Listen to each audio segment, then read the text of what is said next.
Game time, I think. It will most likely be Apple, so I'm going to do that.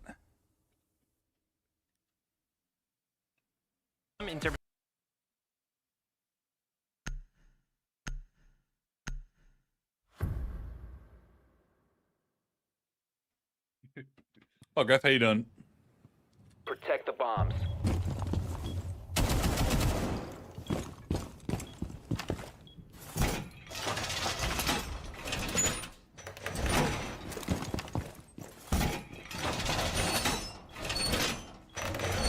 Reinforcing wall.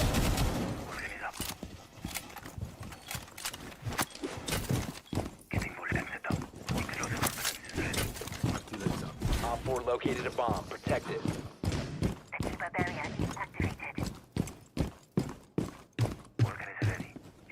Down to 10 seconds. Got a 1v1 against Down to 5 seconds. Boy tomorrow. Device activated. You guys think I have a chance or no? Op 4 has located a bomb. I think I'm cooked.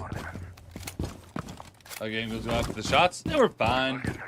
We lost like, I think we lost like 2 games overall, but won like 10 or 12. So it was a good night.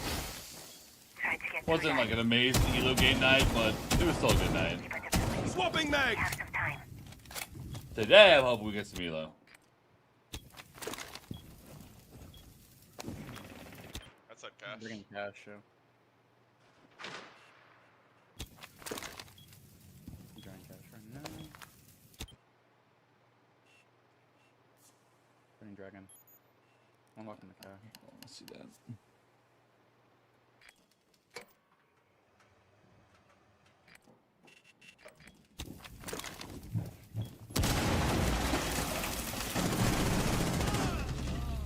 Bro, just made vertical on the yellow wall. Four out. Located target. Second floor.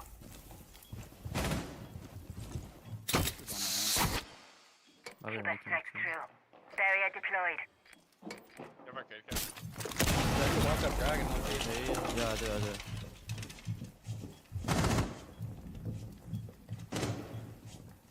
All set to jam the meridian.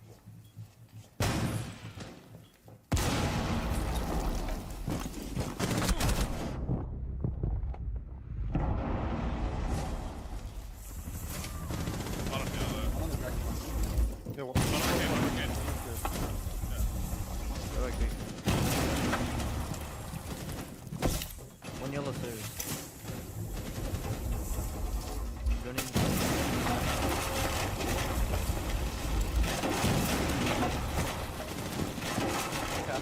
Journey 90. Full flashed. Full flashed. Dead. They took. They're in back throwing, but guys. So backfire. He's in the yellow stairs or no? He's in the yellow stairs, bro. Plan to your right, a The zombie. bomb diffuser has been successfully deployed.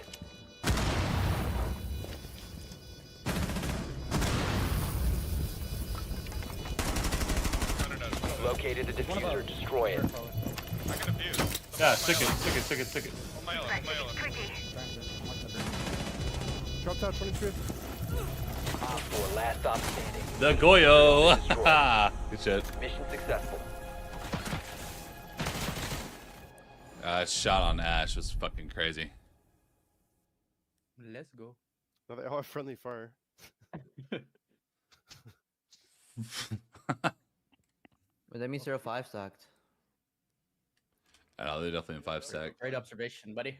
They just revealed a great information. That's I think we're doing true. that. Wait a second, you're on to something, little guy. One of these guys is splash. Who's Splash? Splash, I was taking a bath. Boom, boom, boom, boom. Used to be There's in a new Pro gen. League. Oh, we're playing Carnage B. Yep. Cottage Keep B1. new gen. Yeah, key one's a new gen, bro. Secure the bombs. Alright, Griff. Sound good, baby. Wall reinforced. Bro. Could you come back? Woo. I knew I was gonna die when that flash came out, but what can you do? Probably win the round, so not a big deal.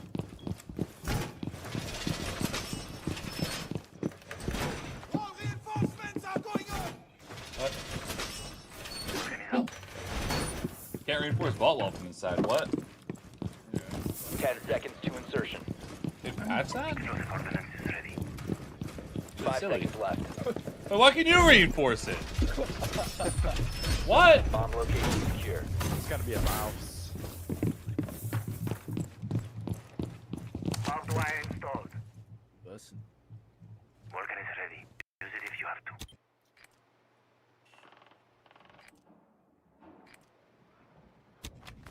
All Vulcans are prepped and ready.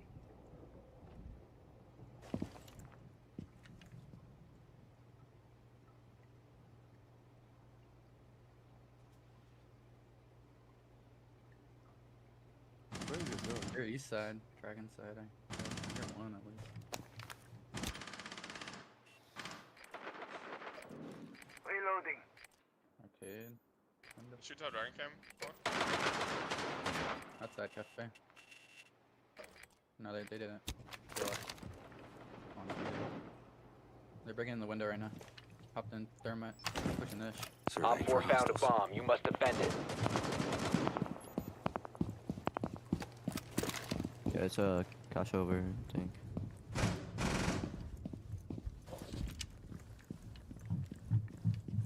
Getting in Nashville.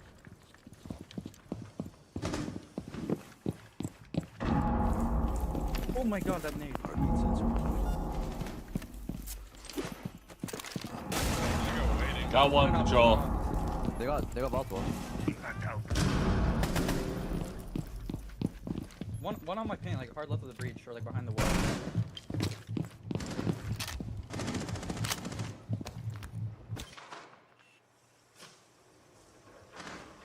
You getting Nash medic? Yeah, yeah, I I am. got yellow wall. I got yellow wall too. Every wall's open. Oh, bro, like what? There's one in the Where, there's where? one control and an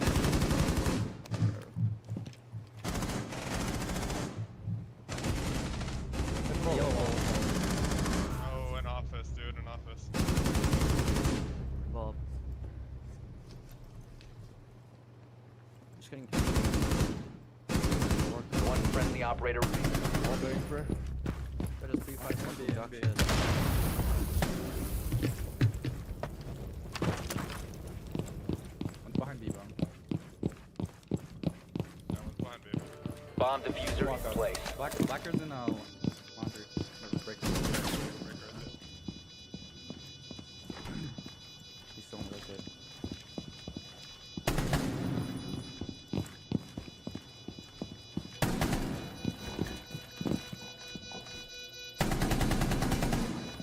Oh, hello? Diffuser located. Disable it.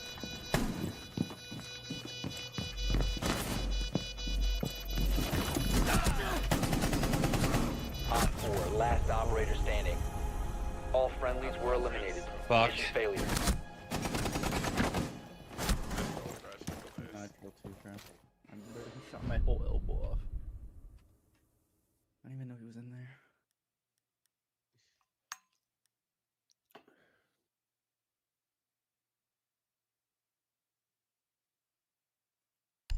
I can close walls.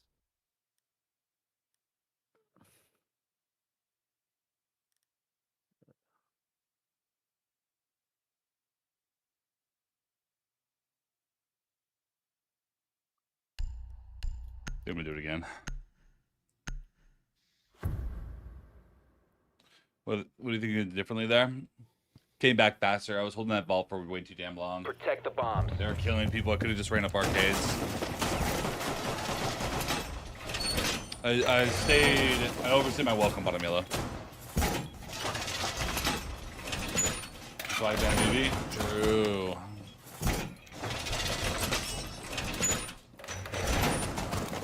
Like I had that. But... And I could have vocalized it better. Like, hey guys, don't peek the fucking yellow vault wall. I'll kill him. But they're like sticking their face in it, staring at everything. Vulcan Yeah. set up and ready. I don't know. Down to 10 seconds.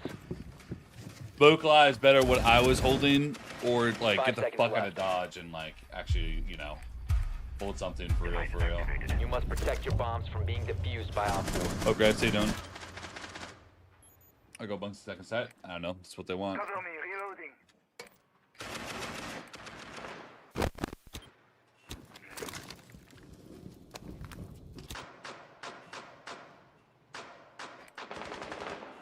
breaking open cash. On breaker, pal. We have no breaker, that's it. Could make it real quick. Okay. I got it. A bomb has been On the roof. located by Op 4. Running cash again. They're running bottom garage. Yeah, bro, he's already in cash, bro.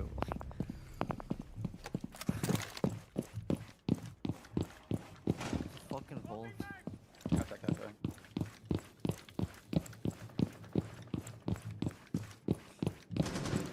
Stay outside cafe. I think so. In an initial office. Deploying heartbeat sensor! Can you send me, Brad? You SenVale, they're joining you. SenVale, they're joining you. Black rated on the. Live 90 can. Yeah, Nitro waiting. You have to go on a dragon care. I got my go. Missed my nitro. I killed Ace though. I killed Ace. I attacked Ace left thermite.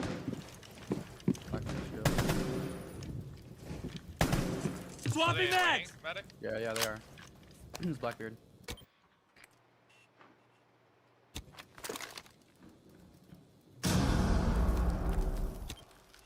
C4 ready.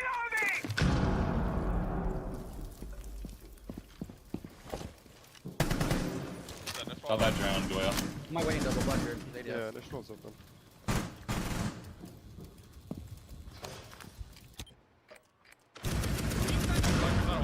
Changing back. They walked in. He's dead, he's dead. Loading you! Almost double. I'm getting flashed. One walked in. One waiting, one Op waiting. 4 Nice. last stop standing. Op 4 eliminated. Mission successful.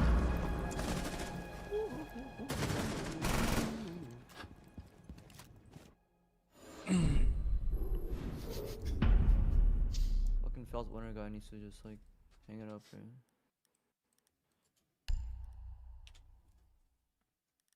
Glad they were gonna look for me. I was just more like trying to kill someone that was gonna roam clear. I wasn't really trying to kill someone with a nitro. Just trying to waste our time.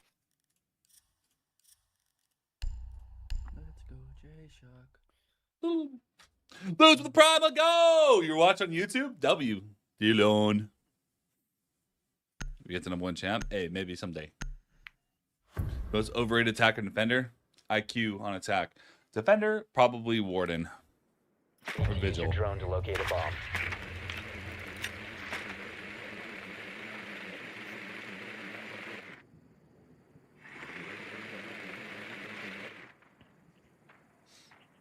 They're up. Yep. They're up. Want a niche first? They're Yeah, nice, they are. yeah. Your drone has found a bomb. You got the Hopefully bandits. these guys fell off.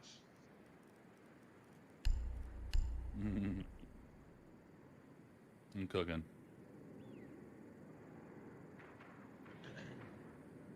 Should we just do a Nesh push? They have a clash. 10 seconds to insertion. Yeah. Wait, what the? Yeah, they reinforced a cash. 5 seconds to What insertion. is this? Oh. Proceed to bomb's location and defuse Right. it. Bruh, they don't even have rotates, bro.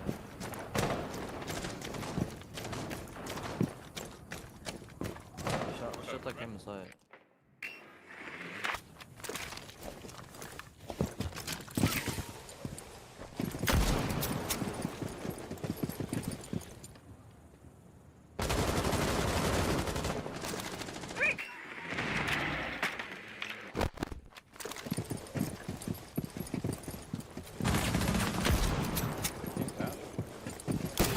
Yeah, he can cash.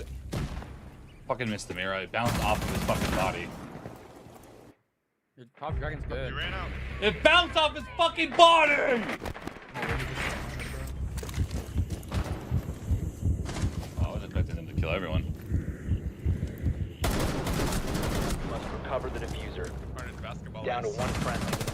Oh, hit him, bro. The diffuser is now secured. Do you have a cam and cash? There's one on the dragon window.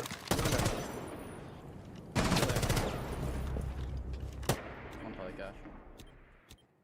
He's in the cash hall. Or he ran back to wait. There's a mirror on the wall. It's like control. Is he looking my window? No. Flash is still alive, bro. It's a flash in a mirror. Clash is dragon. He's on pushing it, yeah. one. No. He's just waiting. The other guy's like inside somewhere. I'm not done with you.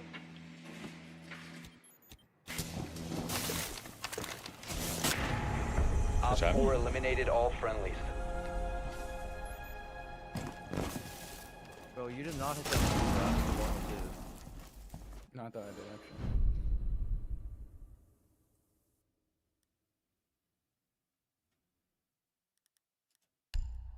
I'm not gonna lie. I fucked up there. Fucking Clash, But- bro. Good, I'm amazed to play every single round.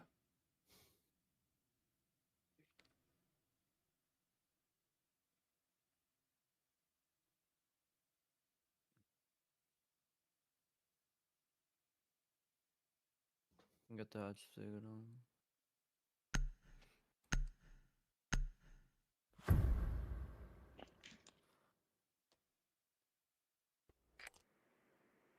Need to use your drone to locate a bomb.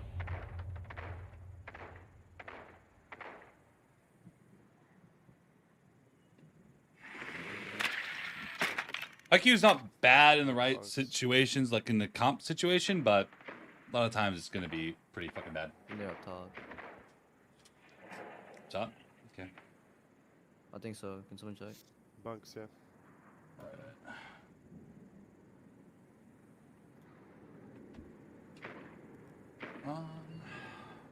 Someone throw cash over. 10 seconds before insertion. Oh, good luck off. Have a hard breach for me. 5 seconds to insertion. I think we're luck off. You must locate and defuse a bomb.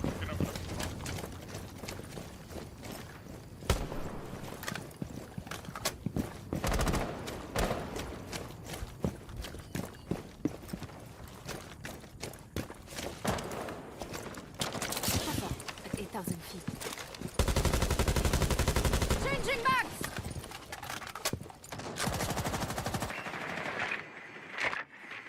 A lot of holes for cash. Control's good, Inish good. Is someone entry? Bro, Giant upstairs. Waiting, Dad. Can you read? Can you dragon? Ground dragon. Bomb has been located. do you know the regional? Dragon. Did you walk up dragon and cook him? He's waiting all. Second floor! Shot, joint. He's dead. Nice. Yo, it's on call office. Setting up a sequential Yeah, breach. it's on office. One below. Go on In armory. B2. Cash. Got him. You dead? There's one guy below. There's one guy still below. Yeah, he's Yellow below. or, No, he's gonna go up arcade. He's gonna go up arcade or yellow. I have a Here's office some cam on me. bugs. Here's some bugs. Okay, hold on. Someone's here. No longer in possession. Function device is set. Bro, top arcade Okay. and on the mirror on site. I'll put the breach, we can see you. Where are you, bro? Oh, there. In break. He's in break. 100%. You don't even need to drone him. He's in there. He's like left I side of guess break. in the mirror. Yeah, that guy's on the mirror. I can't get the bomb, bro. Hmm. I have a cam, bro. Is the mirror like over here? No, the mirror, it's in bunk. Like on It's the in right side, bunk, looking looking at at the breach. Yeah, and I have a BP on me, bro. One friendly There's operator another fucking remaining. mirror, bro.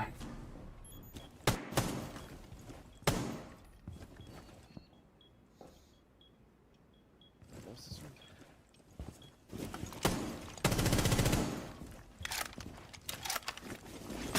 Rotate it over to here. I'm just gonna rotate which mirror based on where I see on the VP. Yeah. 4 eliminated all friendlies. I didn't mean to go this up that hole. Perhaps that mirror van would have been great. It's- Yeah, I was Like gonna twice. throw an ace at the mirror, and he was literally just peeking it. Like he was just stuck his head in the hole already before I was even there. yeah. I thought he killed you with his nitro. I mean, I just walked in because we called somebody was below, but he was like top arcade.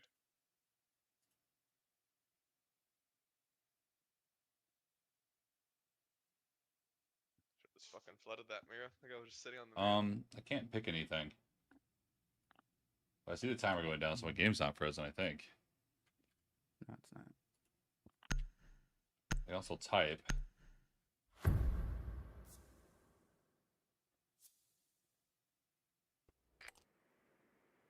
We need to locate a bomb.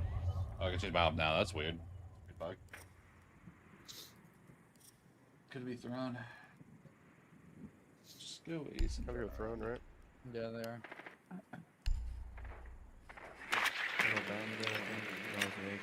They have a mirror for downstairs. Yeah. Drone has located a bomb. Bro, you might put a mirror on the main T wall. They can have it. Yeah, Let's so just hit yellow, bro. It's full clear. Yeah, yeah, full clear, go yellow. Full clear, go yellow. You should get something for Vert. What the heck? They have a bandit too. 10 seconds to go. I'll go top dragon, Jackal. Lose 10 to 11 p.m. EST. 5 seconds to I'm go. gonna try to be live. You've located a bomb. Broke a window. Make your way to its location and defuse it. Cover the pump.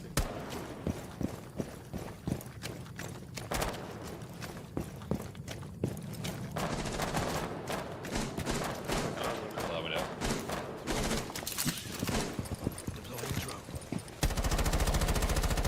Reloading. Okay, joining cash.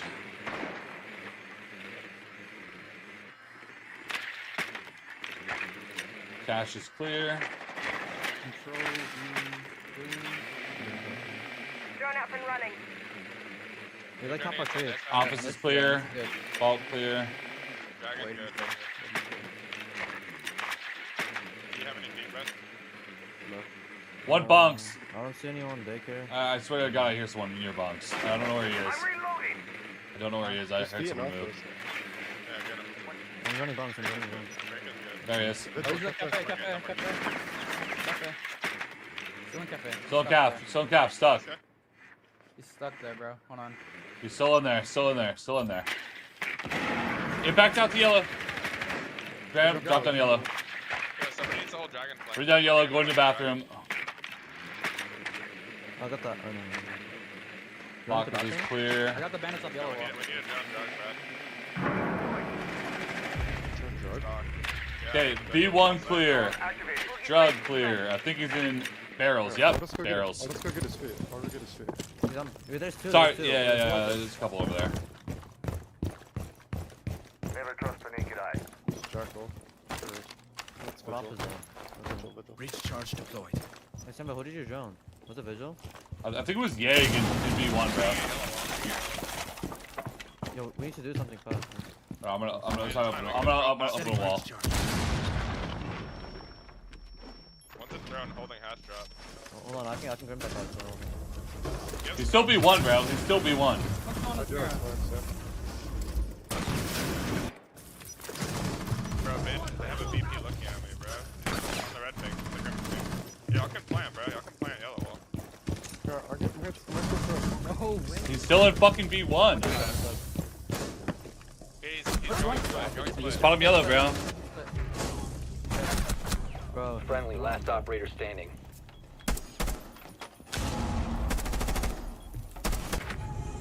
We ran out of time on the clear, bro. And they're still in the fucking area. We need to clear them out.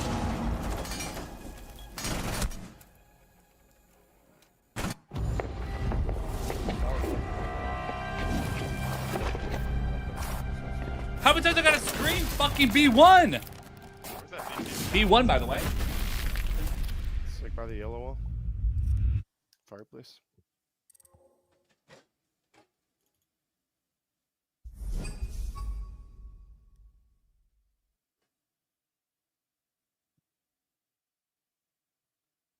One RP in the jump, bro. Let's go.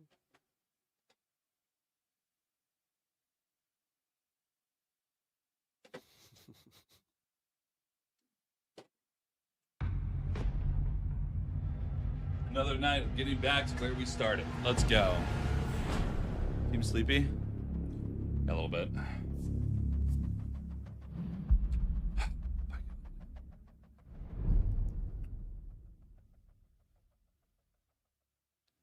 Or if somebody just like solo took drug off the rip, you would have killed both of those guys running back.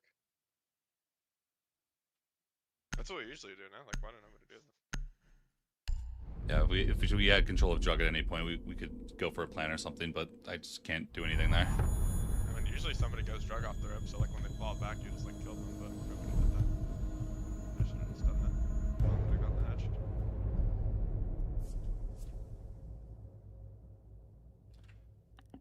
hatched. Can we ban? Yeah, but BB is good, but we should also ban Capkin.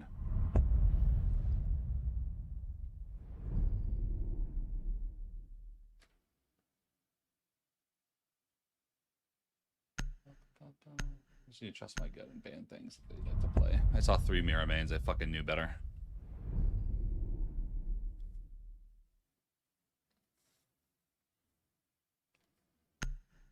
They won because of Miras, bro. Think CJX will revive the game? I feel like the game is doing pretty good, but I think CJX is definitely going to bring more life to the game. Bro, I don't even care. I don't care. They do have a Falcon main, but Falcon main's pretty ass. Fuck yeah, I'm banning Capkin. I'm banning main operators. That's how I use Tracker. Like, yeah, there are ops that are strong, but we can also play the strong ops. So.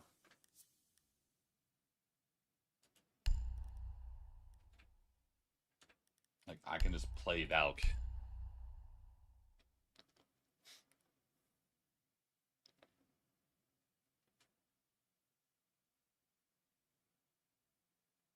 Ash Twitch? No, I don't care about Ash bans. It doesn't really matter. Because our team are also going to have Ash bans.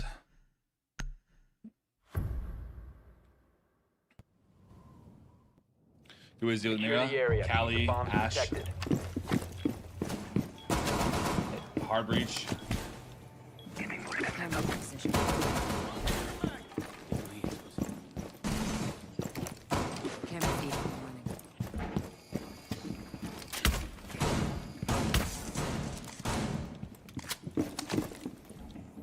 New feet up.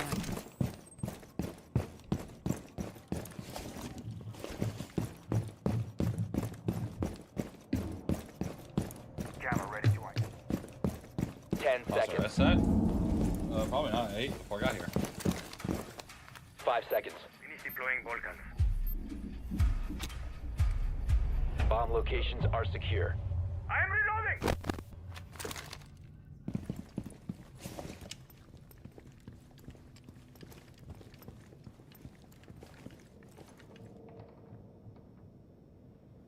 Gamma ready. What is wrong with the servers? I saw you teleporting around a little bit.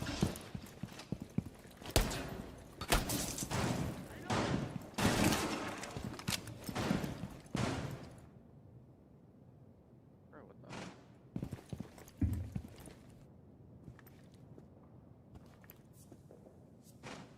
Down on the roof.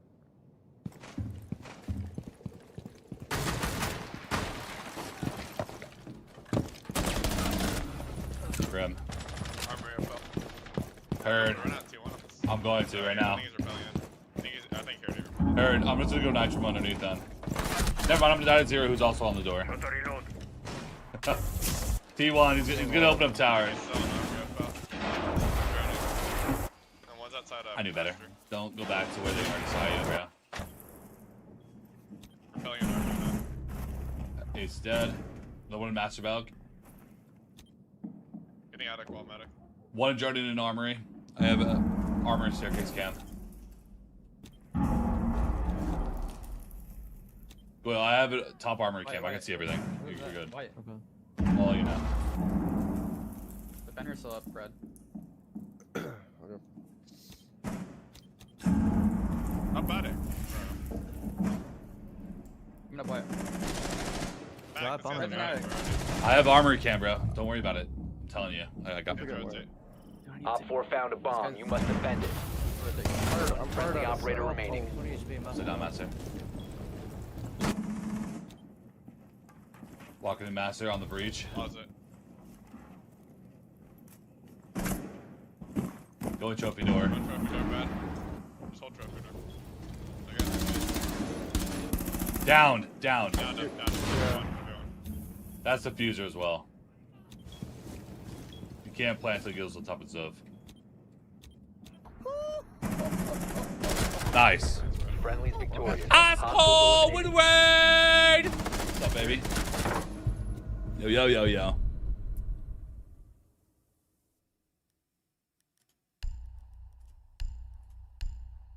Akko! What's up, it? How you doing, man? How was the stream?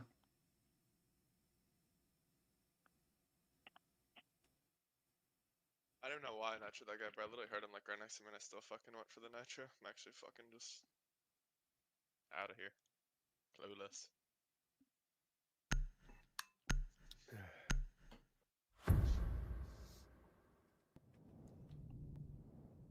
Secure the area. Keep the bombs.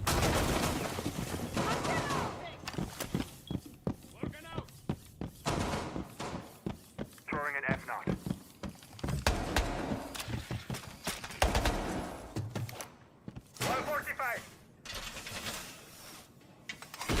Oh shit, man. You play your TMs or you play with some rags?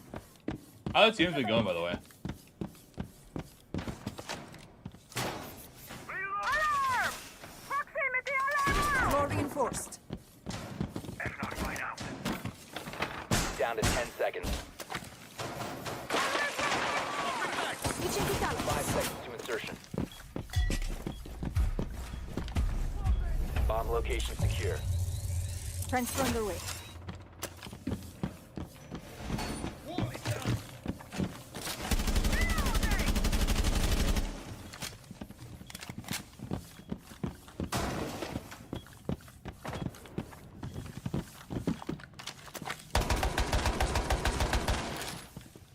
Tread mine.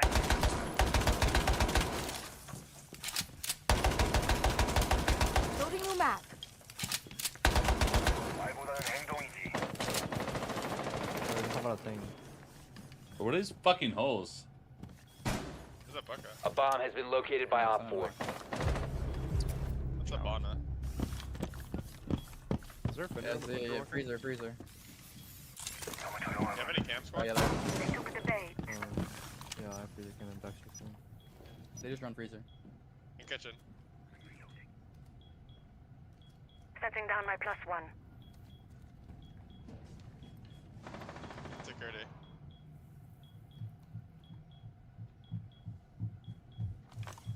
In meeting. In meeting? Yeah. Split. Obviously. Freezer, top freezer service. He's gonna walk down. Walk down freezer service. I'll kill anyone that walks down freezer. You said there is a fender bunker? Okay. Yeah, there is. One's meeting right now. I'm reloading!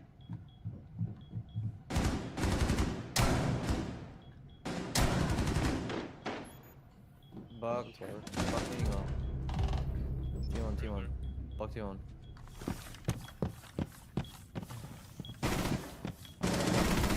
Op 4, last stop standing. T1. Diversity.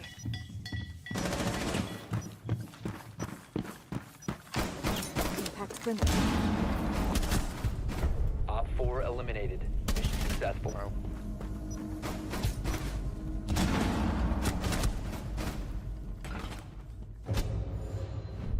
Just walked him down.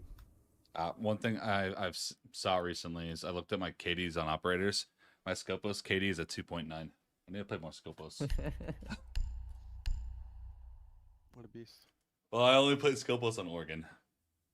That gun's really good too. Yeah, no, it's like it's That hard to gun kill is her. nasty. And a lot of times I'm a piece of shit and I play behind my shield. Little pocket mirror.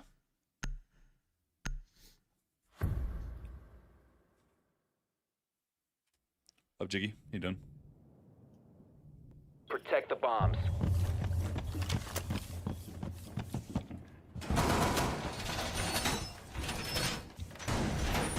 Be advised, the bomb location has been compromised.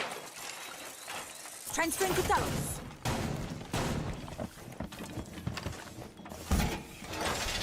Is that limeade? I believe.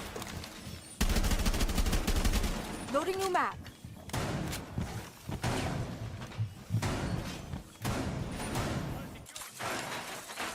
Goodbye, Galos. Hello, Colossus. 10 seconds left. 5 seconds. Viva Colossus. Viva Galos.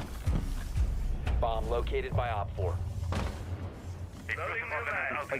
Better understanding, like more That's what's operators. based about. Is he on Thrall Watch for these events? Spirits, That's I've scrimmed him, and I would say Definitely he not learned Thrall something. He learned to crutch a new op. That's fine, exactly. Can't wait to Pick your poison. You ban 2 shields. That's all I'm saying. I just learned to crutch a new op. That's all I did. Pro League's live. Drops will start you got games for probably dropping. when the game starts at 12:45 Brazilian, which is just be whatever time it is now in like 30 minutes. I think. Yes. Like you said, if you just ban Bodied Cade and you just don't ban anything to anoint the opening bridge for the attacker, for example, the game can be really bad for you on one side. Or like if you ban Warden, for example, and any team is just playing Glass Ying for 3 rounds, that can be really annoying. Especially on the long run. Imagine like you're running like the same operator bans for quite a few matches, and then just on the grand final you swap it up, and the team is like not expecting it or didn't read into it at all. Like that could end the entire map, you know. That's also why I kind of do and don't like it, because like Club, for example, it used to take like actual like brain power to go and get breaches off. Like on Labs 2, it would take like skill, and there's teams here, in my opinion, which can now just ban 2 Warden Arlops, takes 0 IQ, all open. Surely back in the day, they'd be on the wall for like a minute.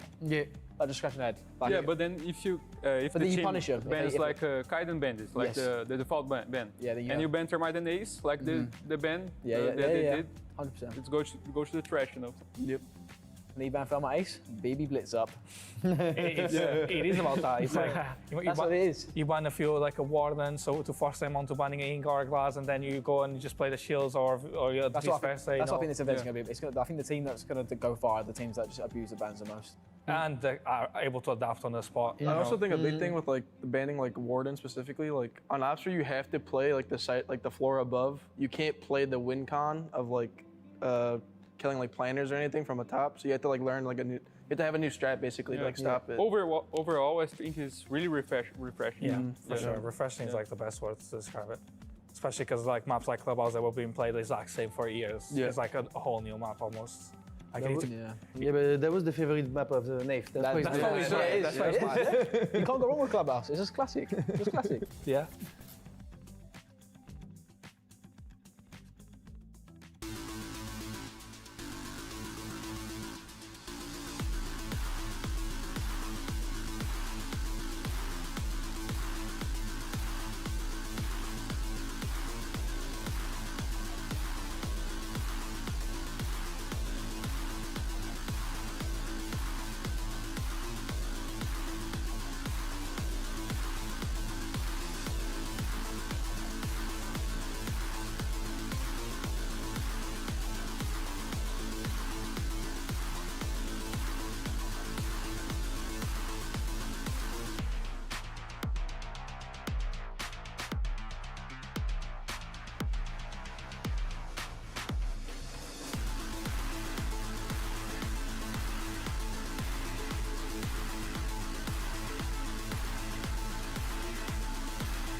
work, man. Another one?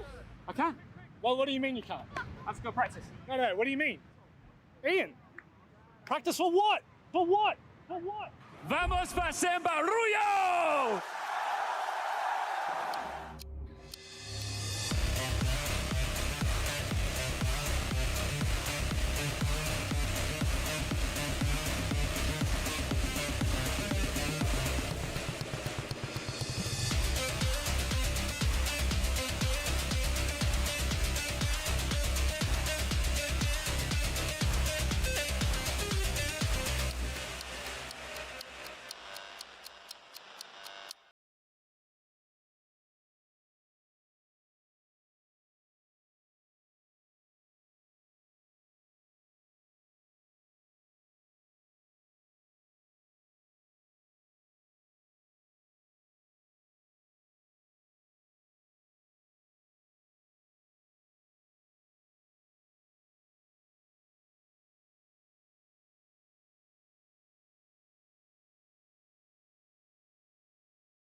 Sunny day in Rio de Janeiro, and here we are in Reload. How excited are you for today? We are too much excited. We came from another state, from Minas Gerais, just to see the Brazilian playing. Yeah, we are too excited. Cool. What about you? Yeah, we are here for Brazil, so whoever wins between Fúria or W7M, we are cheering for them in the finals. So that's it. Just be happy today. Brazilian, whoever wins, it's good. And it's really, really hot outside, so let's get in the studio right now. Well, fee, fi, fo, fum. If it's not semi-finals day, that's where legends come from. Welcome in, boys. Are you on steady ground now? Yeah, it's a little shaky ground for a second. Yeah, it might have been. Yeah, you know what? I will say, there's an age-old saying, okay, and it says those who can't play, coach. But those who can't coach, they analyze. Welcome to the desk here for Reload. Rio de Janeiro is looking beautiful today. So are these two gents. No matter what I say about you, got nothing but love in my heart. Before I let you have an opportunity to actually talk, let's have a quick look at the schedule and just show you what we're expecting for today. Two semi-finals, of course, kicking off with COG. Boys, APAC, my love. They go up against Wildcard, and you look at that and you go, hang on a second, where's EU? They've gone home. No more Europeans. It's only the Brazilians to close out the day. What a matchup we've got today. Gentlemen, now that I've done my spiel, welcome to the desk. I'm so glad we finally confirmed that Europe is the fourth region out of all the regions. APAC has finally bumped them out. It's about time. You know, Europe just constantly choking those grand finals. Like, give the new kids a chance. I mean, it's good to send them to the airport. You know, a couple times we did it back in the day. So, I mean, the fact that they aren't here, I think it is definitely fair to say that EU is the fourth rated region here, where we could decide that APAC or NA still, you know, sitting on that third, possibly, maybe second. Hey, let's go. Wherever APAC are in the conversation, as long as they're not dead last, I don't care. Let's have a look at today's match, the very first semi-final, one that I don't think anyone could have predicted back at play day one. CAG Osaka take on Wildcard, North America's last hope, but honestly, it looks like their best hope. Absolutely. I mean, we've been saying time and time again, Wildcard is identifying the win condition. But what exactly does that mean for a viewer at home? It means mid to late round, every team finds themselves in a position where they have to say, how are we going to win this round? They identify it, they get everyone on the same page. Now, it sounds good in theory, it sounds easy to do, but it's so difficult for teams to be consistent towards it. The reason why Wildcard is so good at identifying the win condition is because they are all on the same page. And in their last round against Elevate yesterday, it was a perfect example. They take everything with such precaution. They know exactly what they need to do. They want to go for Projector here. They use the Grim Bees and the nades to be able to push the player back, and then they take the position. But they don't overextend. They're not giving free bodies. They don't need the kills. They just need the position. Once this player goes back, they're taking the position, they stall time, and they pull back a little bit to bait like they're going for a rotate. They maintain the position still upstairs, but as they're going for the rotate, they're baiting that they're going to hit site, and you're going to see Kansan walk into the site. They're going to do a fake execute onto the site. If it doesn't work out, that's fine, but it does. Kansan gets the pick, which causes the rest of Elevate to panic because there's 3 people upstairs, so they have to make a play because in their mind, they just lost sight. But that's the beauty of it. The rest of Wildcard retakes with force upstairs because Elevate had to move around to try and retake the round. And it's just a little bit of misdirection. And they're able to execute on it because they're not giving away free kills. Everything is so picture perfect from Wildcard. I mean, they almost seem to always have a card up their sleeve, you could say, being that wild card that they are. For the simple fact, I mean, for a brand new roster that's only been together for a month, you even heard Spiker say, whether it's language barriers, whether they switched up their playstyle in 2 weeks, the fact that they're doing these things this early on and continuously finding that success, that is the best recipe for this roster. And also for a rookie IGL, so to say, Spiker's only had a year in the game. For him to be the IGL calling plays like this, obviously he has so much experience on the team, but to do that at such a young age, obviously it goes without saying he's slowly elevating to one of the better IGLs in NA. To have such a strong identity after literally one event, I mean, it's nearly unheard of at this point. What's unheard of, however, if you're in a recent era of Siege, is APAC making a main stage. The last time an APAC team made a semi-final was in 2021. The last time a Japanese team made the semi-final was 2019. Yes. Yeah, back when I was playing. I mean, it's crazy to think, especially for how long some of these players have been here, and then the org alone. History is being made today specifically, because as you were saying, the last time a Japanese org team anywhere placed this high was, or even remotely close, was back in 2019. They are now here in 2025 at the Reload event to kick off CJAX. They are here in the semi-finals. If they can push it one step further, again, history will be made going into tomorrow that we will finally see a Japanese team, and for these players, a look at what grand finals can feel and look like for them. And big improvement for CAG is just the entry kills. We talked about it yesterday. They were dominating on the entry kills. They've slowly been getting better and better throughout the tournament.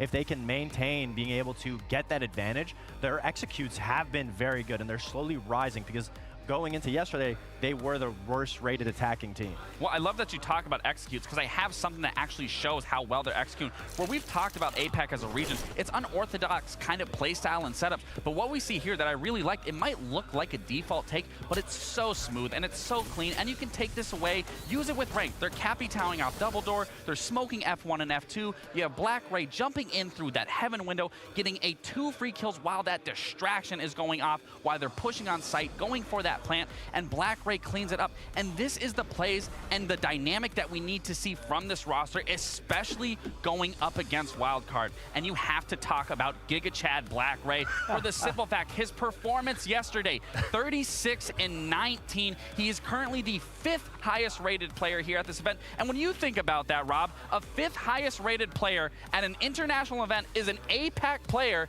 That is insane. It's absolutely mental, Fox. Oh, we've seen so many times, so many events, and we've never really seen this quite of a performance from APAC, specifically to have Black Ray a time to shine against his team, and in a moment where he needs it most. The team obviously is getting read a little bit. Teams are understanding to get rid of the Monty, get rid of the shields.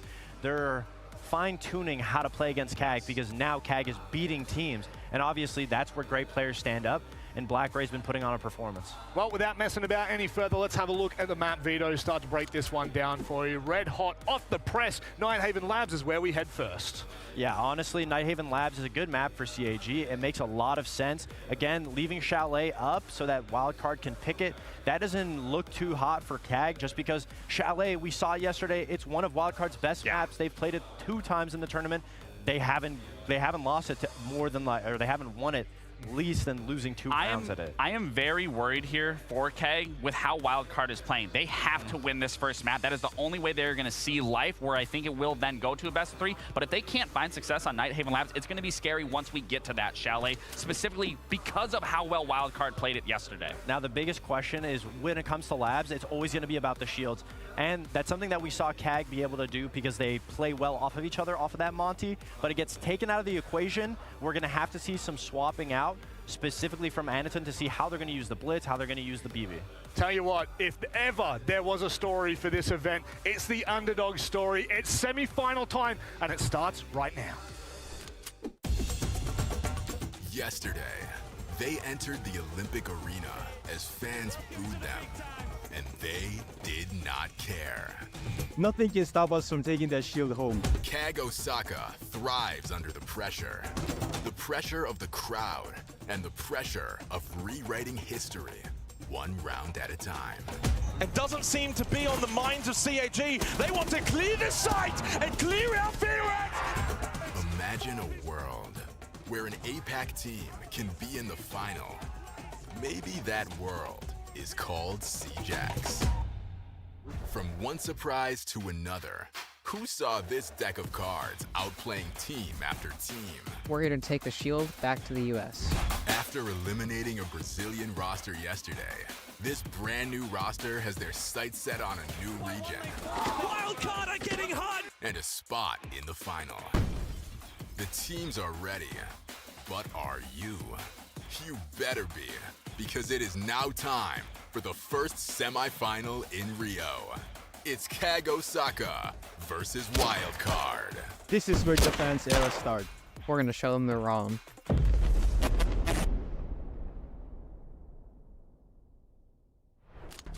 Bom dia, we are back live in beautiful Brazil for day 2 of our R6 Reload finals here in Rio.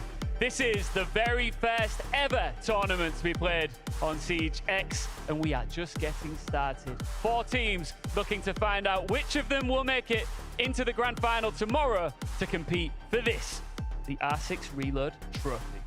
Nivi, bon dia. Bon dia. I'm so hyped. Let's rock today. Absolutely. Now, this is a big event, as I keep saying, which is why you need 2 hosts for this, because we've got 2 broadcasts running simultaneously. We've got a Brazilian-Portuguese broadcast for those here in the arena and in this country and beyond. And of course, we've got the English broadcast running at the very same time.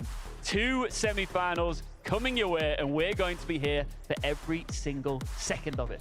Exactly. So let's start speaking in Portuguese. Yes. Fala, galera! Sejam todos muito bem-vindos ao segundo dia de Reload. Ontem tivemos 4 equipes eliminadas e as 4 remanescentes vão continuar aqui no páreo, duelando pelo primeiro troféu da história do CDX.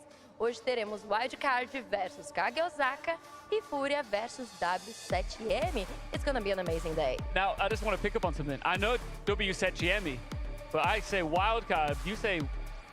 Wildcard. Let me teach you. Because here in Brazil, we used to put one Y in the end of the words. Like, it's not loud. It's not loud. It is Loudgy. Okay. Loudgy. Liquid? Liquidy. Liquidy. Yeah. So then KAG is Kagi. No, don't say this. Please don't say this. No. That's not right. Let me try. What does that mean? No, I will not say this in front of the people. It's something rude. Yeah. We'll come back to that another time. But right now, should we get our teams out onto the stage? Yeah, perfect. All right. Let's do this. Let's not waste a second. It is the APAC Titans, the Japanese juggernauts, KAG Osaka!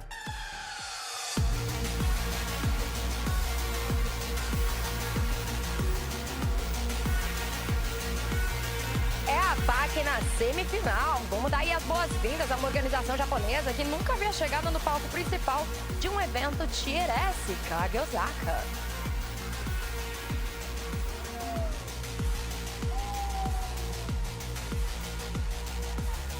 Um francês, um brasileiro e alguns americanos entraram no bar e saíram de lá com um time que está dominando a cena do Siege. Starting off with KAG versus Wildcard. Looks like. Wild card!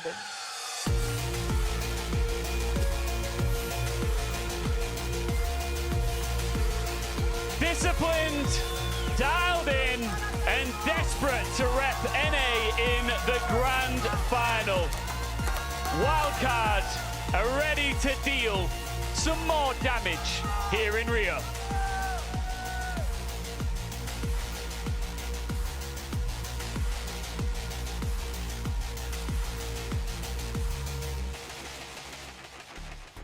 All right, let's get some brief words from two of the players before we get into this crucial semi-final here for R6 Reload. We got Spiker and Arkely ready for a conversation. Spiker, you earned your way here onto the main stage, that you blasted through the quarterfinals. I know we touched on this yesterday, but do you feel at home now here, standing in front of this crowd? Yeah, I mean, we have Dash, so we're gonna have the crowd now, unlike yesterday, so we're feeling very comfortable. Ele tá se sentindo em casa, eles têm o Dash na equipe, um brasileiro, então tá se sentindo super confortável. You had an amazing victory yesterday. How are you gonna repeat this today? Well, just play like we played yesterday, and I think it's gonna be a good match. Ele falou que ele vai jogar bem que nem eles jogaram ontem, então ele acredita que vai ser um ótimo match. The roster as it is right now has only been together for a month, which is barely any time, yet you find yourself on such a big stage like this. What do you think it is that's making this all work right now?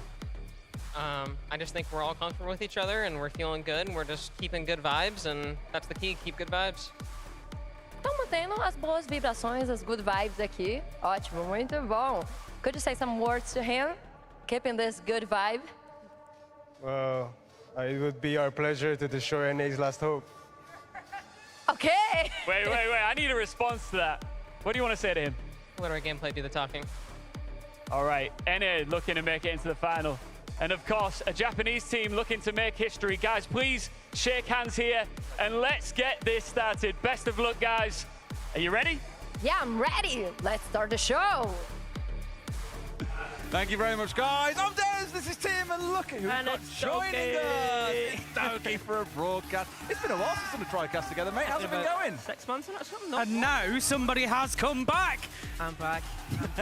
Somebody's come for a second go, so we can't say that we're terrible to work with. I'm that bad at playing. I've just had to cut the cat. I imagine the last few days you've been on the beach, right? How's it been?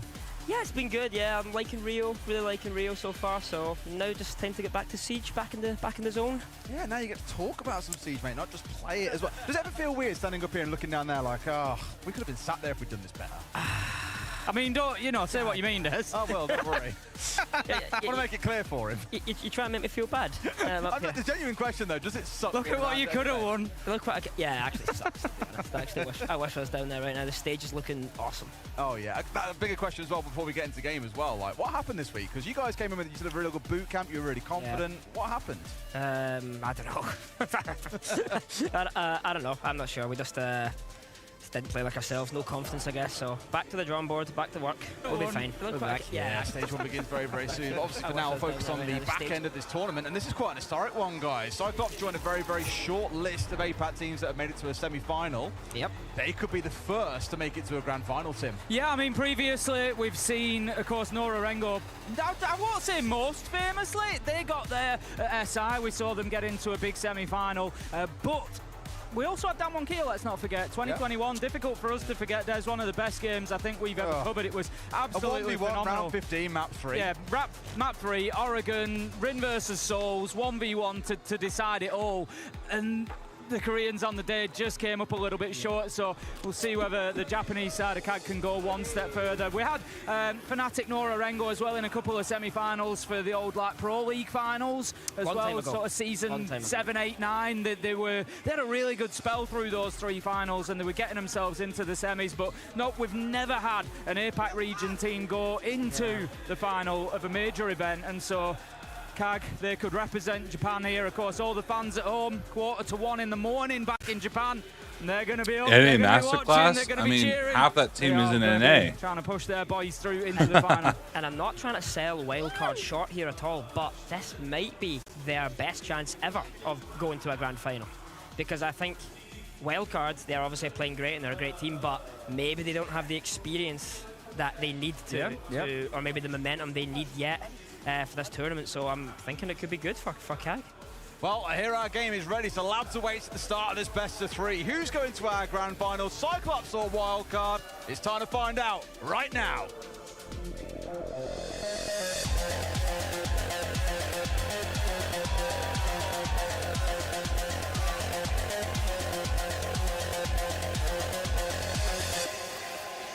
One thing not to forget here, of course, is for Wildcard. They've got some players on their side that would really want this. Kansan, a great example, a player that won the NAL finals with the Sonics. Hasn't quite managed to achieve international success yet. As Kane pretty good player, though. Playing great. A pretty damn good player. Pretty good player. Yeah. Second highest rated at the tournament so Not far. bad. You know, well, that touched on a really important point, Des. We're not ignoring the bans. We will come to those as well. But you mentioned there the rating of Kansan. He's up there in second. So I had a look this morning just to paint a picture of maybe the gulf between these two teams. We can't understate the challenge that faces CAG today, and that is they have one player, and that is BlackRay, who is in the top 20 rated here at the tournament. Wildcard currently have 4 out of 5 in the top 20. There is a huge difference. You've got to look down to about 65th overall rating before you get to another CAG player.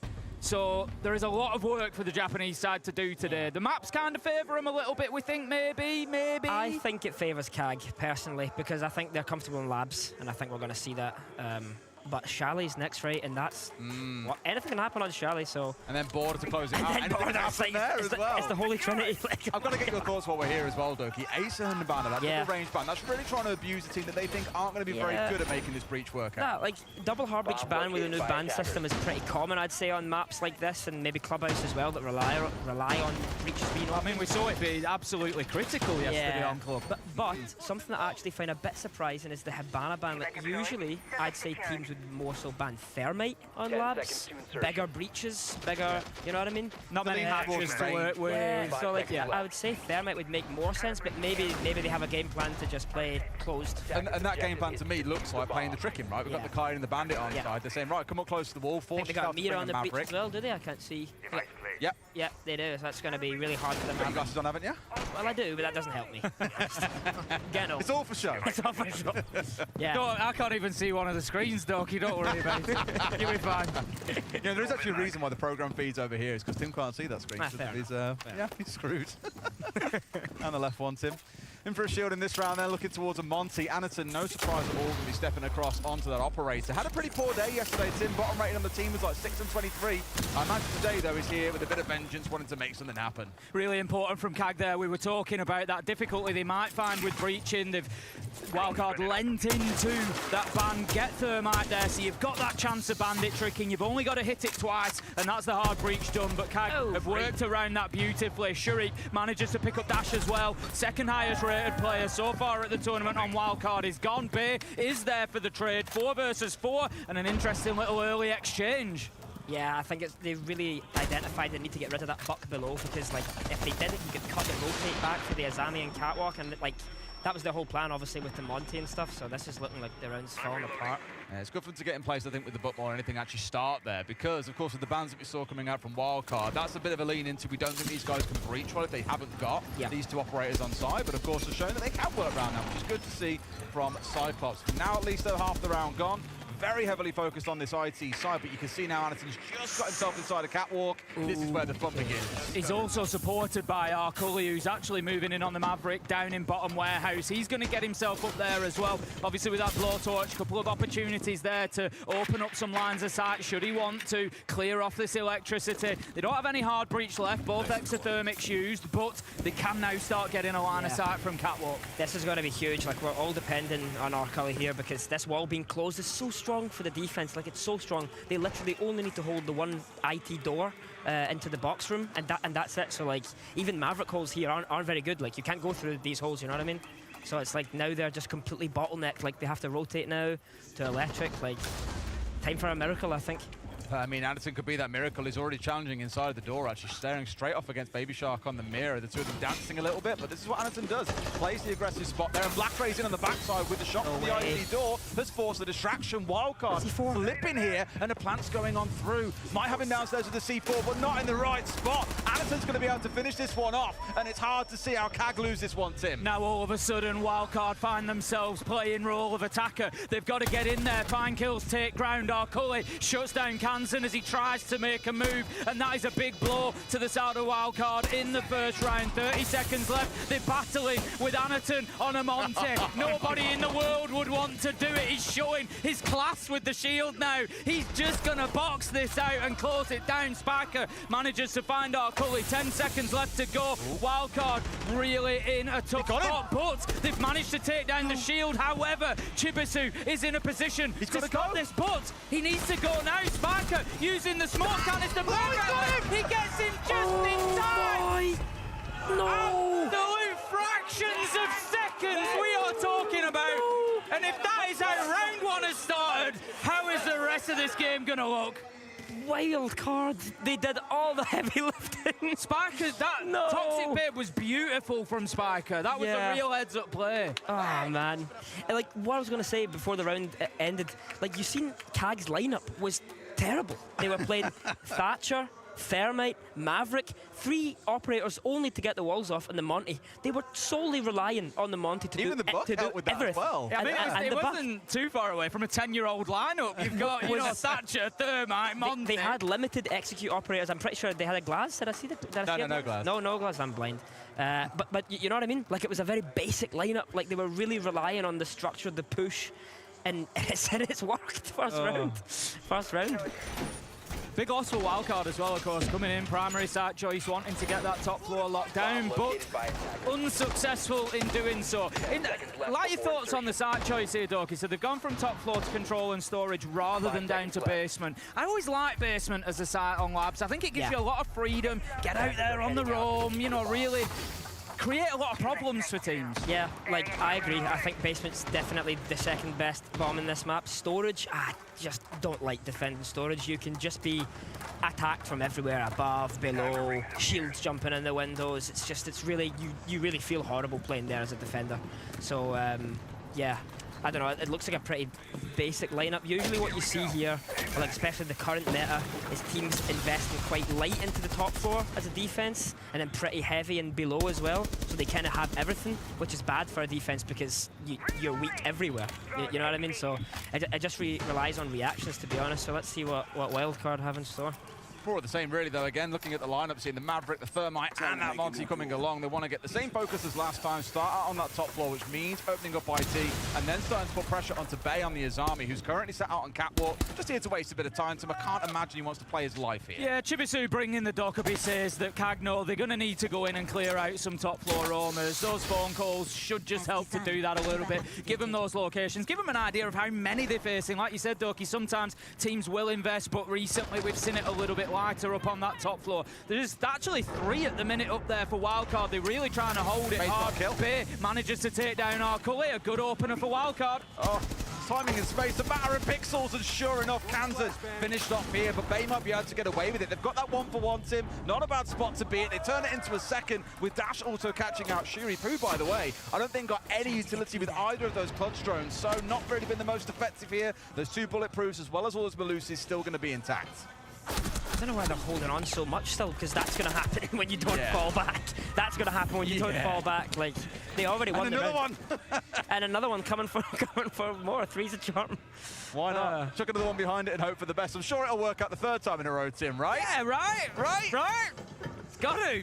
I'm not liking Wildcard's game plan here. Like, you know, when you go against a team like Kag, they're going to play their Monty, and it's going to be their complete driving force in the game. And they've went from more of a trying to win the map instead of trying to win the team approach with banning the hard reaches and stuff. And the words have came out of my mouth. That's what we call a cast You've now got the power of the cast of curse, Doki, you see? Congratulations. Well, you are going to see Kag turn a 3 versus 2 down to a 1 versus 2. Dash finding 2 kills for himself. We were waxing lyrical about him earlier, Tim, that he's had a wonderful tournament so far. Almost being won out by Chibisu, but Dash again, ever the hero, makes it 4 in the round. It really feels like Cyclops have kind of snatched defeat from the jaws of victory. Almost, you know, they've got the top floor, they had that control, they've bullied them, like you said, you know, they've caught them out before they've rotated back to side. Wildcard had kind of done the hard work at the beginning of the round, they got punished, but then... We got a game here, boys. We got a game. Anaton goes in for a window. The thing is, if Anaton stays up, I think they win the round.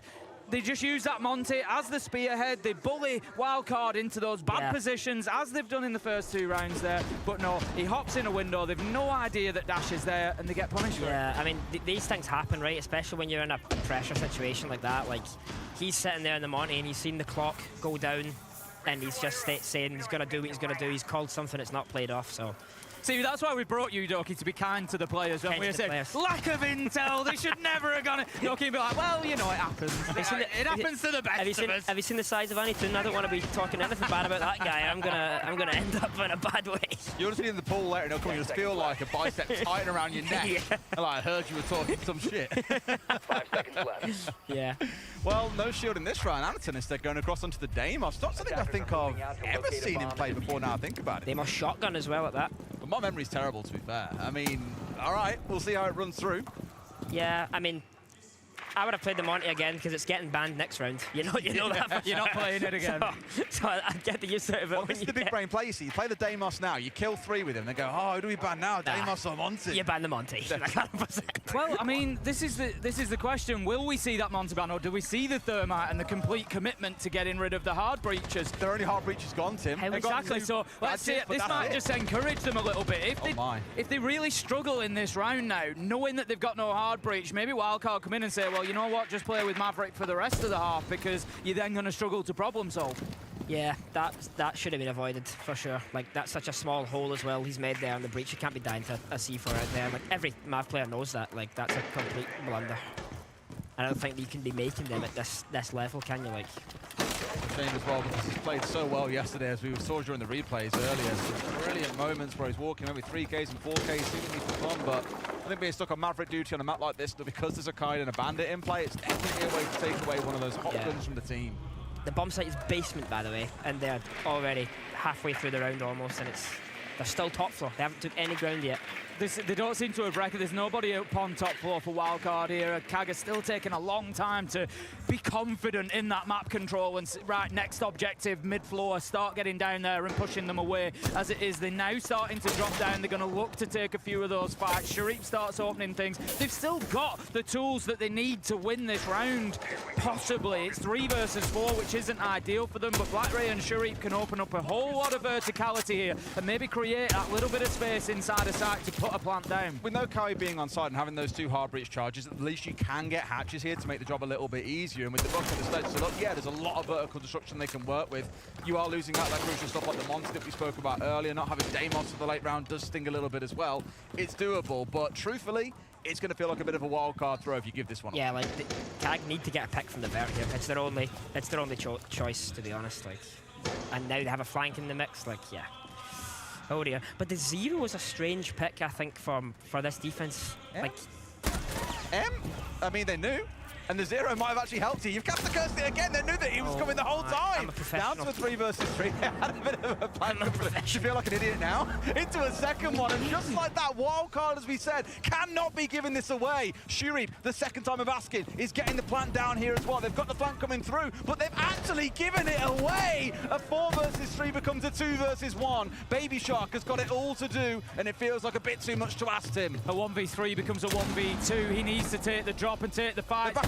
Kag have got one above, and that is going to be a big problem for Baby Shark. He's going to be challenged from above, and they're not going to overdo this. They know they don't need to peek him until they hear that telltale sound of him looking for the disable on the diffuser. He cannot even find the first. Sharif cuts him down. A 3v4 round that Cyclops win. A lot of people came into this thinking it would be just dead set wildcard win the day. I think those minds might be changing a little bit already. I am dying to hear professionals' thoughts on this one, Loki. Are you sure? I'm gonna cuss them again. Go on then. No, like the Zero, I was mocking maybe apart, but I guess that was a flank control solely for that, and they've got 2 picks off of it, so that's worked. I just think for a wild card, like I've been in their shoes, losing an unlosable round like that. It's not just a round added on the board. It's the mental game. You start questioning yourself. You start questioning your team. Guys, what's going wrong? How can we do that? How can we lose that round? That's the victory that Kag have got from this round, not the round in itself. Of course, Anamir Mika was always going to be in the crowd for Kag here, eh?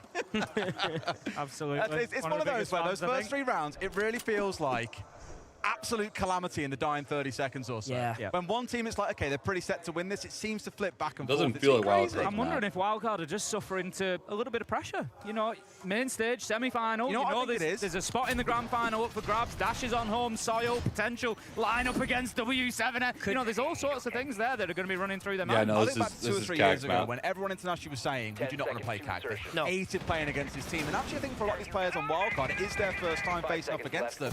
This is going to be hell. So was it Boston SI G2 played CAG, or was it Montreal? One of the two. One of them. And I think their lineup's a little bit different now, and I think they're actually playing a bit more structured, if you believe it or not. They've lost a bit of the chaos, but it's still hard to deal with. But back then, it was horrible to play. You can't prepare for a team like that, because, like, I'm not trying to sell them short, not at all. I think they're actually playing bloody brilliant, but it is really hard as an enemy to counter a team like that. Like, what version of CAG are they going to bring today? Is it going to be the crazy CAG? Is it going to be the slow CAG? Is it going to be the shield CAG? It's like they have so many tricks up the sleeves they can just throw at you, you know? The funny thing is, the NA team are wildcard by name, CAG a wildcard by nature, and that's the difference. Like you say, it's so difficult to play against when you don't necessarily know what is going to be coming. We've got the Monty ban comes through, so that leaves CAG So with what the does that hard go to? Blackbeard. Well, this is the question that I'm kind of asking. I mentioned it before, and I don't know if maybe there's more value in taking that thermite out of there and causing CAG a real problem where Anaton doesn't just switch onto a different shield. Dash does manage to pick up Black Ray. Wildcard have done pretty well with the entries so far, and CAG just always seems to be able to find a way back. Like, maybe if it was another team, you could say ban the Maverick, maybe not the Thermite, because you have both Cade and Bandit all open. So worst case scenario, you're going to have one open. And with a Maverick ban, you know, you can definitely waste more time, force them to go below and things. But CAG seem pretty prepared. Like, a bit confused why they have the Buck below and the Maverick on the Breach. It's like they're both doing the same thing. Yeah. But I guess that just shows you the depth of their strat. Like, they know what they need to do. Here goes Anaton. You think a pistol's dangerous enough? Wait until he gets his hand on a rifle behind a shield. Been working some magic throughout the game. Up to 3 kills himself, so hardly flying, but Tim, is good to see him on better form compared to what we saw yesterday. I think at this point, already nearly at half the kills that he saw across yesterday's game.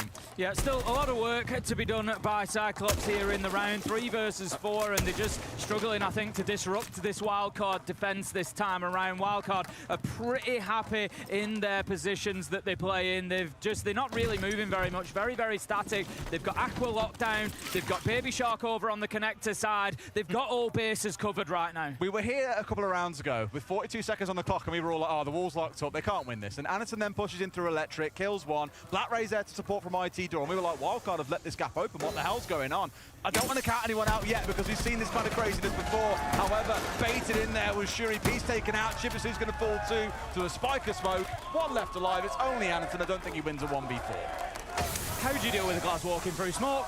You just unload a shotgun into it. Yeah, you just unload a shotgun into it at close range. Fair enough. And that's going to deal with it. I think Cyclops have fallen foul of walking into Wildcard's defense here. Yeah. They had 3 players stacked over on Aqua Stairs. Cyclops have still tried to push in through there, and they've been punished heavily for it. Do you remember on round 1 I said, were they playing Glass? And you said no. I've actually just looked into the future, and they've played Glass. They've played Glass that round. Honestly, mate, it didn't work though, so yeah. Teams will be paying you millions now to go in and predict future rounds to know what's coming. They already are. They already are. But 2-2 on the half already, I think it's really hard to say, because me playing in Europe, I would say Nighthaven is an extremely attacker-sided map. But see, when you throw the multiple regions into the mix, and like, teams do play maps differently. Like, they really, really do. So like, I think for both of these teams, they probably don't know what they're going into when they're going to swap the half. Are they going to be more favoured on the attack? Is it going to be a really balanced map?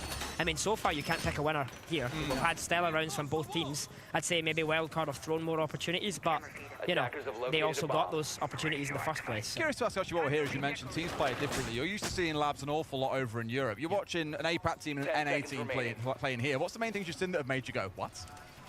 Nah, I mean, the only thing that I would say is strange, but I've already mentioned, was like they're really bringing most of their line up to get the walls off, and you don't need to bring that much to get the walls. Like, you should be able to do it with like 2 operators max. Like in the first round, they overkilled it. They brought like 4 operators to get the wall off.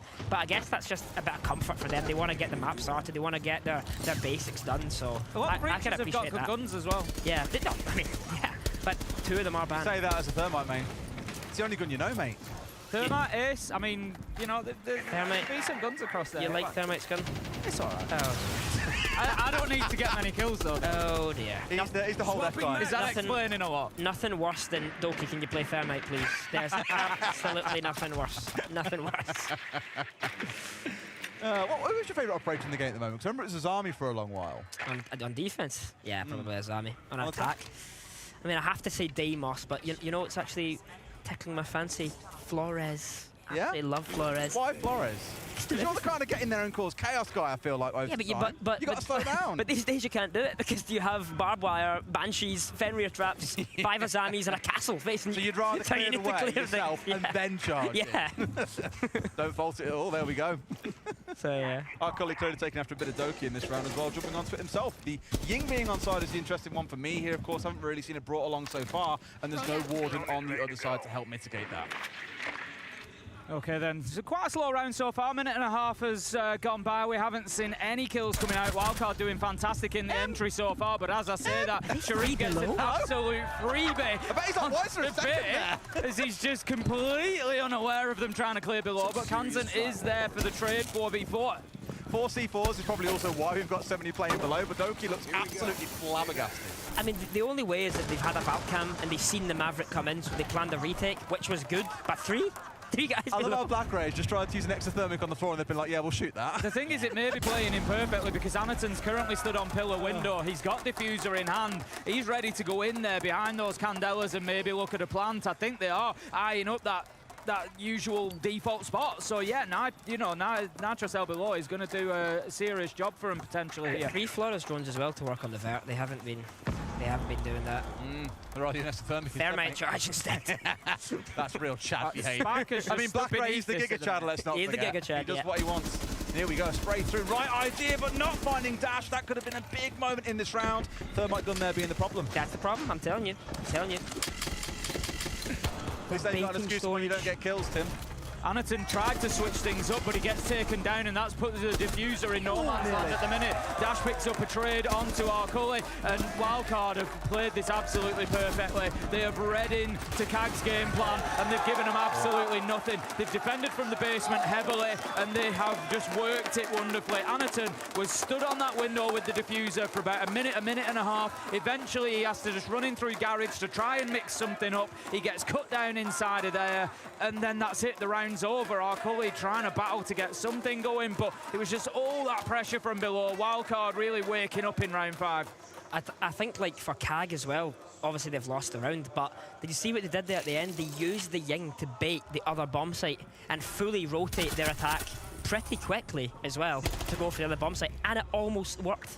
And I think maybe 3 months ago, Kag didn't have that kind of level of adaptation in their arsenal. There's a bit really one-dimensional back there. So it's really nice to see that when they're in a 3v5 or a 3v4, they're not out the round. Like they have what it takes. They're gonna come up with a plan, like an emergency button, like do something together. Like, and that's just like, that's probably why they're on the main stage right now, and I'm not. So yeah, to be honest. Well, it's all for our win, Doki. I've loved that bit of insight there. Now, really, really good point as well. If nothing else, we come back to that point about Black Ray taking that 1v1 to Dash, just not quite managing to finish him off, because then Dash goes off towards control, gets a kill onto his teammate, and it's like, oh, you can see where the round's falling apart there. Yeah, exactly. Round 6 then, it's going to be Wildcard's final defensive round down in the basement. Last time we saw them invest quite heavily upstairs. They had 3 players up there. Kag were able to deal with it. They've tried to get an early pick again of Wildcard, but they have been punished. Dash gets taken out. Not the worst operator to lose. The Goyo canisters will already be in place. It's not the end of the world, but he gets caught out big time there. Yeah, that's a big pick because he was their kitchen player. And usually when the kitchen is under the attack's control, they can just push down those back stairs, those exo stairs, and plant the bomb on like the cargo door. And that is a really difficult plant to stop. So like this kill is, they might even not know it yet how big of an opportunity that is for them. But I'm probably going to see them rotate into something like that. And this is where you hope they got that insight to know, okay, he killed someone on this angle, chances are he was playing in this position, and therefore this is what he was trying to do, and that now means there's a gap there, or they'll leave a gap elsewhere because another player's got to step into that spot where he was playing, right? Exactly, yeah. Because you have got Spiker around bending stairs, for example, trying to cause a bit of bother, and I imagine you're going to see some of Wildcard try and slow down that push towards Exo. Yeah, I mean, and they've did exactly that. They've taken Kitchen, they have the 0 cams up, they have what they want, they now just got to make their plan. A minute 30 into the round, and Cyclops is still trying to clear these top 4 players. Managed to take down Kansan. Chibisu gives him a good advantage. Sharik picks up Baby Shark, and that's it now. The map really opens up for KAG. They've got themselves in a position to get this one done. Bay just tries to get the run out from the top floor, toss the Nitro over the side, just trying to get something going at this point, but nothing to be found for Wildcard. Cyclops at this surely recognise this one on site and just get in there now. In this spot, Doki, obviously you've got Bay still up on top floor, Spiker alone all downstairs. Like, we'd sit here and go, oh, you're in a 5 versus 2, like, the round feels pretty short anyway. Is Bay not taking a massive risk here, trying to catch out these players of Cyclops when they're maybe at their least aware? I mean, Bay is just hoping to God that he's going to get kills above. He can do nothing else. Because now he's the flank threat, isn't he, as well? He can do nothing else. But I think KAG have got a pretty good understanding of the round. They're going for the plan I talked about before after they got the kitchen control. Bay has to take storage control, but he's retook site. Or, sorry, that's Spiker, but like, yeah, you see, it's like you can't deny this plant. There's got a plant on the door, and there's nothing to be done. So it's like, I think KAG had a really good understanding from the beginning of the round what they had to do after they got that kitchen control. And again, like, they rotated into it so fast. They didn't mess around. Okay, they got the kills, but they didn't waste time. They didn't let Bay get his flank off. He just did what they have to do, and they planted the bomb. Opponent's map pick. I won't be shocked if Wildcard look at that and say we should be up 5-1. Because there were a couple of rounds there that they really shouldn't have been losing. They certainly feel like they're on top of it. For sure, like, they'll feel a bit hard done by here, but for Cyclops, it very much puts them in the driving seat for this second half. We're going to our bans now and see what gets taken away. I doubt we see KAG come out with a double hard breach ban here in the same fashion that we saw, unless it's a little bit of vengeance of like, yeah, you really screwed us with that. Here it is back onto you. But at least from what I've heard, Doki, a lot of teams discuss what these bans are going to be before we even get towards that halfway mark and use it as kind of an unofficial timeout with your coach. Yeah, I guess. I think, like, depending on the depth of the team, I think the second ban that comes will highly rely on whatever the defense bans first. So they've banned Cade. Maybe we wouldn't expect a hard breach ban now because the walls are generally easier. So yeah, I think that makes way more sense. Like, they're just trying to limit the randomness of the game, the possibilities of the game. Dash, I think, is also known for playing as Monty. Dokkaebi, I'm pretty sure Bay plays almost 100% of the time when it's available. They have that luck factor, that annoying factor that, I mean, those bans make sense to me. And the Cade Mira. So now Cyclops know that they're going to be facing more sort of default attacks. They can, you know, focus up to that rather than just being chased around the map because the phone's ringing. And exactly, yeah. And just being pushed around by the Monty who's just going to come in and create space. Yeah. I mean, I've played wildcard this tournament and we lost to them pretty bad. And they play the meta really well. Like, okay, Monty's gone, sub in a Blackbeard. Blackbeard's gone, sub in a Blitz, sub in a Glass, sub in a Ying. Go here and there is play shields. And Ying and Glass, come on. but like, they understand that. They really understand that. And I think both teams here understand it. And it's nice. What's your take on Ying shotgun? Bro, it's good. It's so fun. Maybe it wasn't played before because of... you know why it wasn't played before? I used to love Ying, but they nerfed Ying because she has an LMG now. You can't run so fast. Yeah. So it's really hard to throw a Ying in entry fast with the LMG. It makes more sense to run at a guy with a shotgun if he's blind. Yeah. just go and say see ya.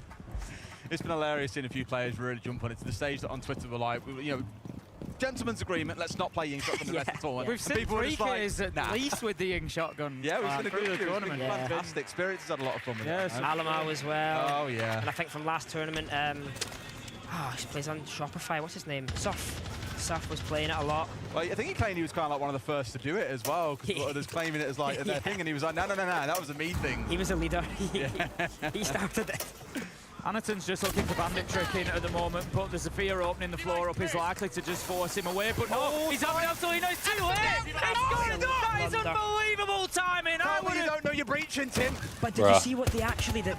They realised Zofia was below, and they retook the bottom garage. Double run out, what on earth Held the Zofia outside the window to do that. That was such a coordinated play. Brilliant That stuff. was actually insane.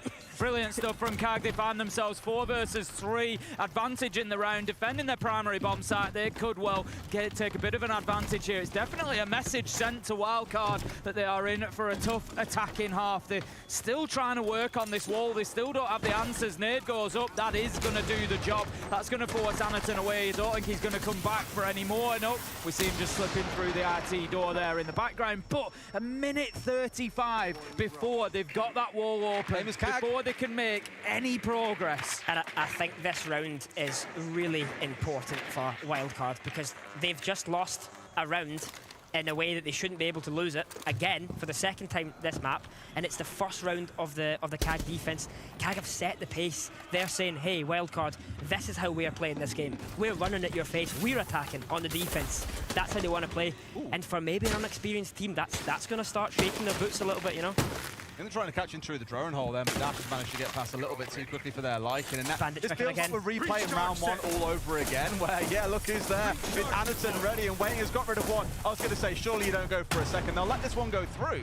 But that angle works both ways, Tim. They can now shoot back. Anaton's had a great round here on the Bandit. He's just got so much value out of those batteries, and we now see 30 seconds left to go. Baby Shark trying to push in through Aqua. What happened when CAG tried to do that? They got cut down and stonewalled, and I think that's going to be the same that we see here, but no. Baby Shark manages to get a big kill onto Chibisu. 3 versus 3, 15 seconds left to go. Wildcard have to go now, and they understand that, and they start to move, they start to get kills, but ultimately, Pulley stands up, but it's not enough. Did you see what happened? Thermite killed Mute Shotgun holding the box.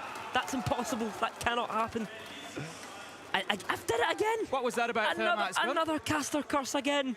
I've said such a great play from the defense, and it's just That's 3 times this game. You really need to learn how to use this power. Okay. See, people think our jobs is easy. The talking's the easy bit. The monitoring and managing the caster curse power. You don't that's what appreciate takes how all much our power time. we've got here. Actually, the reason why you guys are in the tournament. I appreciate that. I mean, that's what takes all our time up, to be honest. Just finding out who we're going to screw over on the day. Yeah.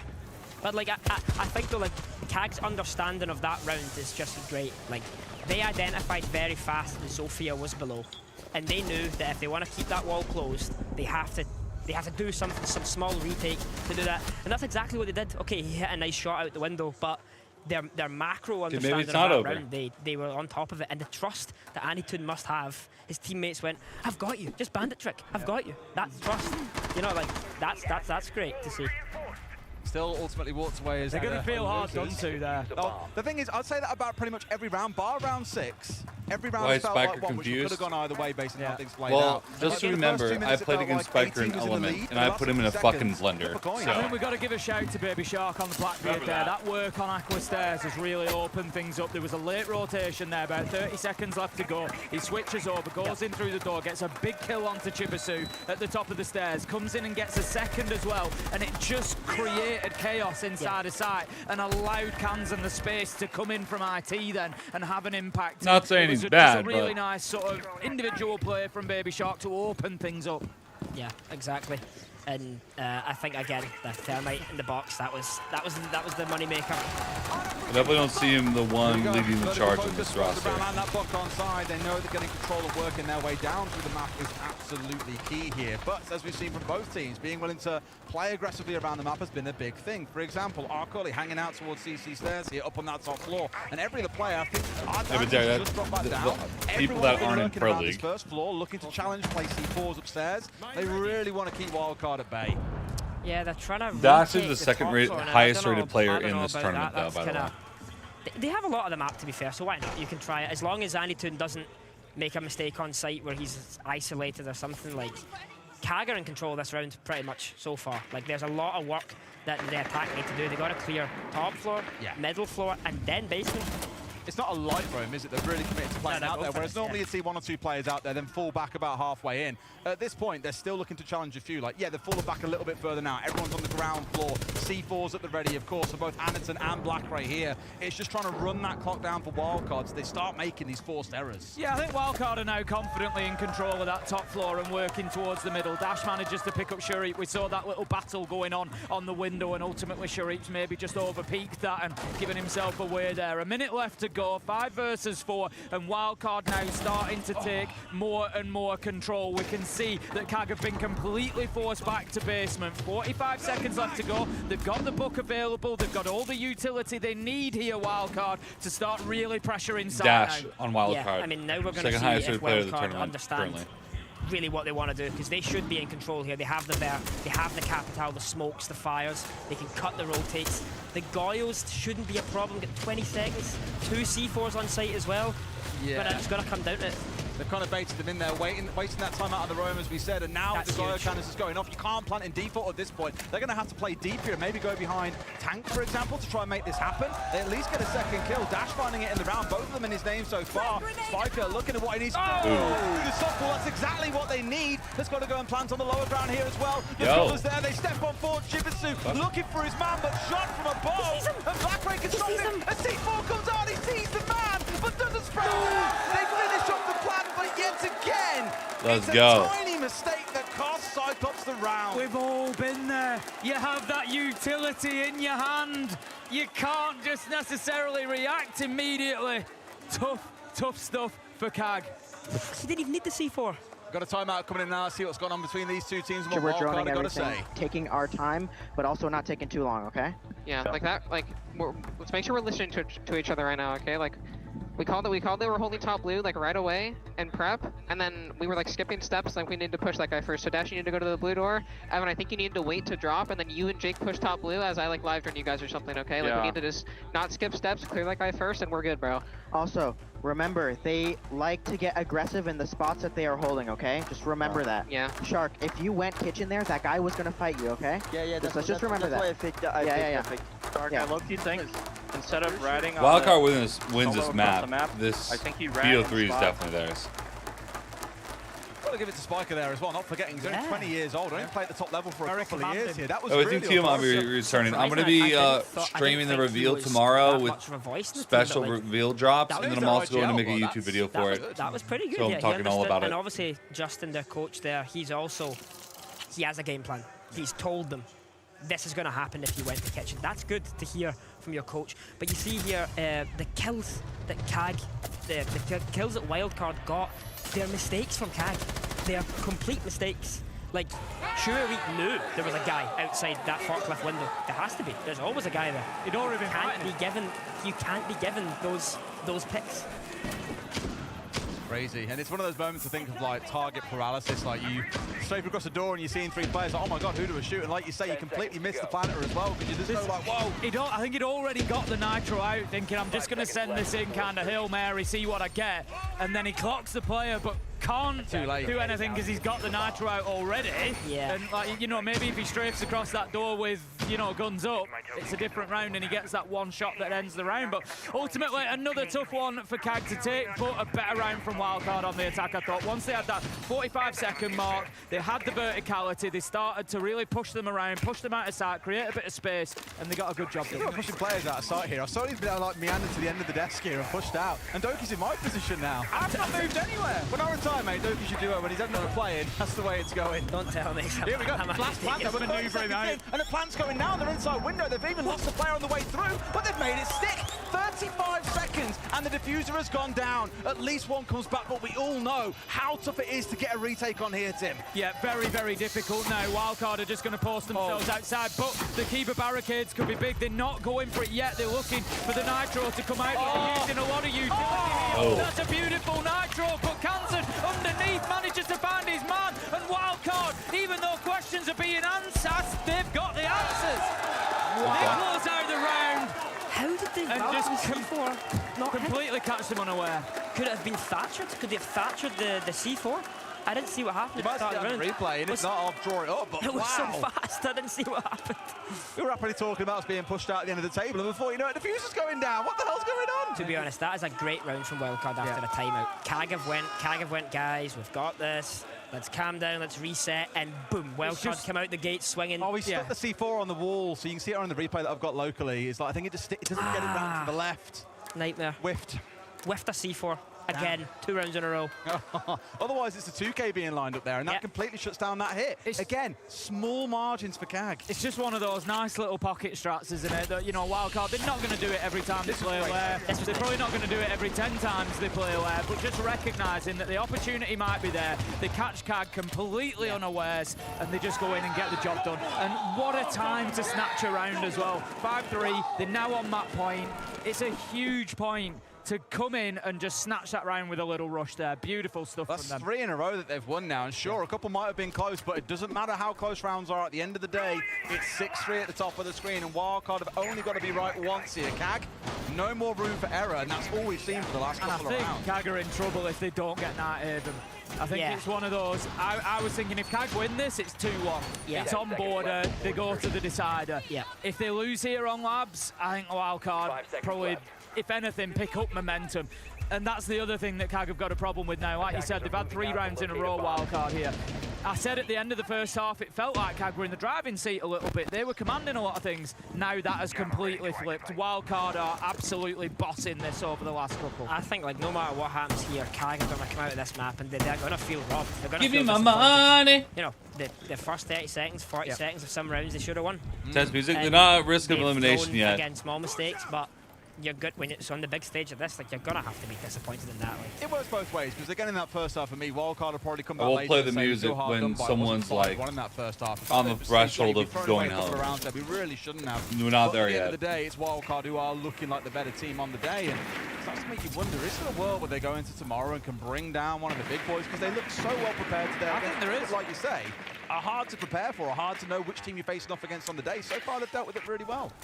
yeah, I'm not sure if maybe the mental game would come into that then, if that situation would happen, like playing against major champions, world champions. During the interview yesterday, Spiker said, like, you know, our aim was to get to stage. We're really happy to be here. Anything else is a bonus. It's a great spot to be in. No, absolutely, but I think everyone's going to say that. But when you do get to championship point, you know, you start to. You're against the big you want it. You know what I mean? You actually want it. So, but I mean, as I said before, I played against Wildcard. Like, they're not bad. They're great. They're playing so great. And I think the main thing is they have these fresh players who are just they're playing so good individually. Look, Kansan again, 10-5. You don't stop, honestly. Player of the tournament for me so far. Like, he's been absolute electric. Might not be #1 in terms of rating, but I think to step into a team like this that, again, is a coming together of a Brazilian, a European, and then mash it all together and hope for the best, it's working wonderfully. That's a really big kill from Dash. What that's done is given him access into Warehouse. They've got Spiker over on the far side near Meeting, and they've got Kansan and Bay working in through IT. So right now, Wildcard are softening Cyclops up on multiple fronts. We often talk about this. You don't want that one-dimensional push. You want them to know that there's a presence everywhere around them. Keep them spinning on their heels. They don't know where the focus is. They don't know where the push is going to come from. And right now, that's the position that CAG are in, because Wildcard are starting to take these power positions away from them really, really well. Just getting rid of the yokai. So the information game slowly being stripped away from CAG as well. They get at least 1 kill to balance it back, make it a second, but there's the trade. Good team play from Wildcard here to capitalise and keep things at a 3-3. I'm looking towards the Ying here as a big one. 2 Candelas in back pocket. No Warden on the other side once again, and only 1 smoke and a C4 left for CAG to work with, but that clock is really low now, Tim. Yeah, Cyclops have done a really good job getting those couple of kills when they did, because it's forced Wildcard to have to switch things up, to have to rotate. Oh, hell no. Just takes the drop to the deck, finds his man, even though he's been hit by the Candela, and that breaks the back of the Wildcard attack. Chibisu manages to find the final kill, and Cyclops have stood up to the pressure really, really well. I'm going to say one thing. Go on, then. Imagine if he had Ying shotgun. But look at that different round. Look at that different round. Oh, man. It's one of those spots for Blackrow, you just don't see him getting a kill there, and he still manages to find it. But it's another one where it's come down to the bitter end, and it could have gone either way, but it's Cyclops who bring out the clutch in the moment they need it. Yeah, I mean... Wow. I don't know, like... What a game. What a game. 4-6, but it's the defense. Like, they can claw this back, you know what I mean? Like, they can claw this back. I think it is all gonna go down to probably next round. Like, this round, you can maybe see CAG are going to get away with, but that deciding round on the 3rd bomb site, the off site, that's where this map will be won or lost, because that's That's going to be a challenge. Yeah, I think Wildcard will be keen, of course. You know, it's easy. Of course, every team just wants to come in and win 7-0 realistically and get it done and move on. They want to win every round, but I think they'll be really keen to get this one done here and now. Like you said, they don't want to go to that dash roll of the third choice side on the attack. You know, you don't know necessarily what CAG are going to bring to the table, but it was a great round from CAG. Like I said, Wildcard had set themselves up brilliantly. They had dash working from underneath. They had presence in IT. They had Spiker pushing from meat inside. There was a lot going on for CAG to deal with, but Black Ray particularly stepped up and got that kill onto dash underneath, and that just opened things up. There was a second that followed. I think it was Sharif that got it, and that then just forced Wildcard to move and change. We saw Spiker take that pressure away from Meetin and Connector, and it meant that CAG could then refocus on the site, and they just did brilliantly to hold on to it. So they keep themselves fighting. You know what I love looking at here? Looking down the numbers from this game so far, every single player on Wildcard, except for Spiker, has had a 3K or more in one of these rounds. They've dragged around over the line and been that hero in the moment. We were saying yesterday to in our game, we were casting who's going to be the hero when they're most needed, who's going to step up and make themselves count. All putting in a shift here to make things happen. Well, this is what I said, you know, 4 of the players on Wildcard are in the top 20 rated. Yeah. That's ridiculous. That is ridiculous. That's crazy. I don't know if you've seen what they're doing here. Actually interesting. They've reinforced all of the walls around the barrel stairs. They're going to be playing that smoke shotgun on the stairs with the Valk, Echo and Pulse info, the C4 around all the soft floor here. You see the hatches even reinforced. That's going to be maybe a big problem for Wildcard. You might even see them completely rotate back to the other side of the map. Play bending stairs instead, yeah, for it depends if they have that But then look problem. who's there. There's another Yokai there supporting Chibisu out on those stairs as well. So they're able to support both with those cameras because the intel's always there. The only problem is the time is so much better for Wildcard than it was last round. Like, so much better. They have the vert, the double vert, triple vert. They're so ready to counter this. It's just a matter of will they get the C4 kills with the info. I think we're going to start getting some answers pretty soon. Dash, Kansan are really working that side of the map towards bending stairs. Arcully's been forced back a little bit here. So Wildcard are starting to be able to find a little bit of space, and they're using it. They know they've got that safety on the mid floor to open up these verticals, start dealing with that utility from underneath. Dash manages to find Sharif, Baby Shark onto Chibisu, and it feels like it could be a downward slope now for Wildcard. This is exactly what they said during the timeout, Tim. Baby Shark has gone into kitchen and been challenged by Chibisu. They spoke about this, they expected it, and they've dealt with it wonderfully. Only 3 players left between Wildcard and taking this map. Make that 2. There's one on the upstairs, and this feels very reminiscent of when we had Bay up on the top floor trying to undo the same. I think this one's going to end in a similar fashion, that the attackers don't see this one going against them. Arcully, try as he might, can do nothing. That one goes to Wildcard. Yeah, I think that Cyclops could be in some real trouble now. Not only have the North American team taken that first map, but they've looked better and better doing it, and it feels like they're really hitting their stride coming into their map choice of Chalet. And I tell you now, those Japanese fans at home, it's about 2 in the morning now. They're going to be again sleepy. There's going to be a lot of tension there for watching this team, because it's not going to be easy. No, and I think as well what you said about Chalet, the next map. Emra's still not watching her team, bro. CAG really don't like Chalet. Well, they're going to have to show She's not locked. Doki, that's for sure. We'll go to a break, and when we come back, map 2 awaits.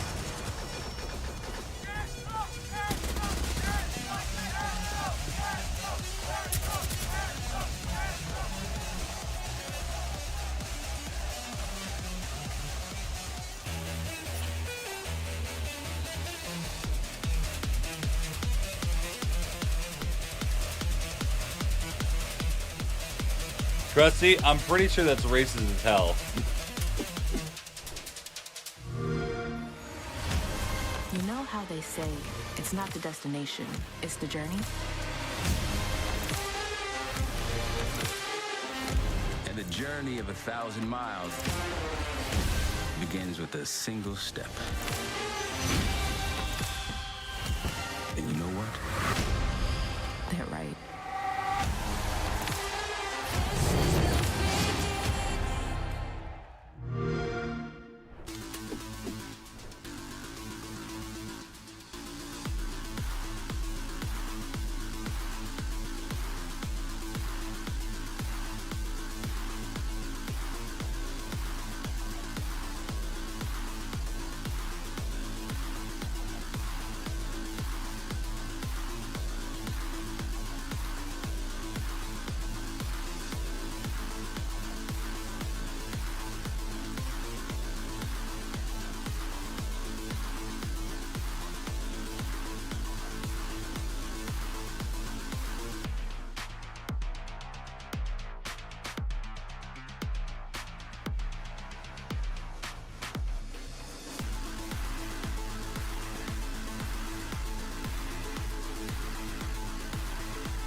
says that it's so hard to face a team like CAG. What do you think of it? You just did that and won. Honestly, the rounds we were losing, we felt like we were kind of in out of control and we were kind of throwing them away. I think we had a really slow start.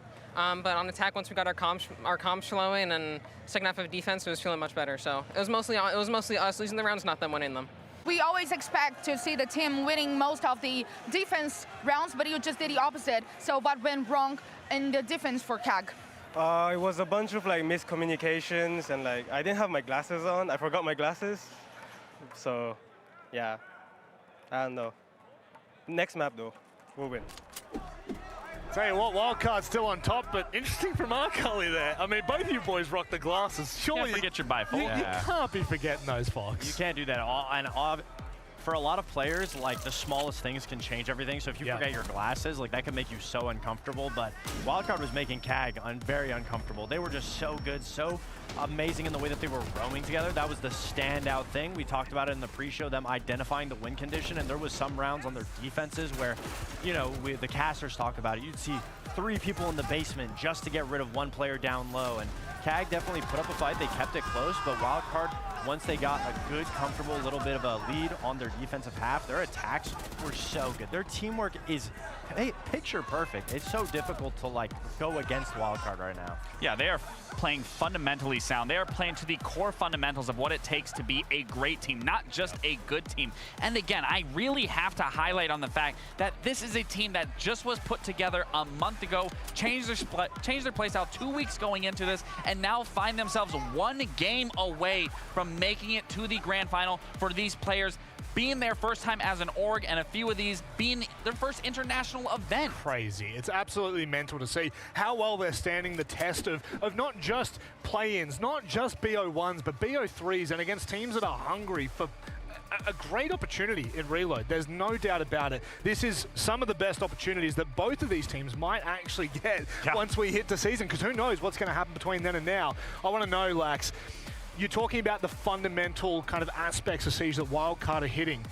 What is it that just makes them so heads and shoulders above the rest? I mean, I think Fox said it best when we were breaking down the team to begin with, is they just do such a good job at identifying what they want to do and how they're going to take it. Even this setup right here, Doki said, whoever wins this round, this is going to kind of set it up. And that was a huge gunfight for Kansan because Bomb is down, but they have that plan to push towards the site. And then this round, round 8, they were setting up top, forcing all of KEG out of every position to then go for site, to go for the execute. And look, everyone is doubled up on top of each other, separating all of KEG.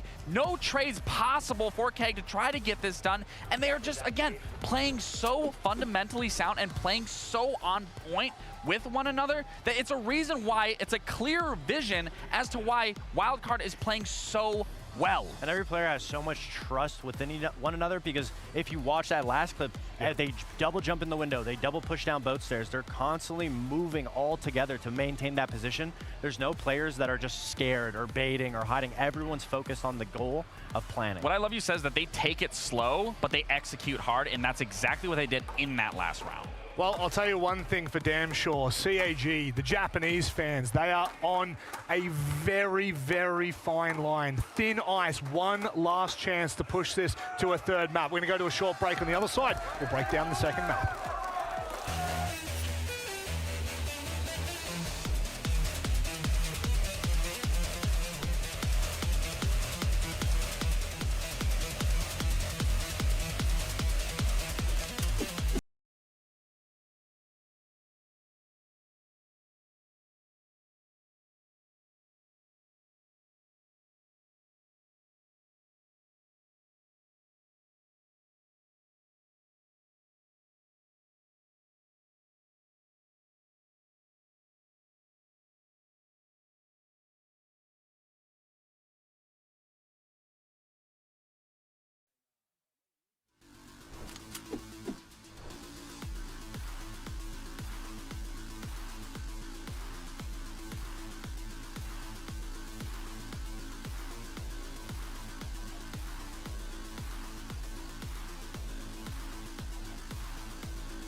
look nigh unbeatable at the moment. They have been unreal so far in all of their BO3s, BO1s even. I'm not even going to wipe out phase 1. It's been really solid. You boys said to me something that still rings so true in the back of my head. I'm terrified as an APAC fan. You said to me that if they don't manage to win Night Haven Labs, it's a death sentence. Fox, can we double down on this? Yeah, I mean, it's still the same sentiment. CAG is obviously going with the same ideology that Elevate went to, which is there's footage on Chalet. So let's go to Chalet. Let's try to pick apart what Wildcard's doing. But the strength from Wildcard doesn't come from the map specifically. It's their fundamentals. We are harping on it all day. The way they're playing off of each other, the way they're moving. Chalet is just one of their best maps. So obviously, I still think it goes the same way. But if you're CAG, what can you do to make it better? You're going to have to be able to isolate some individual picks. The only players that are able to get opening kills on CAG so far was Shuri. Yeah. I mean, not only just being able to isolate certain players, I think even in the ban phase, where we saw in the beginning of their Night Haven Labs bans, they didn't ban Blackbeard right away. They banned Monty, where Blackbeard was the biggest issue, especially if you watched their game yesterday with Wildcard and on Consulate specifically, that Blackbeard was doing damage. And even in the beginning, where you could say Baby Shark ended up clutching that round because of the Blackbeard that's allowing them that headway. These bans are so important going into this matchup, especially this map is not going to be in their favor. So if they can make bans work, I can maybe find a little glimpse of hope, but they're on shaky territory. You guys, you've not convinced me at all with this. It's hard because the thing with Elevate, it's hard to counter them because they are so precise at every single approach, at every step of the way, that if something is in front of them, they're immediately identifying how to go around it or what they're going to do to tackle it head on. Well, boys, thank you very much for breaking that down. If you're an APAC fan like me, it's time to hold your breath. If you're a North American fan, you can breathe easy knowing that at least you have Chalet up next. We're going to speak to the coaches before we head into the game. Our colleague spoke about miscommunication in the first map. What else you're gonna fix for now? アルキュリ選手はコミュニケーションは問題があったと言ってたんですけれども、これ以外何を改善したいと思いますか？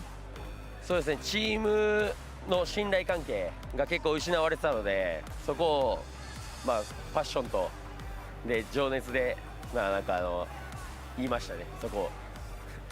So I think we lost a little bit of faith in each other, so I think we want to fix that, like give some more passion to the game and then just go for the second map with that.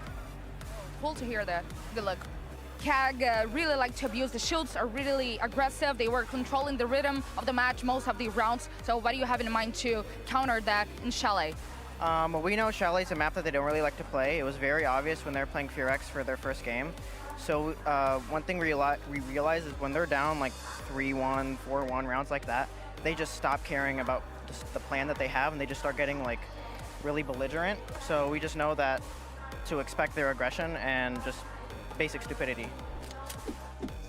Expecting basic stupidity is a big one to expect going into any game, I think, guys. And you're both missing something. I can't see.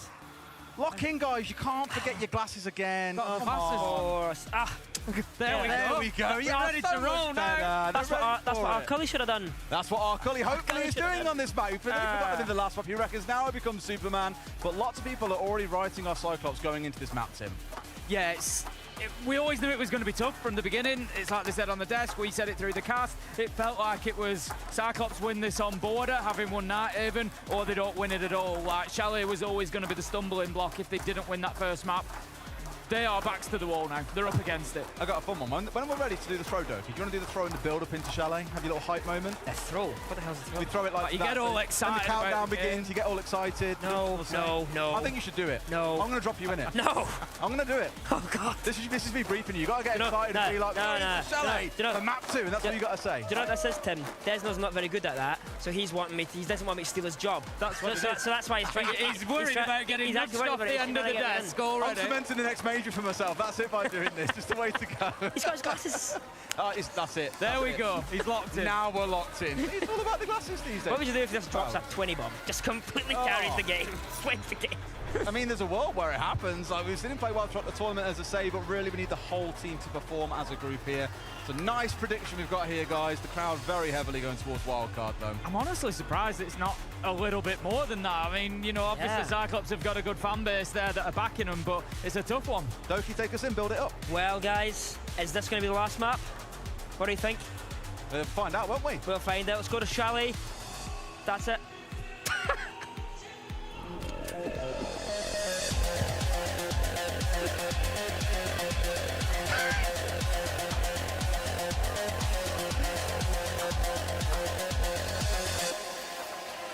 delighted about is I've already got a contract for the next major in front of me now. My It's job signed, is it's safe. sealed, it's been done.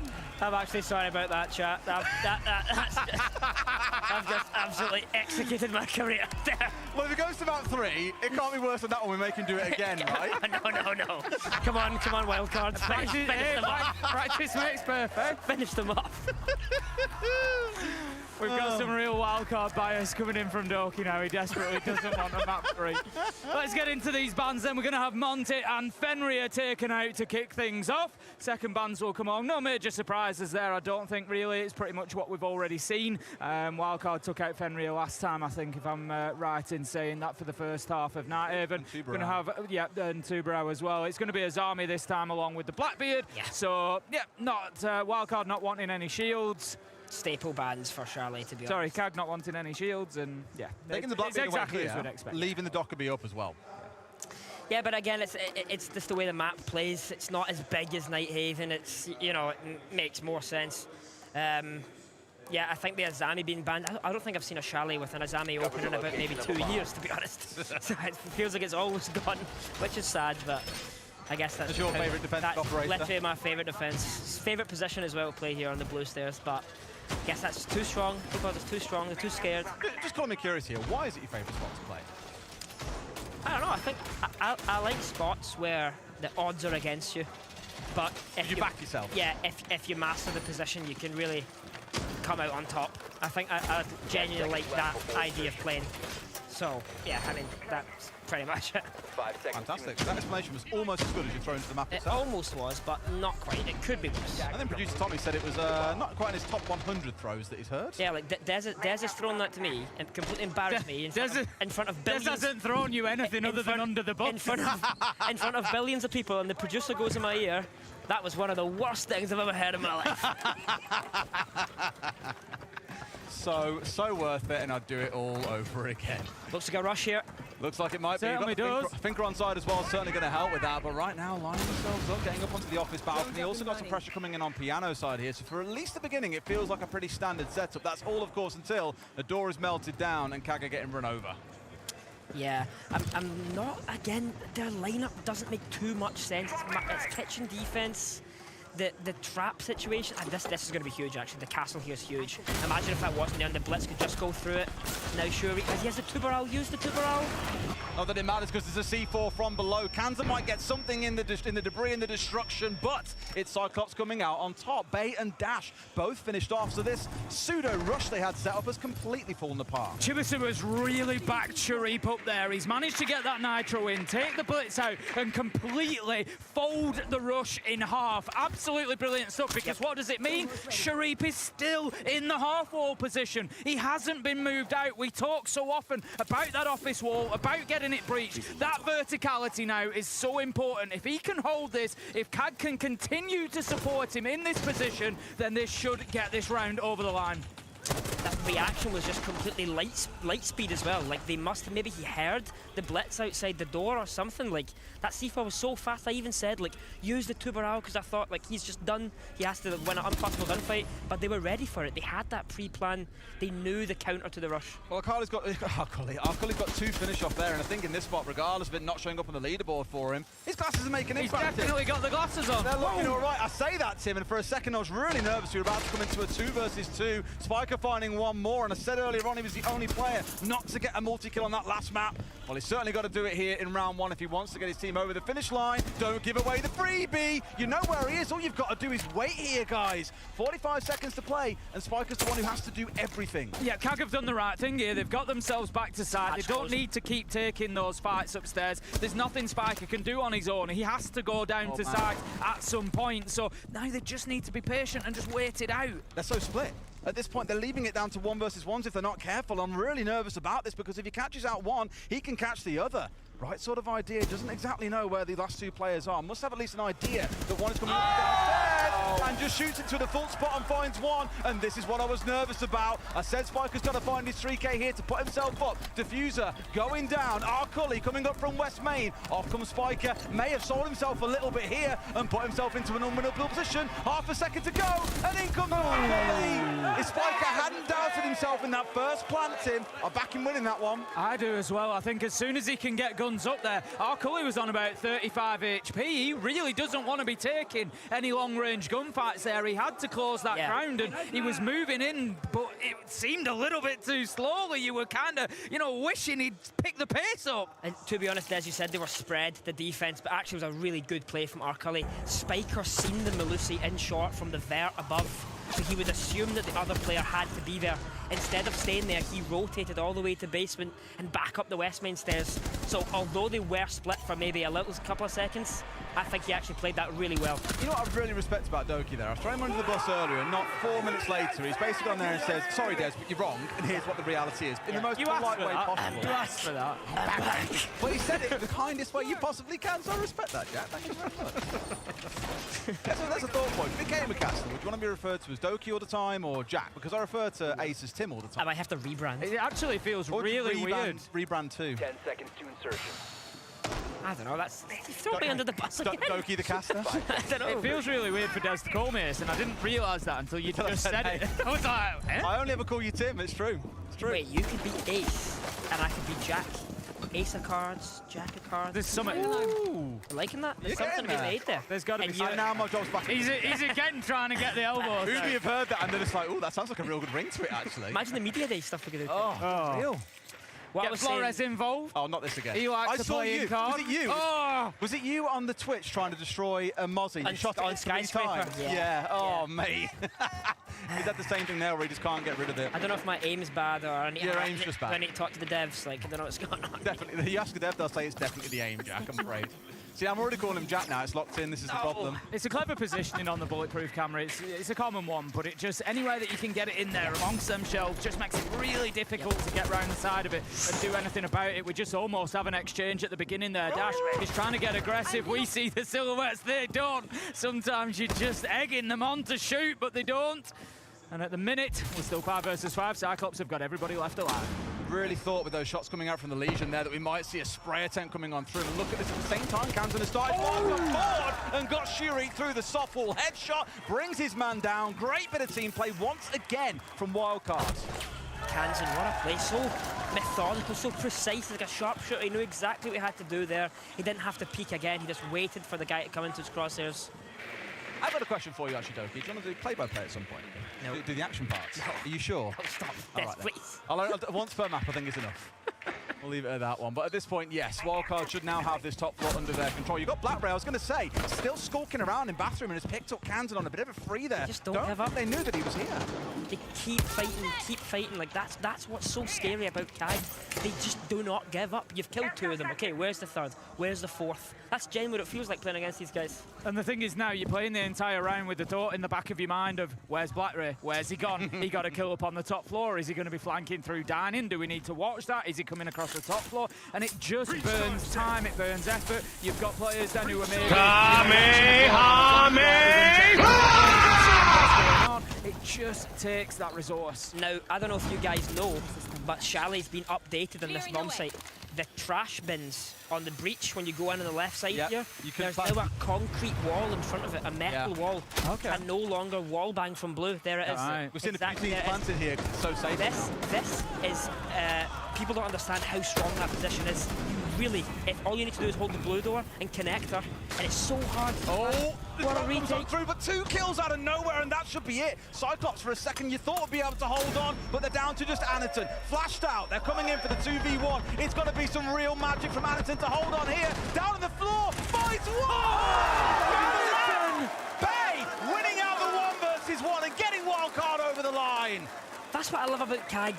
Almost got the round, and he's sitting there with a smile on his face. Yeah. He's happy. He doesn't care that he lost that round. It was a nice try. Anaton was on the verge of having a spot named after him there. He was. That's the reality. He gets a nitro out, he flips 180 and hits the guy dropping the hatch. Then he spins round, avoids death whilst blinded, flips the pistol out and gets a kill.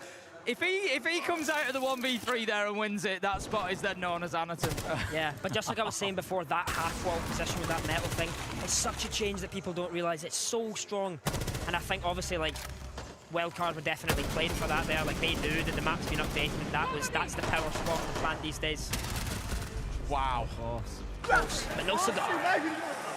Indeed not. So, one apiece, Tim. Both teams showing a little bit of bite in these first 2 rounds. It's another one where it's going to feel, when you get to the half, like, which team really deserves to be in front right now? The half is the really big thing. Let's not forget, KAG is starting on the defense. They've chose to start on the defense. We're expecting them to pick up some rounds here. The real question, the real acid test for KAG is going to come in that second half. When they get onto the attack, what can they do then? Can they keep winning rounds? Can they keep pushing forward? Or will Wildcard just run away with it on the defense? The thing is, like, I guess you can compare Nighthaven and Chalet, both saying that they're both pretty attacker-sided. I think it's probably fair to say. And the last map, KAG favoured the attack. They were doing way better on the attack than their defense. So if we go back off of that information, maybe if they can get a 3-3 half here on Chalet, that's generally good. For KAG, maybe they have some crazy stuff planned for the attacks. As we saw yesterday in our series, though, Chalet is such a different map compared to what you see across really the rest of the map. For one of our more attacker-leaning ones, it does favour that aggression for the defenders, and it's almost in a way you're forced to play this way. Like seeing Balkans yesterday playing so aggressively with trap operators throughout Chalet, I was like, wow, we don't really see them play this aggressive as a team all that often. It forces it, right? It mandates it. That's what I was saying in round 1 before they rushed off. Oh, he's got to get the kill there, surely. Well, he did, Tim. That's what I was saying, like, about the traps. They've brought back the Ela now, the Frost. I'm also even going to count Castle as a trap because it's just a problem. Castle counts as a problem. Like, they're playing with a lot more now. Shurip! Forget about power positions, boys. He's at every single window there is going. And he's got rid of both Bay and Spiker, 2 crucial operators that are well equipped to deal with him as well. Having both the Trim Bees and the Deimos tracking, he's got away with both. And it leaves now Dash super important, leaning into what you were saying there, Dorky. So much stuff to clear out, so much utility to deal with. And those Rotero drones, only 2 of them left in pocket, is going to become more and more vital. Kansan lost the Twitch drone to Anaton on Not this. again! Way. They just cannot control Shurip right now.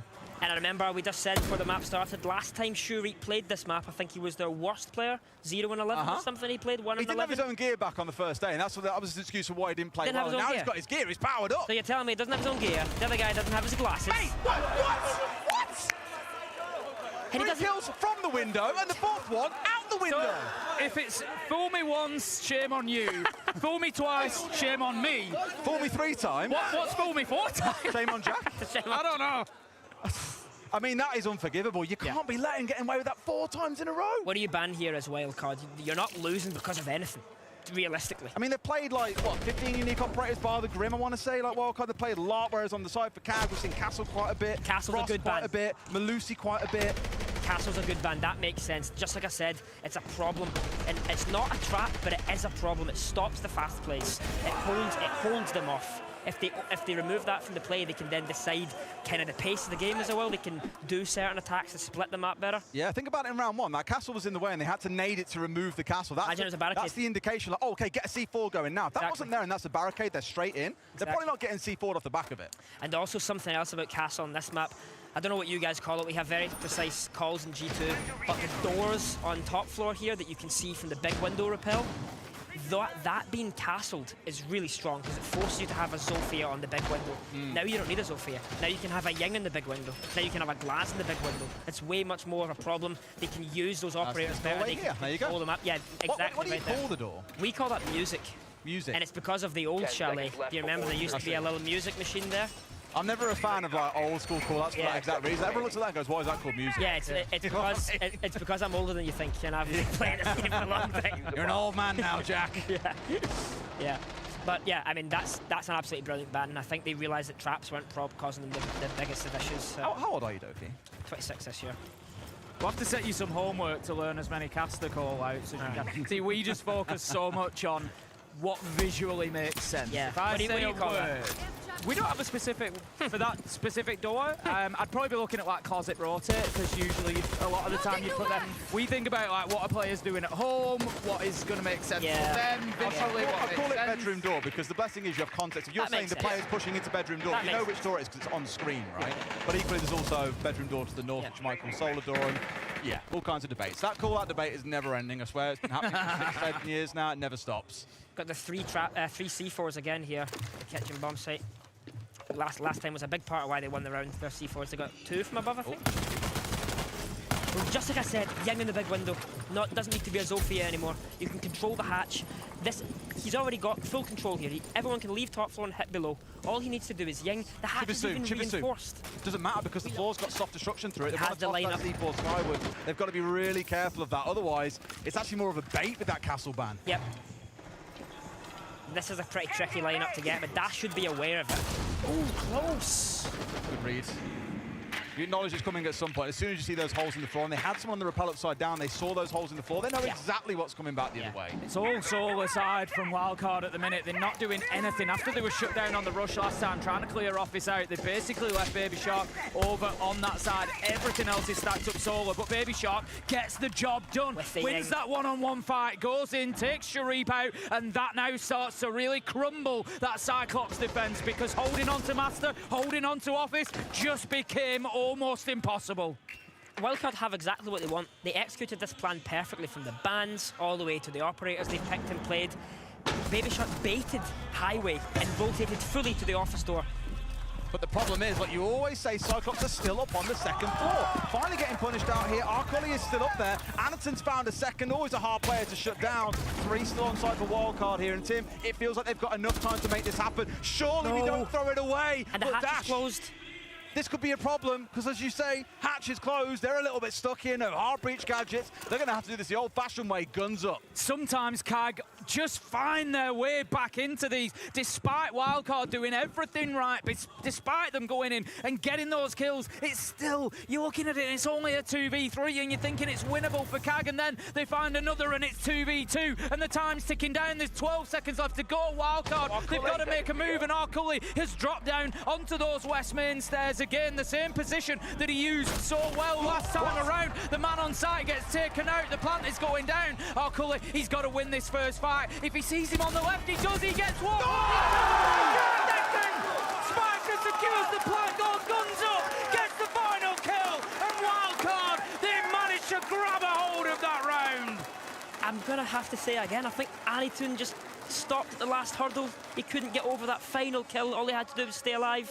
Two rounds now where he's been so close to getting it done. He almost paused there, like, too much trigger discipline. Like, just pull the trigger at that point, my man. Like, what are we doing? He knew the player was there, but was so slow in taking the shot. Wanted to make sure he definitely got a headshot and paid the price for it. But fair play to Spiker, coming straight off the diffuser and flicking straight on his man. Knew exactly where it... That's great comms. To me, I look at that, and you might correct me, Adoki, but you might agree with me. I look at that, and that, to me, visually, I can see the comms. Yeah. That first player dies, he knows for a fact it's not come from in front of him, so that call-out is there immediately. Yeah. He's on west main to kitchen door, and that allows Spiker to just whip round and hit that shot. Yeah, it has to be. He positioned himself so well. He knew the only place that he could possibly die to was the right. So even if he was to flick to the right and he wasn't there, he's still safe. He can reposition. He has that time to do it. I think it was a great round. To be honest, great round from both teams. Great execution from Wildcards. Great comeback from CAG. It was a nice rotate again from Arculi through basement.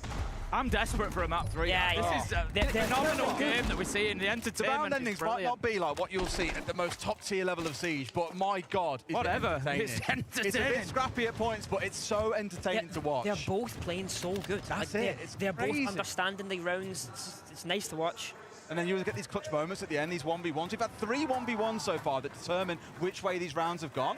And to be fair, for Wildcard, the rounds that they've won have come down to 1v1s. Bay won the 1v1 in round 2, and Spiker's just won that one there. You might call it a bit of a glorified 1v1, because it was more of a 1v2 that resulted in the trade, but still, the stats don't lie. Look at this, by the way. Their lineups compared, they only have EMPs. They have nothing to break that tuberal. They have absolutely nothing. They can waste their EMPs, their economy here. They don't have a twitch run, they don't have a nade that you would maybe usually see in that situation to break the tube and get the wall off even faster. Maybe Wildcard didn't spot the tube in the prep phase. Well, so that's probably why they're here now, is just try and waste as much time as you can, right? Like, if they can keep on chewing this through the tube round, they'll still have a minute left to play with. They're not going to be too bothered here, Wildcard. The problem is, if this is only where their focus is going to be, then they're in trouble. They've got to put their focus elsewhere around the map. And to be fair to them, on our other monitor on the left, you can see now players are scattering throughout the map itself. It's not just about this main breach. No, we've just seen the electrical get shifted. I'm not sure it's going to catch any of those Selmas out. It's actually put onto the rear wall at West Main just to prevent that long angle coming in. So right now, Cyclops recognising that the push is not going to come through that main garage door anymore. They've shifted round to Wine, and they're going to be playing from the backside. Dash is going to take a little bit of damage there, gets the EMP down. That's going to enable them to open up that long angle. So Wildcard are working towards having everything they need. No Thatchers left, all tubes used. That wall's going to stay closed, and that is the best wall to stay closed. It doesn't matter that the trench breach is open. They can stay on the long angle, and they can just hold this breach. Yeah, all 5 players from CAG have now said, okay, forget that wall, we're all going to defend trench now because they know what's going on. They've matched Wildcard step for step, and Shuri, don't forget, is upstairs. He can do some real work up here. Arcoli's getting the first kill, and now starts to make his way back towards side down blue. In fact, to say that, he's rounding himself in towards lobby here. Tim, they're going to fight them for every inch of this map. Yeah, they really are. CAG giving up absolutely nothing here, wanting Wildcard to know that they are going to get nothing for free. Anaton manages to pick up Dash, and we're likely to just see a flurry of kills back and forward here, and we'll just have to see how the chip falls. Sharit manages to take down Baby Shark, 4v2, they have to go. And Cyclops are looking good. The diffuser is going down. Bay manages to get in, but he's going to have to back off as Black Ray picks up Spiker. He's 1 versus 3, becomes 1 versus 2, does it? No, he can't find his man. He keeps searching around the pillar. He gets him now. 1 versus 2. Way. 19 seconds left to go, Des. We don't throw this one away, CAG. Surely not from this position, but if anyone's going to do it, it's Bay. Isolates out the 1 versus 1 inside a trench first, looking for his man. Can't quite find him, swings in, and Shuri remains the hero of this round. But for a second, Tim, I saw Bay's name up in lights. That's the thing about CAG. You see that they're in this 1v4 situation, and they've gave the 2 picks, right? They're putting that pressure on, but those last 2 guys that are alive, they're chill, they're playing it safe, they're not letting them extend too much. They know when to stop. That's pressure. That's pressure, and because Bay will be feeling that. He'll be thinking, where's the next guy? Where's the next guy? And when you're in a high game like this, Wildcard have messed up that round. That wall cannot stay closed. Do you almost, in that sort of situation, you know, you're 1v3, when you hit that first shot, do you almost want the other fights to come quickly? It's like you want to just be like, you know, reacting, like ping, ping, ping. You don't want them to do the time. work. You want them to do the work for you, so you don't need. All you need you to don't do want is to go and find them. Exactly. Yeah. Because then that's just more time. Senny's waste, here. More, We're just you know, watching, then the just round gonna chilling every out. second you lose, is the round goes away and away and away. But smart from Bay, because he knew he had to push an isolator 1 versus 1 and goes after Shurip as well. Just going to be hard to dome a guy that's already got 2 kills in the round there, and himself is on a bit of a heater. 8-3, Shurip now Hoping steps Wildcard up to. pulls it out, but we'll see what happens. Glasses buff, it's a thing. I think one thing to remember here is we're getting really excited about the Cyclops performance at the minute, and don't get me wrong, they're playing really well, but it's only 3-2. Yeah, like, they're having to work so hard for what we would call a default half, really, a 4-2 half on the defence. You know, they're having to really battle for it. Is 4-2 a default half for Shally? I know what we say the attacking. I think it's a good half. Yeah. I think it is a good half. I'd say it's a good half. What did I say though a few rounds ago? I said if CAG can get 3, their attacks could pull them over the edge here like they did on Lighthaven. Depends how good the attacks are, because they were so close back on Labs. You'd expect it to be a bit easier on this map, given, you know, you're used to playing teams like this in Japan that are going to be aggressive, and on this map, you're demanding to be aggressive. So, they're doing the same thing again. Yeah, same as in round 1. Why? Oh, okay, now this is risky. They've got the thing. What are they going to change, though? Because there's no castle. Why not? What do we speak about? The neighbours, what orchestrated last time, it's how they knew to react. It's not kitchen. There's no C4 below. They know that the C4 was the only thing that stopped them last round, so why shouldn't it work this round? So Shurip is underneath though, he's around dining at this point, so he could come in and do quite a lot of work. Again. The tub's in as well, now get some shots down on towards Dash, and there we go! Shurip with a massive double C4 kill from below, and that's this round done. Dashed away, a 4 versus 2 breaks out. Spiker might at least pick up our Cully, but this one feels done, Jack. If you're Wildcard, what are you doing?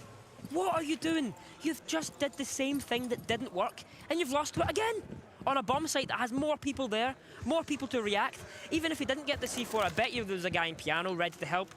That was a bad decision. They've almost been so annoyed with the way they've attacked the last couple of rounds that they don't know what to do. Their strat book's failing them there. You don't expect the team to do the same thing twice. They'll normally rotate through a strat, right? So they were hoping to catch something there off guard. You know, Cyclops to be already on the beach and thinking, cool, round 6, new plan coming out here, we can deal with this. I get the mindset on what they've tried to do, but it has been dealt with so well. Shuri, perfect position below. He's just come in from the hallway as well. The timing is unbelievable. Kaga making the choice at the minute to keep themselves up on the top floor. Anaton manages to find the kill with the C4. We just get a nice little view there of the new rappel around the corner. I'll pick that up as Kansan does it. Sorry, Spiker does it. But yeah, they've had brilliant use of the utility throughout the game. Nighthaven as well. We saw these Nitro kills coming in, and they continue to do so. And right now, Cyclops are more than happy to just keep themselves alive up on the top floor. They're confident in their ability to use those vertical angles and force Spiker to make a play. He doesn't have the diffuser in hand as they try to get up the stairs. He cuts them down. Chibisu closes it out, and again, Cyclops just looks super comfortable up on that top floor. They knew what was coming. Not forgetting as well, Doki, those 2 rounds that Wildcard won were off the back of 1v1s. Yeah. This could have been an absolute stomp by Kag. 6-0 Oh dear, oh dear. And I'm thinking, our Wildcard thinking right now, are they looking at border yet? Are they thinking, is our defense is going to save us here? I wouldn't want to play Kag on board, I'm not going to lie. At least they've banned the Monty. We can at least say that Kag don't have that in their arsenal anymore. But as we already saw, Anaton would just play Blackbeard, right? Or they'll run around with Blitz. Like, they've got other things in their arsenal that happy to bring out. If I'm them, I'm banning Blitz here because I think it's Shally favours that map. It has to be a shield. Another ban wouldn't make any sense to me. Maybe the Dokkaebi again, we spoke about on Labs. It could be good. Second ban comes in. It's actually Ying that gets taken away. So the bans that are just off screen while the replays play out, we've got Monte and Ying, Azami and Tubarao. So not too much of a surprise on the defense, but that Ying ban does allow a blitz. Does allow a Blackbeard. He's straight onto Blitz. Maybe they are thinking that Ying is stronger for wildcard. That's why they've decided to then ban it out, because they think that the shields aren't as strong. Personally, I think this map is one of the best maps for shields. The windows you can jump in. Maybe without Monty, okay, you can have some arguments that Blitz isn't as good in that situation because you can be isolated. But I think like Kag are a team that come with a plan, especially for their rushes. You don't want to give them it. You know what I mean? I think Kag want to get a really aggressive start on the attack here. Win this as quickly as possible. Get themselves up to 5-2 and pile the pressure on Wildcard. You know, we can talk about pressure for Wildcard, of course we can. But look at Kag's position. They are not only one map down in a semi-final, they're fighting to be the first ever APAC team to get onto a grand final main stage. There is a huge amount of pressure on these players' shoulders, but they are just living up to it. Looking at their lineup as well, right? IQ and Twitch here, getting rid of things like the Fenrir. Get that out of the way, deal with any utilities that can impede you, then you've got the calls to be able to cause a bit of chaos. And what's Anaton going to do? Charge right in here. They've got it so well engineered, but first it's about removing away some of these traps from Wildcard, or at least the intel they might hold on to. Yeah. Things like the bulletproof, things like the jammers, things like the remind. Anything else that can slow you down needs to be gone. That's what I was going to say. I think one thing that could be good for Wildcard here is the Fenrir. Kag didn't have it open on their defense. Wildcard banned that away. Fenrir is so good in this map because of the wooden beams around the map. You can really hide Fenrirs in so many spots. You can hide them in the plants, and maybe the drones don't see them. I think Fenrir is one of the strongest defenders on this map because of that. Everyone plays split. Straight into the top floor. I mean, they've gained ground up here pretty quick. It is still an area of the map that Wildcard weren't holding down, but as you can see, it's theirs. And you were speaking about those beams, Doki. That's exactly where we found our first one in this round. And of course, you don't see it really until you go pushing on forward. And this is where, again, Shuri's got to do some real work with those shock drones. Anaton's just gone out of office door as we saw onto the balcony. He's thinking about pushing that mezzanine player. I think Pate is potentially going to come under some pressure very, very shortly. They're looking to get that trifecta moved out of that top floor, clear that triangle, get the vertical, and look down onto site. But as it stands, halfway through the round, Wildcard are still reasonably comfortably in position. Also Frost here, maybe you guys don't know, but now shields can ADS when they jump through windows. They can't destroy that Frost map for themselves. Only someone that has a normal gun can do that. Oh, and Dash has completely deleted Chibisu there out in the rappel. Almost lost his life in the process, but for now, stays on side. Very important when it's a Dokkaebi. I didn't see if the second phone call came out, but that's no longer available. So Anaton is relying here on his team to have drone things out and knowing where these key players are when he starts to push forwards. It's going to be an interesting push. I think Blitz in this highway is so exposed, like I said. Maybe the smokes will give some support, but that Fenrir is going to cause problems in a second, I think. Yep, there it is. 2 kills for our Cully out of nowhere, and look at that, constantly blinded the whole way through. Not that it matters when they've already cleared themselves out. They've checked absolutely everything, but there is no one around on this top floor still. Most of them have dipped back down. You've got Baby Shark who's holding around as well inside the gaming hallway, trying to put a bit of a challenge up, but Feels a little bit hard here. Kag have got the vertical. They've got 35 seconds to work with. The shot's coming in from above, but there's a lobby player that's working around here. I believe it's Kansan still darting around. If he can get a kill here, Tim, we balance everything out. Yeah, he's just got back up from basement. I think they're probably aware of his position. Oh! No idea whatsoever. Anaton goes over the top rope, but wishes that he hadn't. Taken out by Kansan, 3v3, and all of a sudden Wildcard are back into this. Spiker is low health. There's an opportunity for Kag, but they need to get aggressive. They need to push in and try and find some kills. 9 seconds left to go. Kansan stands up from behind the bar and stands up tall, takes down Black Ray. The kills are going towards Wildcard. Can Akuli do it with an air? He cannot find the last man. Another round where they come down to a 1v1 and Wildcard come out on top. Wow! What a game we have here. But again, Anaton, just like on Labs, he's getting complacent with the shields. He can't be dying in those situations. It was the same on Labs when he died with the Monty, lost his team the round. I feel so bad because he was looking over the balcony. Is there a player there? Is there a player there? No, over a go, and it turns out Kansan has slipped in at exactly that moment. He's played it perfectly. That is timing into a T. What a game we have here. Wow, wow, wow. Again, the fact that it's come down to 3 rounds that Wildcard have got from these 1v1s just screams that we could have been over by now. It could have been 7-0. We could be on to border already. But Wildcard are holding on. And what makes me nervous for Cyclops is if Wildcard have got that in the tank and they can just tweak things a little bit here, they can start coming out on top. We're talking about Anaton making a bad play there, but you also have to say the positioning from Kansan was absolutely phenomenal. Got the kill on lobby, rotated to bar, made it all. And he got an ace, no?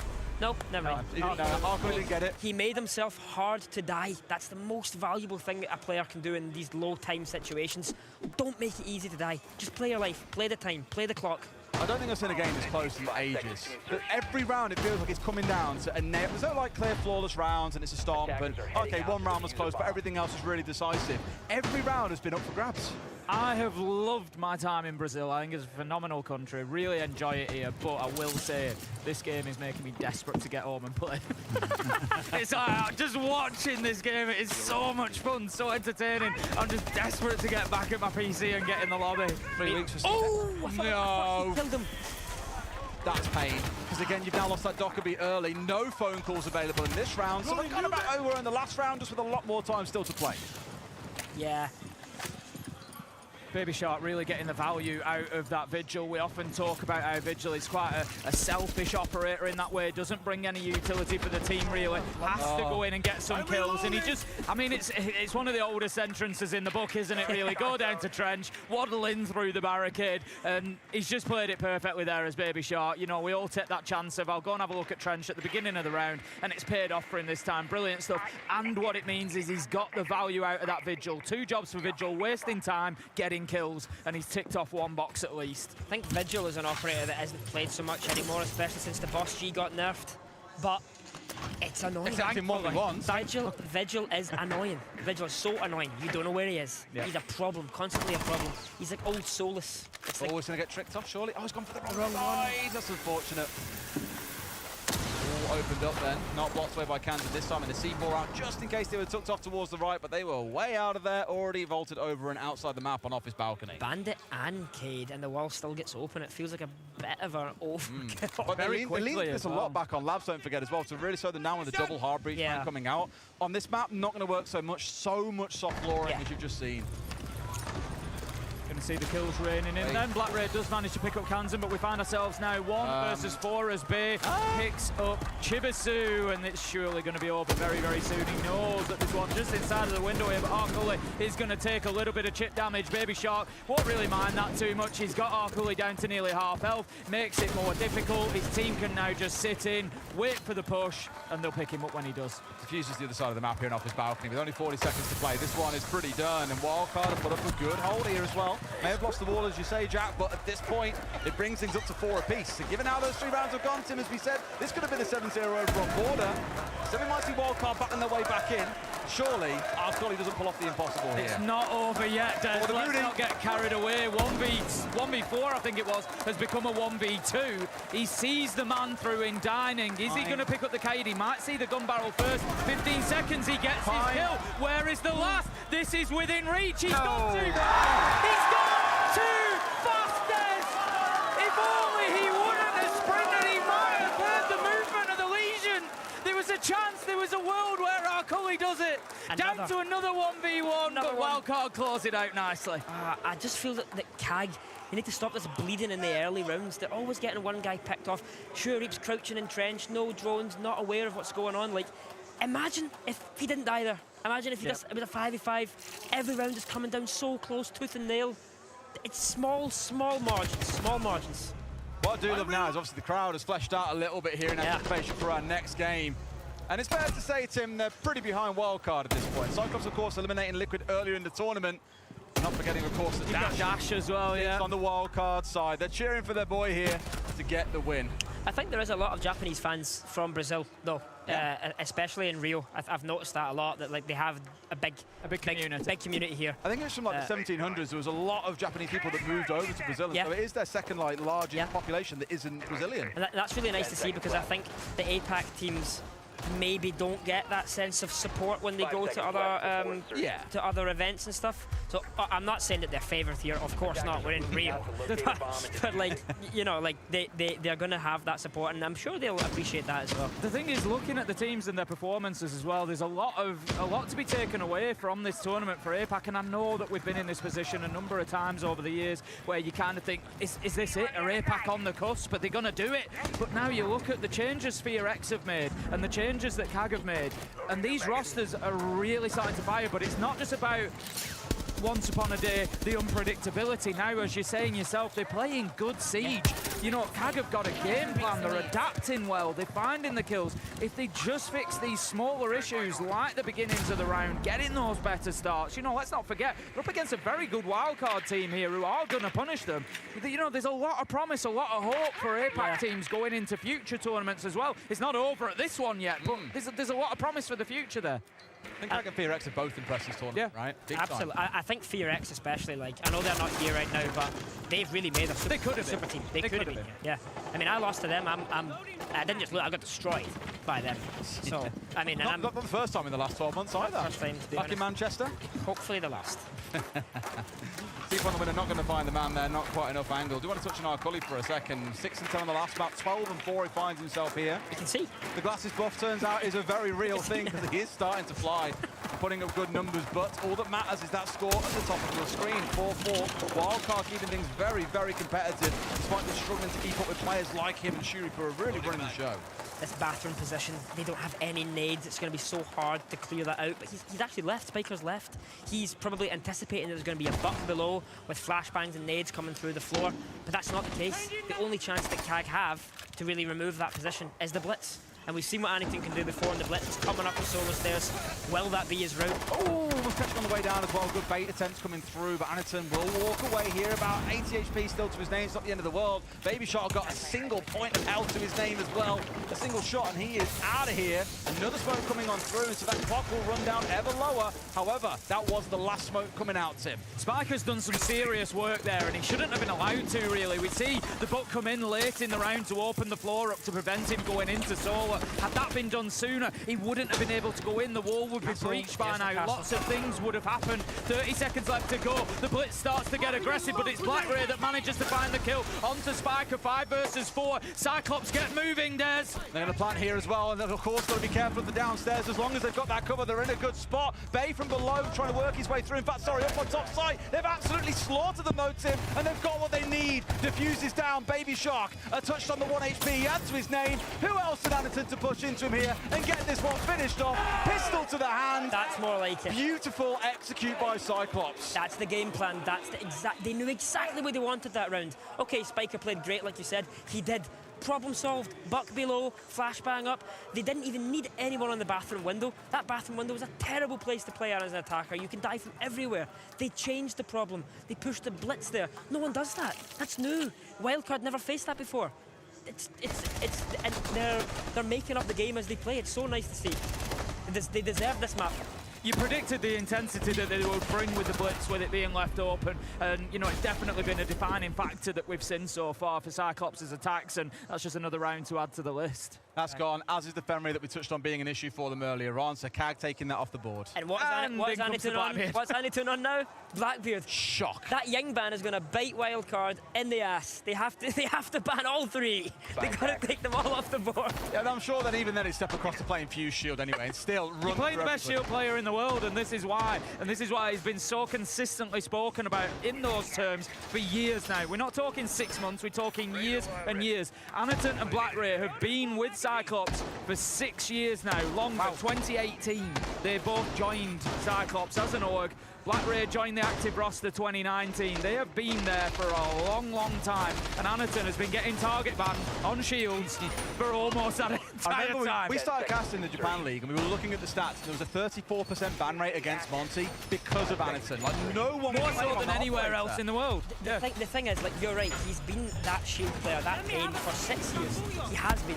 But now, this meta, the shield buffs recently, he's like evolved, and he's not back. Is this his final form? It's his final form. Would you go as far as calling him the best shield player in the world? He plays it like no one else, very aggressive. Yeah. To be honest, yeah. I think there are a lot. I think Alamal in my team is up there with the Monty, with the Blitz. He is a force to be reckoned with, but it's... What about Pengu? We can't forget about Nuke, surely.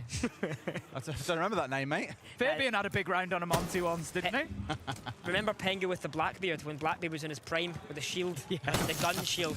That was something. I remember on the console at Windows, that was not Back when it had like 800 HP. Well, Nick, I tried to put you in the conversation. You tried, mate. You really tried. You did do your best. I'm sure he'll appreciate it. All right. Well, it's still close. Let's not forget as well. Wildcard are only a single round behind, and as we've said several times now, this map could have been over because Wildcard have consistently won out these 1v1s, these clutch situations that Cyclops could have closed but have failed to do so. Not entirely. They've also won a couple of 1v1s themselves. It's been that close a game so far. Cyclops are the ones in the lead on that attacking side, should have the ability to get this done. Pressure now starting to build up around Dash in the north, and also knowing that there's a player starting to push in. Of course, it's Anitun with the shield. Speaking of shield, he sees the Warden, has got away with it for free, survived the C4, and is now stepping up against yet another, but the pressure is here, and they're starting to pick through Wildcard. Dash has just sold Baby Shark there. Oh my god, I'd be so upset if the Blackbeard's right next to me, and my teammates just been completely behind the half wall! Shoot the man! Shoot him! And we have to say here, Dash is obviously having a rough game statistically wise, but this whole tournament he's been absolutely fantastic. Coming from W7M, a team that he maybe didn't shine on as much in the past because of the other star players. He's been really leading Wildcard this whole tournament, and I don't think he's the IGL, but he does have a lot of decision, decision-making He wants power that match there. against W7M tomorrow, but at this point they've got one more. It was a 3 versus 2. Surely we don't lose another big clutch. Can't shoot during the vault. Now Kansas got it all to do. A 1v2, but Shurip and Arcully are flying this map. That was obviously such a mistake. He didn't mean that. That was a misclick on the keyboard, a misinput on the vault. Kansan's just searching now to try and find it's a 1v1, but no, Sharif steps around the corner, and Cyclops, we thought that they'd be done on Chalet, but they're the ones getting themselves onto map point. They want this to go all the way. We've got a timeout coming in for Wildcard as well. Let's see what they can do to turn this one around. To be talking more. There's a lot of times we're just not communicating what we're seeing. Evan, you're doing a good job at it. Shark, you've got to be listening to what people are telling you more, man. All right. We know what they're doing. We are not doing anything to stop them from doing what they want to do. We're not giving them any problems, okay? Okay. I think we should start trying to fight them a little more when they're setting up, all right? Okay. Yep. All right, let's I go. think I'm gonna go. Well, what side are we going? We're gonna run the kitchen default 2.0. Okay. Yeah, let's try to run more aggro stress this round. Yeah. I think they're gonna abuse Blackbird, okay, guys, to clear, you know, like top fire and this stuff, so be careful of that, okay, Jake? Come on then, what you got to say? Well, I think Dash is nailing the head there. They're gonna abuse Blackbeard. You can remove the "I think" part from that sentence. You can really remove it. I just wanted to touch on Justin saying to Baby Shark, obviously he's having some communication problems in the team. He's a rookie player. It's his first event, and it's a massive one. Never mind even playing in Pro League before. This is his first ever event. I get that, and I think that's good that the coach has pointed that out. He didn't say it in a bad way. He didn't say it as, Shark, you're losing as a skate. He didn't say that. He said, you gotta listen more. Your teammates need you here. That's what you want to hear from your coach. That's the support that you want. Hopefully he takes that the way it was delivered. And then next round he takes a breath, can be a bit more chilled and help his team push this game to OT. Sounds like the energy's maybe a little bit low in Wildcard as well. He was saying at the beginning there, just in, you know, we're not talking to each other. There's not enough comms here. There's not enough going on. And do you think that's just a byproduct of the fact that CAG feel like they're running over them a little bit at the minute now? The last couple of rounds, it's starting to get away from them, like you say. Maybe the mind's on border. Maybe they're already kind of checking out of Chalet. It'll be a combination. They've just came off the high of Labs, CAG's map. They're on their map. They're losing. It's a combination of it. It's not good for Wildcard. CAG are going to be very used to seeing you trying to spawn peek them. I don't think they should get caught out by this. He slips away behind the rocks. He's completely fine. The big thing for me they were talking about, though, was more about being willing to challenge CAG. Because think about what Cyclops are doing. Wildcard said this during their previous timeout, was like, you know, they'll sit in a position, they'll fight you from there.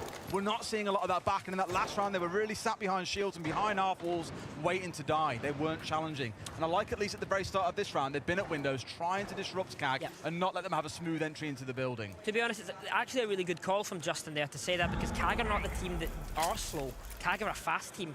Yet here they are, playing slow, playing methodical, picking them apart. You've got to fight them now. You can't fight them if they execute. They'll win. Shuri's going to take out the dock there. Could be a big loss, of course. Bay having those stim shots in pocket just gives you that opportunity to take those fights. Operators like Baby Shark on the Vigil can get maybe a bit more involved on the roam, get back to site, get healed up. That option now has been removed. It's going to make things just more and more difficult. Nitro goes out. Wildcard not going to get any joy from it, but still, minute and a half through the round, we can see Cyclops not fully established inside of the map yet. So despite losing that dock, Wildcard, you feel like they are playing into a little bit what Justin said there, just slowing things down a little bit. Yeah, I mean, it's pretty much exactly like, it's good that they've identified that problem, but they've let it slip again. They've isolated that kill. That can't be happening. Bay needs to be alive there for his team, just like you said. What I like for CAG is, yes, they played so they're not inside the building, weren't for the first minute and a half. It's because they were expecting these spawn peaks, these C4s coming at them. They almost knew after attack timeout what was going to come back was going to be aggression, and they've dealt with it so well. Again, just showing that maturity as a team, I think, to respect what the other side will do after attack timeout. And that's the experience of CAG that we're talking about.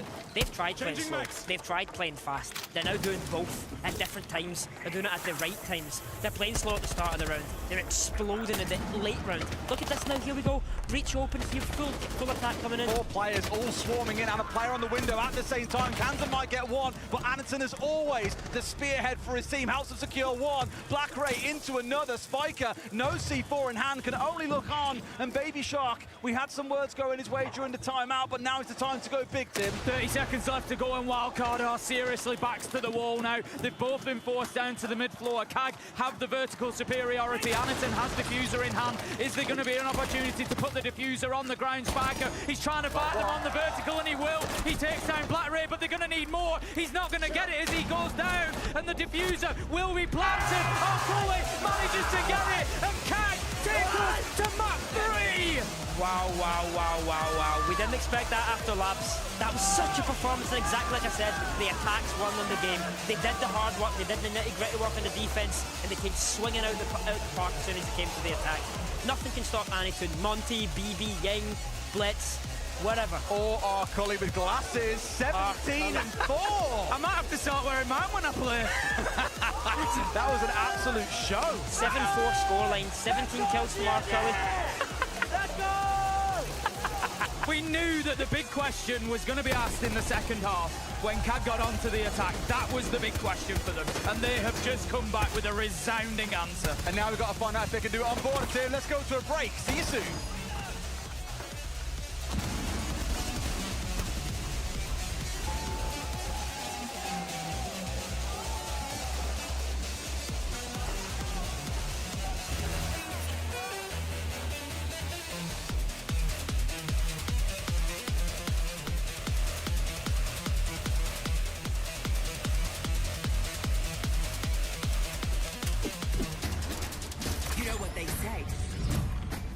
Small changes can make a big difference.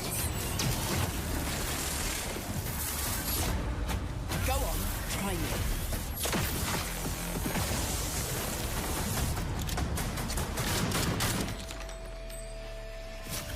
You're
deal with them, because if you ban Montagny, they will bring Blitz. If you ban Blitz, they will bring something else. It's hard to read their gameplay at this point. Yeah, it's not really them. That map we just lost to ourselves. I mean, we'll be back for map 3. I'm sure we'll close it out. We got it. No 2-0. We going to the last map. And what was the key to winning the chalet? My glasses. No way, be serious. Yeah, I have my glasses. I got 17 kills. Yeah, fair. I mean, 17 kills, doesn't matter which way you put it. We are going to a third map. We did not expect to be here after Nighthaven Labs. It's an absolute barn burner at this point. CAG, they turned on the back burners. Yeah, no, it really was the glasses. They look like a brand new team. Obviously, they had to settle into things, but the main takeaways, besides obviously Arcully and Sharif putting up amazing numbers, I really want to commend Anaton for the shield play, because when the Monty's banned, sometimes we see him struggle, but he was using the Blitz very efficiently. He was using the BB very efficiently. And I really love seeing KAG's attacks, because the casters even talked about it. It's going to be very important for their attacks to make it count, and they were doing a great job at doing what Wildcard does, isolating the 1v1s and then pausing. They wouldn't let Wildcard do those amazing retakes that we talked about, them being able to identify the win. They weren't letting Wildcard back into those later attack rounds.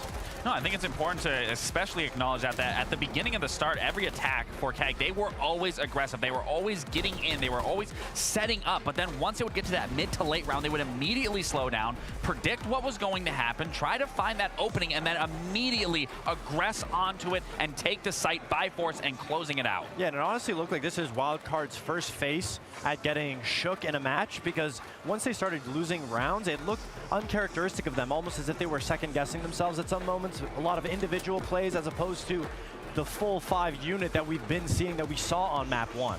I mean, I want to talk about Sharif as well. He was moving around the map in such a pivotal piece on those attacks, finding those openings, creating chaos, creating comms that were miscomm from Wildcard. It is so important, and I talk about it all the time, and we know it. If something is happening on a back end, when you think everything is set up, that interrupts the comms, that interrupts the flow state of how you want to approach the rest of the round, and Sharif was doing such a phenomenal job at that. Look, they're looking dangerous at the moment from CAG's perspective. They've got to double down a little bit, but there were a couple of key moments in here, Lax, that kind of turned the tides, even just on the defensive half. Yeah, me and Fox were saying, you know, it was a death sentence picking this map, but we were wrong. They actually prepped extremely well, and I really like this in round 1, using the 2-brow, using the C4 to net those kills, have that communication between the two, and then we were seeing it in again, round after round. They were using these C4s, and then we look at round 9. This was such a good setup that me and Fox were talking about, using the vertical pressure that Bruck applies, getting out closet, opening up bathroom, opening up master, forcing all of Wildcard out of these positions where then they could just move into sight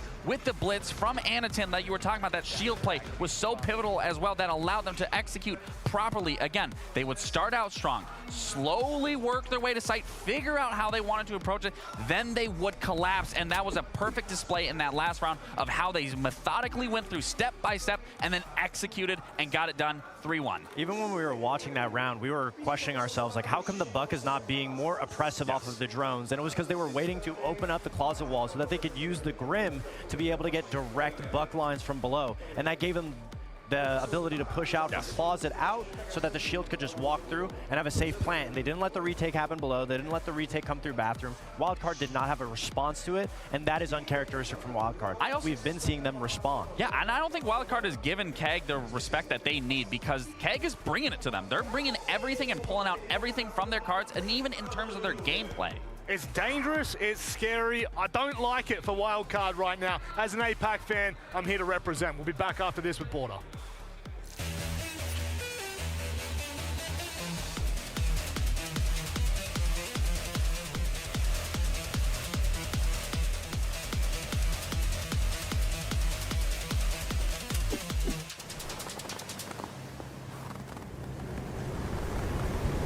Keep an eye out for contact.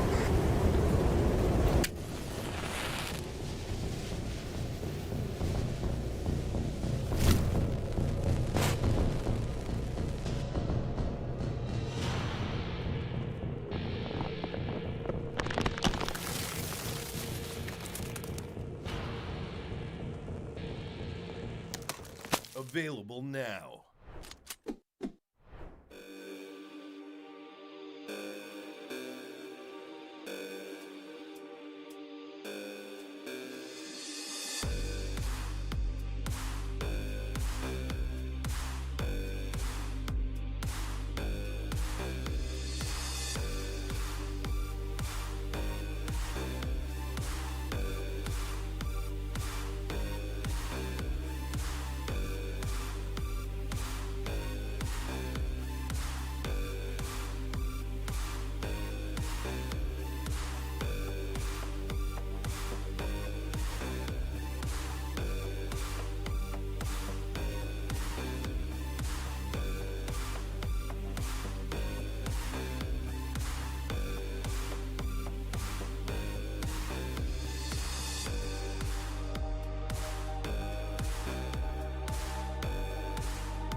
Wildcard, they've got to stick their heels in now. It is a scary moment for them. CAG are on the rise. They're gaining momentum as we head to border. My simple question for you, Lax, does it look like they're shaken? Does it look like they're on the rope? I think they're definitely shaken up, especially when we heard in that timeout, we heard Spiker specifically calling out to Baby Shark, you need to be listening, you need to be paying attention to what we're doing, because that is exactly where Keg was exposing that, was Baby Shark wasn't having the best. He also wasn't having the worst performance, but we also did talk to him on the shuttle home yesterday when, especially he C4'd himself, Baby Shark admitted he was nervous. This could be the exact same scenario where Baby Shark is a little nervous, so maybe not the whole team is shaken up, but maybe a few players and maybe Baby Shark in particular. I mean, it's a given. Obviously, being on your first main stage, only having T2 EML experience coming into Rio to be able to play with Wildcard in T1, you're going to have some nerves. But just like we saw yesterday, it took some time to him to warm up. And to your question, I don't think Wildcard's going to be shaken up going on to border. They might need to change the playstyle, but they understand the reason they lost Chalet is because they didn't have avenues for those retakes because CAG was playing so good at shutting it down. But border, we know it's a very attacker-sided map. There's a lot of fluidity because it's a very limiting map. So you're playing outside, so there's a lot of creativity, but that worries me because CAG has been very impressive with the shields, with the Blitz so far, with the BB, and that's a map that amplifies that. I mean, whoever's starting on defense, I think you get rid of those shields because there's going to be high contention points on top east, into break, into armory. Whether you're going dome side, I think if you get rid of those shields, you set yourself up for a very strong defense, but that's at the same time, I think you play defense a little more aggressive than what you typically do, if especially for Keg's side. Well, boys, thank you very much for joining me here. It is time for us to turn this into a brawl, a 1v1, a best of one. As we head to border, we'll hear from the coaches before we jump in. You're a really aggressive team, so can we expect more aggressiveness in this last map, or you're gonna change the play style? CG はすごくアグレッシブなチームなんですけれども、この第3マップでも同じスタイルを見ますか、それとも何か変わりたいと思いますか？まあそうですね、まあ似てるので3層と国境って、だからまあアグレッシブなスタイルもたまには見れると思います。Yeah, so I think we're gonna go for a little bit of the same. We're gonna just suffocate them a little bit, and you're gonna see a little bit of this aggressiveness still. Ooh! It feels like CAG always have an ace up on his sleeve, so what does Wildcard have for this last map? Yeah, I mean, to be honest, that whole map we played scared. We let them do what they wanted. So this map, we got to make sure that we're playing aggressive and causing them problems because we weren't doing that at all on Chalet. Problem is, it's not that easy to play aggressive against Cyclops, Tim. We've already seen what they can do when you give them the littlest of margins. That last map, dominant for them. And now we go to Border, a map that no one has let them play over the last year except for FaZe. And guess who won? Cyclops. And they carry the momentum. You know, how important is that as a player, Doki? Very, very important. And Border is not a map that I think anyone feels comfortable with. It's going to be a tough one for sure. I mean, looking at Wildcard, they had the choice of Bank or Border. They were the two bans available to them. Bank was one of their go-to maps, but at the same token, I think they looked at Cyclops with it being a perma-ban and just thought, they've started playing at this tournament, we can't risk it, we have to do Border instead. Just going to see the socials come in. Nobody has any idea at this point.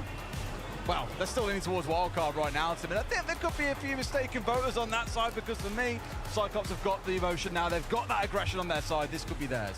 It is all on the line as we head into Border. Will it be the North American team that head through to the final, or will we witness the first ever APAC team to reach a grand final on the main stage? We're about to find out. It's Border, and it's right now.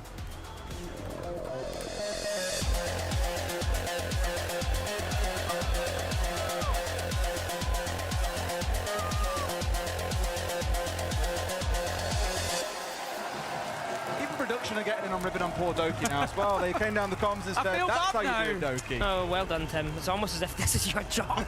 Imagine that. It's almost as if it's your You job. put me next time, you can go and play in the game and we'll see how we do on the support role. Let's see you in the thermite, see if you really have it. I'll tell you what, I could stand up as thermite. You reckon? Yeah. You got to unlock. I could stand, I could survive. All right then, Border, as we said, again, this map for me is a really interesting one because Wildcard had that choice of going to Bank, that Cyclops have perma-banned away. It's a map they refuse to play until this week. And I think Wildcard have been a bit scared here. The Cyclops have been cooking during the off-season, and they're ready. Coming in here, there's a game plan, I think, to try and beat them. They knew they were going to Border. Can they do it? Jack, what you saying? That IQ ban is very, very good. They must know that these guys don't ban Valk, and they're going to say, we are playing 3 rounds, guys, of full info. Full info. Mozzie, Valk, get as many info as you can, drones and cams. They won't be able to find them because the IQ's gone. The Deimos ban as well, I think, is really strong on border because you can be shot from below everywhere, practically everywhere. The Deimos can just track everybody. The bans make sense to me. Smoke ban, Azami ban, I'm not sure. Anaton having a bit of fun with the crowd there, I think. Yeah, I won't try and guess at what he's saying, because I can't really imagine what it means. I'm pretty sure that's a universal thing around the world, that comment that you do with your fingers. I should maybe know more than that. Quick rehost coming in here, we had a little drone bug in the game, but we'll get ourselves back into things nice and quick.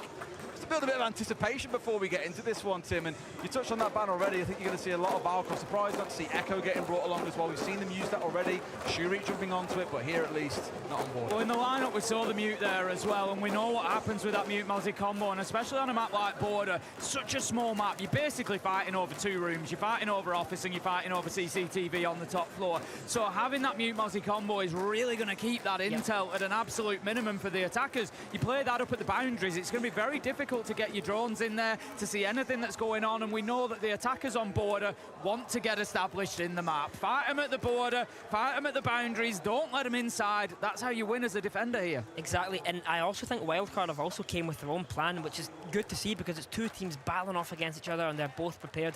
Wildcard have banned Azami and Smoke. Now, what does that mean? Where can you use those operators on Border? East stairs. Azami's the best operator to play on East stairs. When Azami's banned, what do you play on East stairs? Smoke. Smoke's banned. They've almost guaranteed the East stairs will be relatively easy to take for the attack. Now, Valk open, always good operator Valk, but Border's all about the retakes. It's all about the flanks. Valk's the best for that. They have info everywhere.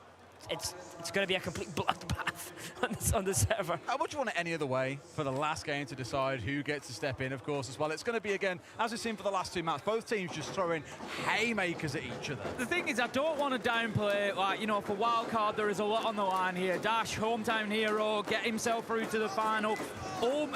Very possibly line himself up a game against his old team in W7M. There's a lot on the line for Wildcard, but I'm just so conscious there are going to be so many APAC fans sat around the world, a lot of them now, 3 in the morning, 4 in the morning. They'll be up.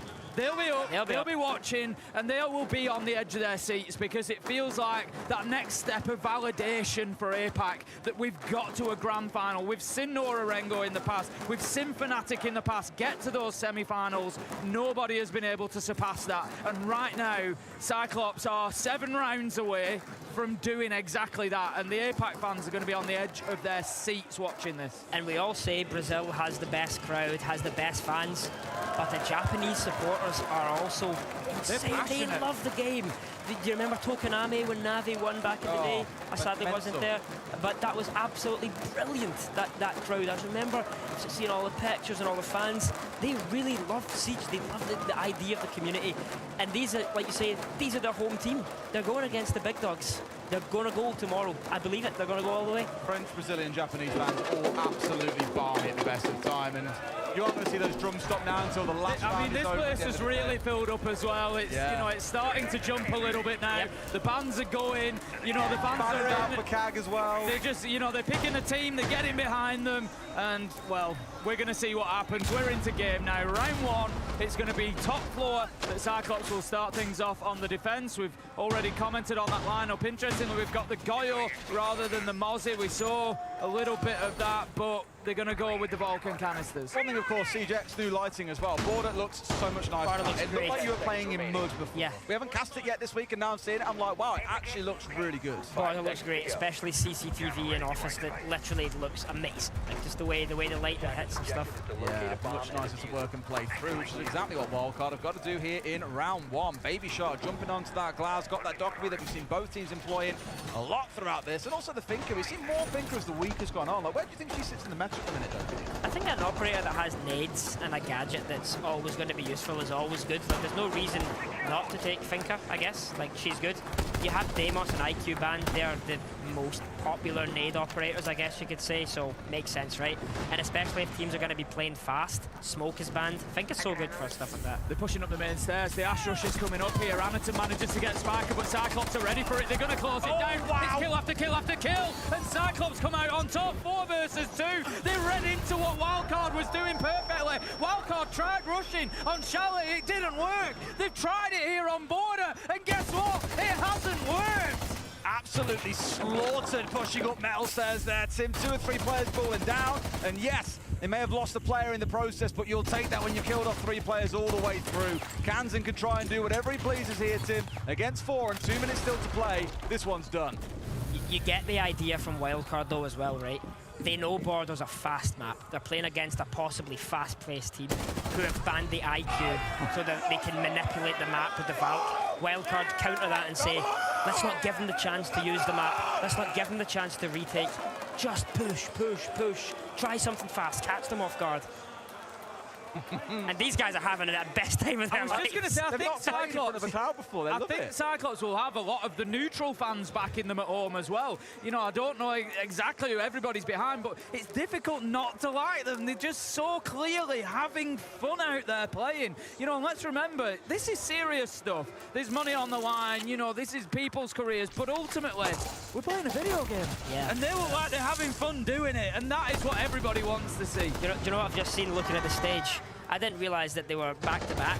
Yeah, they face out. Imagine they were facing each other, and they could be really going at each other over the top. So at SI21 in Paris, when we didn't have a crowd, that's exactly how it was. Yeah, I remember. Teams were facing each other, and there was some real battles Brazilians. between the coaches, particularly. There was some real battles. It was class. What I love, by the way, I don't want to give him a note, because obviously if you speak about the players on CAG, but Didi, the coach, stood behind them. The chillest guy in the world. I've never seen him look sad, angry, just always in a constant vibe state, always ready, always good to go. I think you might see him happy if they win this. Oh, happier than normal for sure. But he's just always got a smile on his face. He's super chill. And it must be so nice having that calming presence behind you in game as well. No idea what he says during timeouts, of course, but I can only imagine it's good stuff. How much does that first round hurt you there, Dorky? We spoke about the momentum coming in, and you said it's massive. When you lose that second map and you got to play the third. What about when you come into the third and get slapped in the first round? I think like this totally depends on the mentality of you and your team, but you know, there will be a point in this game if the rounds start stacking up, there'll be that thought in the back of the mind from some players. Uh-oh. I was going to say, it's been a while. We have not seen that for a long time. You know what I mean? Like that's what's going to happen. So like I think the first round is a big confidence builder. It also confirms to CAG that they're good, they can chill, don't need to do anything. I mean, look at this. They're having to play it literally one step at a time, and the focus on each stairs is the key thing here. That's all they were able to drone out. They've got no other real visibility around the map. You can see on our left screen, members of CAG scattered to the winds, don't really care right now. Shoop is playing his life, and they're not yet able to break him out inside, what, 60 seconds or so? Kalam with the 2-1 sub, go, baby. W's. It should be easier. It should be easier. They finally got it, but we back, we locked in. That long. The op bans make it so it's so hard to play on East stairs. I guess they had a good problem solving with the AC and Passport, but the Monty alone there should have, in my opinion, should have been enough. I'm liking what I'm seeing from Wildcard so far. They've set themselves up well. They're not panicking despite that first round. They're just coming in and playing their game. They've not worried about the fact that maybe it's taken them a little bit longer to take East stairs. Nope, we're just going to continue on with it. Kansan gets the kill. They've now got the ground that they wanted. They've got dash downstairs, and they're starting to think about site. They're starting to think about access to site, getting that breaching done, clearing that utility. You can see the Selma chargers there, just giving access to that default plant spot inside of the wall. Wildcard are actually looking really, really good here. 5 versus 4. I'm not seeing a way that they can deny this plant, to be honest. It's going to be a Monty. This is hard enough plant to deny when it's not a Monty. As soon as that shield goes on the back, you're looking at a really small shot to hit the toes there. Their only saving grace kills this guy, which he has done. Got down. Don't think he'll be recovered in time here, but Plant is going down regardless. They don't know that it's it. In fact, no, they've got him. Dash has gone. Anderson's found his man. 2 kills back into a 2 versus 2. If they can get Spiker up, this carries on, but we haven't got enough time, Tim. That's the problem. The diffuser's down as well inside a site. So if Wildcard want to extend this clock, they have to push right into the Lions' den here. They have to go and grab that kit off the ground and start planting it. Kansan, he's heading upstairs, just trying to get anything going for his team right now. But it looks like this attack might have crumbled there. They've got to fight Shadows, Tim. They've got no idea where these last 2 players are, at least a sniff now. They'll try and do his best. They've got cover from the window. Bay over here, ignoring Spiker. It's a swing in, a 1v1! And this time around, Cyclops come out on top! I'm just thinking, why didn't you go revive the Flores? You had 40 seconds to breathe. Put the man advantage back into your power. Ah, man, what a retake, though. That's exactly what I was talking about. The Valk info in the East stairs, they just took back what wasn't theirs anymore, and they fought and they fought and they fought. Are we starting to see those signs of the pressure that Wildcard are under here? I think it's showing. Like There's you say, cracks. those decisions that maybe you might make differently on a different day. We've got to remember, these are 4 of the top 20 players that we've had at the tournament. Wildcard have been phenomenal throughout, and so now struggling to get a couple of rounds on the start of order. By the way, it's hitting them hard. With very little time left, they're still fighting over E stairs. Like CAG not once are letting you keep it. Think about what we spoke about back on Labs. You take rounds for most teams, you'd assume, okay, they aren't going to push into that because they're expecting flank drones, nomads, whatever. Cyclops don't care. They will still keep coming and challenging, even when they've lost parts of the map. Street was gone. It was a total info blackout area for them. They had no clue, but are willing to fight absolutely everything. And Wildcard are on edge as a result. They're down 2-0. It's an early start to the game, but you will start wondering, as you said, Tim, does that start feeding into the mental? The thing is, for Wildcard, that round, it was all going right until it wasn't. They got the entry. As I said, the time was bad, I guess, but it's a direct plant to the bomb site. They had don't the need space, they were putting it down. And I didn't see how the Monty died, but it's like, it's small mistakes like that, that like when you VOD review this, they're gonna say, how did that happen? That can't happen. That won't happen the next 10 times they do that strat. But it happened now, and that's when it counts. That's when it matters, right? When you're in a spot to go into a grand final for the first time. It's crazy. I feel like Cyclops need to... I've still got that bit in the back of my brain that knows how good this wildcard team is, and I think Cyclops need to win this quickly. Ride the wave, ride the momentum. You're on top, you've got the crowd, Chibisu's jumping out of his seat with a double kill at the end. Everything's going your way right now.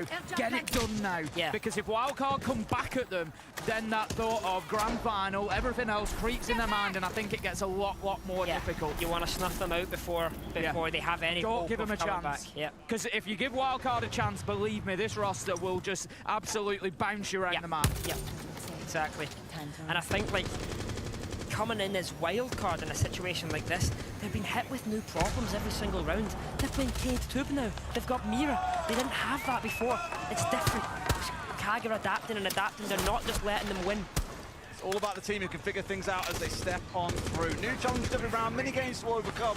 On a map like Border, you normally expect it's all about the gunfights, and sure enough, Wildcard, they've got some longer angles established. They're picking up kills here. It's looking rough for the Cyclops as they lose another member. That phone call ringing out, definitely helping them step on forward here, and it feels like the Japanese team might be about to lose their first round. Yeah, way better from Wildcard here. They've got that opener, and they were so unfortunate there. I was just thinking, get yourself a flawless round. What a way to get yourself back into the game, but even still, that is going to be massive for Wildcard. It's just going to help them mentally get themselves, we're in this one. It's not running away from us. Yes, it was the third choice side, but they've absolutely dominated that round. Right from the first kill to the last, Cyclops were kind of absent in that one.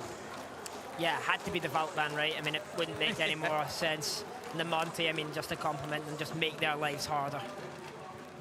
I guess the worry is, like, again, as we've said multiple times, for Anaton, you can only ban away a couple of operators at the very start against him. There's still the Blitz, there's still the Blackbeard that can be leveraged here by Wildcard if they so want it. But these new problems are being presented with. Now you're going to see another cycle of the same 3 sites with all new defenses coming along and all new things to figure out, Jack.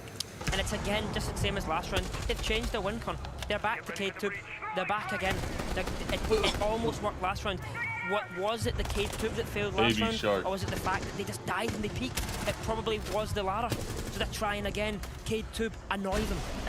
A lot of long angles got opened up, right? That first kill all the way the length of the map to get Chibisu. He had no idea he was going to get killed from there. Like, he thought his team might have that covered and locked down, but I think just surprised by the aggression from Wildcard. And don't forget, we've heard Justin call for that a few times now. More aggression, challenge them, be willing to go and play their style more. Don't play into the Valk and play things slow, as you remarked on earlier as well, Doki. That was the first round they've done it. They've got it on the board. At least it gives a bit of confidence here that you can get something in this half. I think everybody sat watching this at home is going to feel exactly the same as we are at the minute, and that is that this is going to be, when it finishes, one of the best games that we've seen through the tournament. Absolutely phenomenal from both teams. It's a weird situation for me. Like, I'm a pro player and I've been a pro player for many years. I don't really enjoy watching Siege. I love to play Siege. But this game has got me like biting my nails. I'm like, I really want to cheer for CAG. I don't know if that's bad, but I really want. No bias allowed. I've seen so many nice comments about Doki's casting, but bias caster. Someone different. Oh no! We've seen. We've seen this a few times already throughout the series where Kansan has been the main instigator of these, spraying through the softballs, finding players, assistance of course intel coming in, but also just a little bit of intuition on where players are likely to be. Good entry. Wildcard are really starting to find their feet now. That's 3 out of 4 rounds that they've got the entry, and Cyclops need to do something about that.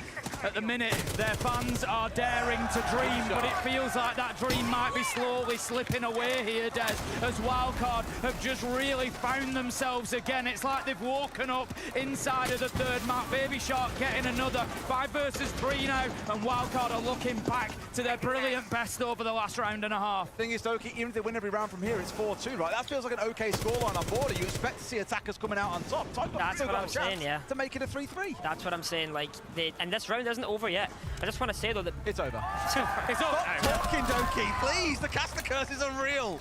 Baby Shark's obviously responded really well to the criticism he got last map. I think people were, Lax and Fox were talking about that on the desk. And that's good to see, you know, like a younger player. And there he is, Baby Shark.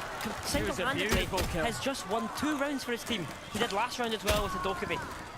And that's going to do a lot for him as a young player. Like you say, you know, he's taken that feedback on board, and he's now come out and had a 4K in the round. You can see, look at him, he's absolutely fired up. He has taken that feedback on board. He's come back strong, and that last 2 rounds are going to be phenomenal for him. And he is now a serious threat to Kag's chances of getting into the grand final. It's not just about taking it on board, it's the fact that he was playing with his team, right? That Ash was very much in the middle of 3 or 4 players, wasn't off doing his own thing on the other side of the map, it's playing as a unit. Yep, I mean, he wasn't giving his life away after he got 1 or 2 kills. He was just staying, being that anchor in the position that he was needed.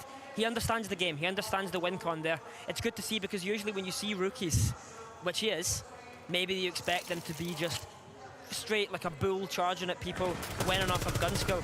He's playing smart. He's playing slow, precision siege, and his mechanics are contemplating him. Great shot from Dash there as well. That was the one from That's a nice first angle from him there on the balcony was just absolutely brilliant stuff. And then he's never losing that last fight against Anaton. He's got 3 under his belt already, and you can see he's just feeling himself. And Wildcard now put themselves into the driving seat, but that, to be honest, has been another one of the characteristics that make this such a brilliant matchup so far, has been the back and forth.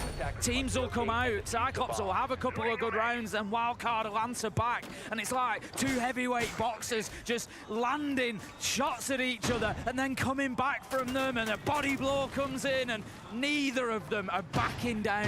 It's another round where we're leaning into that 2 barrel along with some electrification. That's the 3rd round in a row now, probably because of that Valkyrie ban that we saw earlier, And it's not working, is it? It's not working. They're struggling now. But again, is it the strat? Probably not. They're giving picks. They're not respecting the win cons that they've previously set, and they've created that strat. It makes sense. Like, the strat makes sense, but they're just not letting it play out into their hands. Looking like a tough one here. I mean, the gridlock coming on side. I haven't seen too much of that throughout this week either, but I think the mobility we've seen from Cyclops, we spoke about them retaking lost ground time and time again. The gridlock is certainly going to help out with that. Otherwise, again, it's leaning towards what we've seen working. The Dokkaebi being paired up with the shield. Dash coming in here on that Blackbeard, looking to be the spearhead for the team. We mentioned that he's had a quiet series, a very strong week. Quiet in the series, being on the utility is a good thing, although Black Race taking Kansan out. Selma's offline. That's huge. Again, another wall bang. We've seen a lot of them today, to be honest. Yeah. But actually from Think about how Kansan, maps other way are, around. right? That's some revenge Kansan's just got there from Chalet. I think because also the maps we've seen, they are quite aggressive maps, like Lab, Chalet, Border, all do favour being aggressive, and you might as well take your chances right on smaller maps like those. Maybe it's just me being the player that I am, but if I was playing a best of 3 and I had to play Lab, Chalet, Border, I'd be hating my life. Every round is just scary. Wow. Bring out the young 16-year-old Doki and the fragger that he once was, is what I'd say for that series, Jack. Here we go, though. At this point, Kag are in control, yeah. The mechanics on these guys are just insane. Watching the Japanese players, and actually the whole APAC as a region, you cannot lie. It's amazing. The mechanics, the individual shots they hit, the plays that they make. No other region in Siege really does that. You know what I mean? Like, you have great players from Brazil, great players from Europe, but the individual plays and the shots that they're hitting are just, like, magnificent. Once again, it felt like Wildcard were starting to get up ahead of steam. We're really starting to punish Cyclops, but Cyclops have come back with an answer. Baby Shark takes down Chibisu, and we know from the last couple of rounds, while Baby Shark is still on the board, there is a possibility that Wildcard can turn the round over. 2 versus 4, a lot of work to do, and a bad flash is going to go off. It doesn't make it through where he wants it to. He's just trying to get that diffuser picked up for the time being. I think he knows that he's going to be challenged in this area, just trying to bait it out, take it on his own terms, but Kag are just being super patient right now.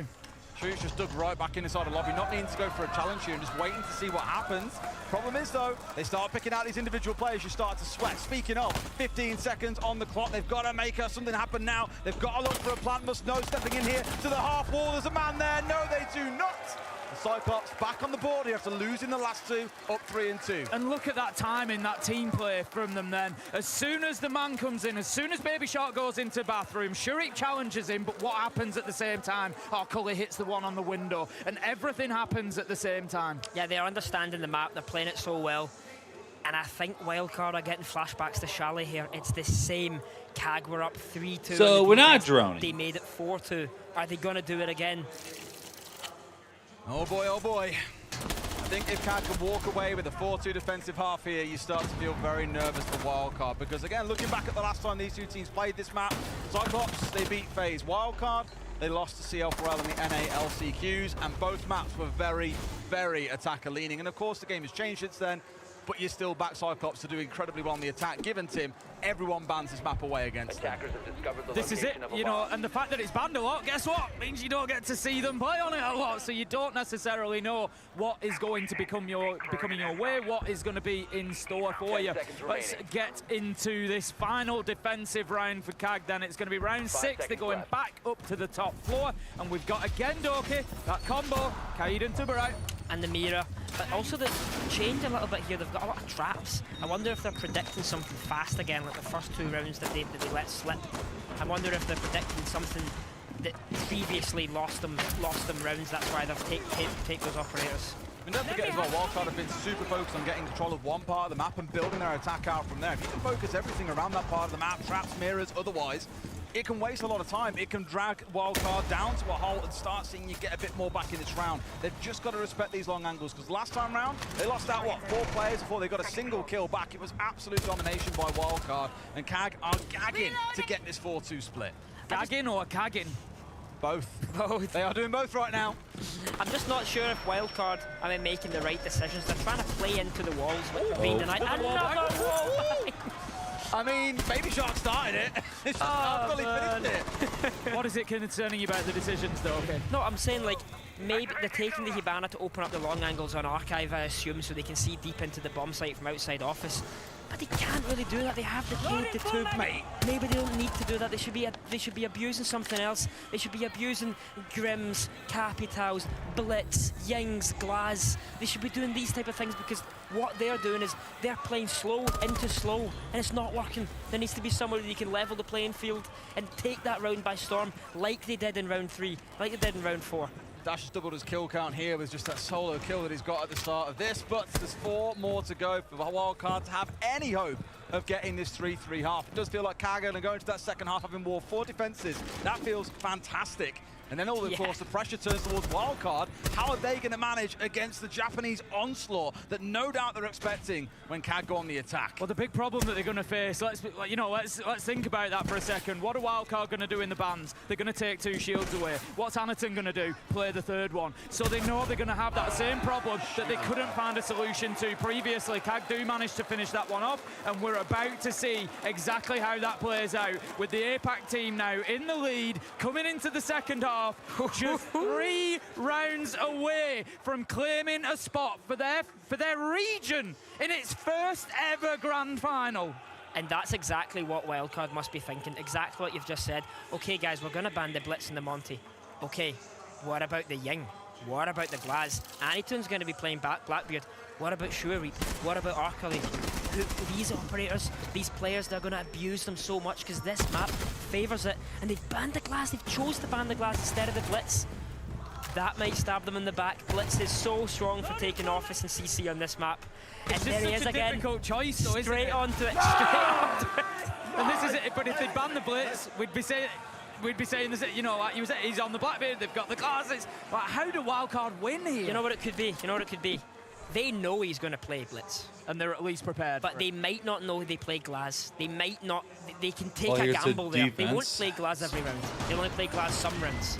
So maybe it's better to eliminate that and be prepared for the Blitz. And that's why I think Canton has gone straight across to the Warden. I expect you're going to see Warden every single round of this half, because that fear of having one of those operators getting rolled out here and just bowling you over will be the greatest fear that Wildcard have got. Maybe just slightly underneath getting knocked out here and not making it to a grand final, Tim, but still a pretty big fear. Don't worry about that bit.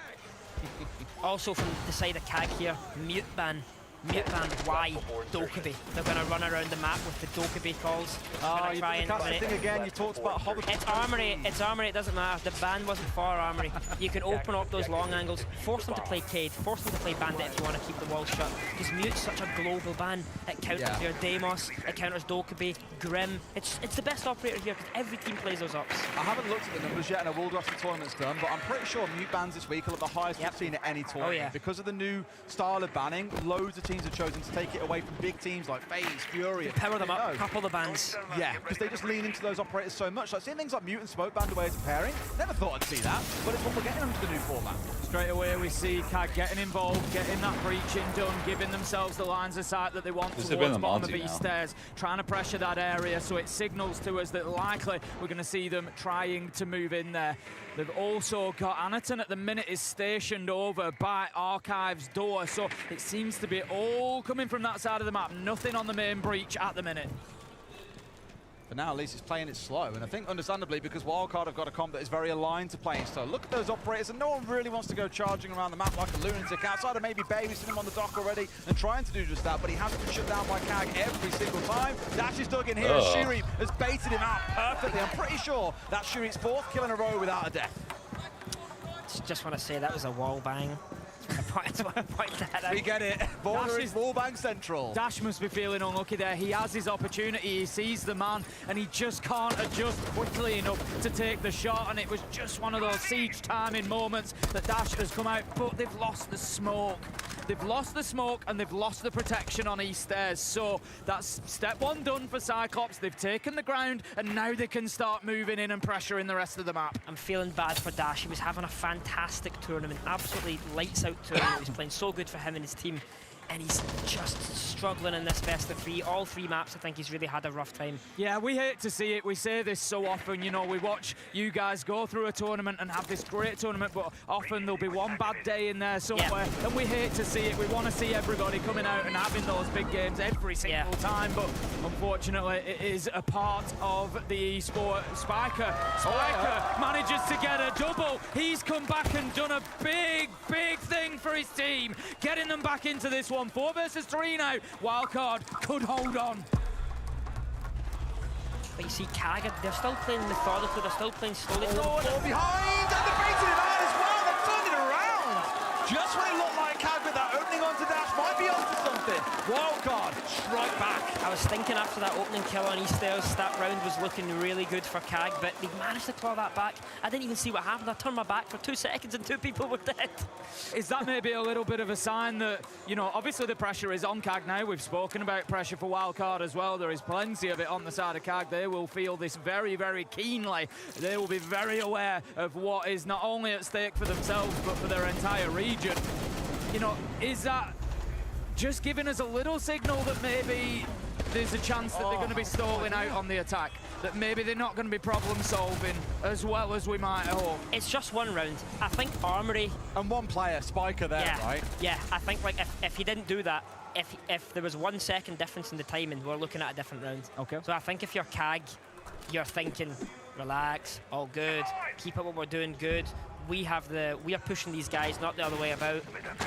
Also Armory, I would say, is the best bomb site. It's like you can control the map the most. So it's, yeah. They're expecting an execute of some kind here. We've still got that warden coming on side. The key change for me, though, is Spiker going over onto that Solus. Of course, got things that can deny away, like the smoke, but with nothing else, Spiker on the downstairs. That's what I'm keeping my eye on this round. They have to keep the plants in mind, as coming into the game today, CAG had more successful plants at the tournament than any other team. They have really played that objective on attack, so wildcard absolutely need to be switched on to that. I think the big decision maker here is going to be the Warden and where he plays and how he plays. We can probably predict with the combination of the Twitch, the Brava, and the Ying, they're going to go for something direct on site. Ying the Vert to deny the anti-deny so they can get the plant off, because Solus obviously will be blind. The Warden's going to have a big job to play here and deciding where he plays, how he plays, and who he helps.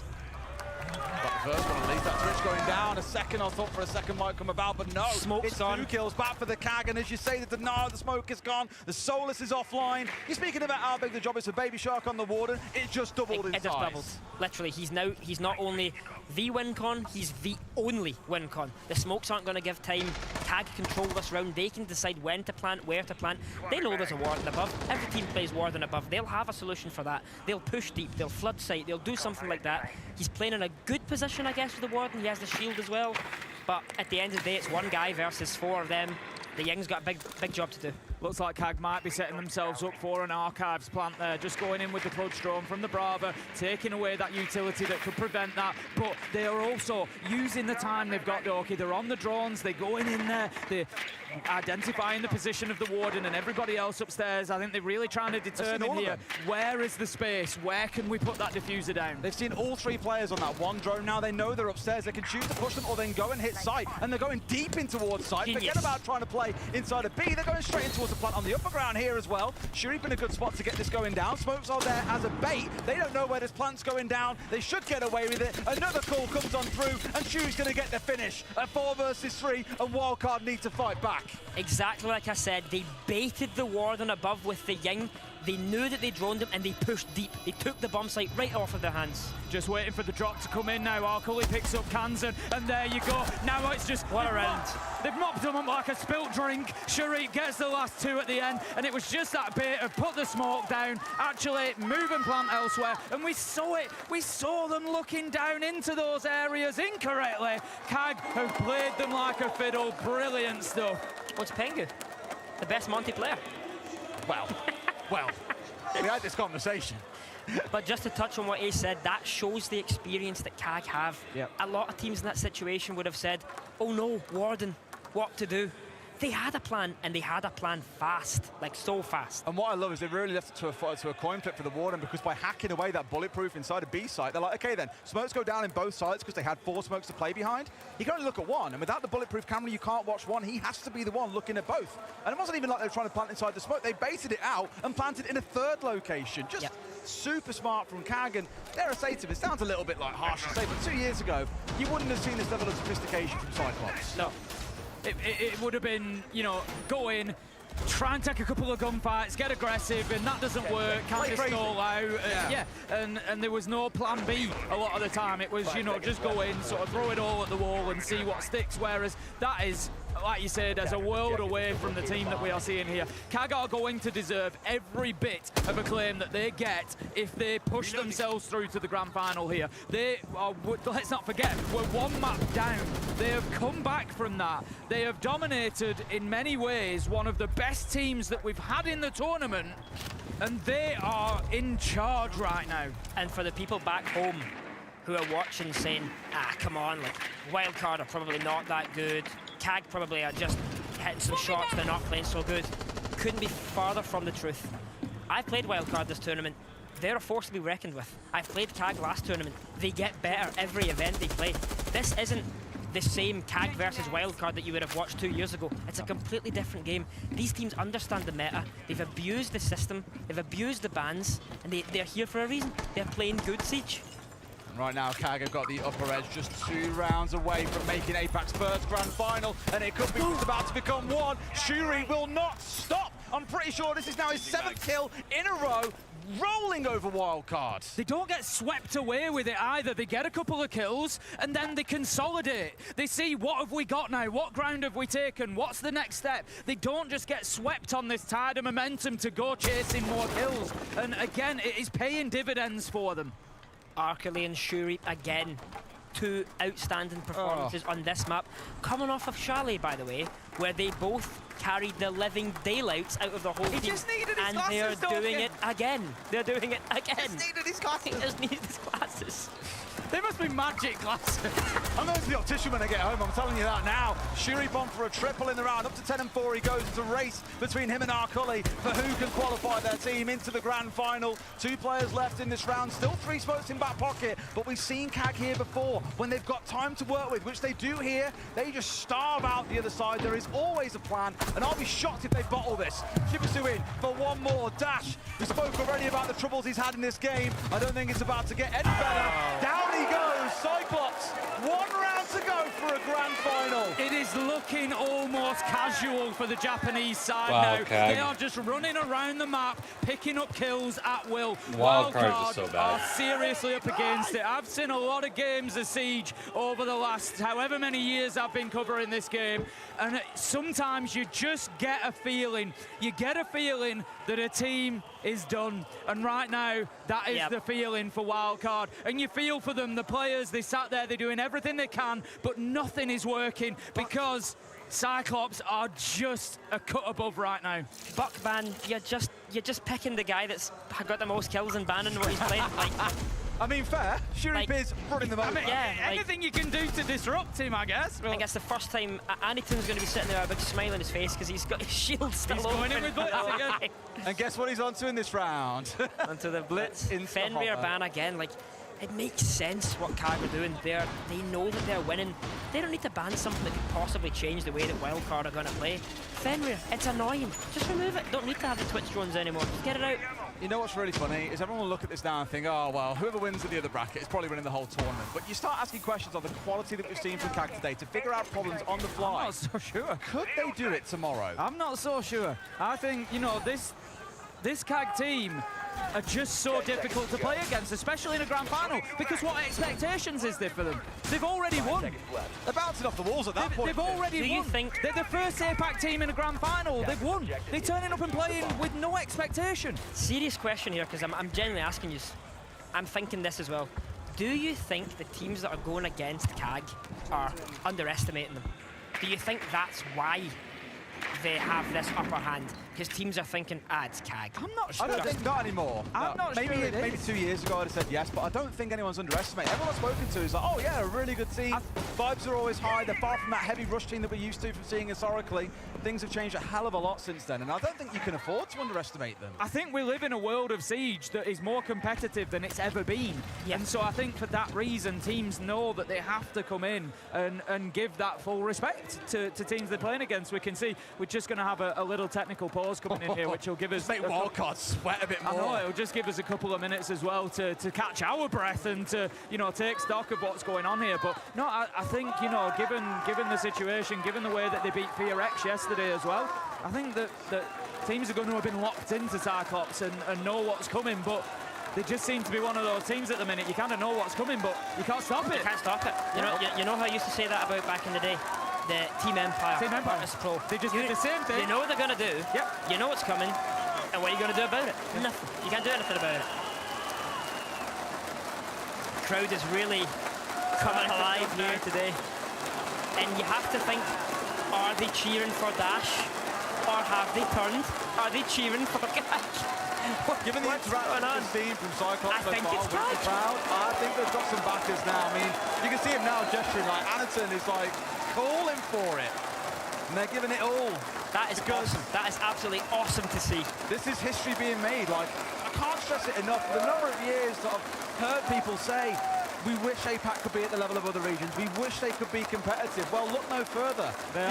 People will look at this tournament and go, okay, it was Reload, it was a kickoff event. Oh, you know, they beat Wildcard. That's not really a top team. If they go and do it tomorrow, I don't want to hear none of that. They will have beaten a top team on their home soil in a best of 5 that conversation's over. Done. Do you know what I'm thinking? I'm thinking about the teams like Elevate and Damwon who have just imported a full Brazilian roster to play in APAC. And then you're like, uh-oh, we have to play against these guys now. Oh, man. Oh, no. It's going to be rough. Hopefully get back into things. Yeah. All back in the lobby almost. Got a few more players to join in, and then we are good to go. As I said, it's a bit of sweat here for Wildcard, I imagine. Like, all you got to do is sit there with your thoughts, knowing that when you get back in, there are no more mistakes. This is it, Doki. You know, you've been in that position. What's going through your mind at that point? During a rehost. Especially in a rehost where you've got that silence, situation. You can't talk, you're losing on the main stage. You know, what's going through your mind at that point? It's bad because you know you have an uphill battle to climb to even reach OT. And then you have OT to play. And it's just... So that's something that's in your mind. Rather than thinking next round, you're thinking somewhere deep in there. You can't help it, can you? I have to go to overtime here. I think whoever you ask is going to say different answers, but at the end of the day, you have an uphill battle to climb and you know it. Of course, people are going to say you're playing round to round, which is relatively true. I'd probably say the same, but it's there. The thought of defeat is there. Anytoon's just flexing his muscles right now. He is. The first day here is posing the pool as well. I was like, what I mean, Mika's just returning. Yeah. Oh, she's going to be loving this, I tell you. But you're right, because like as much as you know the right answer is right. Alison's really going for it. Oh my God. That is actually... I never thought of a player standing up and flexing on stage. I'll tell you what, and this is why the crowd, this is why the people at home will be loving supporting Kai. Yeah. Because they're so fun. They're Their just personality. having fun. You know I've really loved watching throughout the tournament, especially during the group stage, is Shuri. Yeah. They win a round and he goes bananas. He's so funny. Yeah. Absolutely But hilarious. this is the thing, it's not just, you know, yeah, they're having a lot of fun, but they are clearly so passionate. They are clearly I think so Anderson's passionate. more massive, I'm afraid. I think so. I think the only person Yeah, I think we're struggling to find Until we anybody. get crying in here, I don't think there's a competition. I'd give him a run for his money, I think. You reckon? Look at that. Oh, We've got the flex. We've not got the cameras on. We've missed the flex from Doki. That's where our eyes are. We'll check the recording later. Yeah. No. Damn, don't let your dreams be dreams. Back underway in just a second. A photographer's just run over after Doki flexed. No. Catch another one. He's not getting one now. That's it. It's a bit shy when the cameras turn up. Weird that. Very weird. Maybe the lowest rated player, but he's about to be in the grand finals. Of course, get to enjoy this moment a little bit more, because to be stood here in a few minutes' time saying the first APAC team has gone to a grand final feels like a very special moment. The thing is, I don't think we can overstate it. Sorry, it is historic in terms of seed. Absolutely. It is, you know, the fourth region getting themselves to that point. As we've said, we've had a number of semi-finals. Fnatic, Norarengo in Pro League finals, in, you know, SI semi-final. We've had it at the Sweden Major in Gävle. We've been so close.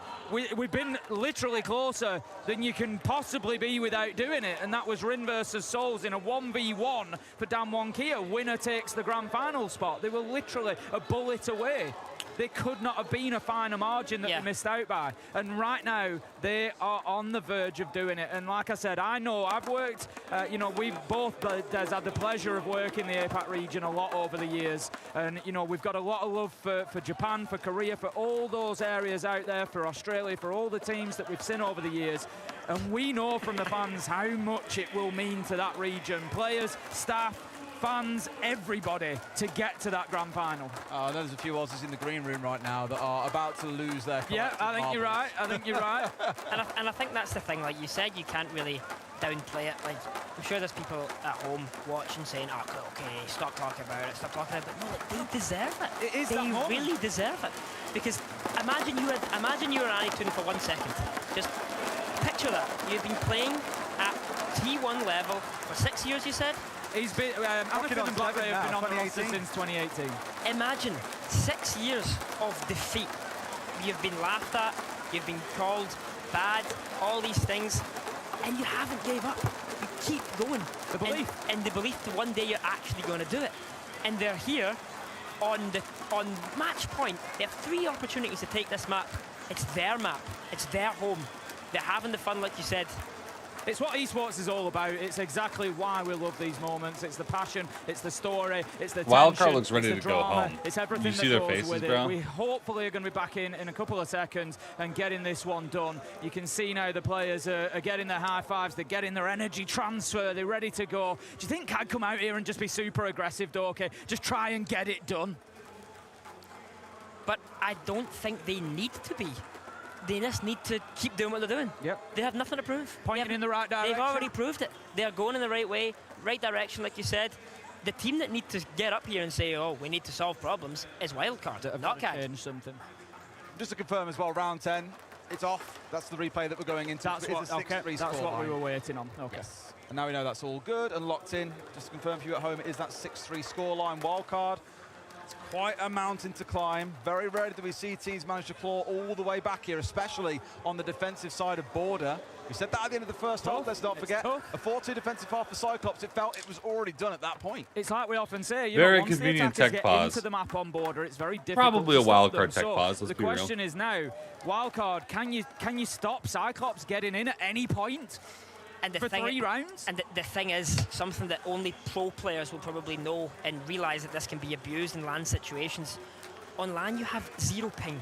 It's a LAN connection. Why am I saying that? DMRs. Every shot is perfect. Every shot is doing so much damage. And on Border, you have the repels, outside archives, outside break door, outside CC window. 2 guys with 2 DMRs, let's say a Lion and a Twitch, they can cut the map in half. They can do so much damage. They can believe in the response of the LAN connection that every shot's going to count, every shot's going to hit. It's such a pain. As a defender, you can't peek outside the map. You can't. You're going to get your head blown off. So thinking in game terms here, Wildcard coming in on the defence, what do they do, Dorky? Do they bring the traps? Do they, you know, what do they try to play behind? I think they have to just... It's going to sound funny. Or is it just get aggressive and try and win the fights? They need to lock in. That's what they need to do. They really need to lock in because they're about to lose this game if they keep it up the way that they're going. Well, we are now locked in because we are back into the game. We'll get those bands put back in once more, and then we are good to go. In 3 minutes' time, we could be celebrating APAC's first appearance in an international grand I think we're going to need to rehost again. The bans are wrong, I believe. It's Monty that's banned, not Blitz, if I'm not mistaken. We'll find out in a minute, Doki. If that is the case, we will get it sorted as quickly as possible, of course. For now, at least we carry on. Oh, it's a gentleman's agreement if you just don't play. If you intend to, I don't know. We'll find out. I think Aniton wants his Blitz. I think Aniton's going to I think Aniton wants his Blitz. There you go. He's popped up in the chat now saying Blitz ban, so that may well be another rehost coming on through. Just again, spend that Shouldn't, even to further. be fair, this one shouldn't take. No, this will be quick. It's just This a will be quick. quick remake the lobby, and we will get it sorted. We'll get that rehost. We've just had confirmation. Yeah. I've got a good eye for things, don't I? You do. I mean, that's obviously the player coming out, and you're like, hang on a minute, I want the Blitz. Yeah, that's what I was thinking. I was like, give me the Blitz. We had Glaz, Monty, Buck, and then we had Azami, Mute, and Fenrir as our 6 bands for this half. I just hope, well, when I say hope, I'm not trying to be biased, of course, but I hope that this downtime doesn't stop that momentum, because I guess you could technically say it's playing in favour. I think. We've seen it happen to some teams. There's no momentum Wildcard have. They don't have anything. They just need a reset. That's what they want. The coach is even sitting down. To be honest, I might join him. My back's killing me standing up here. Have we worked you too hard You've worked me too hard. We've really dragged our money's worth out here for 3 whole maps, haven't we, for sure? And there's been 7-4s throughout. Of course, it's been a great series. It's to a point now where this one's obviously drawn out a bit by a rehost as well, but... That's almost as many maps as I've played this whole time.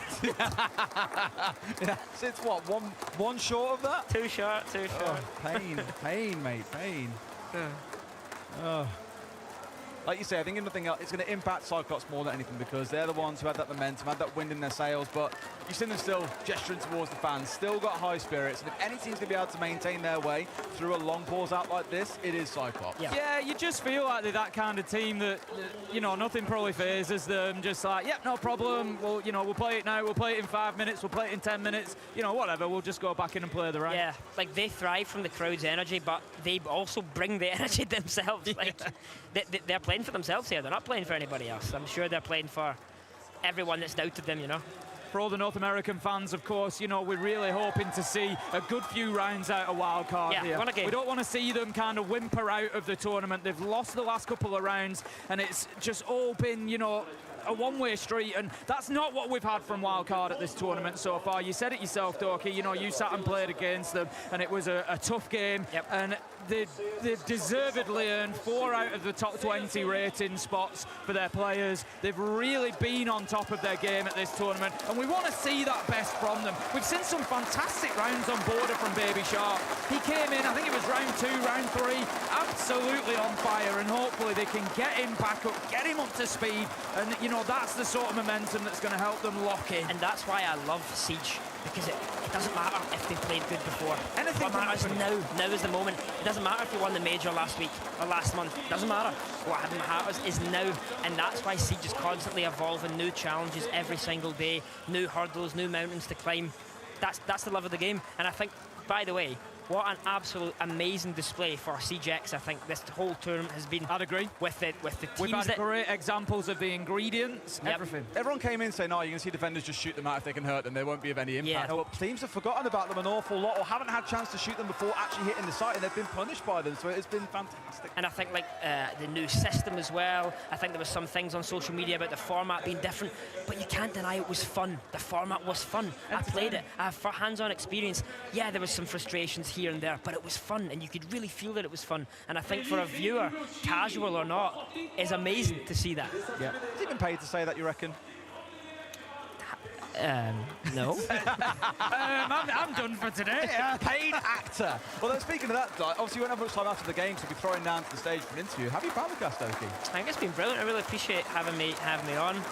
I found it fun as always. That hopefully gave a bit of insight and not talk too much bum. No, I think you fit in really well, Doki. Obviously, as you know, we've done one before in Manchester. As soon as Des messaged me a little behind the scenes, Des messaged me and says, you know, Doki's sticking around. You fancy a little TriCast? And I was straight back. Absolutely. You know, we had a lot of fun in Manchester, and I think, you know, obviously, we all know each other outside of the tournaments and the games, and we're friends. And so I think that, you know, I got Fat who's gagging we fit in quite quite at well. some point as well. Now, I said you do nothing there. It's like, I'll give it a go, but he's like, I'm worried about swearing. I'm just like, well, they can give you some tips. You and I have done TriCast with a lot of different people now. People who are, you know, other casters, people who've never cast, who just come in, and you know, we have a lot of fun. We're always willing to give it a go. Titan on that one time as well. We did, yeah. We had a lot of fun with Titan. It's nice because maybe people won't understand, like viewers or something, but me as a pro player, like, you don't get to see the side of the game, the side of the community at all.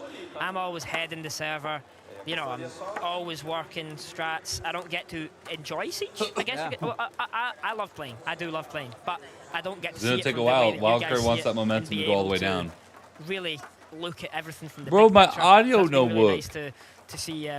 It's just enjoy the unplugged. game, not study the game. I guess the thing is, when you watch it so often as well, you're always thinking about applying it to your own game, or how That's you would exactly approach what I mean. situations. So you can't, like you say, enjoy it in the same way, because you know the game to such a high level, and you're always thinking about it in that way. You can't just be a viewer who enjoys a neutral match. Yeah, exactly. Yeah, and I think this has been a perfect one to cast. Oh, absolutely! You've joined us for an absolute classic. What we're really doing, Doki, is we're getting an inside man with you on the players. You see, so that when the talk goes, oh, them casters, you can say, look, it's not an easy job, guys. No, it's not.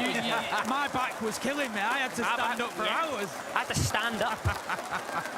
You know how much calories I must be burning We here. will just clarify, Doki doesn't have to stand up. We do have chairs here. He's just choosing not to use them. You can see this crowd is really getting revved up now, getting very, very excited at the prospect of getting back in. I'd say the same of the Brazilian fans, as I always have done when we saw them in Sao Paulo as well.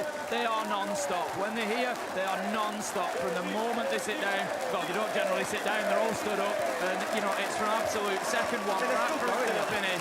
Doesn't matter what's happening, pre-host, anything else, they are just constant. There is a lot of love for this game here in Brazil. And you probably won't be able to hear it from the stream, guys, but we have our noise cancellation headphones on right now, and that is loud. That is really loud. The drums, the crowd.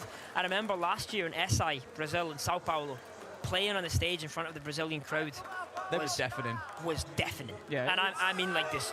It was shaking, was loud, couldn't hear anything, was just pure enjoyment, was amazing.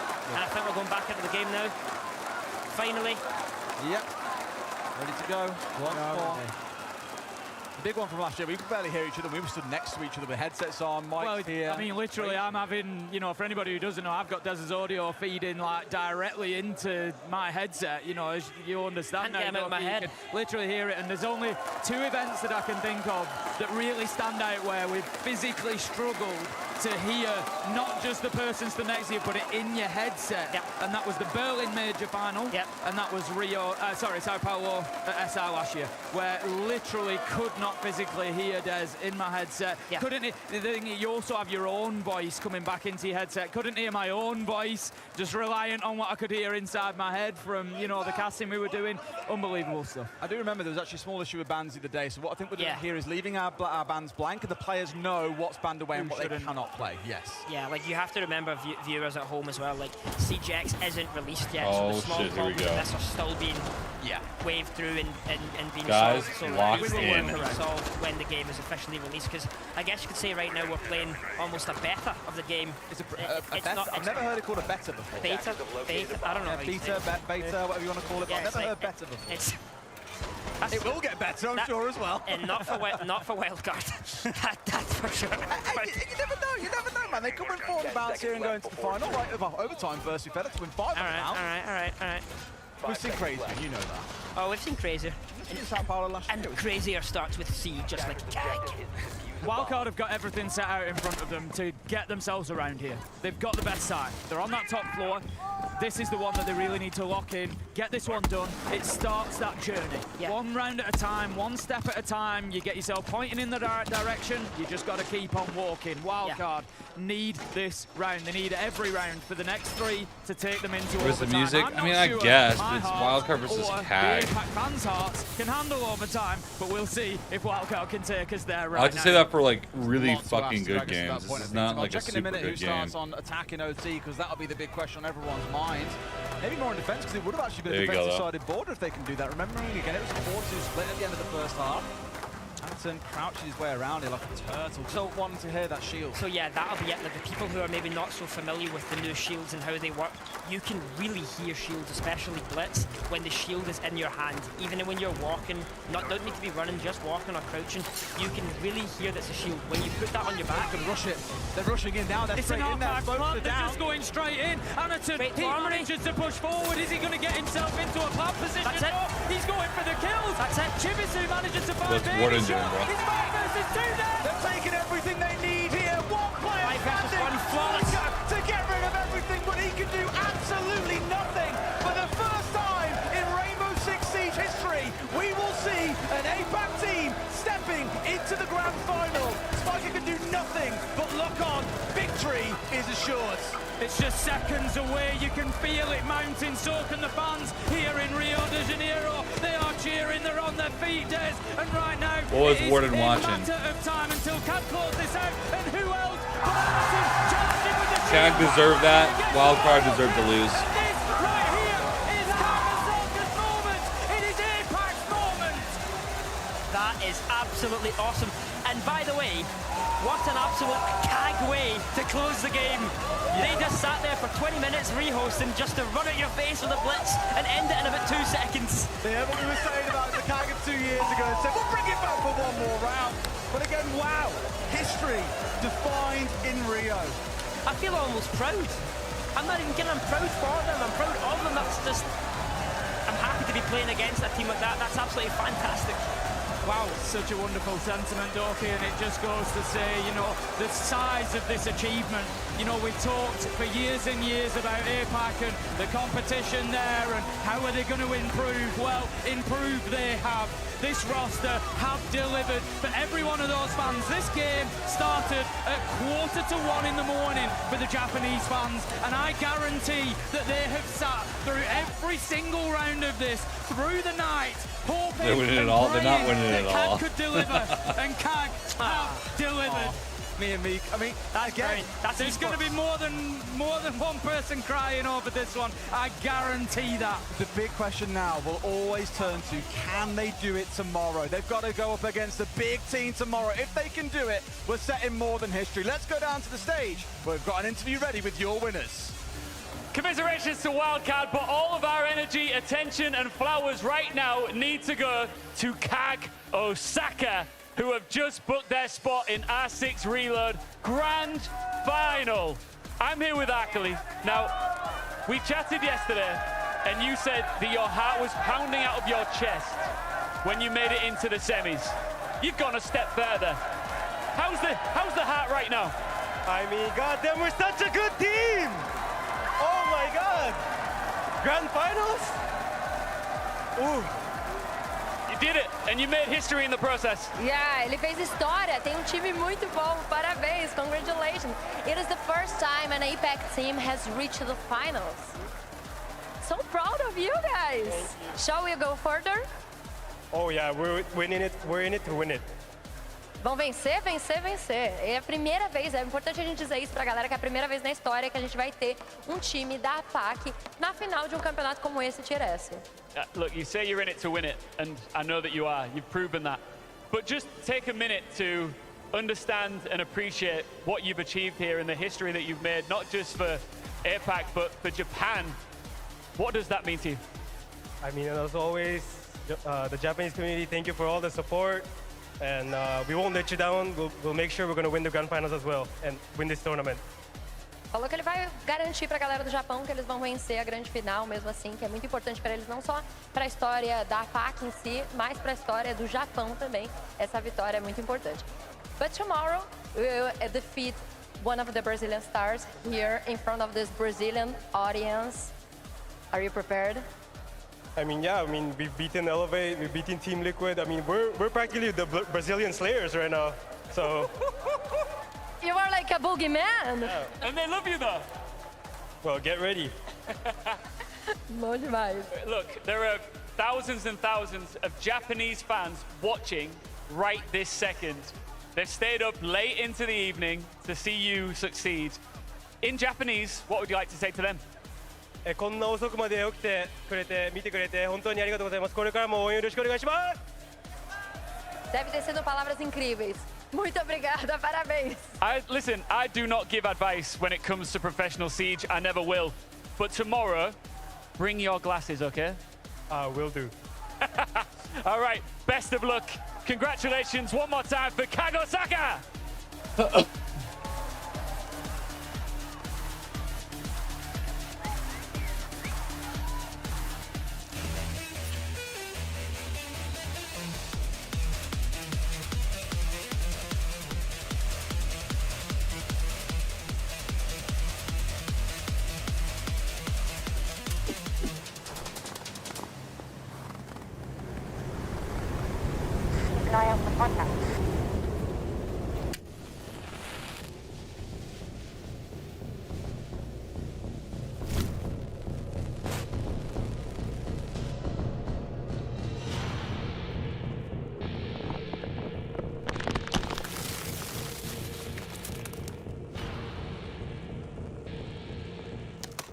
Available now.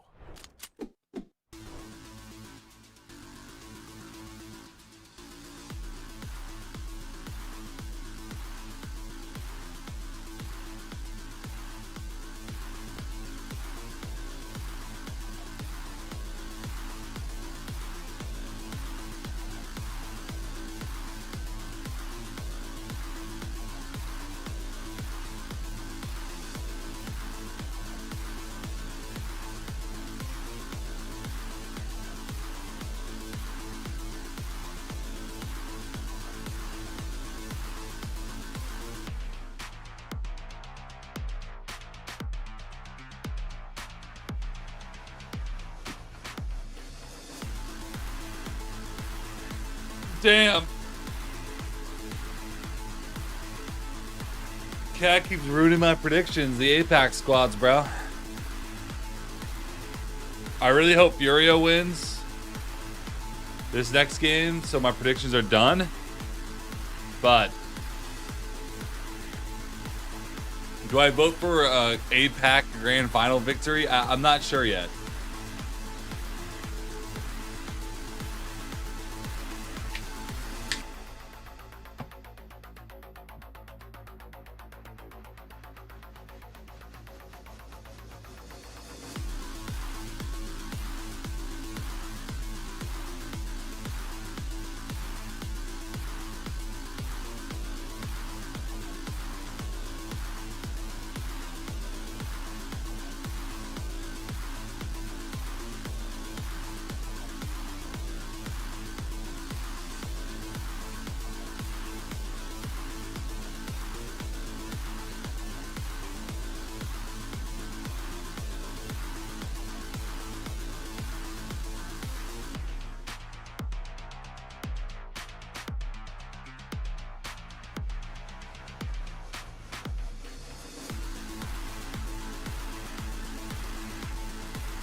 God dang.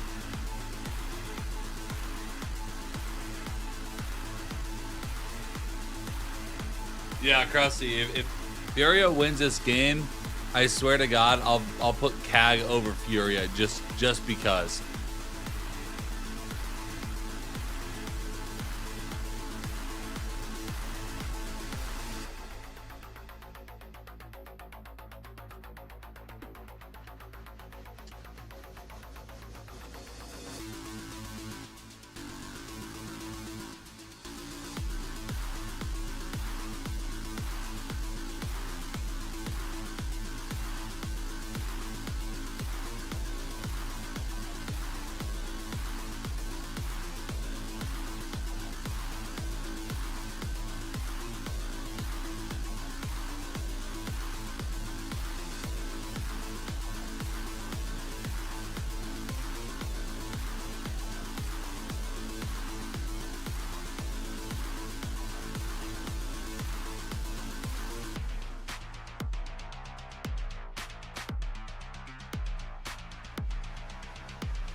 What?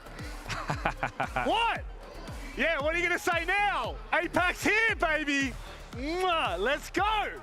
Sorry, I couldn't help it. You got to celebrate. It's been a long time. I mean, the last time we saw Japanese Oregon, specifically CAG, 2019. So or even 2018, I think. No, yeah, 2019. No, so 19. it's definitely something for you, for sure.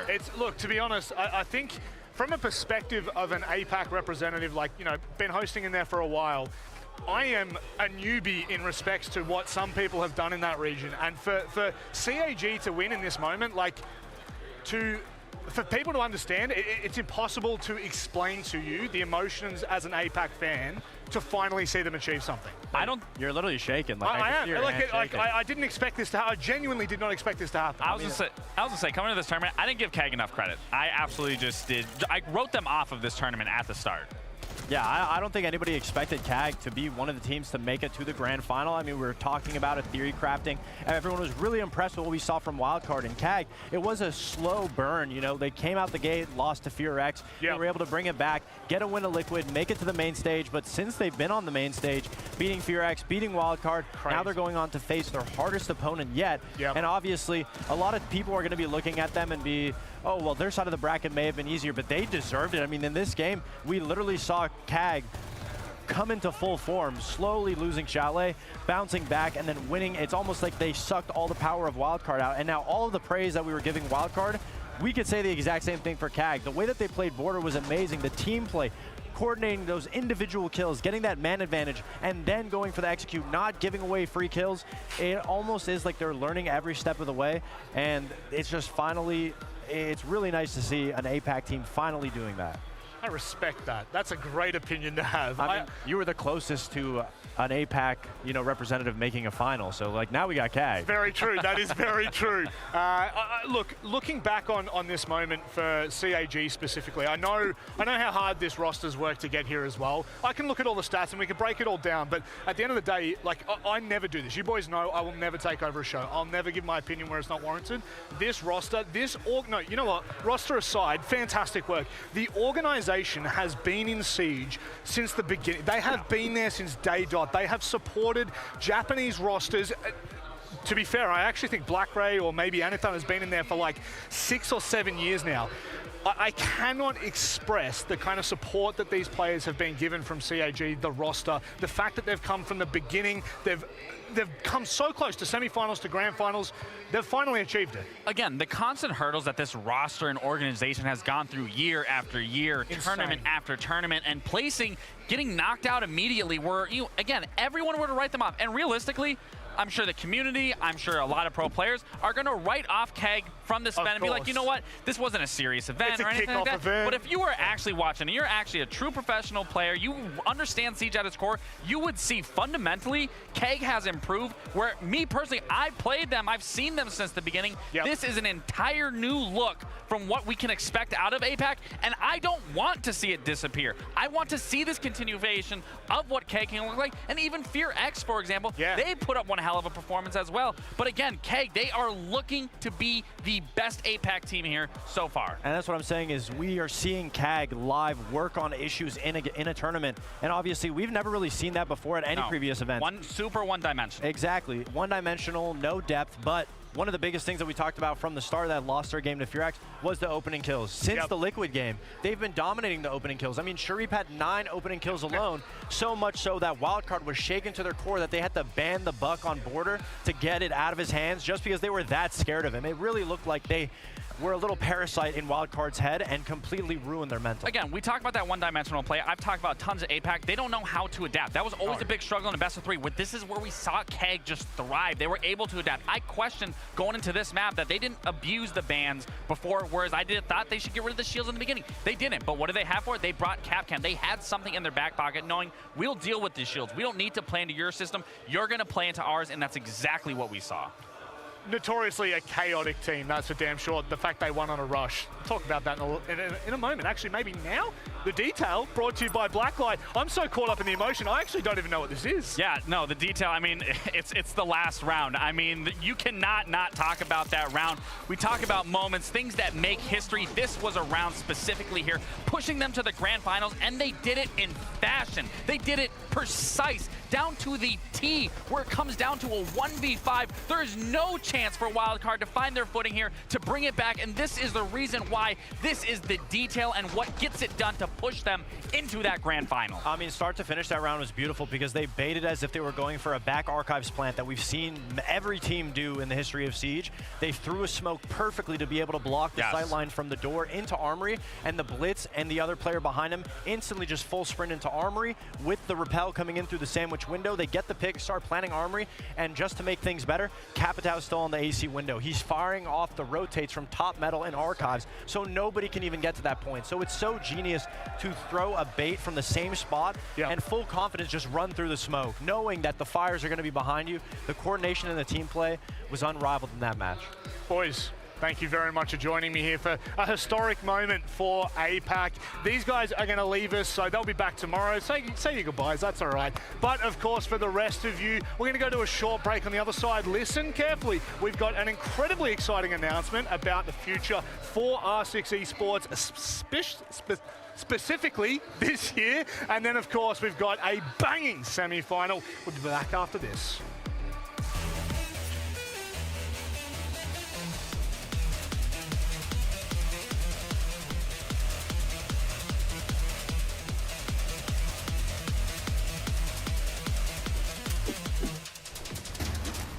You know what they say. Small changes can make a big difference. Go on, try me.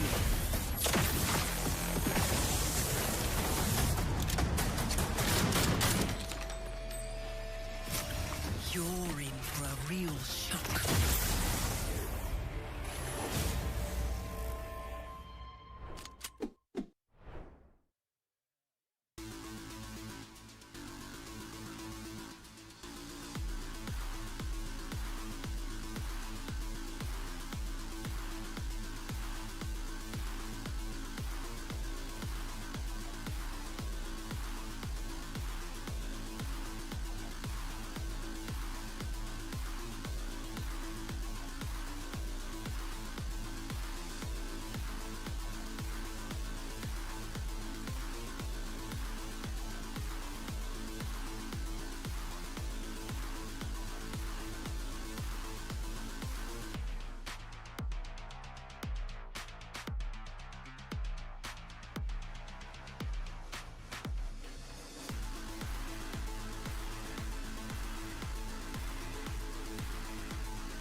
All right, we just took a break. I probably needed to cool off more than anyone there.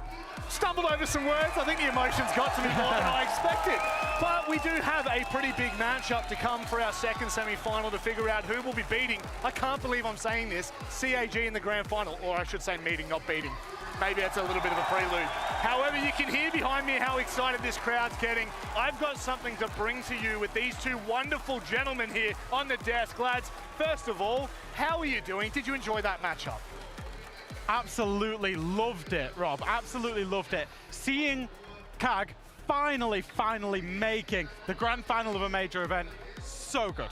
That was such a great match. I don't know if you guys can hear me really well. I can. Yeah, you can. Perfectly. Perfect. Yeah. No, it was an amazing match, to be honest. It's so good to see CAG back at a grand final. It never happened before. Yep. APAC at a grand final is amazing. Yep. These guys, with the energy that they have, it will be a great matchup. There's always been something there from CAG Osaka. We've always known there's been something.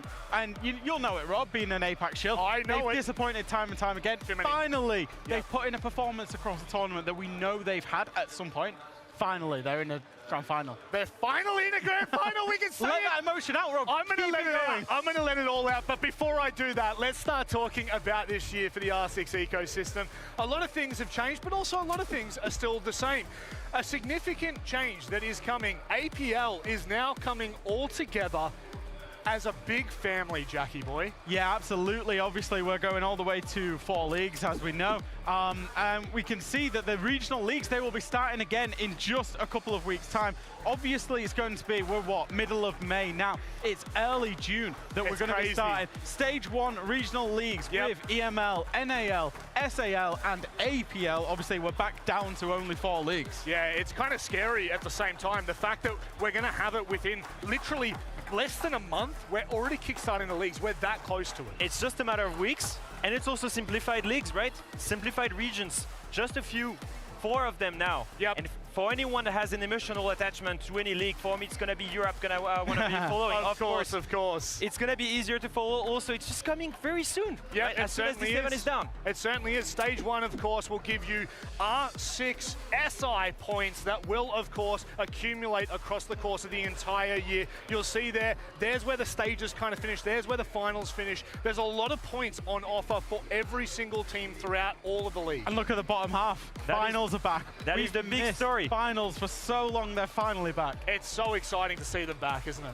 We will be able to crown a European champion, a North American champions. You know, we're back to having regional Hey, Europe can win something. Europe Given can how bad we've finally been at win this something. tournament. Yes! And it matters as well. Look at the amount of points you can win as a European champion. For example, to qualify to SI, it will matter very much at the end of the season. Yes, of course it will. Now, obviously, we only have one major at the moment, which is kind of exciting. It's going to be over in November. SI in January, or February, I should say. The bigger question is, where is it going to be? This is a video you do not want to miss. Let's have a look.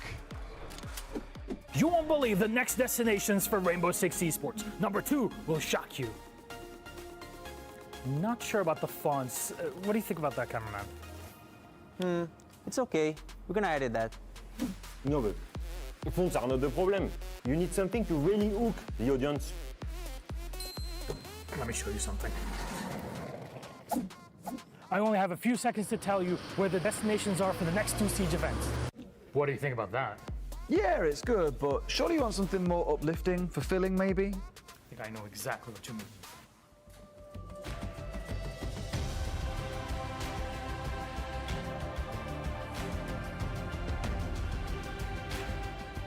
Für das nächste Major und Sixth Invitational steuern wir 2 Städte an. Wait, why is the voiceover in German? Because it's in Germany. Você precisa falar em francês, pô. Porque é na França. Ouais, ben là, je peux le faire moi-même en français, hein? Wait, how am I recording this? Wasn't that just seated over there? What? Good, huh? It's all right. It just needs to be more simple. Let me show you something. The next R6 Major comes to you from the wonderful city of Munich. And from there,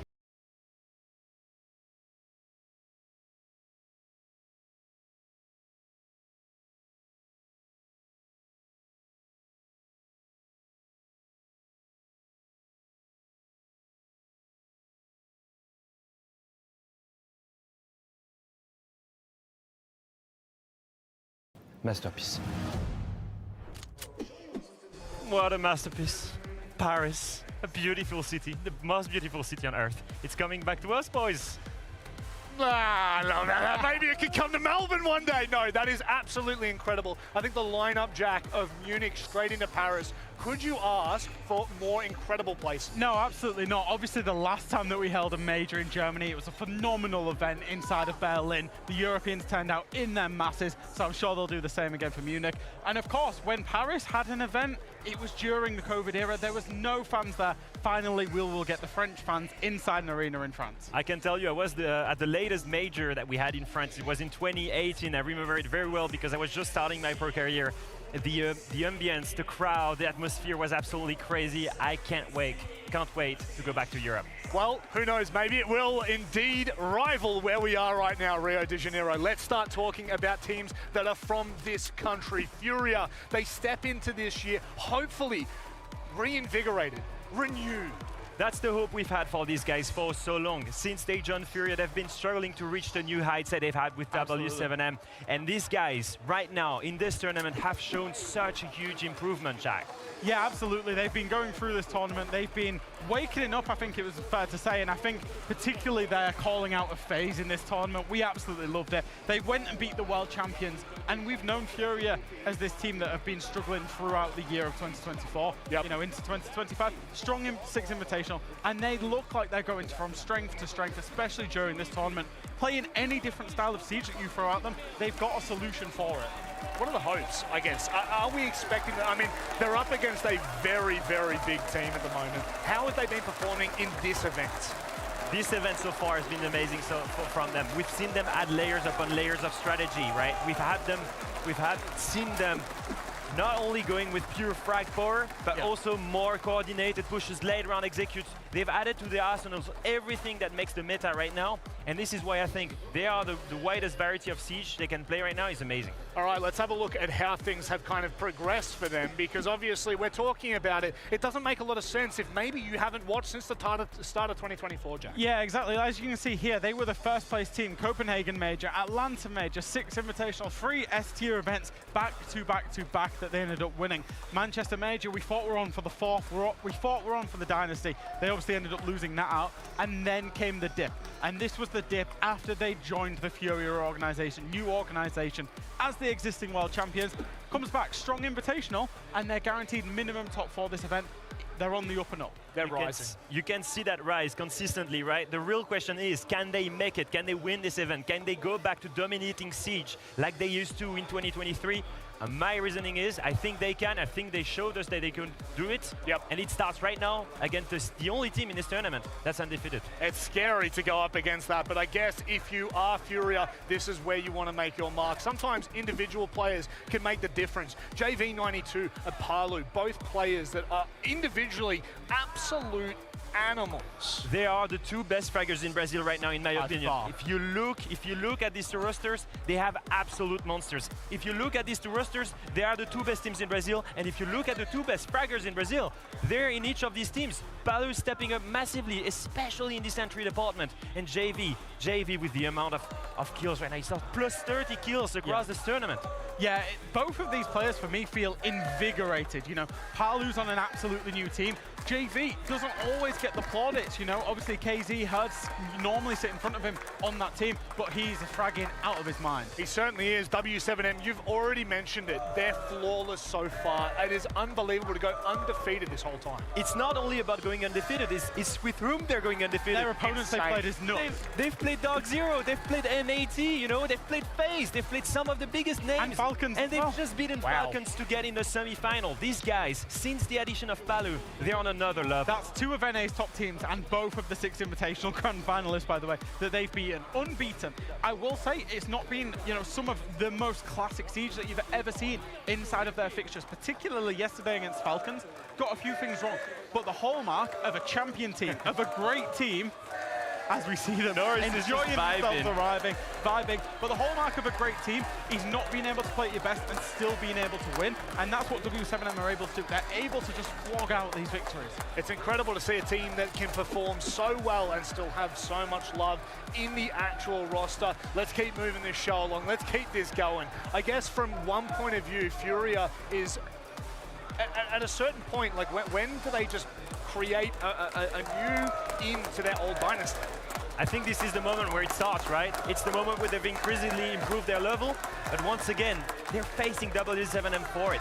One of the biggest things with W7M, I think we can mention, is how good they are in entry. Yeah. I think if you look at their entry right now, it's absolutely insane. They're the best team in entry by far, and it's because of Lobin and Palu. All right, let's have a look at some of those clips to try and, I guess, show more about what we're talking about here, because W7M, they continue to perform incredibly well, but where does it change?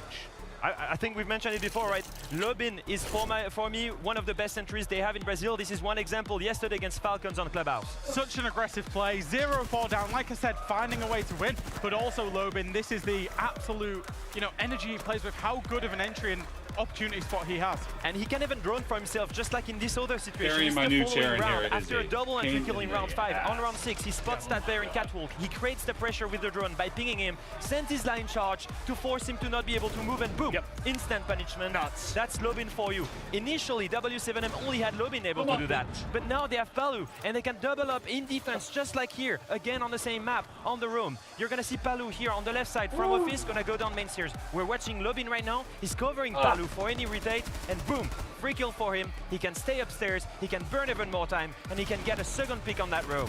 That was a big differentiating factor in that round, and ultimately I thought that victory for W7M as well. And look, we look at Palu right now, again on Skyscraper, another map where he's actively roaming, gets a first pick here, and once again, he can go more aggressive. In that 3v4 situation, he will still go and grab another frag here, aggressively. That's Palu for you, is the second Lobin. The addition of these two together makes it that they're the best entry team in the tournament. And it's crazy because when this team were lost, they played with, it was Lobin and Maya that were the front guys. They lost Maya to Team Liquid, they've then replaced. They've brought in Box, they've brought in Palu, they've brought in increased fragging potential, and they just keep getting better and better and better. And Palu settled in really well alongside his new mate, Lobin. Let's get this baby on the road. Where are we going? What maps are we going to see in this incredible best of 3? An El Clasico at this point for Brazil. A Clasico that has been back and forth throughout the year, 3 victories and 3 defeats for each team in the head-to-head, and it's going to Border. Border, the biggest map for Furia. Yeah, absolutely. Furia love it. We saw them win it yesterday against Loud. However, W7M also like it, and stylistically, it will be very different. Now, Cafe, this is the one that is a little bit of a surprise. W7M, not particularly hot results on it. Neither of Furia traditionally had hot results on it, Leo. Furia beat FaZe on that map, so this is gonna be a barn burner. Now, if we move on to the decider, we're likely gonna go, to Clubhouse. That makes sense. The big fundamentals, huge match for both of these teams. We're in for a really good bloodbath, starting with Border. Absolute frag fest here. Jack, very quickly, what are we expecting? Who do you take in this map? Oh, I want to say Furia. I think they've just got too many different avenues they can go down. They can get into a brawl, they can play tactical siege, they can find a way to win, and they've got those big game players. Not saying W7M don't, I just think Furia is slightly higher level. I love to disagree. Palu waited 6 years for his title, now is the moment for it. It's incredible. Well, it is time for us to get underway with our second semi-final of the day.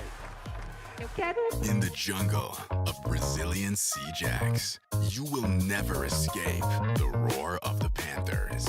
Furia turned down the volume on Loud. And now these Panthers are ready to claw their way to the final. W7M thinks they are the best. We will prove them wrong. No one can stop us. The fine form of Furia seemed frightening. But their opponents are no strangers to fighting the king of the jungle. They already faced a giant, and they did not flinch. Into the semi-finals! Why should they, when they have this crowd behind them? Will we once again see these superstars perform at top level? The shield is ours. We are the best in the world. There is only one ticket left to the finals at Reload. Who will represent Brazil tomorrow? Let's find out. Furia versus W7M. The Olympic Stadium here in Rio de Janeiro is about to come to life on a whole new level here, Vivi. It's going to rock because our next semi-final is all Brazilian. Do you think this crowd is ready for it? I don't think so. We can check, Let's check. É chegada a hora, galera. A gente vai ter praticamente uma final antecipada aqui nesse palco. Mais uma rivalidade brasileira. Fúria versus W7M, Touros versus Panteras. Vocês estão preparados? That's really quick. Let me check again. I think they are not. I'm not. Eu não tô ouvindo vocês, galera. Deixa eu checar mais uma vez. Vocês estão prontos? I think they are. But how about you? How about you, Ian? Are you prepared? I don't think I'm ready yet. Wait. Can I give you my microphone for 1 second? Yeah. Sorry. Now you are.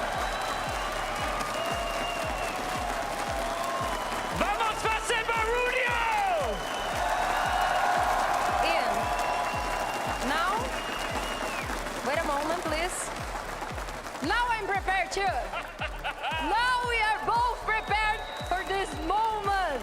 Agora a gente está preparado para ter esse confronto maravilhoso aqui e brasileiro nesse palco. All right, should we bring out the teams? Yeah, for sure. This is it. The history makers, the trailblazers. They've done so much already in their illustrious careers, but they now want to kickstart the X era. It's Furia!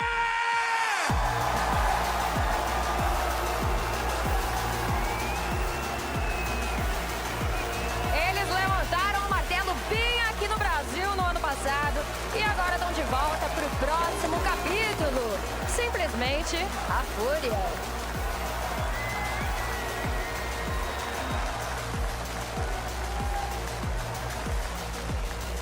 E agora recebam com muitas palmas eles que foram campeões de Montreal no Major, os nossos touros brasileiros, W7M!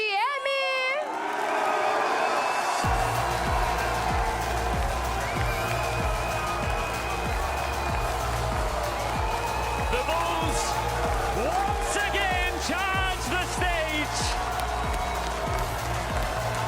as they look to drive their predecessors right into the stands. W7M versus Fury in Brazil. It's what we're here for. Felipox, Lobin. Oh, the energy in this space is crazy. We got two phenomenal players that know what the weight of silverware feels like. Lobin, you aren't intimidated by this team, are you? Tell them why not. Because we already beaten a lot of times, so it's always fun to play against them. So let's just have a good match. Falou que ele já venceu deles várias vezes, então eles não se sentem intimidados nesse momento. And yesterday, you defeated Loud, clean, 2-0, sem risadinha, 2-0 seco.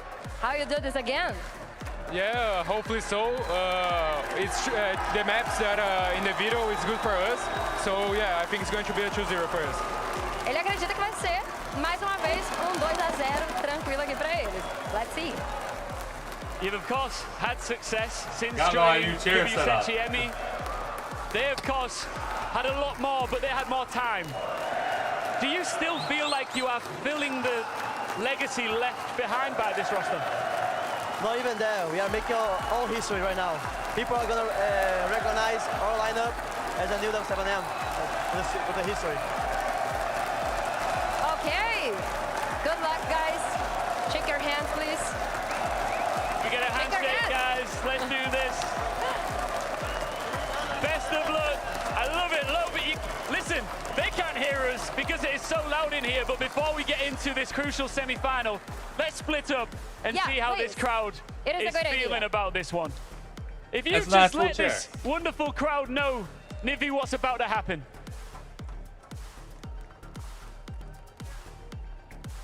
I would like to check with Dan who they are cheering for.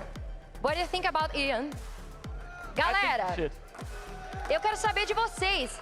Pra quem vocês estão torcendo nesse momento?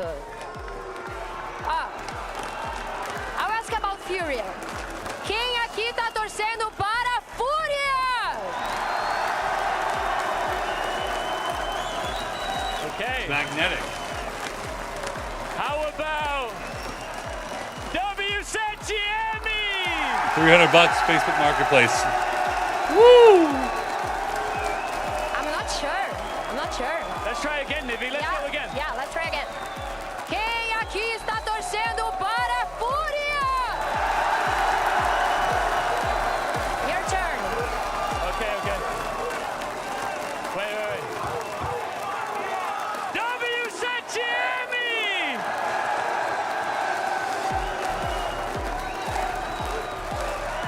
All right, the time has come. It's an all-Brazilian buffet live in Rio. Let's get it on.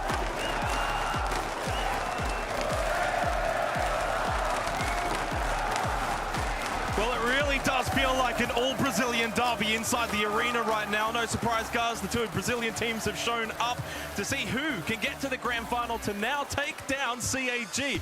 What a revelation that has transpired in the earlier semi-final.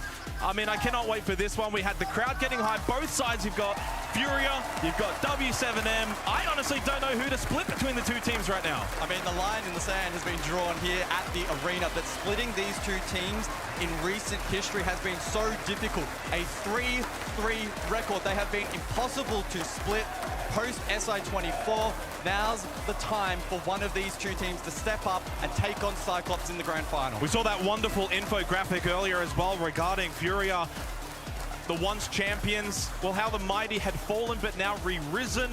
Starting to now look for that crown once again here in Reload. W7M, Palu looking to deny them that opportunity.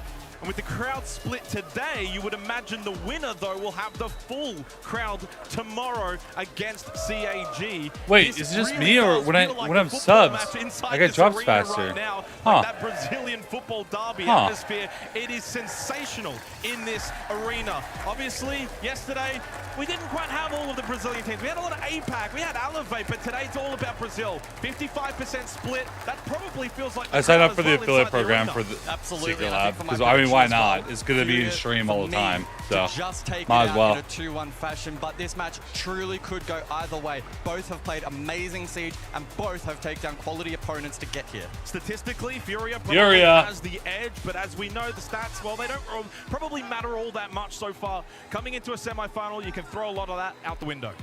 Absolutely. Cannot wait to jump into Border. It's a map where chaos thrives. A great way to kick off this BO3.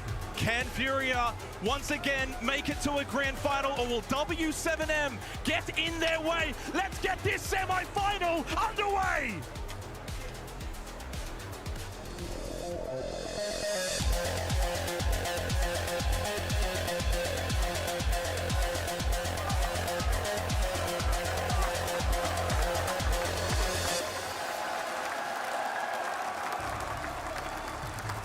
It is electric inside this arena right now for these I'm two going back to juggernauts hidden, but from I just wanted to Brazil. show up my new chair for a second. As we head into this best of three, all we can hope is that it lives up to the expectation. We head to Border first up. Let's watch some W7M will Siege be now. defending, but Furia, well, they're going to be right on the attack. Those Panthers are ready to This go. is dead-ass a grand final match Deimos right now. off the board first, so they'll cancel one another out. We've seen a lot of mute play at this event to counter the Deimos, and with the destructibility available here on Border, it's understandable that they don't want to take any risks. That being that being Furia, of course, being available, but yeah, they cancel it out anyway, so it doesn't really matter all too much in the end. Followed up by the Legion Glaz. Glaz, again, another incredibly popular operator at this event whilst available. That being said, equally has been banned out quite a bit as well. As we prepare ourselves to jump into this one, top floor. Prediction, to kick please. things off. And the crowd already on their feet, and we haven't even jumped in yet. Furia, Having a quick look as well, they call final W7M. matchups prior to coming into this match. 2-minute prediction. Furia Go. 2-0, 2 they already minutes. had that Brazilian showdown against Loud, 8-7 on Lair, then 7-4. Look at those Goyos up there. So they've already played this map as recent as yesterday. On the flip side for W7M, well, it was a bit of a longer journey against Falcons. They won that series 2-1. 3-7 on Chalet in favor of Falcons, but then the bounce back from W7M, 7-4 on Sky, 8-6 on Clubhouse, which also happens to be the decider map in this series. It's all set up to see who can make the grand final against CAG. As we head into Border, only one of these two Brazilian teams can progress. And obviously the crowd has already chosen their side. Split right down the middle between these two illustrious organizations. Can Furia, though, on attack, bring that kind of energy into Border that is required? Well, I think you want to start well, don't you? Yeah, absolutely. I mean, in the semi-final, get the crowd on your side. For Furia on the attack, the onus is on them. They have to make sure that they play fast early. Don't just kind of dilly-dally on the outside playing the exterior. Of course, top floor Border can be a little bit of a tricky egg to crack sometimes. W7M will probably look to deny a lot of these entry positions. Drone over towards top east stairs. Does spot one close by, but the drone does get shot out. Who can draw first blood here in the semi-final? As JB92 makes his way into passport check, he is the #1 player at the tournament. Yeah, got my new chair, shaved my beard a bit. Floor is being contested by defense. We're So doing Furia good. elect to lurk below, get a little bit of control, and then think about the next step, how they're going to pinch out set positions, contest Nitro. Oh! In this series, Logan onto KZ. That's a huge start for W7M and a good utilization of that Nitro Cell. Gets rid of KZ. Looking to answer back. Herds up east stairs. Did take a bit of damage on the way up. So finds himself wounded. Furia would have been so desperate to find a quick response, but with Nate also taking some damage, W7M in a perfect position to kickstart with a Border defensive round.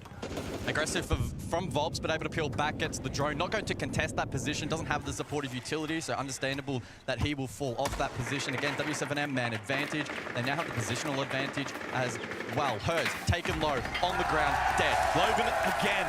A second kill to begin in this semi-final, and with 60 seconds left, Furia finding themselves on the ropes in this opening round. Just unable to break through until that man in picture, JV92, finds the opening kill for Furia. Just gives them a bit of hope in this opening round. Yeah, no, this game can literally go anywhere. Towards security, and he is behind the screen. Oh! Can't hit the shots required onto Dodez. And with that kill as well, again from Dodez, that should shut this round out. Felipox by himself, and surely no opportunity to steal this one for Furia. It will be W7M to take the opening round of this second semi-final. Felipox will fight. His efforts, though, futile at this point. W7M with a great start.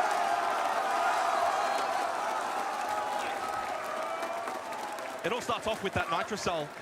Gets the opening kill, and it sets the tone early on the defense as well for W7M. Just showing that they're going to be in the face of Furia. They're not going to be scared to take the early contact fights. They're happy to make sure that they do not allow map control to be taken here on Border, so important. And Furia probably, in the beginning portions of that round, a little bit of hesitancy maybe did set in. But yeah, wonderful Nitro Cell. We get to see the angle of it this time by Loban. And just couldn't win really any battles whatsoever, Furia. Border itself as a map so far at this tournament, 56% defensive win rates. I mean, on the verge of that kind of flip coin, 50-50 sort of map. We know attacking teams can certainly do well on Border. Maybe not so much on top floor.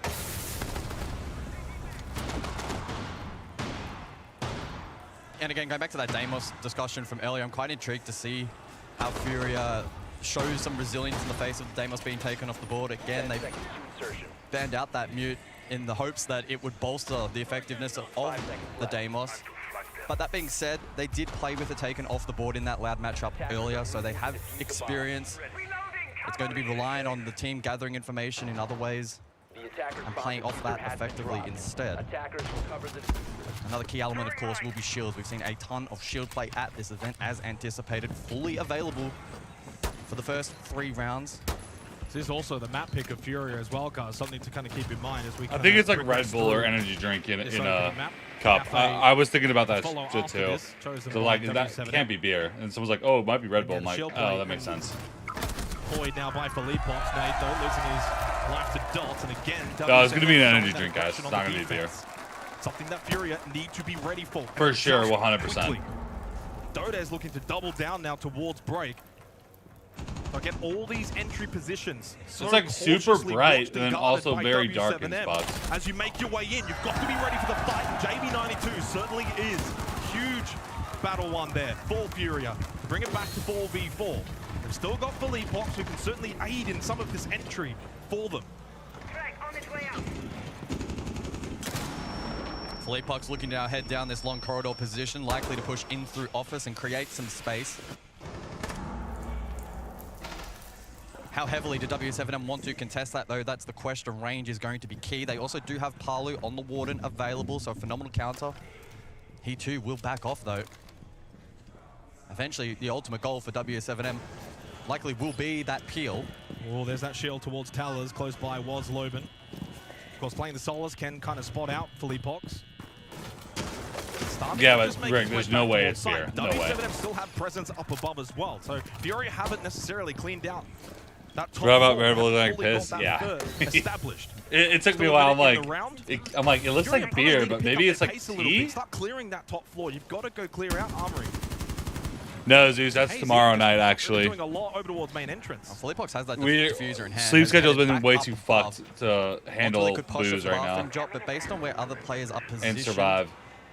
we could see something else on the Tomorrow night is when I can actually take an actual break, though. So tomorrow night we're gonna go ham. More additional information. Yes, sir. I think at the moment to try and consolidate. Ping above, but it's JV92. That's one of the top players, one of the top floors. That was Palu dead on the Warden. Super impactful now, 30 seconds left. And we know that Furia like to play this build-up pace. They're not a go-fast kind of team. As long as they keep Philippox up, when he eventually does get to that first floor, he will be so impactful. 20 seconds then on the board. Philippox drops. Vents is the final destination here for Furia, and they need to make it count. He's got the kit as well. Philippox has to get that down successfully. Currently watched by Dots. Although smoked out, he may be able to actually deny this. The foot is in vision. The plant is denied and Ho's the only one up. There's no time remaining. W7M.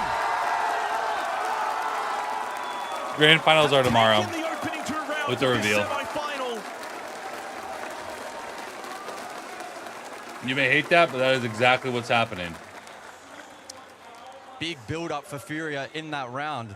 They tested a couple of different positions and a couple of different avenues. Eventually, they were able to flush out above. It opened up the routes over towards Vents and ultimately going for that turret plant underneath the window position. Smoke placement less than optimal. Foot was exposed. Really good denial up close. Furia immediately then tried to respond, tried to trade it, get control of that diffuser back once more in towards site. But the rest of the W7M defense was absolutely rock solid. They kick-started with the first. JV92's been doing his absolute best through the mid-round to try and fight back. But Dots with an absolutely spot-on denial. Nothing JV can do inside of the barbed wire. Herds, he's up above, out of position. W7M off to a very, very, very good start at the moment. Yeah, I mean, they haven't really done anything wrong, and that's maybe an issue for Furia. They haven't had any mistakes to capitalize on. You know, when an opponent or opposing team makes errors, you can kind of look to,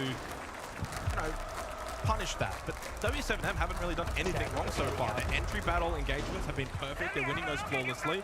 Then they're able to fall back, keep map control away from Furia, and then play the site and the site execution perfectly too. I mean, it's a dream start for W7M. And Furia have to sort of wonder what's going wrong to begin as Volts goes for the run-out kill onto JB92. Not just one of the two heart breaches, but the best player at the tournament now out of this third round. It's all W7M. They are setting the tone early. And a large portion is to their ability to still show fight through the mid to late round as well. So that frag power off the board makes things very challenging. One of those primary hard breaches as well. And that will have impact dealing with this utility on the board of the defense. The castle barricades, mirror windows to an extent as well. Just adds another layer of difficulty for Furia in a match that, at least in the early portions, isn't quite going the way they would have liked. I think W7M playing into that slow pace of Furia. They know they want to set and prep, but they're not ready for the aggression. Just compounding their advantages more and more. Finally, though, Philippox able to answer and get one back, but he is low from his engagement. Another logic bomb, soon ready. Does find the kill onto Dots and equals things up. And certainly now maybe one of the best opportunities for Fury in this first half. Now, Palu's in armor, as just mentioned, could get pinched and does fall. Palu yet to find a kill in this match. So down to Volps and Dodas to keep the good times going for W7M. They've got 90 seconds to ward off the 3 attacking members of Furia towards top metal. Dodas spots him close. Maybe a battle he should have won, but wasn't prepared for it. Volps trying to help out on the backside towards officers as Dodas finally does shut down KZ. And don't forget, Filipov is so low here, so Nate needs to go big as a support player. How is Dodas still alive? He's under an immense amount of pressure, but able to reposition. And Volps now can come and aid. Don't forget, there's still a minute in this round. If Furia want, they can kind of dictate the rest of this. They can slow things down a little bit, play together, but the low health Filipov eventually falls. All down to Nate outside in the exterior. Dodas spots him from break, lights him up. And now Dodas and Volps can just play together as a duo. Fall back, play sight, make it almost impossible for Nate. And the crowd's starting to get on the side of W7M. Nade with no information. I'm slamming right now. Very little chance of being able to win this one out. Footstep heard. The rotate east. Surely not. One above, one below for the duo of W7M. Nade must hit a quick headshot, but Dodas peeks over from waiting.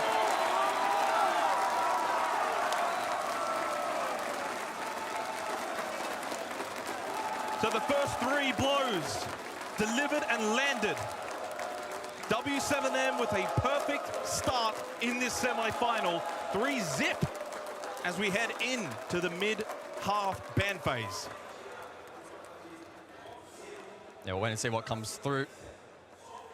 Dodas, though, in that prior round, I mean, there are a lot of good moments for defense, but specifically him over towards security, able to buy enough time to get it back to a winnable 2 versus 2 and break apart that pinch that Furia were trying to build up to. It was a poor start to the round for the attack, bringing it back was Filipov, huge double kill main.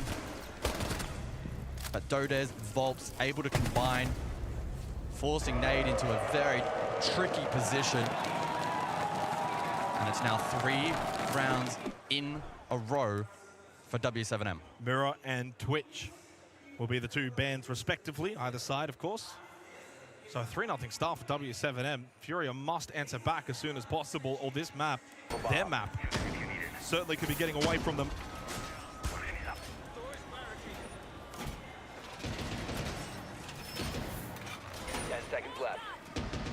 So site rotation then. It's a tricky position for Furia. GV92 has been trying his best, but the rest of the team needs to come to his aid. Herds, very quiet. We have not seen him light up the scoreboard just yet, but a player who can definitely turn it on when required. And got to recall as well, I hate those little clappers in the background. It sounds like static in my ear. I'm thinking my headset's fucked up. When it comes to early engagements, essentially the opening kill, a whopping 63%. They are absolutely first. Palu 9-1, Loban 14-5, Dodas 13-7. The same cannot quite be said for Furia. That has not been a strength of theirs. Cheers, nice being able to lean back like attacking this. defensive win rates Oh, hold are up, really wait a good, minute. 3rd and 2nd respectively. The entry I'm totally battles gonna fall are asleep certainly within not this their chair bread at and some butter, point, but on a map 100%. like Border, you've got to be good at your entries. And this is where we've got double shield now. Blackbeard, Monty employed for Furia. And Nade on the Montang pulls the pistol out, gets the opening kill. And no answer back from W7M. Remember, Furia For the will first get to time on this defend. map now, Furia finally get an Fuck. opening kill. Can they convert? Jesus, they needed some rounds. Bit of an awkward breach into office, but not too difficult to eventually deal with that. Good start to the round, and the Rotero can ensure that this wall is opened up and give free passage in towards office. Herds, meanwhile, well, we were looking at him to get in on the action, and he does onto Dots. So the Why did he sentry hop it down, up? and so too is Volps. It's compounding in this round. It's so difficult on a border defense to get back into that. When you lose that early pick, you lose that early ground. Certainly could be a confidence booster for Furia. I mean, this is a flawless round. Okay.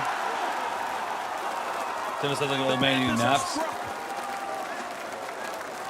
And while they've You given know, W7M a head start, naps are underrated. they've now entered the race.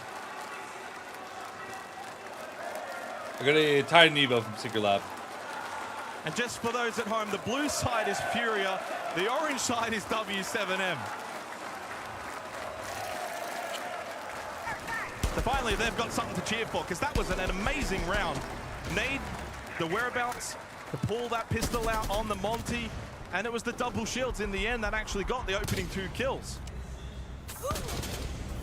Every single fight bar, the last in that replay package, uncontested picks. The first 2 especially egregious. With Monty posted up top east, play getting cord 90. And then the follow-up with the lurk down below as well. So some signs of weakness there from W7M, and Furia able to capitalize. Now, one thing to circle back to as well, and it becomes critically important in the second half, Furia are the #2 defensive team. The only thing that's wrong with this chair so W7M is that need to ensure they have a the guy who owned it, like the armrests are a little Furia scuffed, well and but truly pounce back. they're on like a desk or something. We know that but Furia are very capable you can replace of them pretty easy if I really want to. Back. It was only a 3-0 Yeah, honestly, it's start. not We that had a big of a deal. I don't even notice it. They've done that before in Brazil. Not a spot you really touch. Was you're actively trying to touch now it. you got to follow on. You know, you cannot allow W7M to really get any more rounds, bring this back, try and get it to 3-3.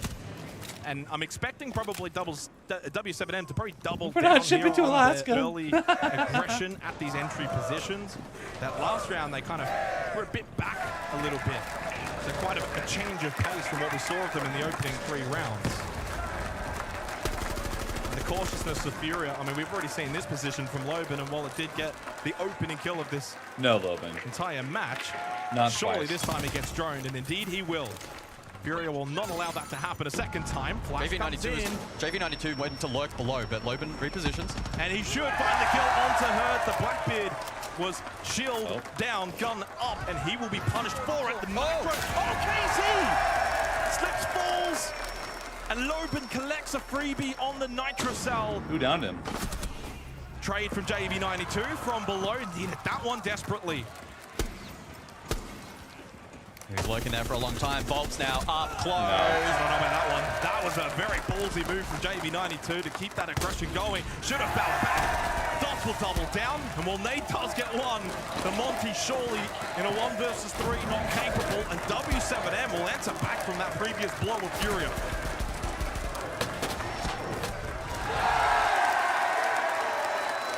That's better. W7M it's not over, playing guys. much better perimeter defense. Defense, Making you it never know. near impossible to get You into never the know. map. Good contest over towards. Good to see at least one that Furia break defense position. before you say Top GG, east wrap as it well, up. Not forfeited for free. Contested that really well with the smoke. And Furia continue to look a little bit iffy on the exterior. That's, again, natural for Border, but it's proven to be a very, very real challenge for them. But again, very strong defensive team. Win this next round, they're still in a decent position. Yeah, as you said, second best, 68% defensive win rate for Fury at the tournament so far, but it's 62% as well for W7M. They're no slouches, and we're seeing that firsthand.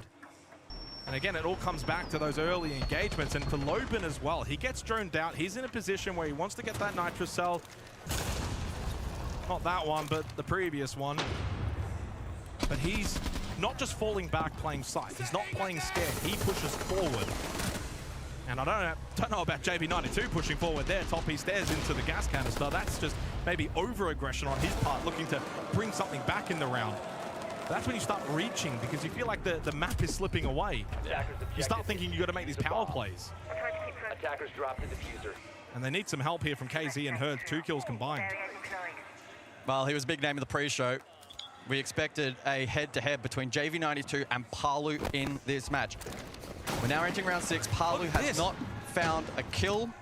Despite that, W7M still stacking rounds. Palu has been waiting 8 years. 8 years to lift a trophy. And he may sense this could be the best opportunity to do so thus far. Final round of this opening half. And it's been entirely dominated by W7M outside of that one flawless round for Furia. And not too many 50-50 kind of rounds. Maybe one has gone that way, and it went the way of W7M. Reload. Good drone economy for Furia. Only lost 2 so far, so they can certainly garner a lot of information in this round. So important on a map like Border. Nitro Cell. Oh, it could be good. No! Explodes in the air, but JV92 loses his life anyway, shortly after that explosion. And with that, it's another opening kill for W7M. 5 of the 6 rounds, and they have converted all of those rounds so far But KZ does find a kill onto Loban. 90 seconds, 4v4. Furia really must win this round to keep this map alive, or it's a long way back. 2-2 split for defense, 2 above, 2 below. Dots being lit up, but those on the top floor not under a lot of pressure. The castle is providing a ton of utility and safety for W7M to play around. So we see the pivot. Furia and Herds will take Diffuser through Passport, likely to go a little bit more direct bot square, try and force those defenders back. They still need a bit of pressure up above though, and I think that's why Philippox is repositioned. Philippox has got 4 Candelas. They've also got 4 flashes available through KZ and Nade. So going to clear out this top floor, but they lose Herds. It just feels disjointed right now from Furia. Philippox wants to do one thing, Herds wants to do another. Herds then loses his life, and suddenly you're down a player. And you're almost down on time. And you still haven't cleared this top floor. Dotas and Palu have just been chilling this entire round. They have not been under a whole load of pressure. So KZ just sends it, and he hits the headshot clean. He knew there may be a response, and finally Philippox also joins on the battle. Oh, there's a chance, but he only got none! He got nothing! Really should have been a double kill! Down to KZ, does get 1, 2 required, with 25 seconds left in this round remaining. His one and only flash gets him down into bathroom safely. 1 close left, and look at these 2 players, both low in health, but he doesn't have the kit, so he needs to pick up this pace.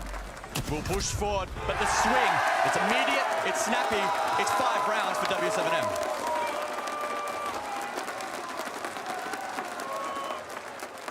Dominant start to this series from W7M. 5-1 lead on border. Furia just couldn't really muster any semblance of good attacks outside of the 1 round that they were able to achieve, which was, again, amazing, flawless, and you kind of wonder where was a lot of that throughout that half. But you have to give the plaudits to W7M in the way that they played. Looking as if they'd come into this match with no pressure, no expectation, and they took the challenge right to Furia in that half, and they reaped the rewards. Well, they've made the 5-1 comeback dream once before, back at that SI Grand Final, and they'll need to do it once more here. Map 1 of the best of 3. If there's any team in the comp that can pull it off, it's Furia. With a strong defensive showing at this event so far, and a history of just being so resilient inside of the server. And some of their key players still yet to really get firing. And again, much like the SI Grand Final, Herds just the 1 kill so far. We know he can be so impactful if he's able to fire up. It's been a rough tournament though for Herds. Yeah. It hasn't been his tournament. 57th for EPS, 95. So it's below that 100. It's a -6 KD, 11-8 on entry, which actually is the best on Furia. Again, that's kind of their weak point. And on a map like Border, you really do need to be able to win those early engagements. And the beauty for W7M is they haven't even needed Palu right now. He's 1-5, but if you're unfamiliar, this tournament, he has been sensational. He is their highest rated player at this event. 11th in EPS overall, 113, 61-43, and 9-1 on entry. He has been blazing hot, and he hasn't even been required in this match, and they're 5-1 up.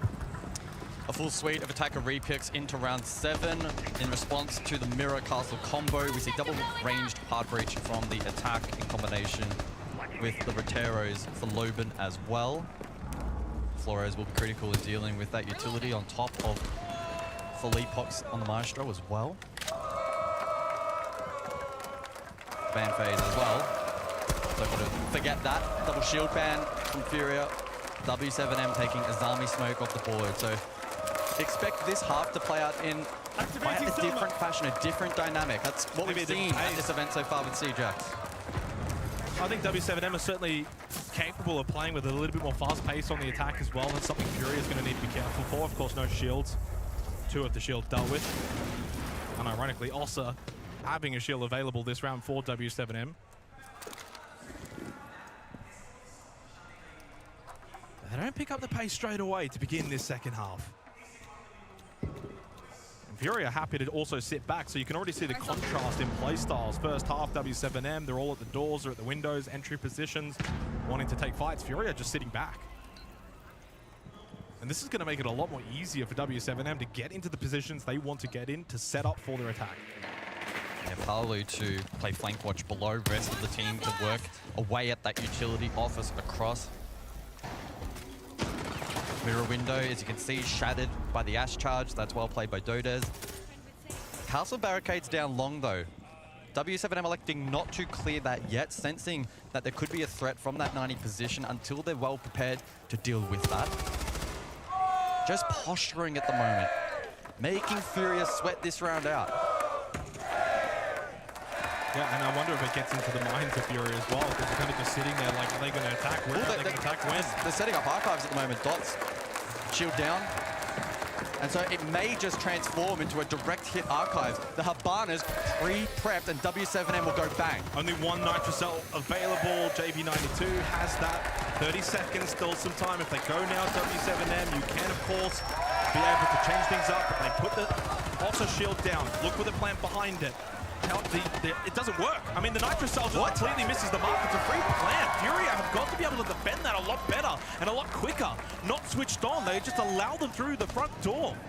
It's a 3v3, but this is so difficult to bring it back. You've got to go for runouts. And so far, so successful. And only Palu left. They can start to stick for that counter defuse. And finally, Furia are starting to worry a little bit. That plant went down just far too easily. The Nitro misses. It's a 3v3 post plant. And that's a difficult post plant to bring it back, but they do so. Defective Nitro misses the mark. Plant allowed to go down, but immediately Furia snap into action.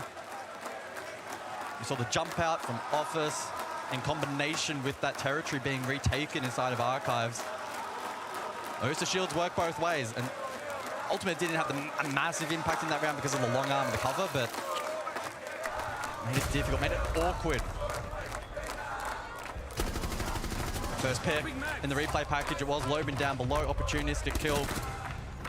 So many players scattered around to try and ward off this defensive retake, but ultimately, Herds hitting a key shot. Way too early to call this game over, but questioning when he was going to get in on the Furia is action. definitely reacting. Perfect time in the context of this best of W7M is definitely in the driver's seat right now.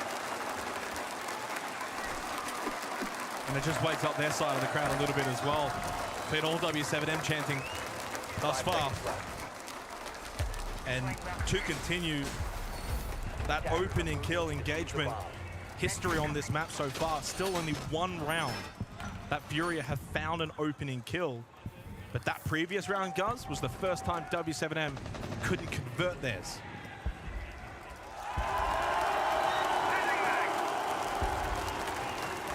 And you just know, if Furia can start to rattle a couple of rounds off in a row, 3-5, 4-5, that pressure will mount on W7M. Those Furia fans will keep getting louder.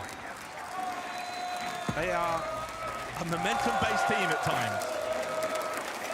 And so this is where for W7M, you've got to try and put them down while they are wounded. Early entry, Dot's down over towards main hallway. And he's got Kid, by the way. That's Kid in a bad spot, and that's Hertz with the opening kill.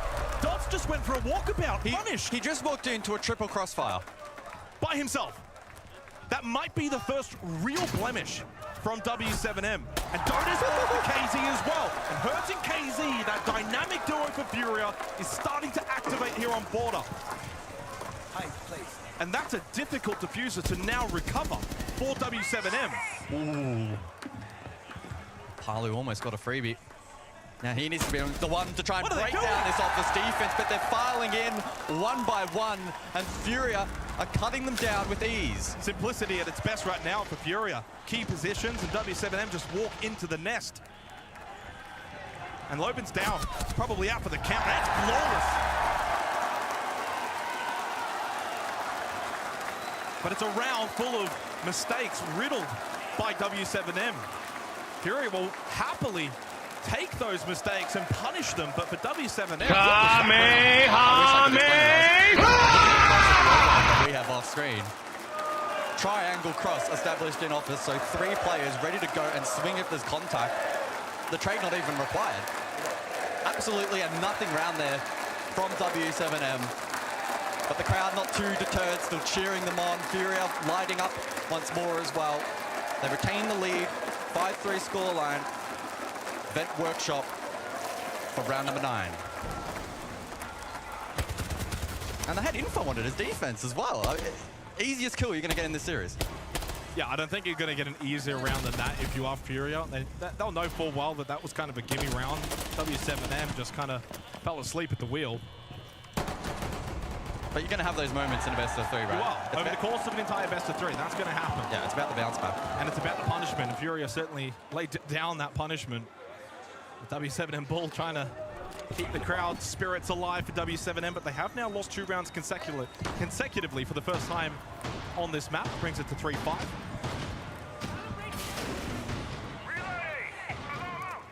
So they get Dota onto the Monty. And they bring the Aurora as well onto Dodez. Now we've seen Mixed use Siege's newest operator so far at this tournament. We've seen some good plays and largely ineffective plays. And a lot of disposition as well with the Yin Candelas. You got the Lion E1Ds, Deimos. All signs point towards this being a direct front door hit.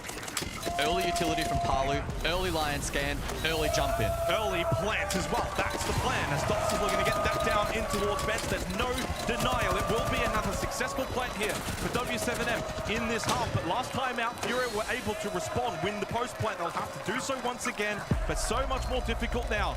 So much information available for W7M. The E1D goes out. KZ, surely this doesn't work, right? Just sticks it, but they've got the angle. And while he's not dead, he's certainly wounded it in a bad spot, in a bad way. Naval forward, finally that vigil too, but hurt by himself, and this time the fast entry from W7M will reap the benefits, and they will take match point here on Border. The map pick of Furia with that power play.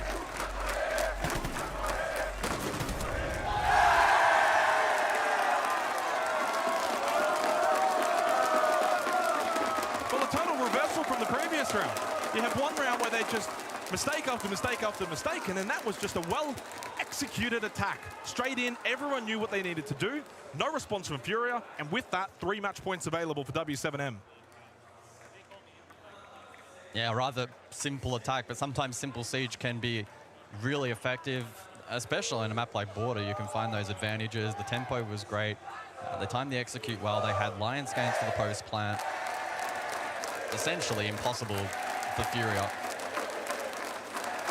who will call their first tactical timeout. Yeah, needed. Prendendo. E aí a gente vai ter tanta opção de link. Combinou que se a Ing ficasse lá, a gente ia pular nela. Só que vocês estão aceitando, guys.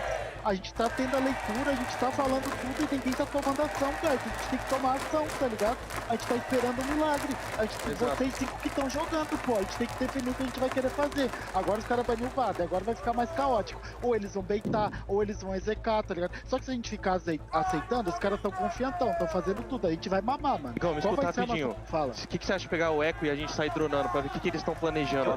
Tem shield, Eu vou de Fuse. Pera, qual rush? Vai de Fuse, foda-se. Qual rush? Você não arquivos, careca.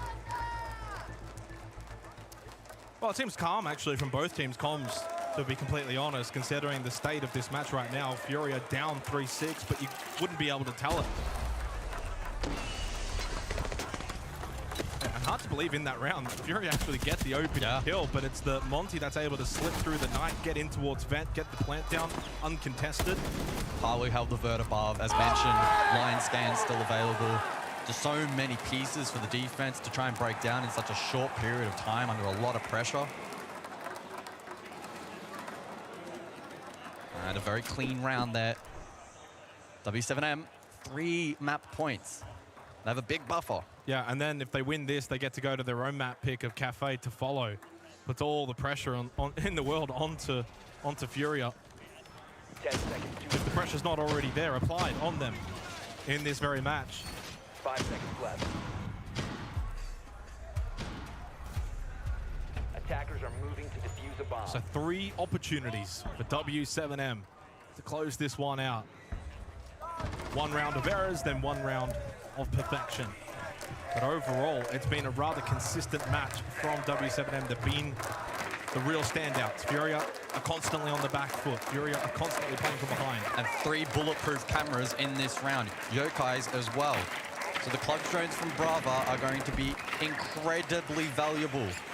Dots will be looking to take away and gain as much information as possible in this round. Double specialist drones with the Roteros on the board as well to deal with Castle. Big fan of the repicks here from W7M, who so far in this half, their repicks have been really clean. Yeah, I mean, they've really been dominating the vast majority of this match in all areas. Early engagements, repicks, late round execution. Outside of a few blunders here or there. Fenry mines as well, don't forget those. Yep, F-Not mines have been hacked by the Clutch Drone. Logic Bomb brings out from Dodez. Furia starting to feel that pressure. 1-for-1 trade though, between Loben and Herds. Keeps things equal, Vigil. And Flores taken off the board in this round. That's a big piece though defensively for Furia gone. The Vigil can roam, lurk, look to try and catch out any members of W7M trying to get some map control. I'm not too sure Loben's as needed. Well, W7M have baited in that Yokai. I wonder if the play is for Dots to try and hack it now. I don't know if he has spotted it though. So maybe that opportunity goes astray. I'm looking as well over at our overhead in terms of positioning for Furia, and no one is looking to get aggressive. It's all just holding key positions in anticipation as to what W7M is going to do. That means the onus is on W7M. They're again dictating all pace on this map, either on defense or attack. They've been the leaders, and Furia have been the followers. Dots has the future. Oh, a chance for Dots. A headshot was available. Top metal, but it's KZ that lands it. That high ground is superior. They got caught through oh the window. boy. The trade quickly from Palu. And Keys falls down immediately, so they have control of Diffuser. This is a very tricky round now for W7M. And Nate just wants to sit towards the site, JB92 as well. So you got 2 up, 1 down. And as you said, difficult now for W7M as to how they want to unlock this round. And there's not a lot of time as well for them. Only 30 seconds left. They can't keep posturing outside. And only 1 drone for information as well. Furia should be able to lock this one down. Red ping information that Parley wants to play off of. They do not have the diffuser. They're looking for the kills, and they will find one onto JB92. Double. And leaves KZ. Oh. But he's not in the site. They can't find him. 15 seconds left. He's looking to play that kit. They must find this kill. And KZ must stay alive. Shoots one, knows there's close left. That Parley down metal. Here comes the other. There's only 4 seconds left. Oh, hell no! They thought they won. They thought it was over. That is an SI champion. Wow. Holy shit.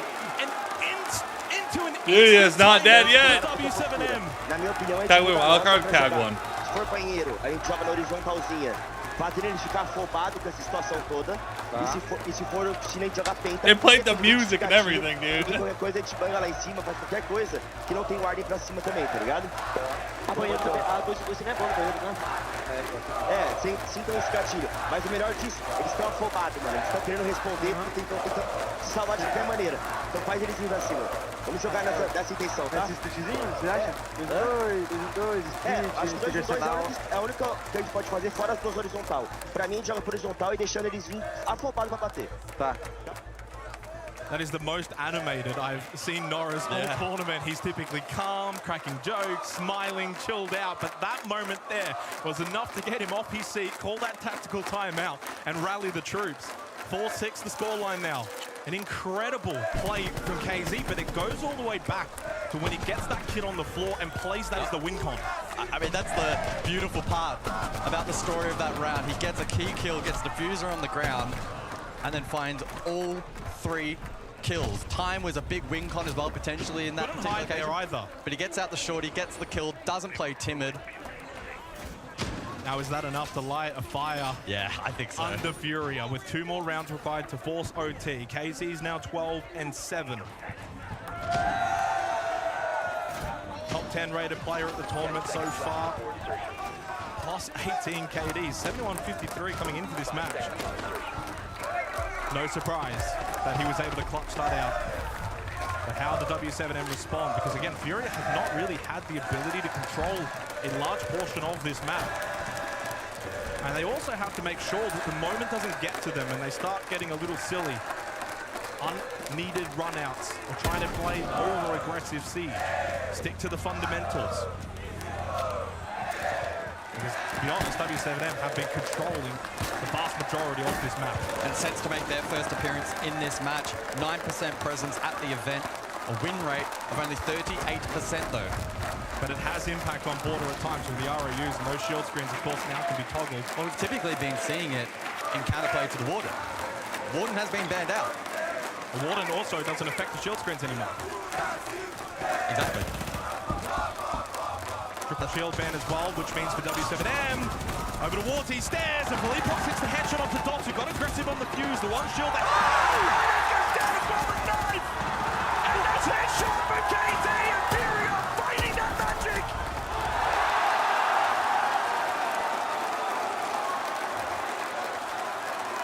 I don't think they needed the Sens.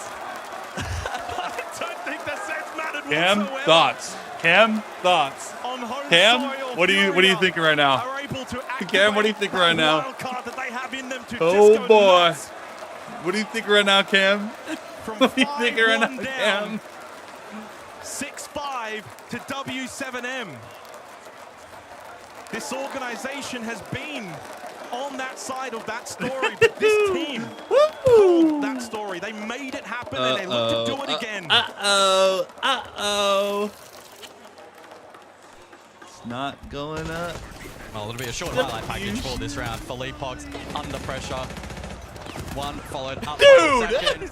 Had to go for the knife at that point. I think Palu's keyboard must have disconnected because he just gave up at that point. Furia is pulling out the most insane clutches, and W7M is choking. It's 5-6 right now. I swear to God, if Furia gets to OT, they're definitely winning this game. If Furia wins this round, this map is over. 5 seconds left. And how will they look to do so? So far, you kind of look at this half and you think what's been really good for W7M has probably been when they've gone for those fast hits. Looking to get plant down, looking to execute into sight, not playing roam game, not trying to get little engagement battles on the exteriors, just hit sight, get it fast, but they do not have those shields to help them do that as much. We saw them try to bring the fuse, that didn't work. Yeah. So they've given up on it entirely. Makes it a lot more difficult for them to now play the way they want to play to win this in a cheesy way. They're gonna have to win it outright. Triple shield is limiting. Warden off the board, though, could be an enabler with Palu now on the Ying. We've seen on a few occasions him use that effectively to gain space. Again, sandwich window. Do they shape up once more to go direct? Diffuser dropped. Nade for the first, that's the Ying. 4 of the last 5 opening kills now to Furia, starting to gain ascendancy, but a quick double from Dodas and Loben. But KZ out front entrance. KZ is like kill of this map. It's a fast round, that's what W7M wants there, but then spotted from behind. JV92 gets a freebie. Dodas checks the angle, but then JV switches off. Loben gets the free trade. JV was playing that And really while it's bot, down to KZ and Herds versus Bolts and Loben, there's still so much time in this round. Herds is in office. W7M have a read. KZ needs Harris to wake up there. He falls off. KZ's still alive, This is though. where Bolts and Loben But do you not have need Bolts. to panic. You can look to This is a reset. clash of find the that two. diffuser Oh, outside the I mean map at the Logan, moment, but they are the clash of some of the best distance players away. on both Trying to teams. find some information, trying to see if they can catch KZ and Herds on the roam below. Loben eventually does reacquire the diffuser. Loben has a drone as well. There's time to use that potentially. One scan as well. Here is said drone. And this information could make or break the map for W7M. Yeah, that vigil is so annoying to try and find now. Didn't really find all that much. I mean, pressure over towards Custom. Don't really have the drones either. Nor will that really be that impactful against the vigil. So straight down metal stairs. KZ, the peak! This guy's fucking disgusting, The dude. moment! It's his map right now! And Loben's looking to steal it away, but Herds is his Robin! Oh, no. Cam, what's going on? Cam, what's going on? Oh. Never count this team Remember, out. this They is have Furia's done it map, though. before. This series is definitely far They've from done over. it once more, and they could do it again in this series. Until it's been decided, do not count Furia out. Just so precise, so disciplined in the last few rounds. We have to close that out, playing high-quality Siege. Well, they've switched things up, so they're starting to be a little bit better in the early portion. 4 of the last 5 rounds, they've now won opening engagements. They're converting. They're looking a little bit more dominant. They felt more comfortable on the defense rather than the attack. Just an incredibly defender-sided border guards. How often do we get to see only 2 attacker rounds get 1? But in the end, if you look at it holistically, it's down to KZ. Not just in his overall numbers, the 1v3 clutch, playing the diffuser, even in this round, 2v2. This is an aggressive position and an aggressive swing. He loses that, they probably lose the round. KZ has got them into overtime. Absolutely. And now for W7M, what do you do? They remain on the attack to W7M. But so far, the only successful round they have found was Bent Workshop. Yeah, and it was off the back of the pocket rush. With the Montang that is now banned out. Again, reminder with the new ban system, they stay the same throughout overtime. In the next round, it'll flip back to the first half bans.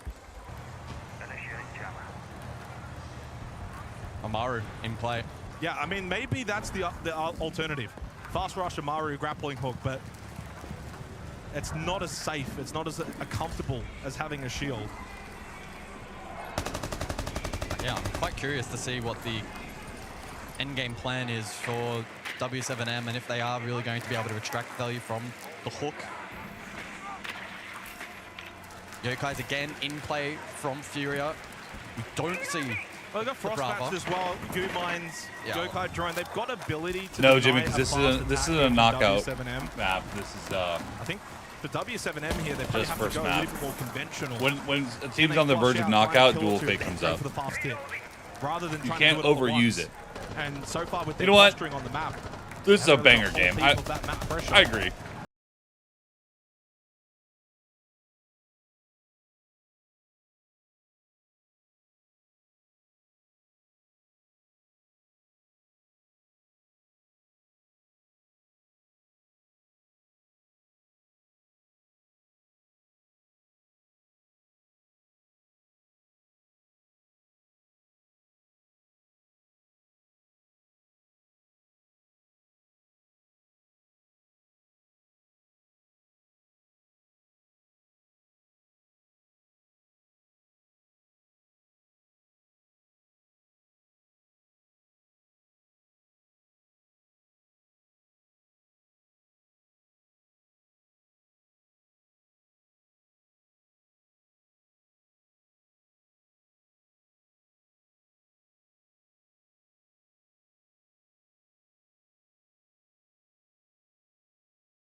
Dude, they're coming back. They're coming back. It's not over. Furia side, by the way, are all standing. The W7M side are a little bit quiet. Whereas, like, wait, SenVale voted on us for his Aqua C skin?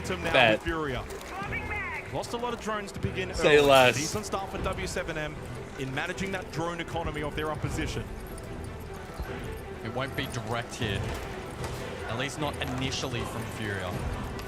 They'll posture over towards security, and the gate's then likely used to lock down this control. I mean, KG's just killing everyone, Cam. He's just literally killing everyone.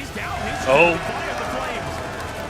That was bad. Will be his demise, and Philippe goes down as well. Furia trying to amp up the pace in this attacking round, but it all falls apart. This defender side of Born just keeps on presenting such difficult obstacles for the attacking team. How does Nate get out of This this? is only map 1. Good luck. Look at the cross. Loaded, Palu, you're in a lot of trouble. Needs someone to stand up here for Furia to pull this round back. The drone maybe just try and draw the attention away. Drone isn't worked. Hello? Nate's able to get the kill. Oh my god. Nate does get out the corner, and he takes 2 with him as well for good. Oh my god. Oh. Oh.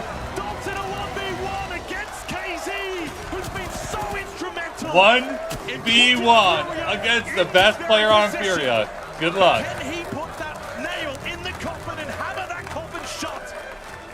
He's got over a minute. Revive And is there a world in which he can maybe get JB92 back up if he so chooses, but he holds.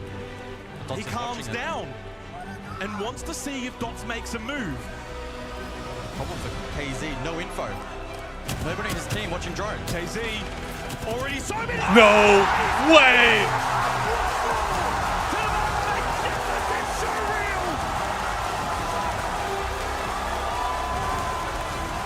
No way.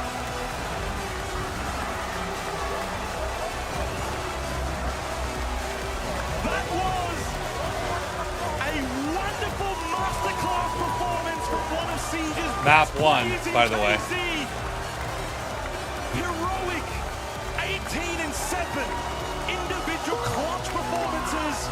And while I wouldn't go as far to say he single-handedly wins them that map, he was the biggest influence on Border. Furia into the break, 1-0 up. That was crazy.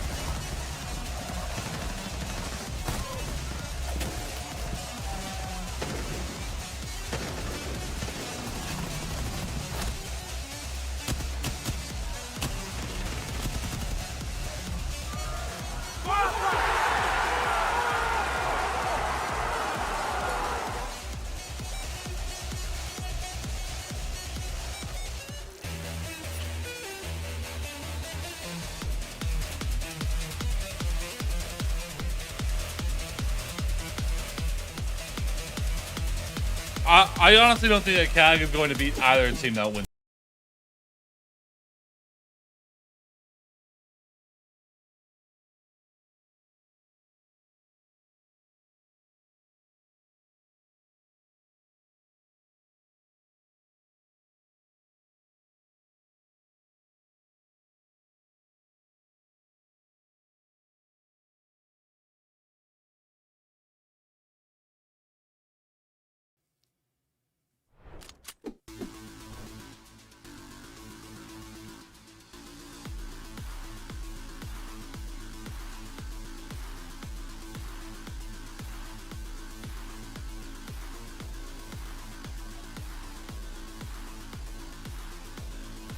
Well, you still got the rest of the series to play right now.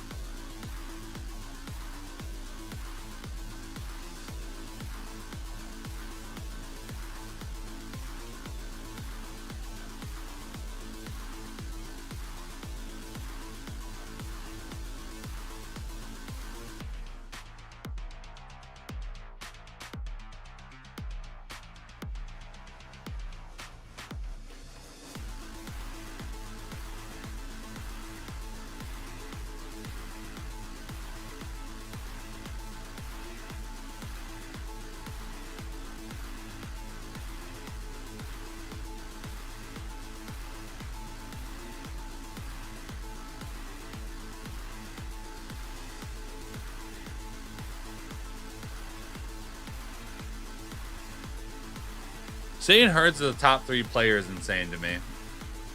Because I think Herds is probably at best the 3rd best player on his team right now.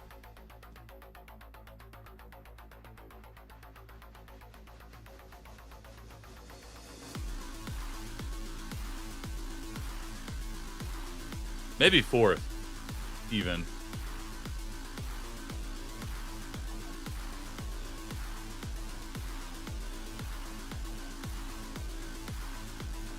Palu, stop. Yeah, no. No. No. Palu's like Canadian, like Brazilian Canadian, you know? Palu just has the experience. He's not like the guy that's going to be the pop-off king. No, I'm here, Ice. What up? I hate you? Fuck you. I'm just watching the game, man. Like, I'm here. I'm just watching the game. I'm like alternating between this and I'm playing with my new chair, like leaning back in my chair like this while watching the game, bro. Ah, yeah. We're just hanging out.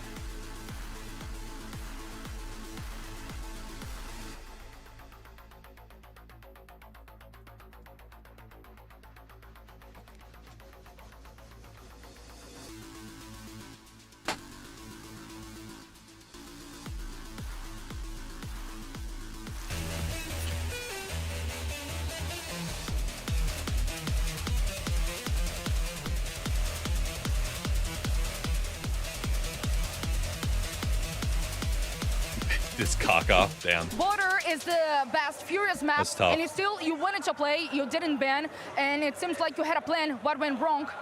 I think what went wrong was Casey, all of it, because for the rest of it, we were better with the aim, we were better with tactics, so I think it was their map. If we lose it, it's fine. They just go for Cafe now.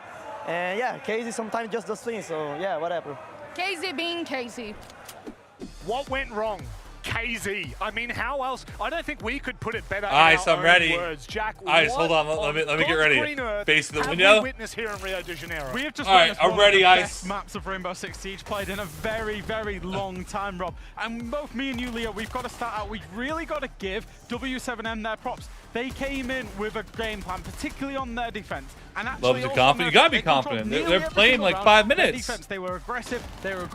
And then Like, when you didn't think they could get aggressive, you want them to be they like doubled down and then got not even more confident? If aggressively. you don't go into a game thinking that you're the shit and the other team's ass, you're not going to be confident. You're going to play scared. You're going to not make the plays you need to make. The reason for this is exactly like I've just said. They were relentless in aggressing Furia. Furia spread thin around. Ice, I got one better for you. Hold on. Went and picked them aggressively, consistently, Ice. but then something sent, something clicked. Unfortunately. Ice, I'm ready. Up, the energy went up, and everyone started Oh, fragging. I dropped my phone. Unfortunately, at the end of the day, this game Oh, no, is that's the still armor a I first-person took shooter, off. and the macro can be great. The strategy can be phenomenal. But if you're against a player on an absolute heat, or even this clutch here, you will know that you can just do nothing from time to time. And it's exactly what we said in the pregame. This team of Furia, they might not always win it out strategically. When they don't, they've got the big players to step up in the big moments. Not the leg. It was both legs. You just couldn't see the other one. Yeah, right. I don't have the room to maneuver. He looks over Rio for the rest of time. Unbelievable. Look at this. Look at this team summary. I mean, look at the frags on each side. On one side, you've got the best team. On the other side, on the side of Fury, you've got the best players. Round 6, KZ goes for a triple kill. Round 7, Hertz gets a triple kill. Round 8, KZ gets another triple kill. Round 10, he gets a 4 kill in the 1v3 clutch. Round 11, Felipox on his stairs gets a triple kill. Round 14, to close the match, Nate gets a triple kill. So many multi-kills from Furia, so much talent on that lineup, and that's what carried them through. I just, like, watching back and thinking back to what we just saw, obviously the fans are absolutely popping. But Jack, sometimes there are moments in games. We look back to round 9 when will the second half as a start? very specific Probably, example as to what 7 we're trying to minutes. call 7 about here. minutes. This You is can the be bottom the left. best, but you got to beat the best. Yeah, exactly. And W7M, for the most part, they actually were the best. They controlled the round so well. This rush in particular, Leo, they had absolutely everything for it. They had the Lion to go off, the Deimos, the Ying, Candelaing upstairs, as you're going to see from Palu, the Raora, which didn't quite work, and then the Monty on the plant as well. It's actually a very smart move. The Monty goes here for the plant at the same time as Ying is flashing upstairs. The Raora dies here, and that's why you see the door closing. It was actually a mistake from her. She was trying to close down that bottom middle stairs, which is an incredible strat you can retake in ranked. And that is the strategy layer that we mentioned, and that's what put them on 6-3. and then something. Then it all changes. Then KZ happens. And obviously there was moments where Furia were getting it back. But KZ here, first and foremost, he gets the diffuser cold at the bottom of metal. Then he realizes he has it, and then this is where the pure FPS, the fundamentals comes out, and he plays a 1 versus 3 perfectly. Kills the first guy, gets the second, switches the shotgun, gets the third, and really that set the scene for Furia to keep snowballing. You don't want to give Furia rounds like that. You don't, and I can tell you right now, the worst part of it, they started chanting. W7M's fans started losing their mind the second that happens. My God, this place erupted. It's incredible to see Furia come back. It keeps happening. It keeps delivering. In Brazil again. Another, you do not want to give them back momentum. These guys are fueled on confidence. They rely so much on fragging power that if you rejuvenate their confidence, they will outgun you every single day of the week. A little nugget of information as well. When the teams are banning, you are able as a coach to speak during your team's banning once it flips over to the other side, once you flip the halves. Norris didn't speak to his team once when W7M were 5-1 up. It was like he didn't think, he thought the game was done and dusted. Well, it's not over till the fat lady sings, Rob. It's crazy. The producer said in my ear, he's like, he refused to pull it down and looked at the league admin and said, it's not needed. We've got this, right? We've got, but you're 5-1 up. Why would you not? Why would you use it? You're fine. Get the job done. Yeah, you have to. Get the job done. This is now a learning curve that you do not mess with KZ. I'm sorry, it's just as simple as that. Do you want to deep dive into KZ a little more with some stats? Yeah, let's take a look at his overall map statistics here. It's actually impressive. 18 kills, 7 deaths in a single map, and it's not in the entry. I was about to say only 2. Only 2 entry, and this is what I mean by how important he is. Most of these frags are actually very late in the round. The most important ones, that clutch of course, but also in the middle of the round. He's the one that's putting up the numbers in many different aspects. I remember that round in Armory where he brings back man advantage on that Legion and denies the plant. It's the most important kills. That's the thing for me, is KZ for me is very much the pure Siege player. He's not the risky, aggressive type that really takes big risks. That's more Herds on this roster. KZ is the one that's playing in this crossfires, trading his teammates out, and then when needed, getting the clutches, identifying the 1v1s. We've seen it today, but he's a very pure Siege player from that point of view. One thing I can say, Jack, you said that this was the greatest, one of the greatest maps in Siege. How about the greatest map in Siege X? Potentially the greatest series in Siege X. We'll have to wait and see, but before we do, Felipox had a chat with Maria. What a comeback for Furia! I have no words. So Felipox, just tell me whatever you feel in your heart right now after this game. Eu acredito. We believe we didn't start. We didn't lose our hopes for the game. It was really tough on attack. We couldn't do anything, but we could make the comeback. And now we are here for the second map, Café, and let's close it out.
W7M, after going 5-1 up in the first half, 6-3 up on the first map, and now up against the ropes. They lost 5 rounds in a row as we head to Cafe.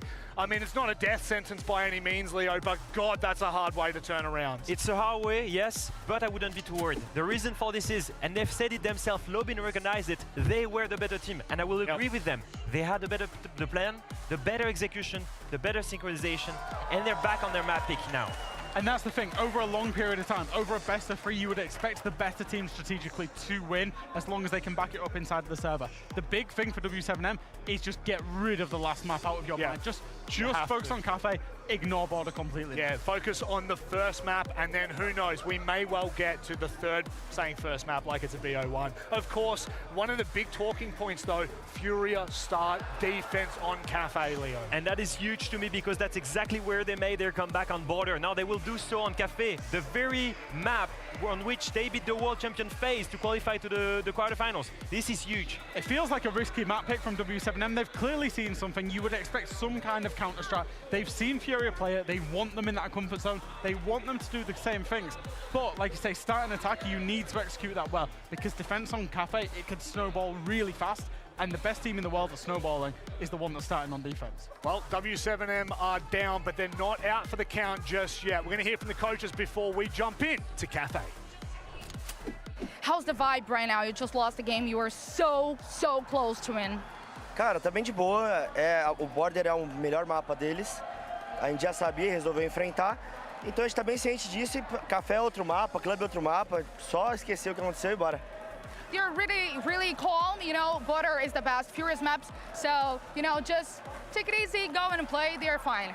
And the timeout, you said to Furia that they were only accepting whatever W7M was doing, so now are you feeling more confident for the next map? Yeah, of course. So in the Border, in the beginning, we are very passive in our way to play. So I try to correct that, and we do a comeback. So now it's Cafe, is the pick, but we're gonna win, and we go to the finals against the Cyclones, of course. It out, but can we get an all-time classic series now as we head to Cafe, the second map of this particular series, guys? We're now for W7M. They're obviously going to bounce back. They're going to fight back. They get to go to their map pick, so maybe a little bit of comfort there. Obviously, as Padet said, I think it was fresh. Like, you've got to put Border out of your mind now.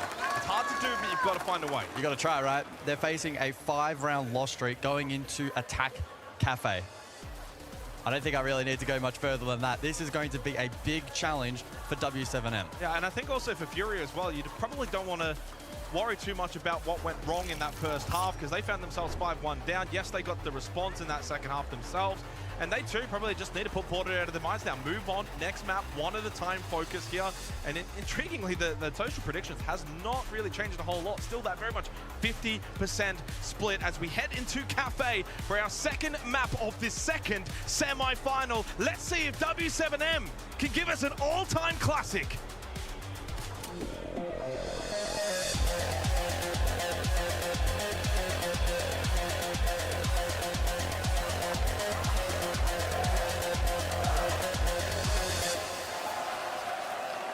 Well, the onus is on them, isn't it not? They must now bounce back, W7M. They begin on the attack, but that, I don't think will worry them too much. The entries has been their strength, at least it was back on Border by and large. They'll need to make sure that they win a lot of these early engagements. For Furia, though, they get to begin defense, a little bit of comfort there for them. Of course, defense was the majority side back on Border, and honestly, on a map like Cafe, I wouldn't be surprised if it plays out in a similar nature.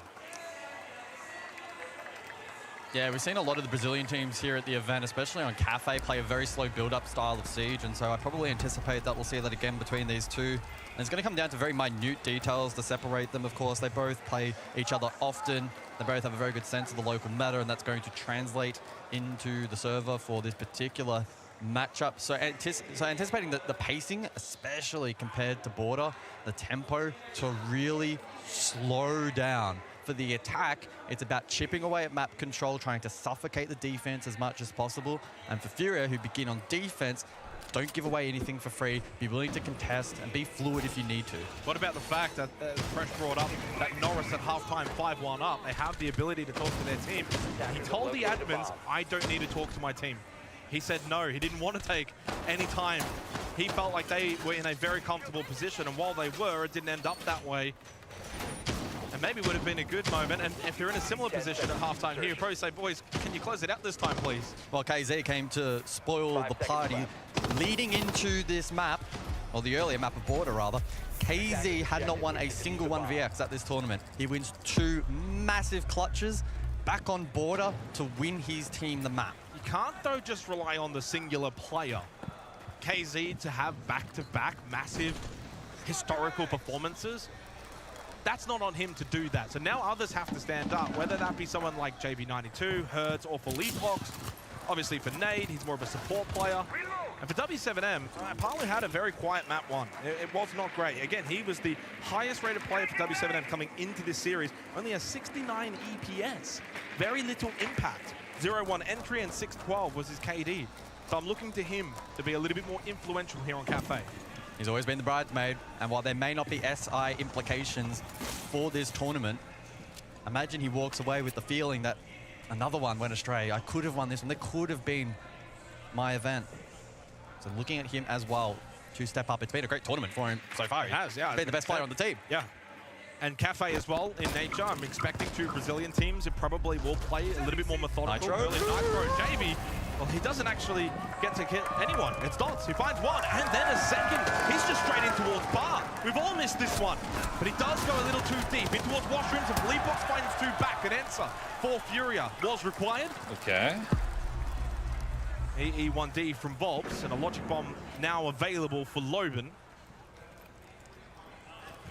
And that's the power of this Furia roster, right? If it's not KZ, you can certainly have it be Felipox, Hertz, or JB92. And again, JB92, the #1 player coming into this series at the tournament so far. So still the 2 players outside for the attack, looking to reset tempo. Volps repositions back top red and gets that flank droned. Now KZ has been lurking below, but repositioned over towards reading room corridor. So White Stairs continues to be a threat. Well, one thing that those deaths affected the most for W7M is lack of map control now. They've only got Volps in shot, he's half health. The other 2 are pretty much on the roof. So they've lost a lot of that potential map control for Furia. Yeah, they're down to 3, Nade is low, but they've got good power positions, and the kit's in a bad spot. So I think W7M is the team that has a bit more to do. Battle towards Pixel. Donis doubles down on the aggression, though. KZ not ready to start. The drop shot, though, is perfect, and the knife for good measure. KZ wins that little battle. Dodes wanted to amp up that aggression for W7M. Volps, though, deals with KZ. Wow. Repox there, though, for good measure. And it's the combo. The Yokais, the Maestro, Evil Eyes are making this so difficult for the attack. Flash in from Loban, just has to send it. Hope he wins 1, then the second. Now Nade is very low and a support player, but a very clutch player. He has 1 big clutch moments before it. SIs, and he does reload. He's kind of being a dumbass with that. It was almost clutch, but it became a little throwy after a little bit. A proper 50-50 round to kick things off on Cafe. There's a lot of one-sidedness to Border, a lot of dominance, especially from the defensive teams, but W7M, they wanted to amp up that pressure, but Furia were ready. Felipox was huge in that round. Yeah, absolutely. Able to lock down next to that wood stack and repel a lot of that early pressure in the round. It then made the tempo strange for W7M, who had 1 player in the building, 2 isolated. They went for the reset. This was a great play from Dots. But once he died and Felipox swung for the second, it was neutral territory, if not in favor of defense. Again, as mentioned, yeah, that was huge. The Echo and the Maestro combo was massive. You can see on the player cards, the defense flicking that information, probably most notably the Yokai at Bar. And so they had a really good read as to how to counterplay into that final push. Sure, it came down to a 1 versus 1, but they still had the advantage. Intriguingly enough as well, guys, I kind of mentioned the fact that obviously on Border, Super Defender sided at the tournament so far, 56%. Cafe's only 54% defender sided so far at Reload. But 2 Brazilian teams, a little bit of slow pace typically from the side of Furia. W7M, yes, they've got that extra gear. They can pick up the pace. We saw that in that opening round. Again, I wouldn't be surprised if this is another kind of defender-sided map. Big from Nade. Swapping back. He's not the fragger on the team, but he has got that clutch. Gene, Herds, opening kill on to Dot. Tucked in towards Piano. At least close to it, taking that battle. Now back through Pixel. And happy to just retreat back towards washrooms. This is the replay of that opening kill, straight through the barricade. Hits the headshot onto the repelling Dot. And while we had that replay, Palu will fall at the hands of Philippox in the exact same position. Can we get a replay of that one? I'm assuming it was on the repel. Oh, and surely now Volts doesn't just die as well. There's an actual opportunity that you can have 3 players die in that same spot. Repel successful. Does know. This angle towards Pixel and Washrooms is being held. That's Hurt. Full white. Holds his position. Doesn't move an inch. Volts and Dodez try and take control, but Volts will fall, and so does Dodez. Furia in total control in this second round. And not a lot that Loban's going to be able to do from here. The perfect start for Furia. But if you think back to Border, it was the perfect start for W7M.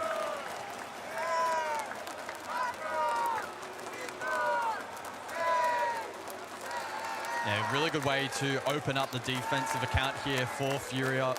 Big opening kill, losing the Ashe costly, especially in the face of some of that utility presented by defense. Furia then doubled down, second kill. A 3 versus 5, massive advantage, all the map control in the world. And a rather convincing round from Furia, who just continue that round streak ever so slightly from Border. It was 5 straight to close it out. Feels like a mental obstacle now for W7M. Potentially. Just got to get one on the board. And you know what? You go all the way back. It was a 3-0 start for W7, and that's what Furia needed at that moment in time on Border. Just needed to get the one. Just get themselves on the ball, get their fans up and about, something to cheer for. And now that blue side of the arena is just firmly standing on their feet, whereas W7M's orange side has been very much quiet for a long period of time now. Mining in play round 3. It's a tertiary site that several teams have experimented with at the event. Typically teams would go to Kitchen for this round, but some of these rosters subverting expectation. From W7M, we bring a lineup that counteracts this kind of structure, this bomb site, most notably the Ram. Vert play will be really critical in flushing out positions, then open an opportunity for the plant. So Furia expected to contest that. That's why Keys has extended Cocktail, Herd as well, right corridor. He'll probably play Pixel. This is the beauty of a best of 3 though, right? Is you kind of, at least as from an outsider's perspective, we take a little bit from that first map and kind of try and bridge together into the second. If this was a best of 1, I mean, while it's a great start for Furia, the expectation is for them on defense to begin well. But for W7M, there's that round streak that's been building up now between the 2 maps that they've got to deal with. And this time it's Philippox that's really fragging out to begin on Cafe, 5-1. 1-1 split between the opening kills for the first 2 rounds. That is lounge control. 2 plays towards Cocktail though, KZ and Hertz for Furia. They could look to, of course, rotate out. Play the drop. Odez caught in the hallway though. KZ wanted more than to just retreat. Wanted to take one off the board, does so successfully. Another opening kill for Furia. He's been just so clinical in this series. I think there's no opportunities come to my mind where he has faltered, he's made a mistake. He has capitalized and stepped up. Now to take this kill on a opportunity through the vert. Volts can't find it. So it's the little things not quite working for W7M. Hatch at least open. So that's one avenue down towards site. Information though, it's going to be a massive deal breaker for W7 on attack into the Maestro, into the Valk. How much of that's still standing? I mean, I'm looking at Philippox right now. He's watching that Valk cam in Cocktail. They know pretty much exactly what W7 are going to posture for as they rotate off. Loban though does get rid of JP92. They needed a pick back to even the numbers. Hertz though does get the trade onto Volts. Keeps that advantage once again for Furia heading into the final 40 seconds of this 3rd round. Loban very low. W7M need to pull something out of the hat and do it soon. They need a big power round from someone. That's a 1-for-1 trade between Dots and Hertz. They take each other out. 30 seconds now down white stairs goes Palu. He's got full health. The onus on him to be the man here for W7M. Default shot out. No response. Expects one to push out. Again, this is mining for this 3rd round. Palu does have the kit. No one hiding close. Loban was low and now on the floor. Parlo just needs to pick up this pace. You cannot just sit in this corridor for too much longer, and when he unpeaks the doorway, he loses his life. It's a 3-0 start for Furia. And it's now 8 rounds in a row. Do you go an early tactical timeout? I don't know if we're It's 8 quite rounds. at that stage, but 8 rounds. And you're going to need at least 2 attacking rounds this half. Well, Norris opts not to call. No, he does call it. Okay. He's pulled it out last second here for Norris. Já vamos jogar focado muito mais em questão de lentinha. Eu quero ter a prioridade do Natal e eu quero ter a prioridade do charuto. Tá ligado? Mais focado no lentinho? A gente fez tudo lentinho. Mais você quer? Exato. É, tá. sim, porque eu quero objetivo. O problema é a gente pegar já primeiro. Exato, exatamente. A gente vai pegar lentinho, eles vão pro bar agora. Primeira opção, já punir a kill do relógio com a HI do Palu. Joga em cima dessa kill depois, tira recurso, comba junto. Tá. Carquinha, o seu avanço branco é ótimo, só que tá faltando a gente jogar. E a porra do. Exato, e a porra da proatividade de jogar junto, tá ligado? Eu quero ideia, mano. Eu quero na hora que a gente vai pegar, entrou, dominou Natal, a gente vai fazer o quê? Tá ligado? É, a gente vai jogar pra roda, então vamos jogar pra roda desse jeito. Well, the first time we heard Norris back on board, it was the first time this tournament that he was a little bit more animated. This sounds like the first time, though, he's actually frustrated. Clearly, something not working for W7M. Not just here on Cafe, but the way they closed out Border. And he's had enough. Will the troops respond and rally to their coach? The bans have come through. Twitch banned out by Furia and Maestro by W7M. both teams identifying the strength of the Maestro in this matchup. Furia were looking to try and better protect them from the shock drones. W7M just take them off the board outright. Echo could still have an impact though for the remainder of the half. And don't count out the Valkyrie as well. Fed a lot of critical info in the last round as well. We head over to Kitchen here for the 4th round. 10 seconds remaining. First time in this half. 5 seconds remaining. So we were at this very point. You think back board, it was 3-0 W7M. And then Furia finally got one on the board. Now, the onus on W7M to do just that, but here on Cafe, their map pick. So far, you kind of look across and you think, well, who's the one that's going to stand up for W7M? And right now, it's definitely not Todes or Palu. Again, to begin on board, even KZ was a little quiet until he finally got away going. for a second. Uh-oh. KD W7M. 15 now for Palu. Well, he had a 76% cost up until this point, Palu. 50% map 1. So Palu the trash. impact has been less than Palu getting desirable. dropped. But it's these kinds of moments where players at this level can step up. He's not the only one, though. Philippop's Struggling as well. IGL Dots also below 100. So far, it's been Volts has been and so Logan much better than doing the every heavy other lifting for IGL. W7M. Not in terms of his IGL inability, but because he's Well, in actually fairness, in there's only the 2 game. players also above 100 for Furia, being KZ and Philippox over the course of the entire series. Never just down to one player. Even Braga with T1. Let go, baby. Kitchen for this round Hey. as well, so both sides to be played here by Furia. Let's go. Forfeit control above, and so the Ram can get to work on Vert. Questions will then be posed as to what kind of push W7M want to go for. They have the Monty for bake. Monty can also drop with protection against the VIP if they want to go freezer side. Well, there's no contest up above, so you can see Loban on the ramp, getting those boogie auto breaches to work, over towards train, mining, open up the floorboards, put the pressure on from above. 90 seconds left. Okay, not too bad for time right now, W7M, considering there is no contest by Furia. But as you said, there's a lot of utility towards the site they will eventually have to deal with. And you have to keep in mind that certainly time still needs to be pocketed for when you do go and hit the site. What am I pointing at, Jake? It's the Goyo and the smoke. Well, it's probably better than Philippop's skill-wise. Oh, no, I'm not downning that. As well, with the I'm saying as an IGL, he does pretty good for staying in the game while also being their IGL. Of course, Herds on the Warden will not be flashed out of position towards VIP. I'm not saying Philippop's is one of the best players in the world. For the I'm just saying defense. he does. Okay, easy call off guard though by Dodes, slips in towards Bar, takes a drink with him for good measure as they now head over to VIP. Behind the Christmas tree, hiding, it's not Santa, it's Philippox. Guts the kill onto Dodes, but the trade from Dot is crucial. Nade falls as well. And finally, W7M gaining some ascendancy. And now a 1 versus 1 standoff. Stuck in the corner. It's the last player. It's Herd. He's great. He ain't winning this one though with 30 seconds left. Through the door. It's your death. That is the response that Norris wanted. And he got it. Yeah. And it was Dodes that was able to get them on their feet. Just like that crowd on the orange side of the arena. Able to sneak in and completely break down the defense. Grimfed, good info.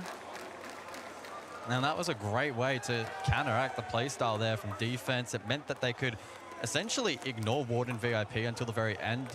We ultimately saw the double stack, and they did deal with that effectively with the trade. Isolated it to a 1v3.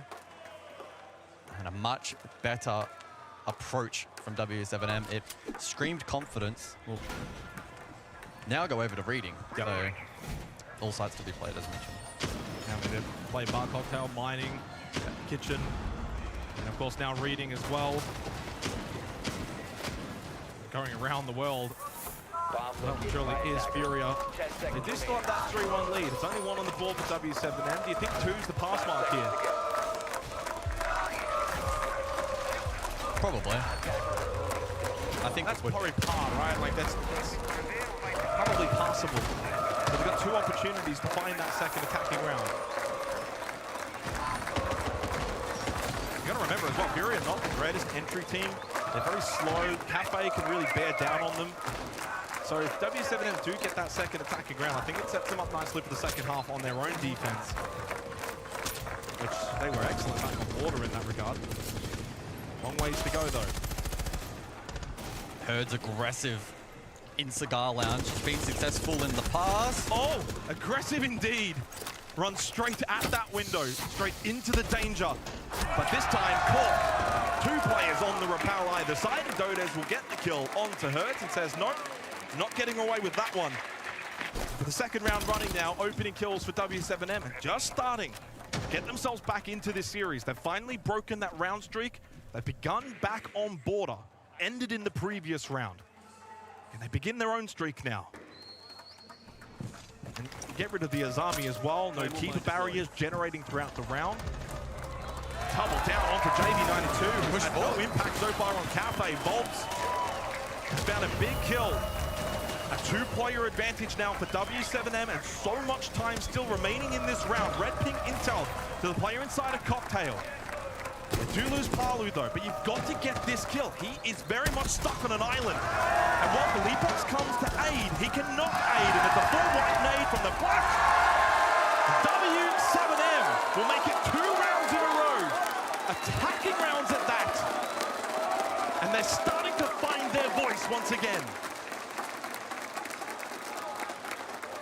Until you can confirm that map result, and don't count either of these 2 teams out. They are capable of incredibly violent momentum swings, and we're seeing it on full display. And just like that, snap your fingers and suddenly a little bit of pressure back onto Furia to close out this half, looking for that 4th round. Otherwise 3-3, and you probably give that edge to W7M. And just finding a little bit more space in the map, they're able to get entry. You think back to the opening couple of rounds, and it was the rappel death scars that cost W7M, losing too many players just trying to get top floor control. Furia were doing a really good job at that. This time, ready for it. Cross onto Hertz. Hertz can't find that opening kill. That would have been so vital. So W7M just managing that aspect of the game slightly better now. And they're starting to find the rounds. 3-2, still in favor of Furia. Final round of this opening half. Last 4 rounds, the opening kill has been converted into a round win. There's only 1 round that hasn't. The opener. The pacing of that opening kill, though, has varied a little bit. When W7M won their first here on Cafe, it was at the 55-second mark. That was Kitchen, though, so we saw the map clear, the build-up, etc. Bit snappier, though, in the last round when Hertz got caught. It was at 2 minutes 19. Depending on what kind of pulse Fury you want to go for this time, that may alter the tempo for W7M, who will be pretty eager, I feel, once more to get vert controls and present. Palu on the sledge. Ooh. Not ideal. That's a wasted Selma. To try and slip that one through the broken barricade onto the wall. Nitro, I think that's going to miss indeed. Dots just kept on going. Good information from Pixel now towards top right. That goes down. So another opening kill for W7M. 4 now in the half, starting to really gain ascendancy in that area. And now with this Montang, you can just bully them back. That's full cocktail control. Nothing KZ can do on the Mozzie. So good control in the map for W7M. They're a man up, they've got 90 seconds. They're ticking a lot of boxes, and Filippov's through the floorboards. Now down for the count. He's been the top fragger for Furia. And suddenly W7M are on the verge of finding their own 3-round win streak, something Furia started this map with. Volp's able to clear the Electro Claw. As W7M prepare for the final push, but KZ, he makes a play. Furia, they're in a position where you have to manufacture something, and he provides the goods. He's wounded, retreats back to bar, and eventually finished off by Volp. No KZ magic in this 6th round.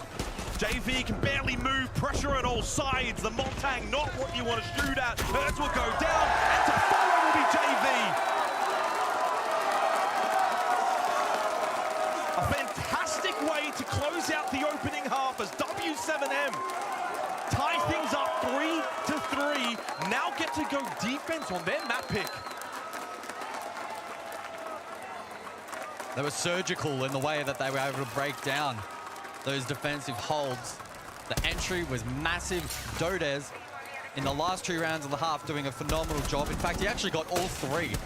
So Dodez with massive impact there to set the stakes for W7M in those last 3 rounds, and the rest of the team stepped up, played their roles, denied any potential playmaking opportunities that we perhaps saw on map 1.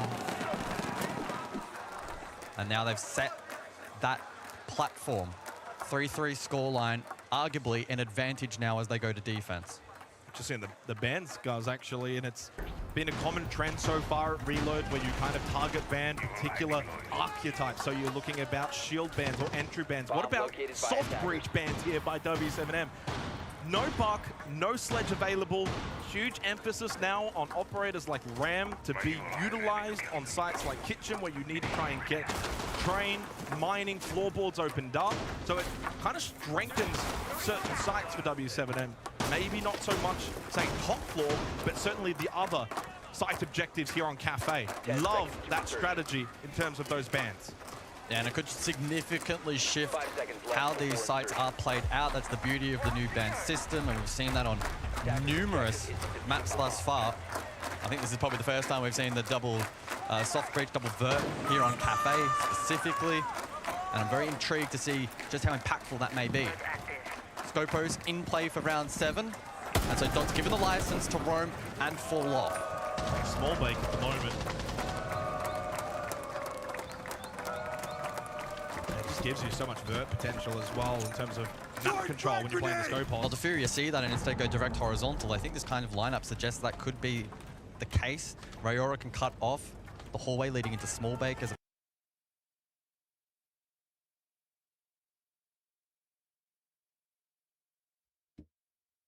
potential playmaking opportunity. You have the capped out to clear cupcake. Refreshing for delay. Not stuck in towards small bake. Smokes go out. Look how low 3 members of Furia are all. Hello?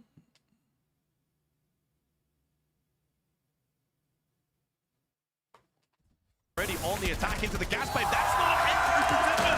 That entry is just never there or available. KZ though, so low. Drew Bay puts the shield back up. He too is just barely holding on, and eventually overwhelmed Parley with a double kill. Down to Hertz in a 1v3. Hello?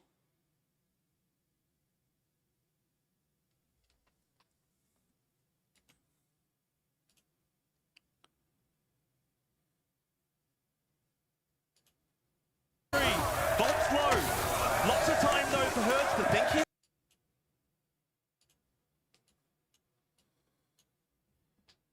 Is this me?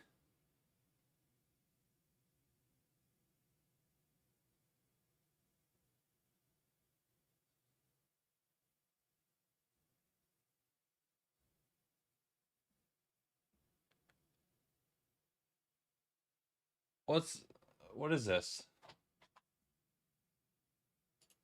2 kills. Now Volps is Dude. And if he takes next I'm gonna find a different. I'll find the stream through YouTube or something. I can find something. And the war on Cafe starting to turn in favor of W7.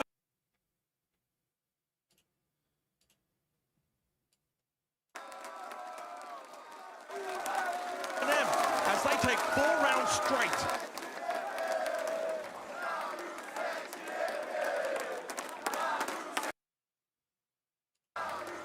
I don't think they knew that the Scopo shell was so close. At least it wasn't checked. Gas canister as well. Good util layering from defense. The pressure from the main bake hit really didn't influence the round either. So a lot of those key pieces not really falling into line for attack. Good positioning and capitalizing upon those opportunities, though. Fine now, but who, as well, don't let it slip at the end. They've had a couple of watch those on TikTok. you know, Yeah, dude. rounds against them on border that they should have closed out. Sure, that'll work out make well. it count this time around.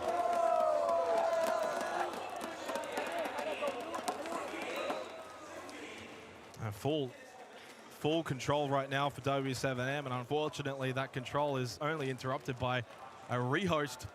We've been quite privileged so far in this series, but well, every series so far seems to have its time, and we get a technical pause here, breaking the action, and we can kind of just dissect a little bit. A 4-round streak achieved for W7M after Furia themselves began perfectly 3 in a row to begin.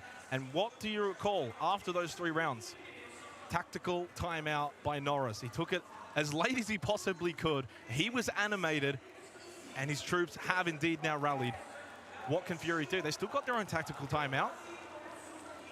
But right now, it just really feels like the tide has turned here on Cafe. Yeah, I'm just so focused in on that early round because so far it's been massively in the advantage for W7M. And unfortunately, Furia just continue to make they're very minute mistakes or oversights or whatever the case may be, but W7M are capitalizing. They're such a high-quality team. You don't really have to go too far back to see them be incredibly successful at international events. Of course, winning the Montreal Major of BDS. Furia still looking to jump out of that small little dip at these international events. SI24, amazing performance. They get that win. Since then, though, they've been chasing it, but they haven't been able to get back to that same height. Didn't even qualify at Montreal. Of course, able to, yeah, as you said, we saw the infographic as well with the desk segment. A little bit of return to form then, of course, at the most recent 6 Invitational. But ultimately, Reload is looking to be so close, but maybe right now W7M have got just their own little twist on this tail. They lead 4-3. I can see the lobby starting to fill back up. I don't think we're too far away from hopefully getting back underway on Cafe. 4-3 lead for W7M. And if you're just tuning in, of course, the opening map did go the way of Furia, an all-time classic, and certainly one to go back and watch. It was an 8-6 win for Furia. They were down 5-1, and then they were down 6-3, and then they eventually won it out. KZ so influential. And you kind of think about KZ's performance as well here on Cafe, currently leading the way for Furia, despite so much dominance from W7M. He's still 7-5, 1-1 on the entry. He's got 100% cost. Well, 127 EPS. But there are now 4 players above 100 for W7M.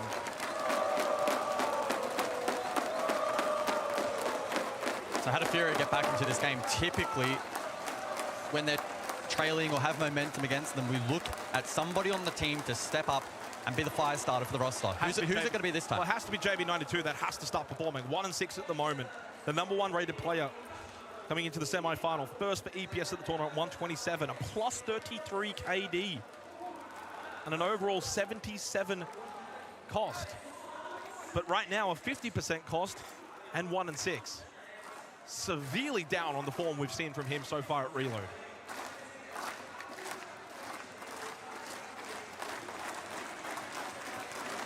Yeah, he's been playing a mixture of roles thus far. Got stuck on the Rayora at least for the first attack, so you can give him a discount for that one, but he certainly had a rough go of things. Palu as well, a player that we've talked about a couple of times. That shield definitely ain't no major trophy, bro. An opportunity to finally lift the trophy. Stepped up in the last round with a 3K. And we have to call Speaking of oldest champs, I need to do another 1v1 Hey, so against Nori someone. said to focus and playing slowly. Who should I try to do it against? So don't rush too much. W7M, just slow down a little bit. Content and also creator or try to find a focus pro? on objectives. And they want W7M to have some ideas. So let's talk more. If we enter this position, that position, what we do now, basically he wants more proactivity from the W7M team right now. Thank you very much, Maria, for that call in regarding what Norris ended up saying for his team. And hey, it ended up working out perfectly, didn't it, guys? As we're getting back underway, you can see the fist bumps here from the player camera, perfectly timed. Cafe looking to get back underway, the second map of the semi-final, a 4-3 lead for W7M. Can they continue on 4 rounds in a row consecutively?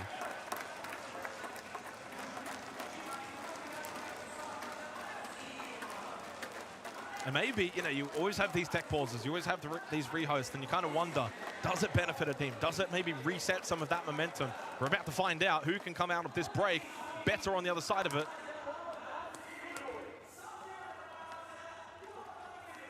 What does that mean? Here we go then. To reiterate the bans, Azami, Castle, Buck, and Sledge. And so we're anticipating Furia to heavily bring the Ram on this path. Felipox will at least initially select it, and we're back over to mining for round 8, where those boogie auto breaches are very effective in gaining map control, not only above the objective itself, but clearing some of the potential rotation positions elsewhere as well. Once you fight across, get control of bar, cocktail, etc., which we highly anticipate. You can see the setup now. I hate to be a hater, but extend and hold that this is looking like W7M's map. This is their map pick, and now they have defense. I mean, it'll be tough. Reposition and recontest the objective. So far, obviously with the rehost, we do lose those KD numbers. It's been an even split across the board for W7M. An entire team effort. 6 kills from Dodes, Volps, Loban, 5 from Dots, and Palu. So no real clear individual brilliance, but certainly from a team perspective, they're all singing the same tune. 8th round. 4 in a row so far from W7M, as Furia now on the attack must find a way regain some momentum themselves. Otherwise, the second map could slip away from them. Clubhouse could be calling. I'm changing mags. So you can see the Vault cameras now being pinged out. Herds on the roof, or on the rappel rather, using the scanner to spot that intel out and can relay that to the rest of the team to clear. The little things here on Cafe, but they can make a massive difference on this style of map, and when these two are so evenly matched, denying that information will make the lives of those, especially over towards Cocktail, a little bit more challenging. KZ will drop. Goyo canister just to stall things out. Oh, a chance from KZ. There's one close, and that's a red ping, can shoot through. Dots is low, has to drop pillar, and does do so. Fortunate to keep himself alive. But honestly, that should have maybe been an opening kill for KZ. He finds it anyway, and it's onto Dodes. So the Warden dealt with. And coming out of that technical pause, KZ feels reactivated, rejuvenated. While they do lose Herds, Furia have still got the man advantage. Nitrocell in hand. Well, there's a Vault cam in bar, and that does not win. How does that not kill Felipox? Eventually, he does go down to the second Nitrocell, and it's a 3 versus 3. Well, they lost the IQ, which compounds things. It's highly unlikely that W7M will find this information. Dots, Palu, low. No Nitrocells remaining. 50 seconds left. Furia looking for the information, I'll correct myself, but again, still critically important in this round. Still a BPC up as well. Currently being watched by Dodes. Running on through to find some information. Furia, they lose that one. Not a lot gained from it. Currently occupying site, fully in control for W7M. No one attending the vert. No one thinking of a flank or a roam. Dots will fall. This is your moment, Palu. This is your moment, Volps, for W7M. For an oh-so-crucial round, as Furia are on the verge of evening things up. They've got the Palu want a fake hammer? In the hands of Nade. But where does he take it? Currently in that corridor, taking the fight with Palu. Palu cannot win it. Neither can Volps, and Furia break that 4-round win streak of W7M, and we are all tied on Cafe.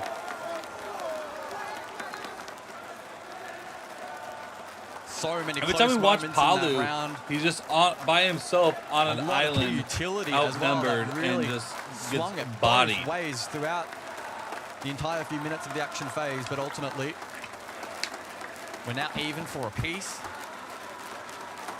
And Furia, as they always do. Furia win 2-0 or 2-1, potentially. Interesting. Keep W7M on their toes. They'll rotate over to reading for round 9. Well, who was the fire starter out of the tech pause? It's KZ. Yeah. Well, they got stalled out for a moment off the back of the Goyo canister, but then pushed through, collected the first, slammed the second. And the real first was Dots. He got very low as well, was forced to drop pillar. Tight angle found there by JV92. 2 kills for himself in that round. He only had 1 kill coming into that round, -2. So again, members of Furia rising to the occasion. And just saying to W7M, we are not going to just lay down here on Cafe. We will fight all the way until the end. Furia, 3 rounds away from a grand final appearance in Rio here at Reload. We all know what happened when this team played in a grand final last time in Brazil. IQ back on the board, Pulse in play. So there's going to be some very intriguing counterplay between Herds and Palu. In this round, Herds will be looking to spot and identify Palu. Rest of the team can then look to play around that information. Fuse as well in play, not Shield. So we'll see if that's for util clearance, maybe some crowd control. Put the pressure from up above. And again, to reiterate the bans, as you can't see them on the overlay, the Buck and the Sledge. So in terms of soft breach potential, it's not necessarily available for Furia. They do not opt to bring the Ram, which can certainly help. I think Palu has a very good read at this Repel heavy play at the moment. Double nade Pixel, and they catch him. That's such a beautiful clear. Beautifully executed from Furia. No response from W7M. I saw them do that clear several times. It just feels this like W7M tournament. have just kind of taken a foot That was off the best pedal they've done a it little so bit. far. They're sitting back. They're not as aggressive, even with that pulse, even with the information that Palu can garner for his team. Well, it's one thing to have the info, but when Furia are so surgical in clearing these positions, it's so difficult, so much pressure. God. Dode's just able to sneak out. There was a nade thrown as well down towards Laundry, but Dode's had already evacuated the area. Low on health, but gets back towards reading. Dots answers back, shuts down KZ. We don't need to spell out how crucial a kill that really is for W7M. Oh, he was able to push up despite the gridlock on the board, but as he tries to get back towards sight, JV92, who's now found himself in the moment, cuts him down. It just feels like W7M no longer have any sense of momentum. They're on the back foot. Nothing quite going their way. These little 50-50 moments now starting to navigate towards the side of Furia. The cluster charges to be activated. Deals with even some of these Vulcan canisters pre-placed from Loban. When does Palu activate on the pulse and get some critical information that he himself can play off of? Misdroned. 30 seconds left. Will he be a factor later in this round? Nade is low, they get rid of Dodes. Palu, you've got to make your move. There's no one really on that side of the map for Furia. They're starting to make their way towards reading. 15 seconds, every second counts. Palu, he's so close, and he does almost make the impact, but doesn't get the kill. Nade was finished off. There's 2 members coming towards Pillar. Into red time, and Volts cannot handle the heat.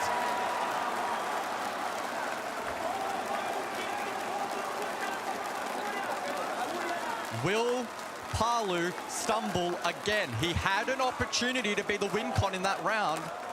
At least take 1 with him to the grave. Second would have been ideal. Just to alleviate a little bit of that pressure. And management on side itself. Deep in thought at the moment, but smiles for Furia. And when Furia are smiling, they are so, so dangerous. They're 2 rounds away, and they know it. And while we know that that Furia are the kind of team that certainly has that comeback potential within them, is the same to be said for W7M, as Norris having a quick little chat with the officials.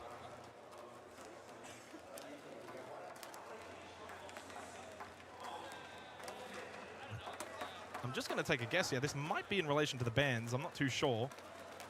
It is indeed confirmed because of the rehost that we had prior, as we know the band's not necessarily showing properly.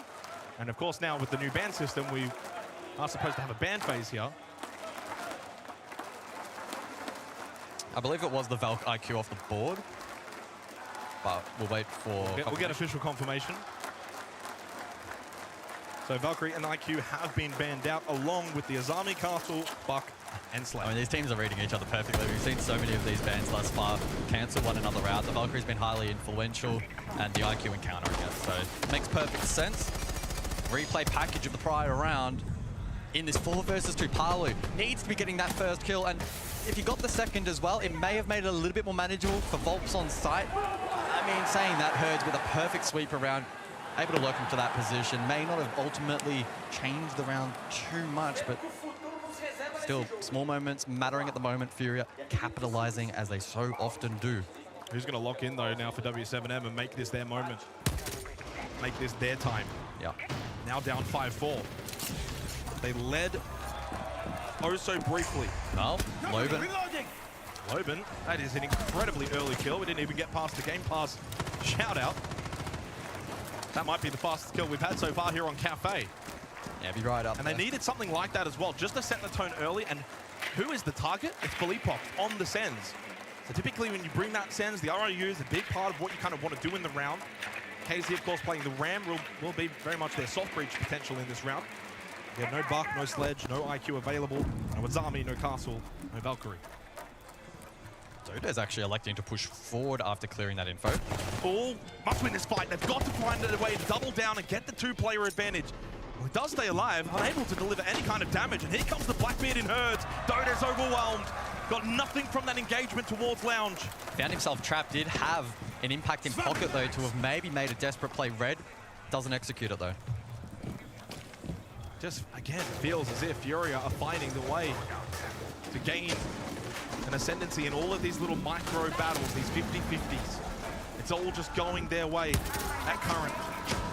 While Loben got them off to a good start in this round, they've got to be able to now win this late round execute, which Furia have been becoming quite dominant at here on Cafe.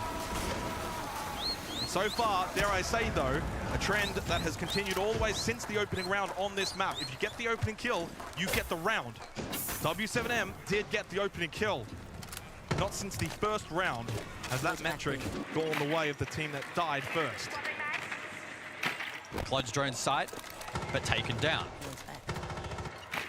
Quite a powerful tool in countering both the Maestro and the plant denial that they have on offer, and the catch from Jaeger. I mean, this is what W7M want, though. They want that time to tick down. Furia to have to drop Freezer hatch, have to scramble sight, and hit some big shots.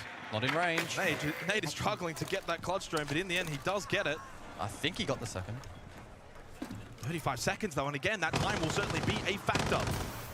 Oh, able to then shoot out the Goyo canisters, so looking to clear that util early, but still only 30 seconds on the clock. Nate is only just now jumping out of mining, looking for that rotate towards Bakery, but they find the kill onto Loben, so they've got the extra player. Time will be a factor, but falling is Volps down. Dots and Palu must activate, or they will be 2 match points down. They must steal this round, but Palu once again. Oh!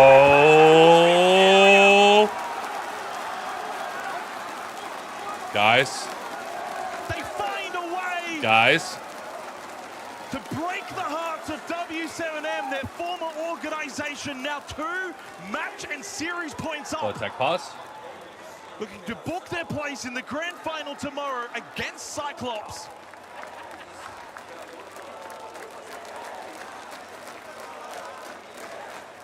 How do you think Cyclops feel at the moment? Very happy. They're probably celebrating. I think they've made a grand final. It's history for APAC. I'm not too sure they're too fast who they play. But right now, I'm not sure how W7M would be feeling, because they must just be feeling like they had border. They had border. We could be going to a 3rd map, but they let border slip. And does that just, as a player, creep ever so slightly into your mind here as you find yourself 2 rounds down on Cafe, to also know that historically in this game, it's that team on the other side of you that seems to always have that fairy tale factor, and that it may not be magic that you have available. Loben got that freebie at 240. Dodes got caught, unable to escape. This is map 2. Uncontested pick from Here on the Verb. first We map. saw really good play from the Bravo to counteract any potential default plant position with the Goyos dealt with, but ultimately it didn't really matter in the end. The rest of the defense broken down. Furia with 2 map and series points. Probably someone's mom. Guys, I think it's time.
Seconds, sticking the plant now is Nade, and watching is that monster in KZ.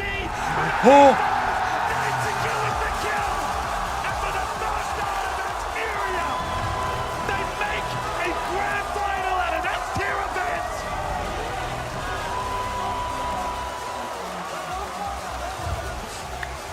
Well, they clutched, honestly, for a second. Team. The siege that they played today was absolutely outstanding. W7M and their fans here in Rio left shell-shocked. A tremendous performance from Border to Cafe. They showed that SI24 team is still there, that they've still got that magic.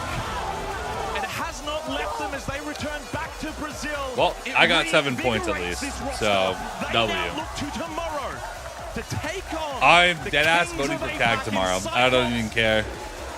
The W7M, Why? the run comes to an end. Because I already got my R4C skin, They were very good on board. and I want to say that I voted for them if they win. On either of the two maps. A 2-0 to Furia. Let's go. Resounding fashion, and certainly favourites going into tomorrow's grand final. They were absolutely tested by Yeah, definitely ain't no W7M. battle That pass is in when my future. that Furia But, team, you know, time and I got time the skin. again, step up and play just such a difficult brand of Siege to counter. There's just so many moments, so many rounds where W7M looks just completely Yeah, the out R4C of it, skin and that is will full never credit to run. Furia You're right. and their ability to play the game. We turn our attention to the grand final tomorrow, guys. Brazil versus APAC. Furia versus Cyclops in a best-of-5 grand final, in a way to kick off Siege X in a new era, a new dawn. Who takes it? Who have you got? I mean, I know there's the APAC within you, but Furia was sensational today. They're going to take some beating tomorrow. I mean, I absolutely love Cyclops. I love APL. But to predict Cyclops to beat these guys, you'd have to be absolutely out of your mind. A huge swarm of support for Furia in this arena. And back on Border, when it was all going the way of W7M, it was their fans that got behind them, rallied them, helped them get back into this series. They took Border away from W7M. It was supposed to be W7M's. They have a little harem going on over there. Too good. The Kings of Brazil retake their crown. All right. Normally we do this on the stage, but you've come right over here to your fans. Is everybody happy that Furia have made it to the grand final? Philippox, this is a new era, CJX, but that felt like the Furia of old out there, albeit under a different banner back in the day, but it feels like the magic's back with this team. Yeah, on Border we could see the magic is always with this lineup. We could do the comeback again, and we keep the streak going on Border, and hopefully we get the win tomorrow and get the title that we are hoping for so long to get. Ele falou que na fronteira eles conseguiram sentir essa mágica voltar da equipe e acredita que a equipe evoluiu. Finals hard to predict. Yeah, CAG has beaten Furia. Like, it's not outside the realm of possibility. Back right on the first map. How was the communication at that moment? We were kind of cold in the first map, like not feeling ourselves. The communication was she quit nodding? Kinda, I don't think that she knows what she's talking about. She just has lines she's being read to read. We didn't stop believing. Oh, sounds good. We just kept the game going. Casey was just killing everyone, and the confidence was growing, and we could do the comeback. Perfeito, o Casey estava matando muito, então eles conseguiram voltar ali a confiança, a comunicação não estava muito boa no início do mapa. But on the first map, the opposite almost happened. How was that for you?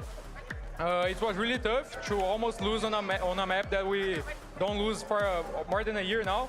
So it gets a little to the mental, but I'm glad that we could keep the composure and get the win. É, foi difícil ali naquele momento, né? Um mapa que eles não perdem há praticamente um ano, né? Mas conseguiram vencer. Parabéns. All right. No, I know she's translating Portuguese to the fans, but up against the history-making, she's basically the translator. Kagosaka. You can literally see her tremendous her little cheat sheet there. They're dangerous. How do you feel about them? We're going to smash them. We have the Liquid fans with us. We're going to avenge them. And, yeah, it's going to be easy. All right. Eles têm a galera da Liquid com eles, então eles vão amassar amanhã a Kagosaka. It kind of feels like most of them know English, though. Furia here in I know they're translating, but Vamos fazer barulho! I would like to try something with them. Galera, me ajuda a gritar assim, ó. Furia! Furia! Furia! Let's do this tomorrow! This is his parents right here. That's his parents right there.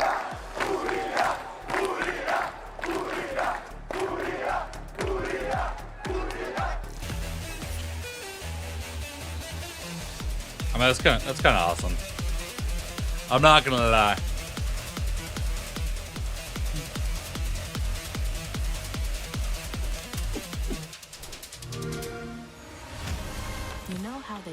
So I'm probably, because it's pretty early today. Kazi man in the tournament. Oh yeah, no, arguably probably highest rated in the tournament. I don't think that anyone's really gonna question that one. I'm probably going to put it in VOD mode while I eat food and come back like in an hour or two, and then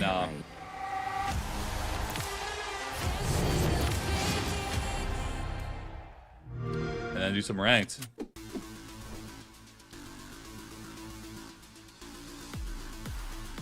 Do I leave it on this, or do I just swap to the VOD mode now? I mean, there's not much left. Oh, we'll watch the end of this.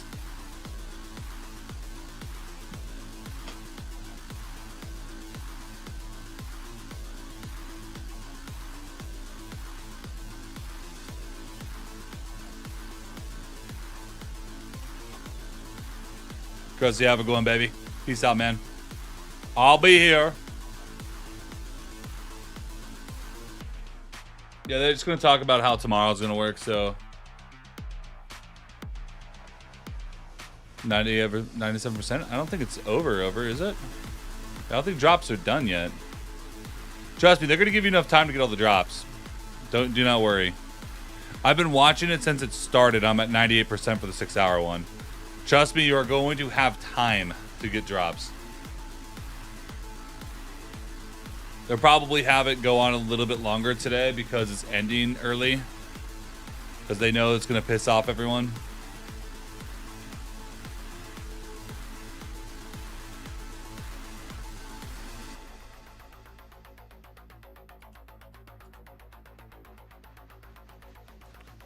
Yes, sir, rock on. Yes, sir, we got it, baby. Yes, sir.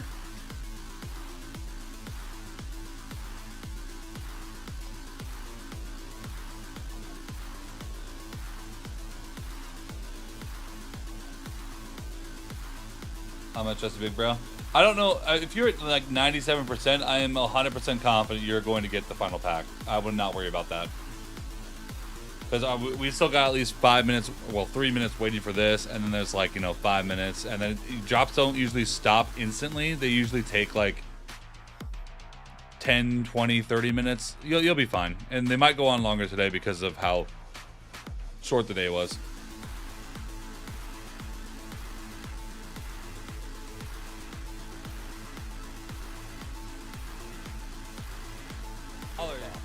Not that the day was like uber short, but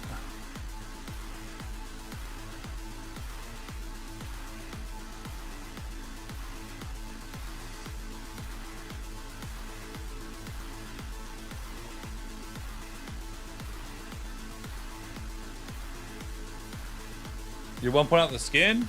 You didn't listen to me, bruh.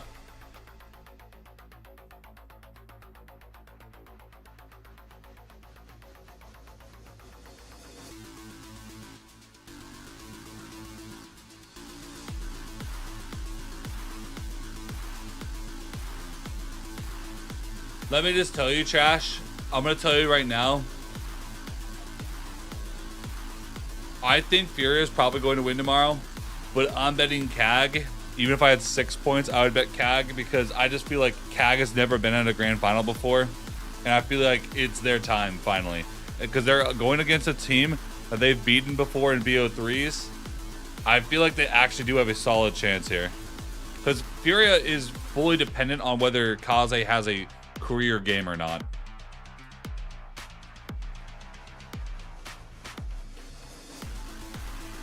7 episodes out of 6 points. It's probably not fully done updating.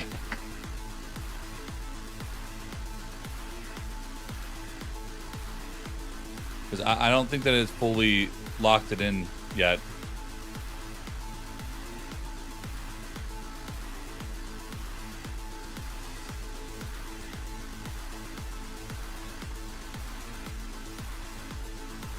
Yeah, it still says that has 6 points. It hasn't locked it in yet. But guys, this is the easiest one I've had to do. I'm deadass doing this. I'm making a tweet. I'm making a tweet about it.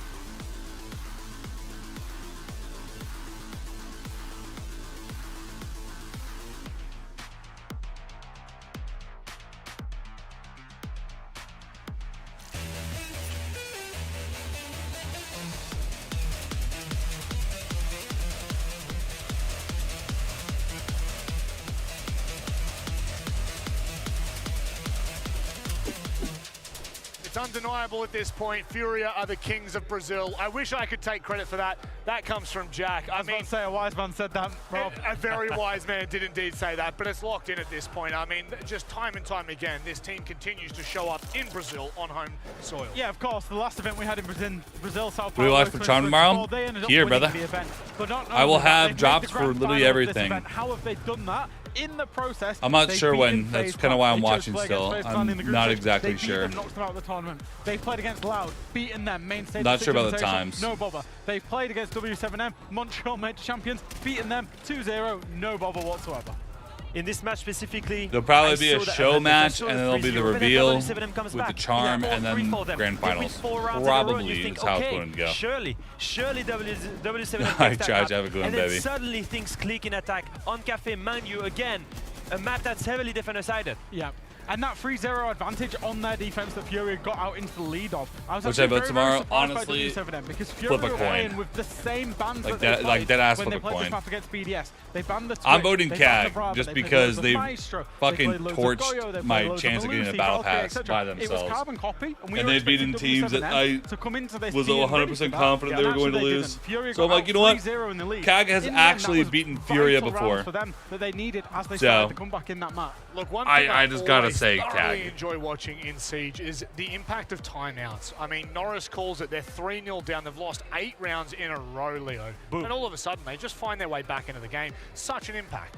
4 rounds straight off his tactic timeout. Yeah. Once again, it goes to show that these Brazilian teams, they're heavily reliant It really is just on the momentum. Kaze show. Yeah. It's Every literally single just time that Kaze they get a clutch, smoking you them. see them win the few first Without rounds that, afterwards. like, Look at that. they 3-4-4. aren't going to But perform you've as gotta high. praise Casey What again. is going on? Like, this guy's godlike. Literally, I won't lie here. He was one of the worst rated player on the roster after the first week here.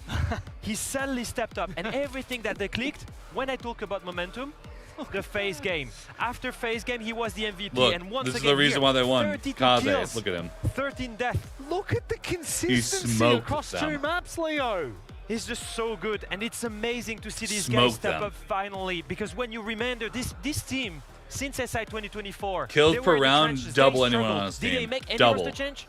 Double anyone No, in they the didn't lobby. make a single roster change. They kept through it, and they came back as a team. Big individuals stepping up, but as a team still. Yeah. And that creates that brotherhood as well. You know, Yes. we've seen this team at events. We've seen them at the majors last year, or not even get to the majors last year. We've seen that aura around those events where they have struggled, and they've looked like a team that has been struggling and going through a hard time. Now they've got over that hurdle. They seem to be in the prosperous times. The aura, the vibes this event that they're coming across, the siege that they're playing, the resilience they've got, is all adding up and snowballing them into an excellent team. It certainly was, and look, considering W7M did manage to find a little bit of a comeback resemblance of one, how indeed did they get to 0-3 in the first place? Yeah, for me, that's the biggest story here. The reason why they won this 3-0 in defense, that's the starter for them. They needed these 3 rounds in defense to start on a good pace and especially carry on that momentum that they had on border. Now, as you can see, we're on round 2, and the first thing that we notice here is everyone on the side of W7M is going attacking that west side. Let's take a look at how You is get Charm and W7M Siege? I gonna wish. attack this, and One day, especially baby. who is up there. Hertz right now is fighting already in piano to deny certain entry points. He can play towards minibar window, he can play towards piano window. And who do you see downstairs?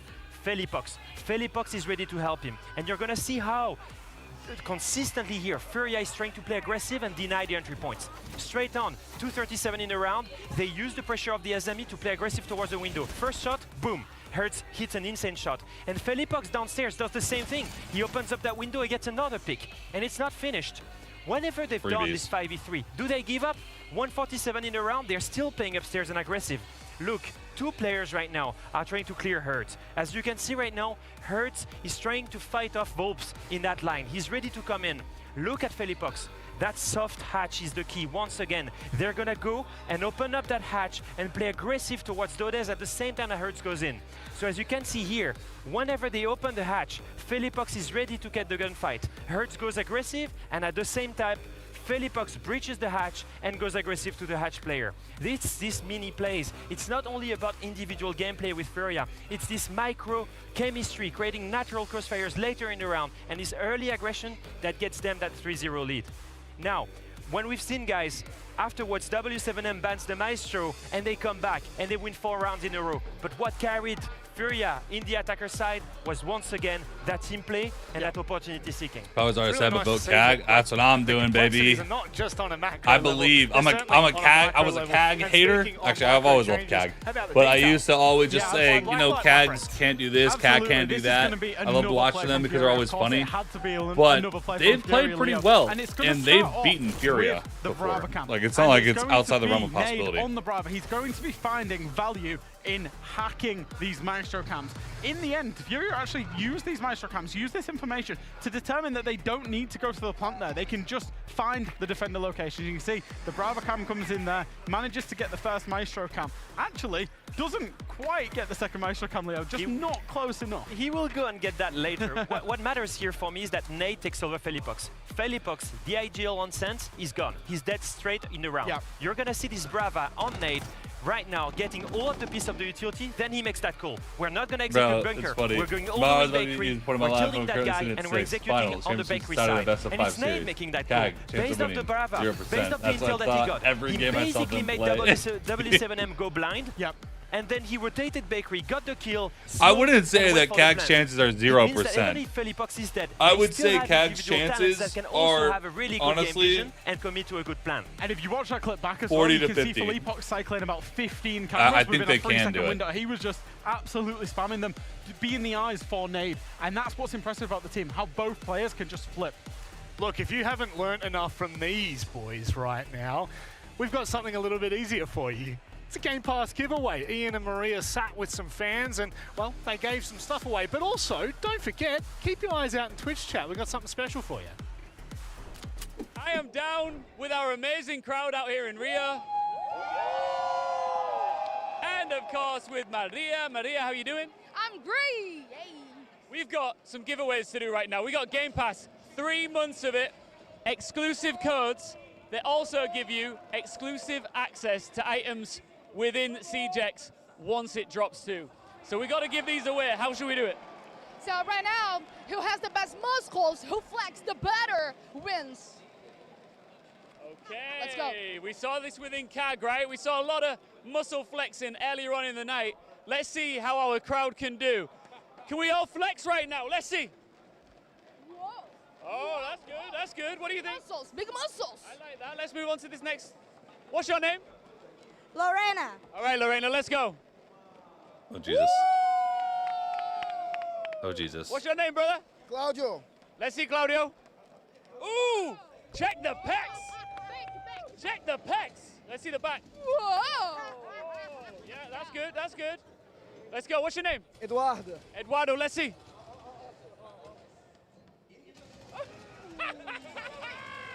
He has a Caveira tattoo. Oh, tattoo of Caveira. Oh, I love it. That's cool.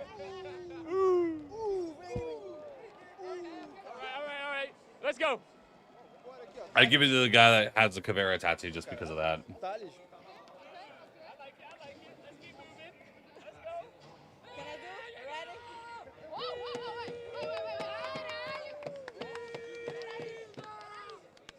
All right, we got to go a bit quicker.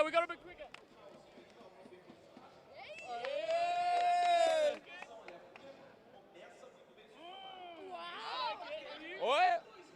Oh, check that. All right, good stuff. Let's choose. I'm gonna start over here. I gotta give you one. What do you think? But Ian, I just like the way she Oh, did Jesus. her Yeah. job, you know. One for you. Yeah. Brother, I'm giving one to you. Of course, you have a Caveira tattoo. Of course you can have one. I like it. Yeah. I like yours as well.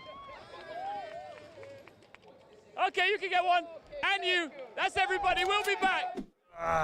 Just practicing for my Game Pass giveaway. Can't wait. What was the point of having them flex? They're just going to give one to everyone that was there. A little bit more weight to lose, but we'll get there one day. Anyway, speaking of which, it's time. Besides for the last to guy, I wrap think this the show last guy up. got Let's shafted. put this baby on the road for tomorrow. Let's have a look before we do at the bracket and how things have gotten here. Because of course, there's only one more game to go. Can you believe it, Leo? We're already here. We're already at the grand final.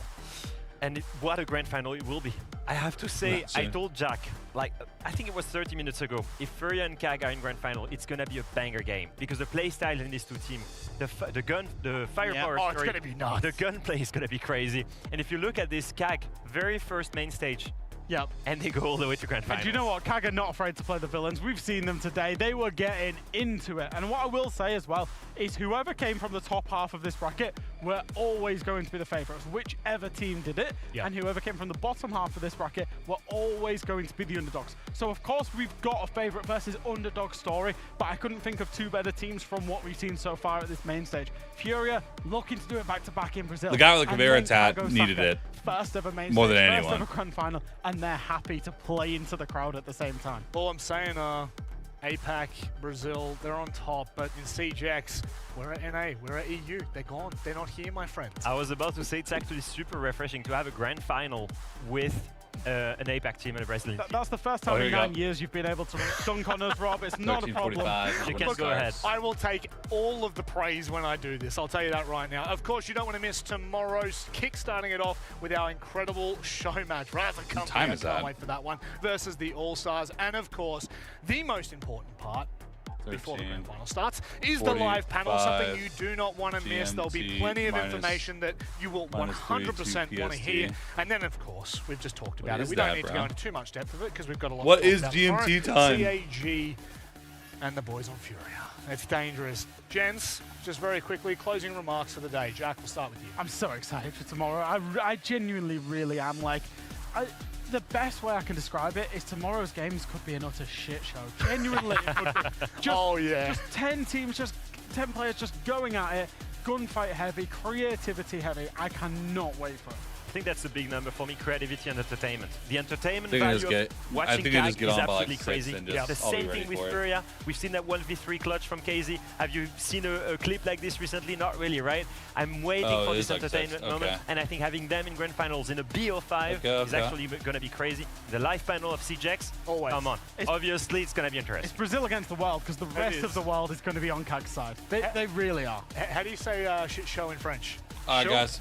Shit I'm gonna show. go eat some Shit food. show. I'm not I'll gonna be back translate for in like We'll an hour figure or that two one out. after I eat, Google Translate and will we'll be help you later on. streaming. Maybe So I'll open the show tomorrow we're going morning with VOD that mode one. now. But thank you very much. I love you guys. VOD mode time. I just caught it. How you doing? We'll be back. Did I smoke him? He's shooting at me. Just shoot back at him. We will be back. Better fucking map awareness than you do. That's all it is. Yep. No, like when I watched the clip back, it was Yeah, like, Vex isn't bad, but when he gets mad, he gets delulu a little bit. Yeah, I'm not gonna lie. Like that, starting off the sentence like that just feels like it's an attack, Vex. It is. No, when you get mad, you get a little delusional. You're just trying to pick a crash fight. out. Yeah, you're a crash Oh out. yeah, exactly. Vex is a crash out. I love people like that. You need one of those in the stack. I need like fucking. SenVale does not need. I one of need those in the stack. He focus. has I recent need resting, focus, yeah. bro. SenVale likes to have a cool, calm, collected stack that can analyze. No, and I crash don't out. care if you guys crash out during prep phase or after a round, but like in the middle of the round, call outs or shut the fuck up. Somebody drag Holly. Drag Holly. We need to locate a bomb. He might be AFK. Don't you worry. I don't think I have perms after what Chris did to his server. Holly's mentally prepared. Yeah. Holly sold us one day, and Chris is like, "Should I nuke his server?" I'm like, "I'm not gonna tell you not to." Oh my god! It's stack like, oh, it's No, super not toxic. let Let's SenVale go. have any perms. No, I would never do it. Advised your drone has located a bomb. Yeah, but you didn't stop it from happening. I didn't. You can't. SenVale, I saw you on my TikTok for you page the other day. You was 10 seconds to go. Let's go. That's He crazy. got, actually, he got smoked, but he was smoking him. I was watching that stream. He was. No, I got smoked. I won a map, and then I kind of like sold. I don't think Saber fucking. My screen is completely frozen, but my screen is completely frozen. Yeah, But I I'll can move. enter. Yeah, I'll enter. Alt enter. The siege. Oh. Did it work? I think so. Yeah, it worked. I'm entering. Yes.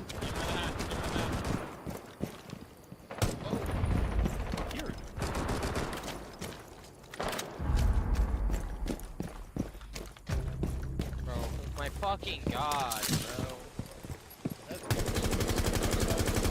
User is no no longer in your possession. Are they playing? Are they playing? No, bro. They're cafe, bro. Hurry up, bro. What the fuck are you doing? You're AFK for a full minute. It's bad. My bad. I don't know your game.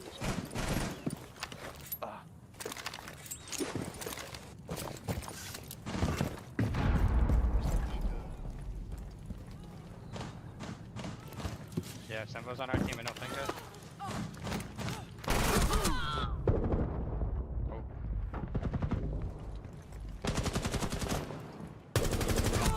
One friendly operator remaining. Dude is 5 health, hard right, messing out. Op 4 eliminated all friendlies. Oh, I mean, he's probably just shooting. No camos. He's shooting. Oh yeah, the update's like letting me alt tab, but like the screen doesn't go away now. It's weird. Oh yeah, look at his profile picture. That's a cheater profile picture too. Yeah. Oh, good. Let's get the wall, bro. Someone go Twitch. Someone go Ace, bro. Let's do top Top of the wall. Someone go Ram. Is your overlay working, SenVale?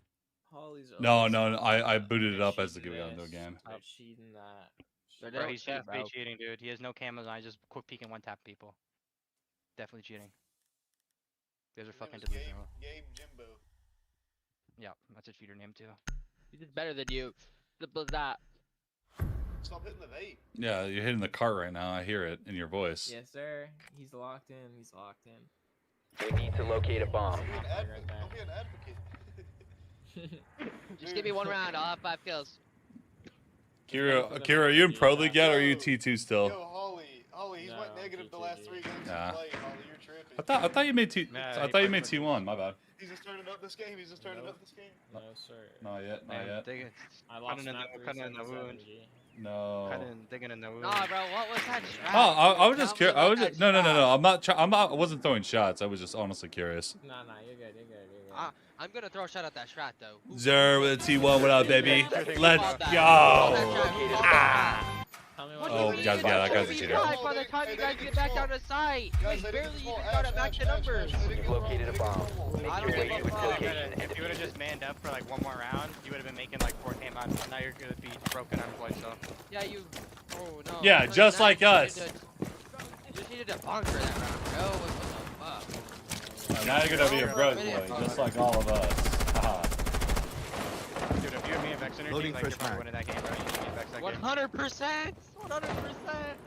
Oh my god. Yeah. Mike W is fucking whipped a mag. Max is out here getting banned for macroing. Like, alright, bet. I will not, bro. Give me another month and a half and I can appeal it. So, I'm counting down the days. the naked eye. Caught a clean trail. Where is he? He's in bond. That frost map, bro. Like, there's just no way he's shooting. That's locked in.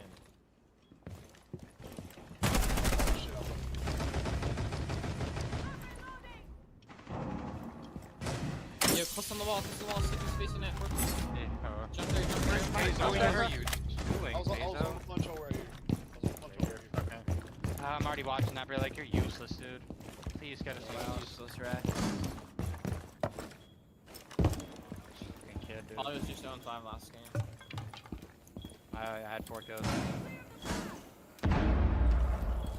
Drone activated.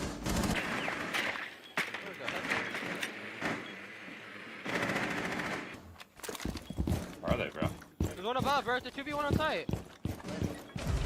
Bro, it's a 2v1 on site. Split. Chase across. Diffuser is active, protected at all costs.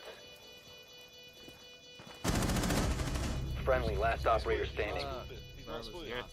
Bro was He was not split. He was not split. Split. One split. Down.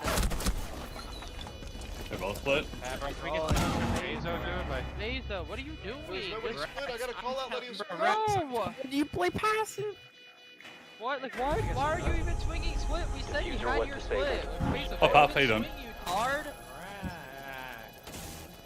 I should have just played passive. Yeah, nah, you're actually selling, bro. can we get someone else? Shut up. Thought he was on the split door. Okay, but what does that do? So you're gonna... There's 2 people alive. Like, what the fuck is your point? How'd the other guy get back to site?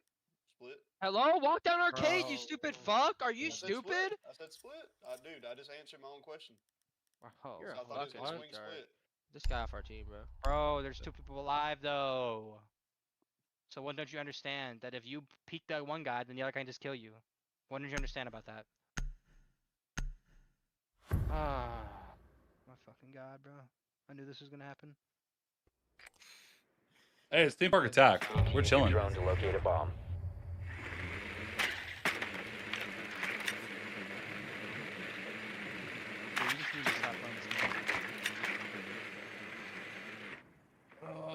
I shouldn't have wide swung, and once he threw that at Zom, I should have just backed up, played diffuser. I'm not gonna lie. Whatever you were doing before you started playing this game, I don't know what it was, but you need to go back to doing He's that. he's stacking money. Drone has located a bomb. Yeah, well, you need whatever you're doing, you need to go back to that, bro. This is not fucking for you, dude. You don't know what the fuck you're doing. You went 0-5 last game. Get off dick. I had 4 10 kills. seconds. Oh, facts. You did get 4 kills. Job interview tomorrow? Oh, good luck. That doesn't matter. I had 4 kills. You found a bomb. Make your way to its location and He was in defuse it. shambles. Oh, Won us the game. Exit frags. Reloading! Cover me! Yeah, 4 exit frags.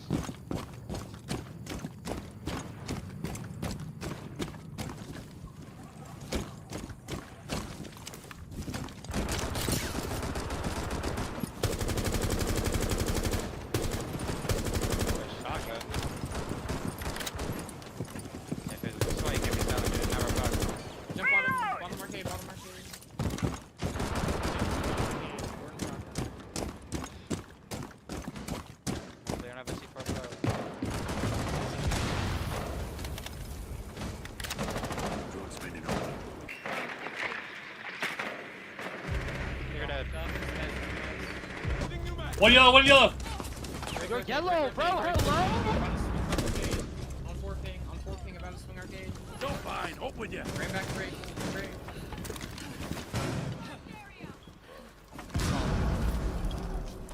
By the door, You got the bomb? No break. Wow. Alright. Bomb diffusion initiated. Protect the diffuser. I realize that. Bomb.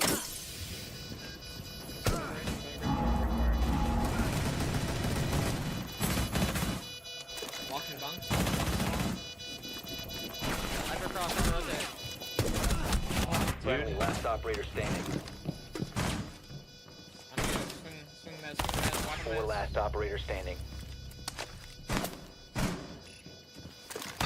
On your tree door, walked in, on your tree. Oh my god. Thank God. 4 neutralized. Mission successful. You need to get the fuck out of here, dude. Bro, I'm such a shit situation after that plan. I didn't know where the fuck to go. There's so many head holes. This site setup was so terrible too, like feet holes and head Did you hear me scream top yellow, or were you already like? No, you're muted. I was muted. Try around. No, I was joining from the hatch. I'm like, oh, he's running up top yellow, and then I dropped instantly. But it was. I mean, I don't think that you would have been able to react to it anyways. No, he just shot my cam and fucking shot me in the back of the head with the cat pistol.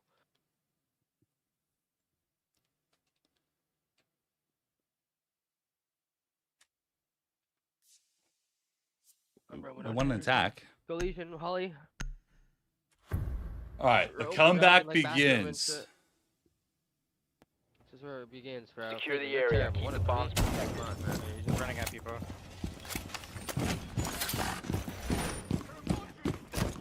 Let me get the hatch. I got it. I have 2 fenders on the side doors. Oh, you wanna hold drag? Kira just blasted off at Amaru, no drone, just right to the break window as fast as possible. Right? Found a bomb. Reload! Copy! Camera ready. Insertion. Reloading ammo. 5 seconds left. Yeah, low is on. Yo, defense!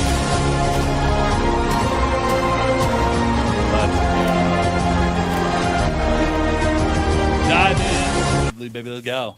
How's this going? Game number 1. Not great so far, but we finally won an attack round, so. Barricade this fucking door. So what's up? Gonna show me our 6 tips to get the job? Fuck that. Camps. Rally outside barrels. Yeah, looks like they're probably gonna do direct. And we don't have a mute for it, so.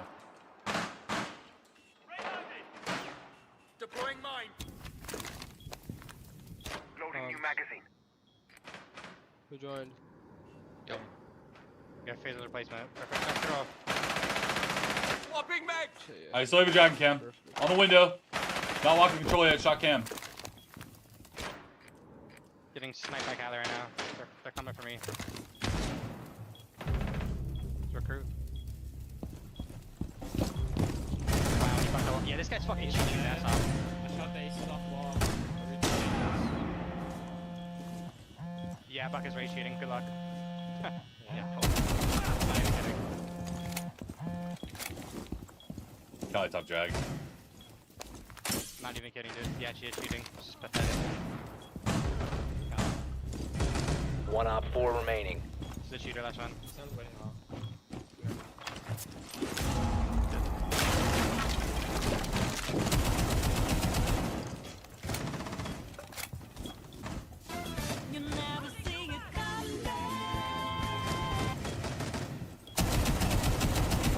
Yeah, he's cheating. Go run. Told you. He's rage shooting. Pick up. Told you. He's literally rage shooting. Looks like your baits. They have multiple shooters.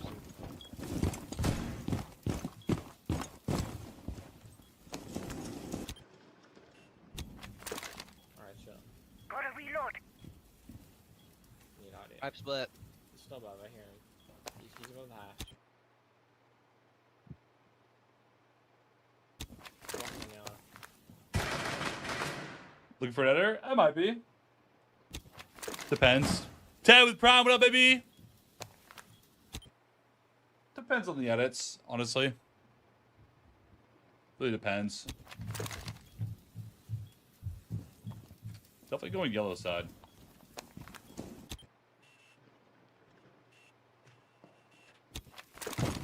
Why is he baiting and shooting? 15 Oh, seconds. yellow. He's coming to your door. Bathroom door. 10 seconds to go. Op 4 eliminated. You think actually like rage shooting? You should see what he's doing. He's a recall macro. He's just pre-fire one tap people. Oh no, well, that initial guy's also cheating. Has also got one tap test, so they probably have more. You than know one, what? honestly, All this cheat talk, I think you're cheating. That's what I'm saying, bro. Holly's always talking about, oh, they're cheating this. Yeah, we is. I don't have Bro, Tracker in on, so I 2 can't even games- comment. In 2 games, right now. you said it like 5 times, bro. The contact you? People Twitter, also probably. fucking cheating Twitter. too. I mean, basically, I'd want to see what you could do. Like, depending, like, it would range from either like 20 a video to potentially 50 a video, depending on the quality of said video.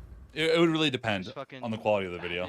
The pack guy's definitely cheating, and initial probably is too. Secure the Well, bomb. you look like an energy drink, bro. I feel it today. I'm fucking tired. I woke up with some night terrors today. After sleeping an hour, and I was up for another hour. I did not get restful sleep. Yeah, relax here. I got it. But we're working on it.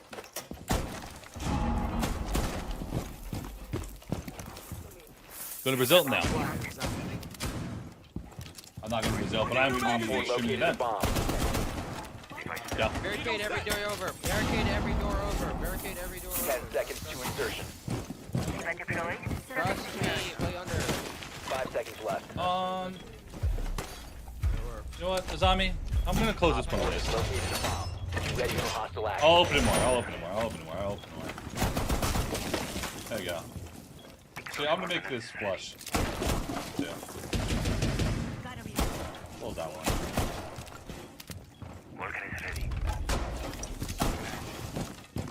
Reloading! He's running in barrel, running at me. Running up, dead.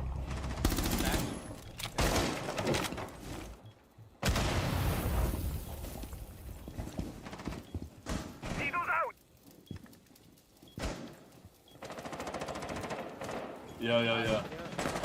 Max, look at this shit. He's dead. Who's that? Yo! Play the last game.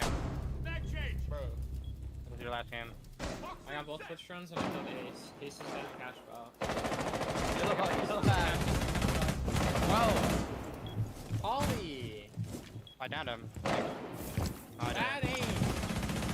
It wasn't even bad aim, bro. What do you mean? Alright. This kill opportunity to watch mechanic. Op 4, last operator standing. Dude, he doesn't have dragon or control.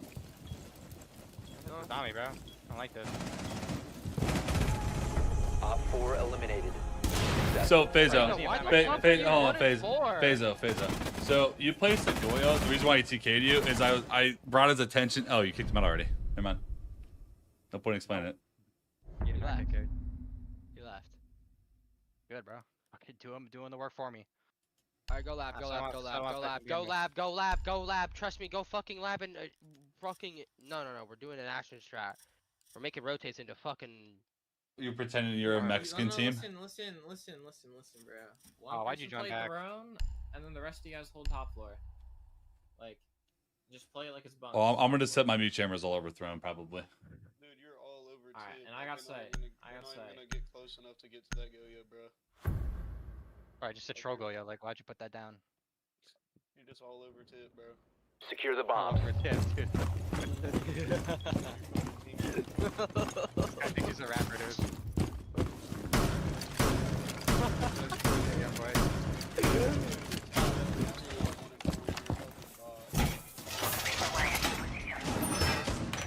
We're 1-4 right now, Bezo. What are you saying? Jammer ready.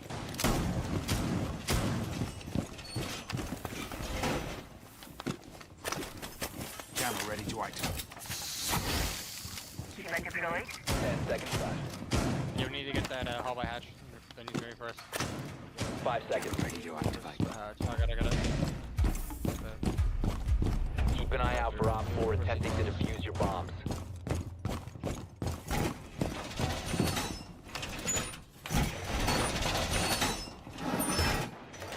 Made it play cafe.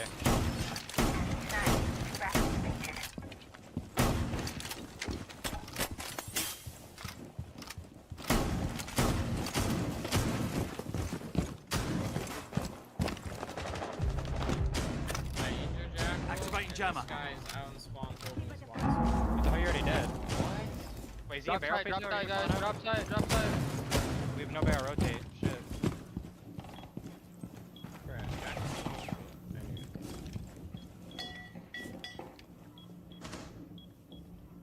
Op 4 has located a bomb. You know what to do. Do we have our take cam? Do we have our take cam?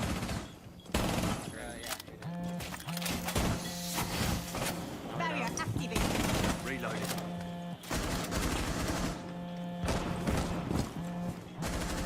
I'm reloading. Dragon side's clear. Swapping mag.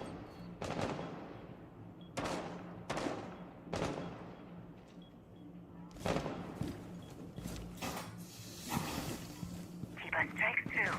Deployed barrier. One bottom dragon.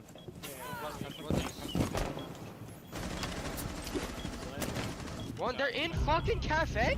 Like, no one's The bottom, I killed bottom yellow. Cheater dead. What are you doing, cheater? Top yellow.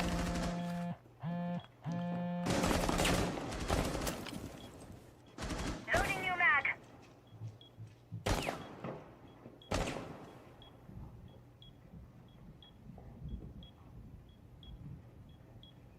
rotate. I think you rotate. Bottom yellow. Bottom yellow. Open door. One friendly operator remaining.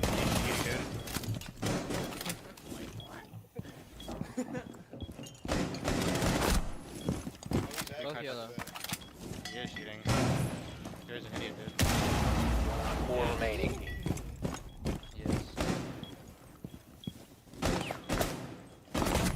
Oh yeah. Op 4 eliminated. Crack. Mission Crack. successful. Definitely cheating, Hero. That was a guy one time. Alright, you know who to kick out of the server. Simple as that. I'll kick him.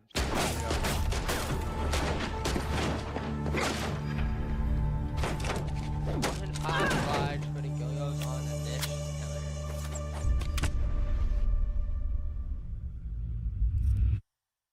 fucking crack, bro.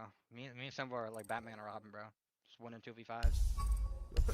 I'll let you run around while I try to hold 3 different angles into sight. I was holding angles too, bro. I'm holding yellow. No, as long as you kept them out of that black. fucking rotate in the middle of that big ass wall, I figured Hey, we would where are probably you? be fine. So the whole bathroom. Yeah, I don't know why there was a rotate there, honestly. What about you? Good looks, Kay. Good looks. Good looks. Better bring the Oh, yeah. passion. You doing? What's going on right now? That guy bottom. I should have killed that. Okay, you better. other guy I bottom thought you were. left. Do you sound? Are you sick or something? Are you sick? No. He's always. Yo, sick. Tay, He's take your 3 hours temp. in a Tay, day. take your temperature right now. Let me know. Kira, join. Kira, join. Do 10 jumping jacks. Are you winded? You know, Tay only sleeps 3 hours a day. He's like literally a cripple, bro. Wait, what? And he's going to the hospital or something. Tay, 3 hours a day? You're not locked. You need sleep. Not locked. He has trouble sleeping. He said. Join. He has nightmares from when a stepdad beat him. Okay, stop. I just don't know what the hell that means, but alright. Join Kiru.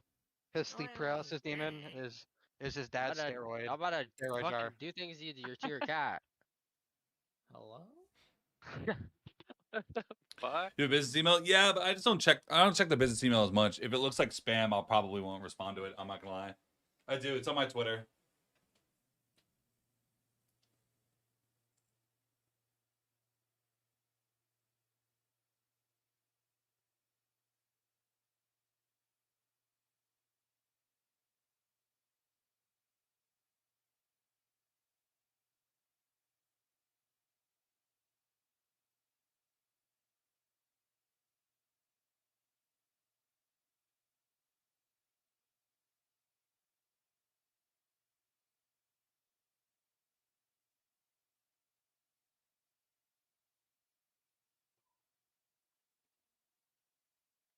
All right. Let's get it going.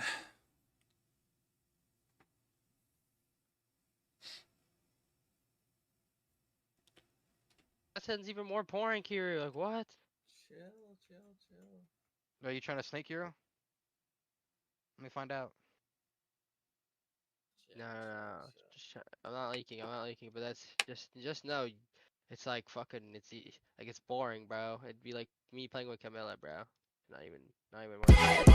Yo, Uncle.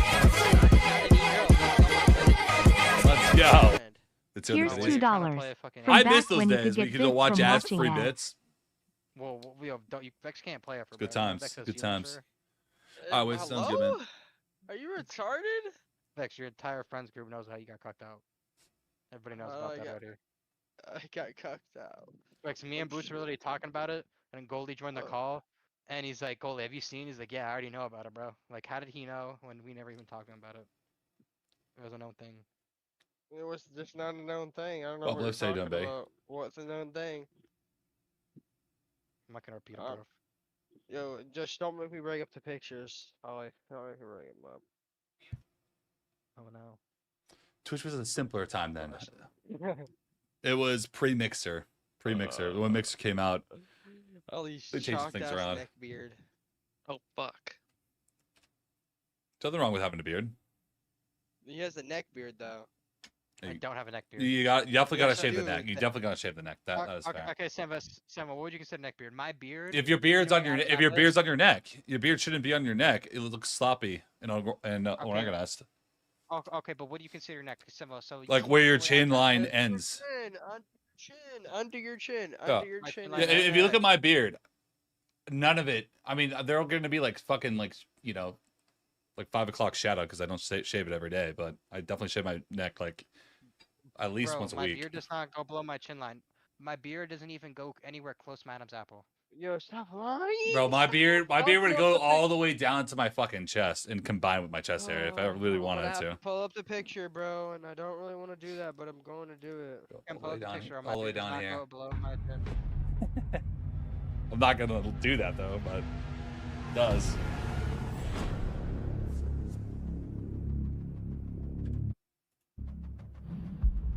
Okay, so my game's just doing that thing now from now on? Just alt enter again?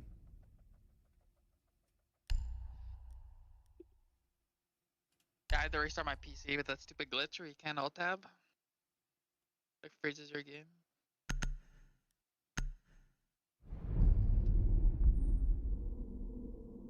They have a Blitz main who's a cheater, by the way. Blitzman is a cheater. Yeah, Mr. Belmar. 1.9 KD. Maybe he just cracked on Blitz. Everyone, Blitz and Cav. everyone else is mid. Yeah, Blitz and Kev. We got a lot of Cav players. This ain't good.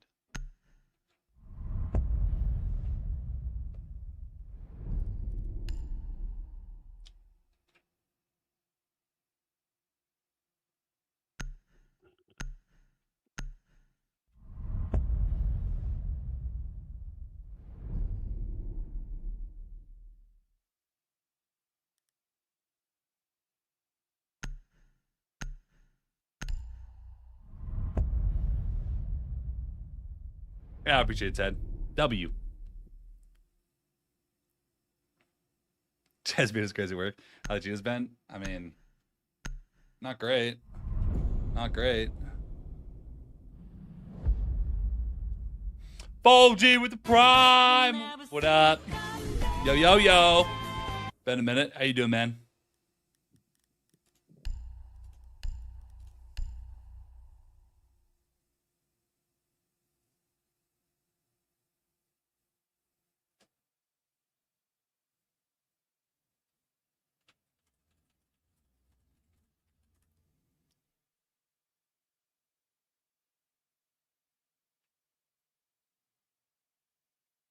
I hate that I love you. I love that I hate you.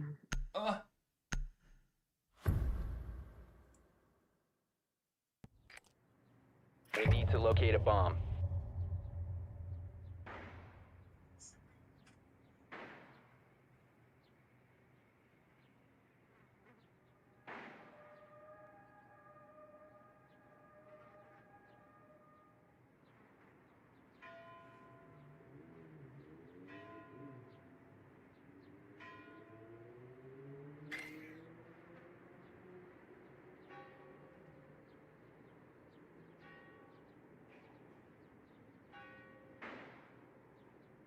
What's Saturday? Let's find out. Shall we? Shall we? Are they down? No, they Insertion reinforced, in 5 seconds. Your mission is to locate and defuse a bomb. The thing CJX will fix cheaters? I don't know. I hope. Oh, wow. Wow. Oh, first time as any. Hopped out. Oh, yeah, dude. Oh, yeah. Great, get ready for the breach. I killed Vision, by the way. Bomb has been located. Oh, that guy's Full blame, full chasing everything. Hold on. What's up, red? That's a bannable clip. Drone active. Oh. ACC. Oh. Koyo's also cheating. Yeah, it's just pathetic, dude. The diffuser is no longer in use. How the fuck is he in gym? What the fuck is he doing? She's in gym? Where's the doc? I think he's short now. Last one cheater, last one cheater. They're doubled. Down to 1 friendly. Oh, they're double, bro. Alright, Q, this guy is full ray shooting. Good luck. Logi area. Yes, Who's left? You Logi. Oh, yeah, you're dead. Oh.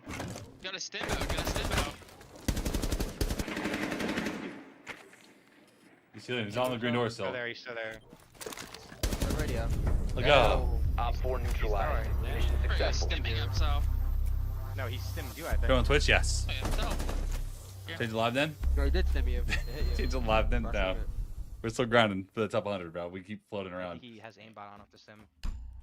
No, the doc is aim lock. The doc is aim lock. He just cooked you, SenVale. Oh my god. He was aim lock. He hopped out the fucking staircase window, aim locked me into spawn. No, he's not. No, he's He just fucking full chased me around tractor. Nah, the way he killed me was legit. He's not cheating. Quick coping, SenVale. Quick coping. Quick open. I watched that kill cam on your stream. Tell you, how's the dick feel? What? Good or? What? You need to use your drone to locate a bomb. How's the dick feel? This ain't good. This ain't good. That shit good? Hitting? Alright, we're gonna need one after this. Drone has located a bomb. Holly, look for one. I'm going Capital. Someone go. Here. Getting off. Are you snaking? Who's taking Yeah, look here? he's just saying I'm getting off. You can't have that. Hold on, I got. Hold on. 10 seconds to insertion. Yo, someone go Monty, Monty, In 5 Monty. seconds. Why am I on Capital, bro? Yeah, well. You found a bomb. CC, Make your way yeah. to its location and defuse it. Cheater garage.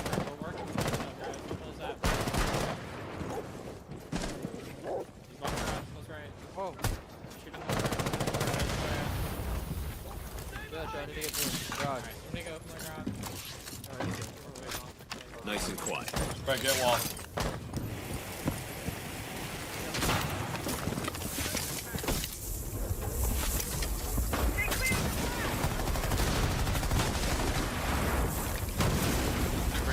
Bottom guard.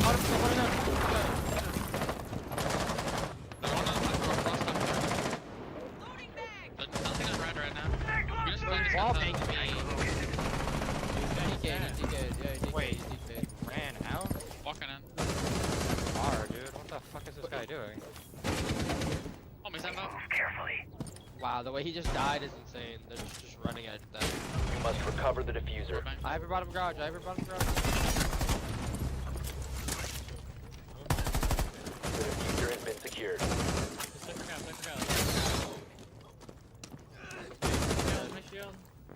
You ADS him. 1 op 4 remaining. Op Good job. 4 eliminated.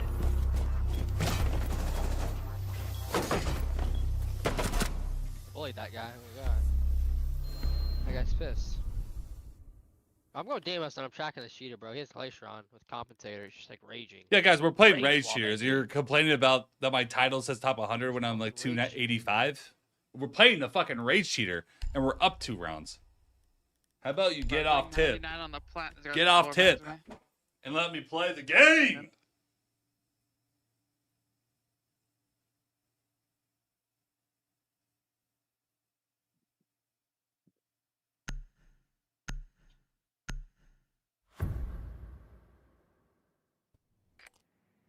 We need to locate a bomb.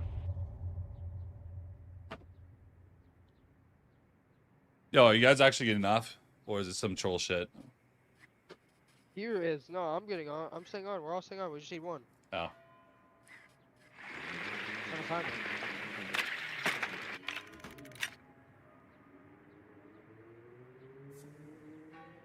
Yo, wait. DM fat. Downstairs. SenVale. Oh, DM fat. SenVale. he'll be bouncing to get in here. Get it. Do it. Do it then. Do it.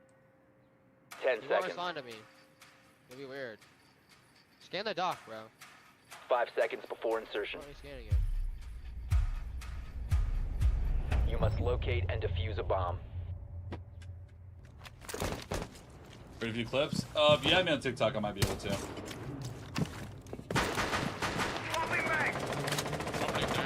Right now, I am streaming and make matches, you know. My gun fucking disappeared. Nice, I can't even see much ammo I have. You must recover the diffuser. In window. Nice. There's 2 guys on main, Doc. Both cheaters on main. One strip, one strip.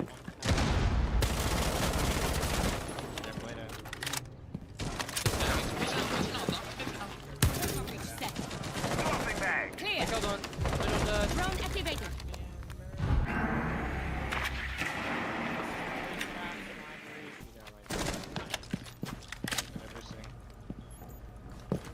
I'm bar now, I'm bar. Okay. Yeah. Sprint on you, SenVale. Nope, Friendly not a operator chance. remaining. Fucking boring, dude. Maybe you might have a chance. I didn't have a chance.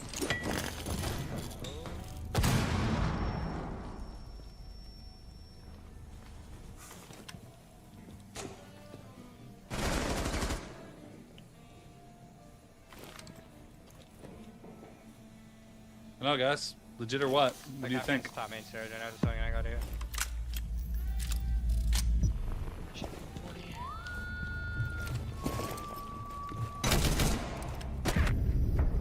4 eliminated all friendlies. I mean, yeah, really good attempt, dude. Yeah, that's kind of how he killed me in kitchen. That's how he killed me in kitchen. Yeah, yeah, that's really legit. Wow, wow.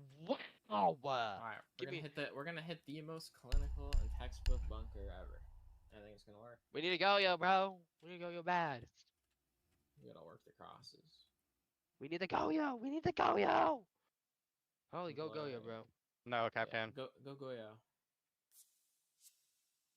Go Azami then. Go Azami for AK. So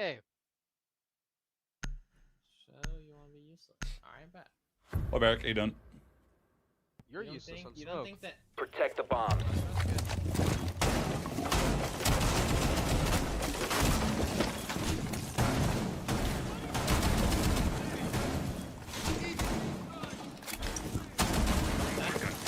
Go get dirt, bro. Okay, get off their asses. Vulcan set up and ready to blow. Someone get blue hatch. I got the other two. I get blue. Go reinforce! 10 seconds left. 5 seconds. Bomb location secure. Gonna reload.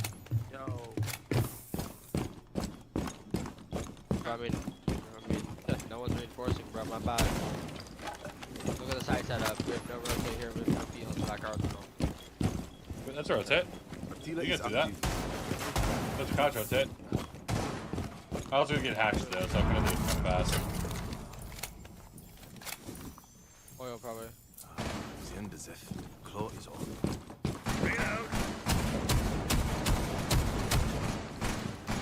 Ash is in garage. Oh my god, this guy's the biggest unlock all skin ever. Look at that skin. Reloading on ammo! That's the baddest unlock all skin ever. Secret. What the fuck? You see that skin? Yeah, you see that? Oh, he has like a toy soldier skin on! Yeah, I told you, bro. What the fuck is that? You can't Dude, even see that! I told you, bro.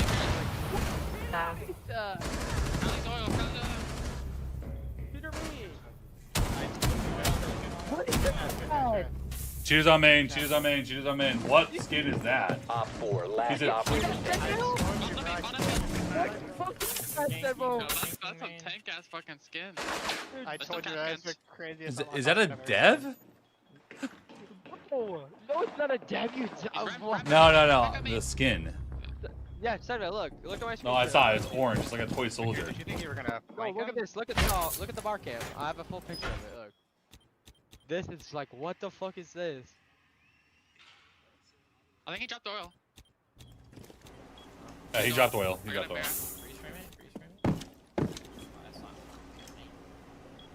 You think I'd die off this, guys?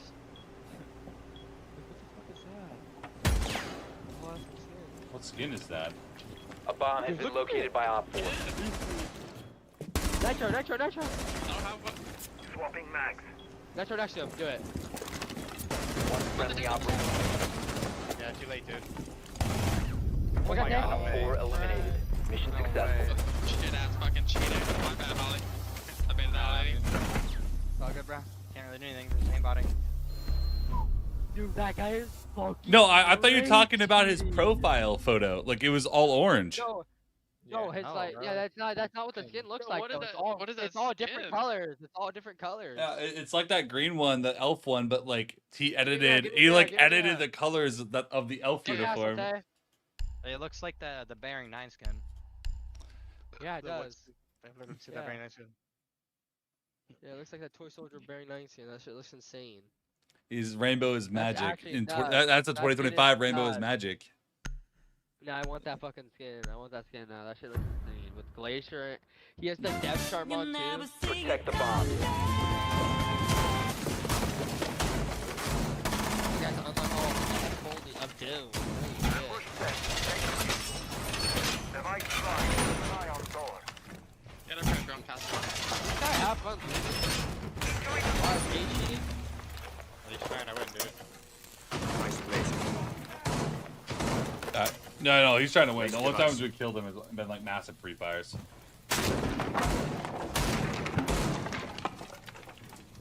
Dude, you should have seen what he did to me. Yo, Mira, don't even bother putting one here. On the other side to help them fight the cheater. Logi, both Logi maybe. Like one right there, maybe like one over here. Cause like I can keep this shit closed. There's nothing on main staircase though. I'm a little afraid of that. Oh shit. Time to redecorate. Why didn't you get on glass? That's not my job, bro. Yo, I got He's in garage, he's in garage, Holly's One's highway. They're getting Bro, same Cat castle. is like the best op for shooters. You might hit my Cat Hit him. Op 4 has located a bomb. One is open. Oh my god. He might hit those, He tried this Sophia Mira. Oh my god, he's Up the gym. Is that Jim? Oh, he fucking Capcans, it's over. C4 out. Nitro testing. No, it's dead.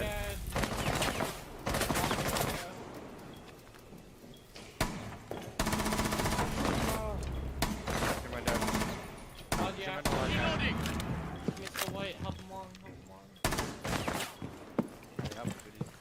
Yeah, no pixels, good. Drop. Op 4, last operator standing. Swapping max. Somebody's back.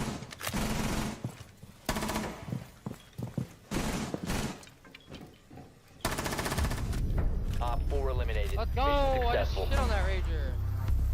Wow. Alright, GG's. Woo! Alright, time to fit, Holly. Where's Mokia at? Mankia.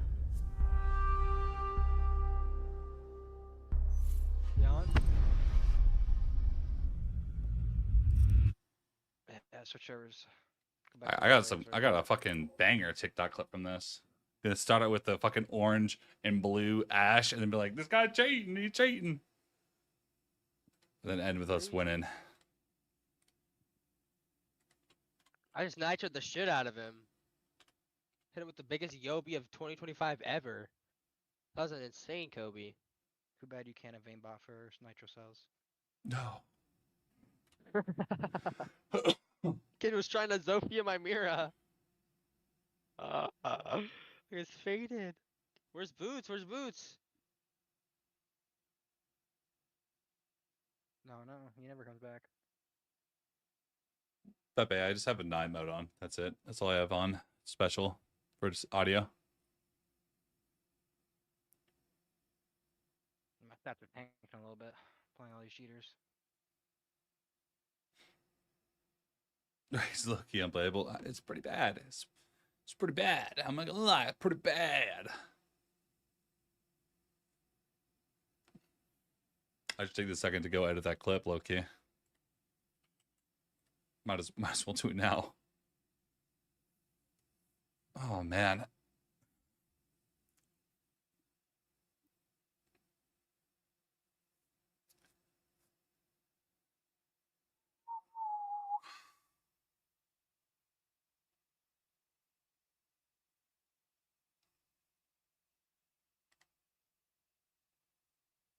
Yeah, if you guys saw the Lonnie Lightning like Twitter post today with he's attacking a bunch everybody, like, bro, if you have a cheater in your team and you're not TKing, you're actively contributing to the problem. It's like, on one part, I agree with the sentimentality that he's like putting out. Like, I agree with that somewhat, but on the other hand, you can't really blame the players for the cheating situation. It's not really like you can't expect everyone to throw the game, like, because they didn't play with the cheater most of the time.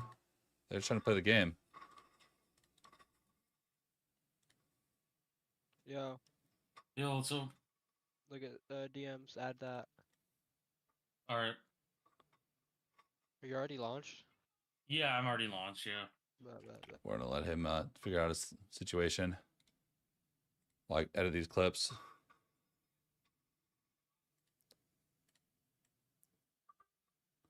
Did I kill the last guy?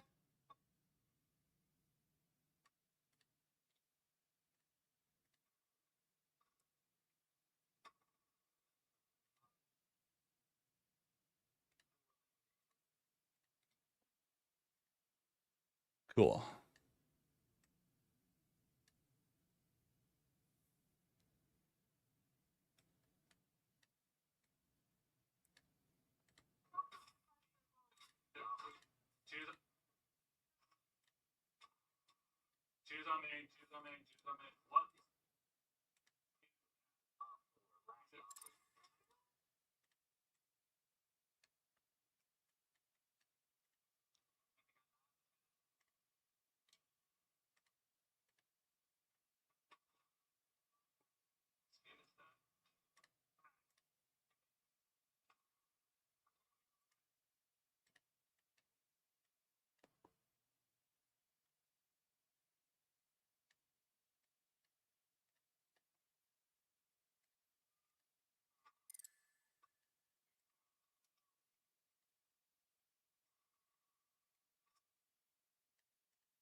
Give me 1 second, guys. I'm kind of working on this thing.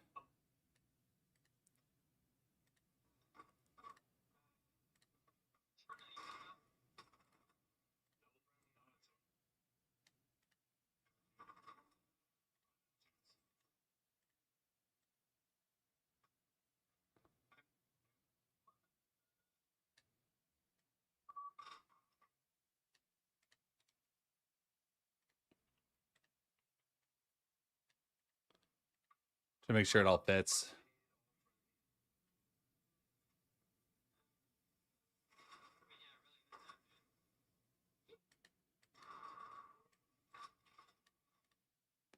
It's a little bit too long. I'm trying to make it just like slightly over a minute.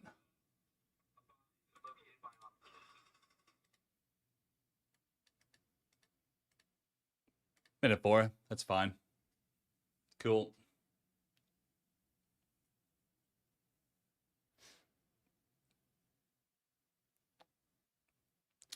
On we go without unplayable ranks. I mean, it's been a couple years. We don't wear your headband anymore. Well, the headband thing was supposed to be kind of a hype thing, you know, and it turned into a thing that people just kind of pointed and laughed over. So I was like, it was something that made me like not want to really play or stream. So I was like, why do I even bother doing it? Doesn't define my content by any means. So I was like, I'll get rid of it. I want to be taken a little bit more serious.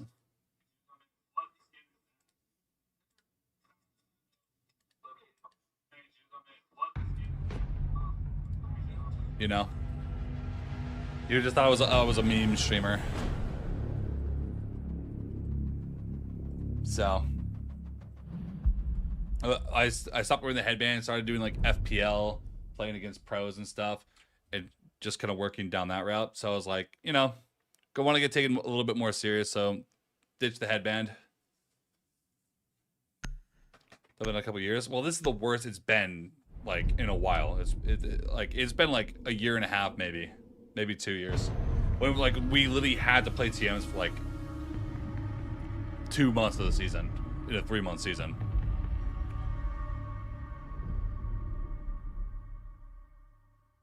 Yeah, die. We try to be. It was scholarship though. No.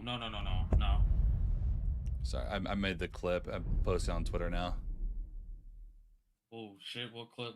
Oh, there's the cheater that we just played that has fucking rainbow skins. What was your ash skin? Wait, what? Like no, like he had his like it was like the elf uniform, you know, but he edited the colors of the uniform, so it's like blue in some spots. Looks like a what? Yeah. There's no way cheaters are able to fucking do that, bro. What? That's crazy. Even the profile photo was all orange, like it was like a toy soldier Ash. It's like, wow, I've never seen that. Interesting. Everyone's saying that the fucking anti-cheat's down because of the Siege export. Yeah. They're porting the game over. That's probably why it's so bad, which would make sense. I think it has something to that nature. Yeah. If I had a ticket a little gamba. Yeah. Yeah, I'm just Bro, it hoping was a CJ toy is soldier not skin. bad. It was a toy soldier skin. Was it the toy soldier skin? Oh, okay. I mean, it's a cool. It was insane. Funny. I have a couple of it. Wait, is that actually a thing, or am I high? And that's Yeah, from Rainbow's Magic. Yeah, it's like. oh, the orange one. Yeah. Yeah. Look. Yeah, let me see this. To play with my viewers on the I do. It's uploading right now, so it's gonna take a sec. Wait. It literally captured every moment of last game. That was hilarious. Secure the area. Keep the bombs protected. Yeah, that is the Rainbow's Magic. Look at bar. Look at bar. Oh my god, wait, what? That is the first time I've ever seen that. Yeah, like, it's like a toy soldier skin. that is so weird. Yeah, and he's aimbotted and everything too, which made it even worse. Yeah. And he has like a death charm, blazer. I really hope there's no new. Oh, I really hope there's not unlock all of Doom. That was the most insane unlock all ever. What's favorite map? Depends on who I'm with. 10 seconds. It changes. Be advised, bomb game by location game. is compromised. Down to 5 seconds. I can't really give one. I like Porter, but I also like Clubhouse sometimes. I also Ready for kind of hostile like. action. Your location has been compromised. They didn't take except one out of them. Console sometimes. Alright, you're weird. That's free money. Ugly as shit. And make you get a job, maybe. Clown? Why am I a clown? Wait, but you get a job. You get a job. I have a job. Remember that? This guy do. Armor rifle. Yeah. Okay. Not anymore. Armored belt case. He's 75. Yo, Swift, did you know this tech? The bulletproof. I'm not even using the camera. I'm just using it to block the headshot. You're good. Oh, what the fuck? Oh, okay. Main door. Okay. Sure, dude. What, CC? Yeah, I think this guy's cheating. Yeah, the ace. Cheating. Back here, debuff him. He's shooting. Look at him. Where's your bullets going, Jax? What? 1 op 4 remaining. There, enemies as well. Behind me. Yeah. Those are cheating. I'm just like so unfazed by the cheaters at this point because it's like not reloading. Okay, I posted the entire thing on Twitter. Bottom meadow. I gotta go on Twitter and look at this, bro. I want to see the full fucking clip. Oh my god.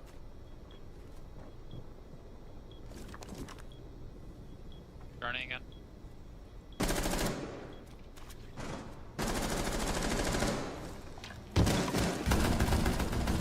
Op 4 eliminated. Round's over, by the way. Successful.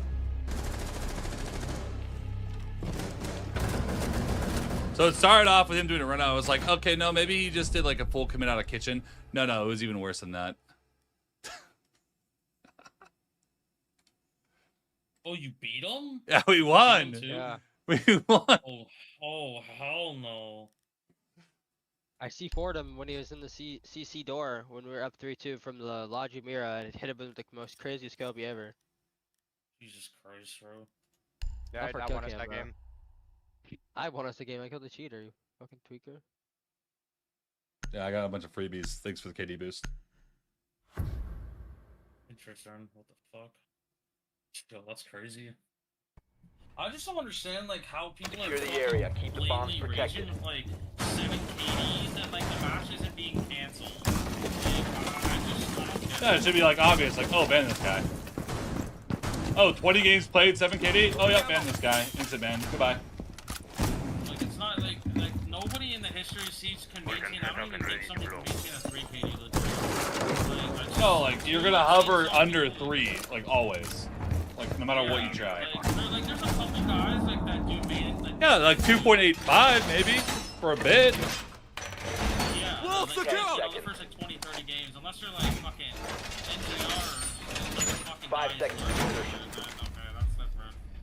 But yeah, no, that shit's crazy. 7 Increased KD, surveillance on bombs. Op 4 has a diffuser. Talk to me on a daily basis. I'm on a 7 KD right now. Chill. Put up pimp. Right shooter. Are we I called it? Yeah, but there's a difference. There's a difference between like. This guy's cheating, bro. He'll be bottom middle. Yeah. No way. Oh my god, he's decoy botting rage shooting. Yeah, rage. Can you one of us steal me from top metal? Oh my god, wait, I just got wallbang. What the fuck? Customs? Nice. Friendly injured. Nope. No, I tried. What are you doing, Tay? Like, dude, Tay, what the fuck are you holding besides bottom metal? Just get off the fucking game. You're getting replaced. Op 4 has located a bomb. You know what to do.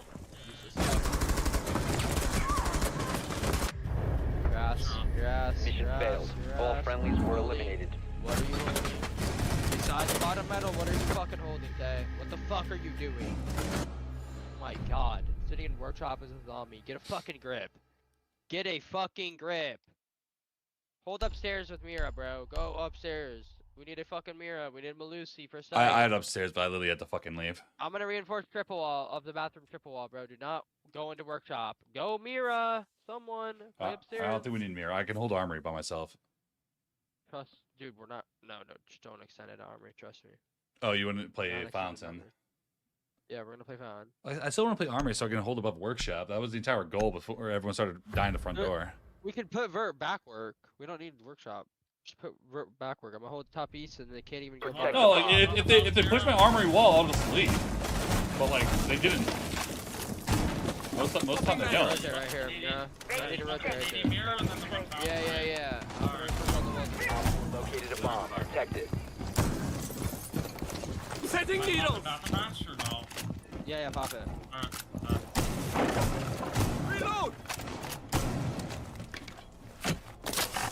Put your Lewis on top of the archive desk. W flip, by the way. Yeah. This guy just casually said reports don't matter. Down to 10 seconds. 5 seconds and counting. Swapping mag. Bomb located by Op 4. All secure. Keep us tracked. Barrier deployed. Window secured. Loading new mag. Needles in position. If he's actually cheating, I'll fucking Thanos him right after this. Just kidding. No, he's raging. He's raging. Tellers, trying to find. Why is the window? Why are these windows barricaded? I'll just put the Canadian barricade. I want to go Legion 1 on that window before I leave. Bobby said. Legion, can you put that fountain mirror? I can just let her cut off. Reloading. Keep us deployed.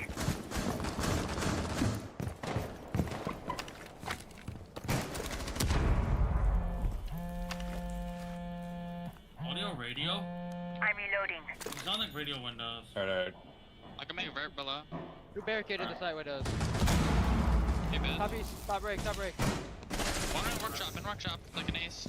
Workshop, yeah. We have some time. Break. Hit a goo. That's Ready. laggy. It's on the break door, I think. Right, workshop dead. 1 Op 4 remaining. Last guy's like really low. It's a cheater. Where? Op 4 eliminated. Mission successful.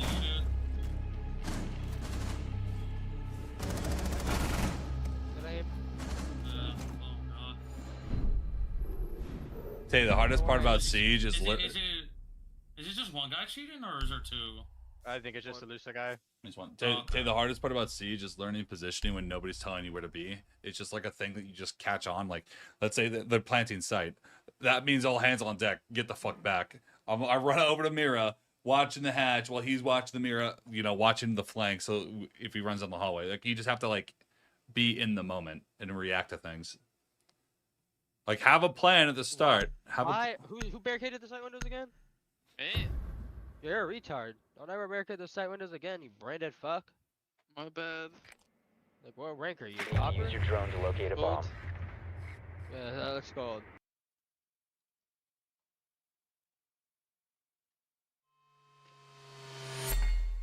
Hello. What up, guys? All right. So, I'm back.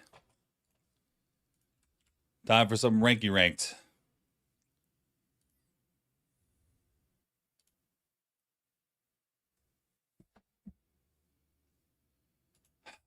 Trying to lose to some cheaters, probably. But it's all good. We back. Yes, now, if you have drops questions, you can ask me directly. I saw you, Cam. No, the reason why streamers leave drops on, I'm going to give you guys honest truths, okay? 1, helps the streamers. Honestly, this is a lot of viewership on the streamers that we don't normally get. A lot of new eyeballs on your stream. So, 2, it does help people get drops. Because, like, I don't know about you guys, but, like, without streams like this, like, for me, when I was, like, you know, just, like, a watcher, if I wanted drops, you can't get drops unless you leave a stream on overnight, because I'm not waking up at 5 a.m. to turn a stream on in the middle of the week to get drops. Like, I can't watch the games with it, like, in the middle of the day. Like, on a Tuesday, Wednesday. Was not going to happen. So, like, it's kind of like a, we help you get drops, but, you know, it also helps us. So, it is what it is. Have you played with anyone that hits servers when you're about to lose? Yeah, I have. It's, I prefer that over playing a rage cheater. So at least then the game is gone. But yeah, I have played that. All of it sucks. There's no winning. I've missed 2 days of the drops because of work. Yeah, I mean, that's not an absurd thing. You're not alone in that. Like, throughout the middle of the week when I was working, there is absolutely not a chance in hell that I would have been able to get any of the drops.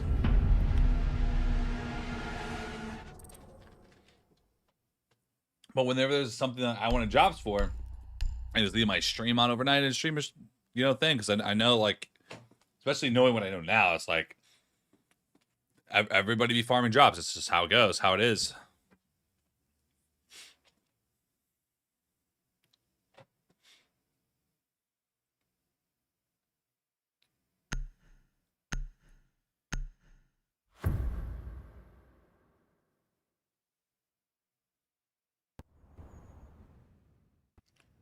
Be ready to engage, Op 4.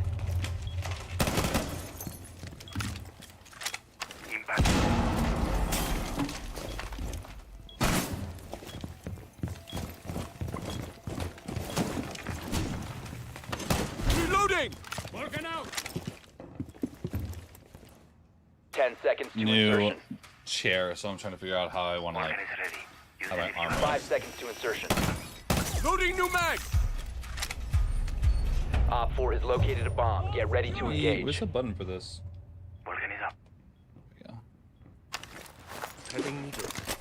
No, I don't like that. Need it covering.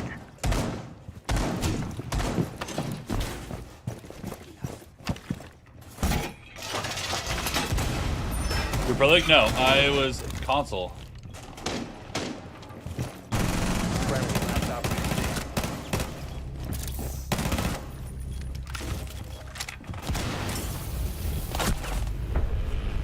Mission failed. All friendlies were eliminated.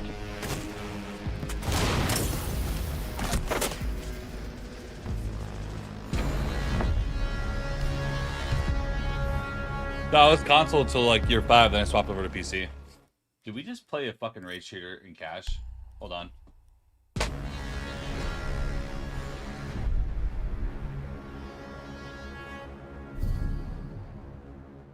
Operators prepare to engage.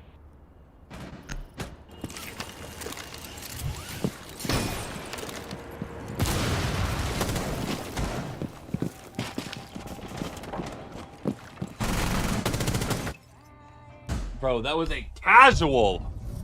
Oh my god. Did anyone get past drops we missed for the ongoing tourney? In drops offline, you can change your description. So, what you guys both said, there's a little catch-22 in that. Without streamers' channels that like stream overnight and like are on the entire time, it's hard for you to get all of your drops unless you're wanting to wake up at 5 a.m. every day. in the middle of the week. So, is there a way to getting drops from yesterday or earlier today? No, there's not. Drops go live at the start of every play day, and they end at the end of a play day. I'm not changing the title because I'm planning on streaming the entire fucking time up until the new season. Sorry, the fucking new play day. Sorry, my words are fucked up. Up to the new play day. So people that like lurk and hang out here are going to get their drops for the following day, which is why I leave the title as is. So people know that I'm going to be live for it.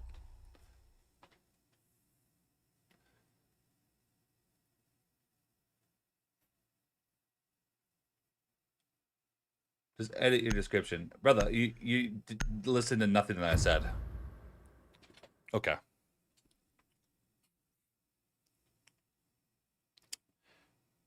New chair? Yeah. I got the Secret Lab Titan Evo.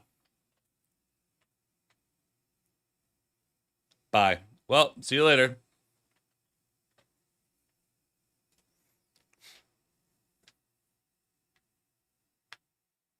First time chatter telling me, trying to boss me around. I'm doing, like, no. I wasn't going to ban him, but I'm not going to defend that guy. Reinforcing its location. Sub 2, can I 1v1 you? When I 1v1 people, I'm down, but, like, not right now. I'm kind of, like, in, what do I want to do? Because, like, right now, I'm, like, I don't have a rank stack, and I need to occupy the time until I go to bed. So 5 seconds to go. I'm not really sure what I'm going to do right now. You found a bomb. Make your way to its location and defuse it. They go live, if you're West Coast, they go live around like 6 a.m.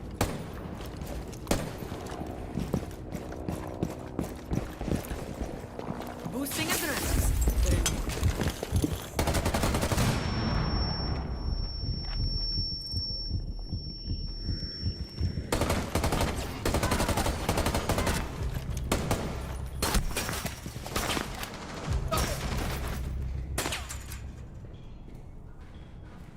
Boosting adrenaline. Throwing a EMP grenade.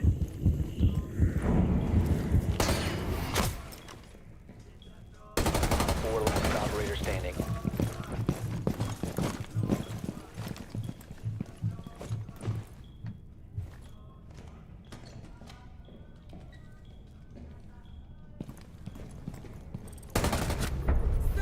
Op 4 eliminated. Friendly mission successful.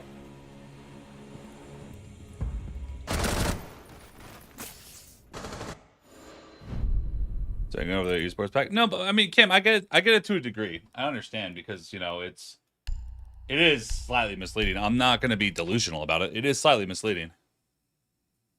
I get it. I understand being slightly annoyed by it, but like, you'll see it in chat when drops are live. And if you ask me, are drops live? I'll answer it. Like, don't need to be angry.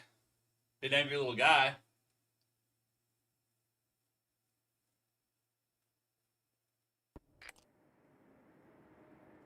Friendly drone deployed. Op 4 is reinforcing its location.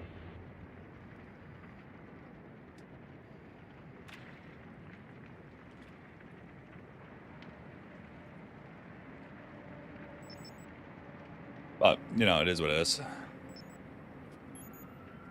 Yeah, literally, I'm not the one that started doing this.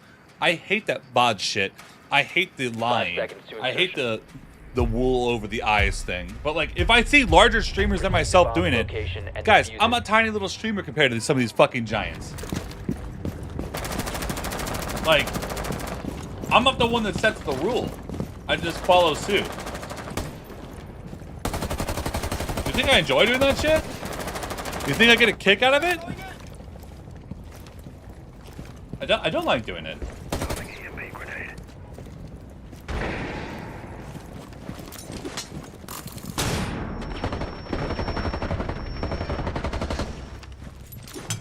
Reloading.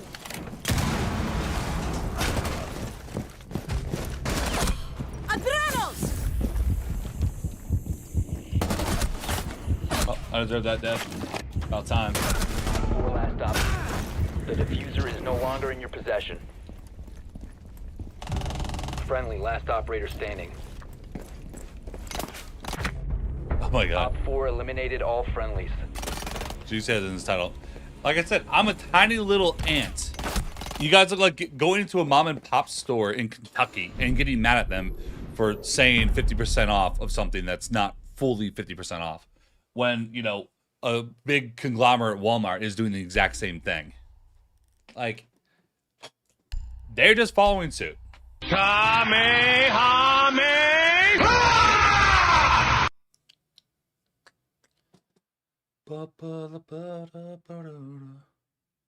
Yeah, no, it's like, it's funny because it's first time chatter coming in talking shit. Like, not even just asking the questions, of just like, you're shit. Fuck you. How dare you? Like, is what it is. It's Stargazer on Finca.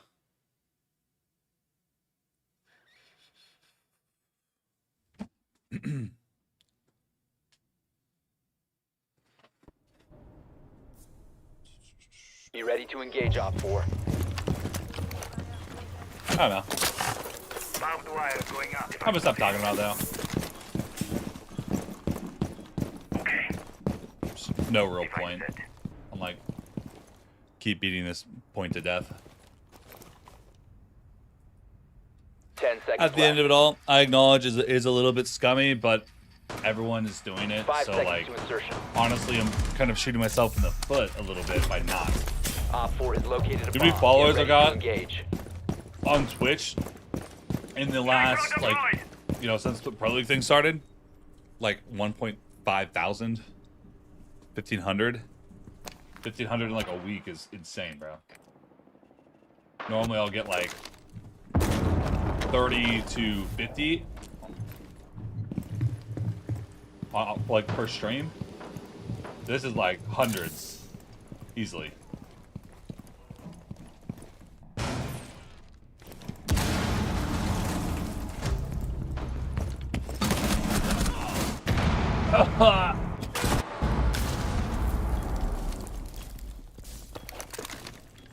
Yeah, let's go around. Let's go look real quick, shall we? If I find 3 streamers larger than me, drops.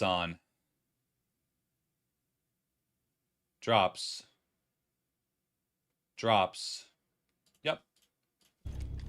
Nope. And that being said, I'm going to still be live when drops are on. So if you like hang out, you will get your drop for tomorrow. 100%. Back change. One friendly operator remaining. Mission failed. All friendlies were eliminated.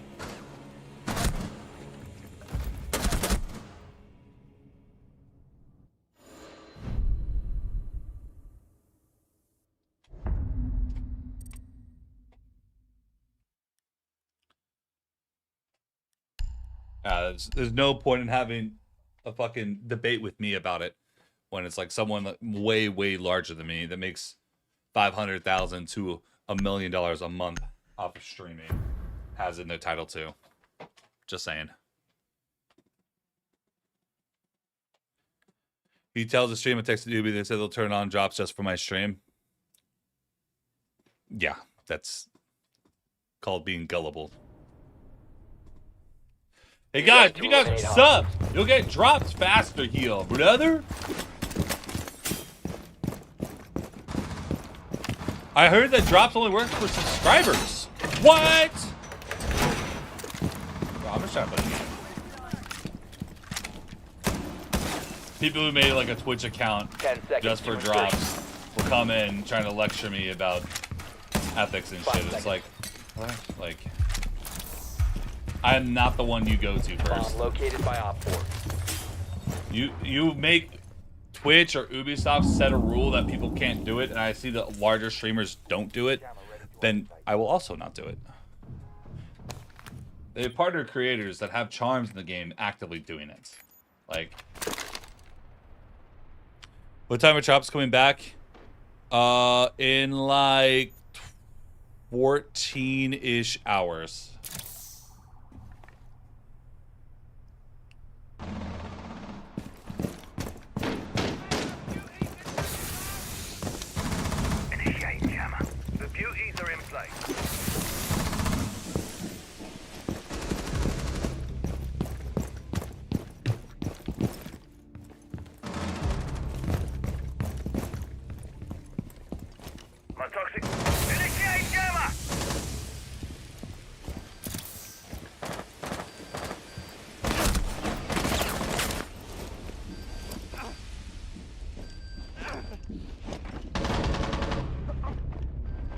Oh no. They're pretty accurate. What are your thoughts on the finals leaning towards CAG? Tomorrow's grand finals are such a crapshoot. I could see CAG potentially winning, but I could see Furia also 3-0ing. Honestly, the safe bet, if you are trying to get points, the safe bet is to bet Furia. But if you want to risk it for the biscuit, bet CAG. Especially if you already have 7 points. Got nothing to lose. But the safe bet's Furia.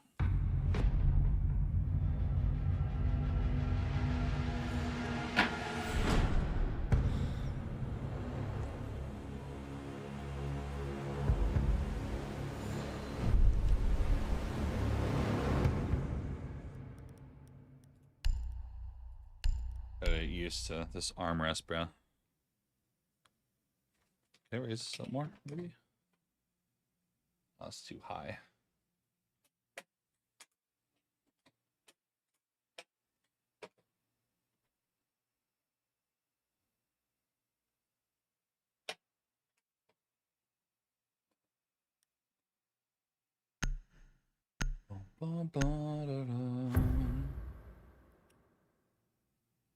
Yeah, I've been stuck. CAG had won previously against Furia, but Furia was looking good today. Furia did not look good today.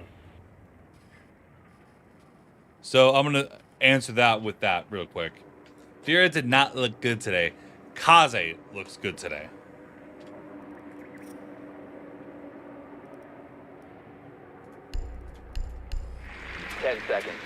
I think that if Kaze didn't have like another career game, W7M probably would have won.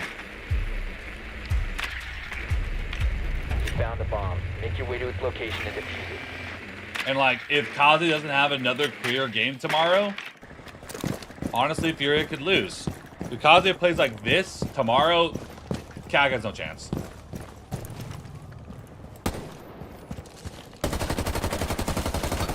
You need to bet against the best player in the world. You either believe him or you don't. One of the two. Boosting adrenaline.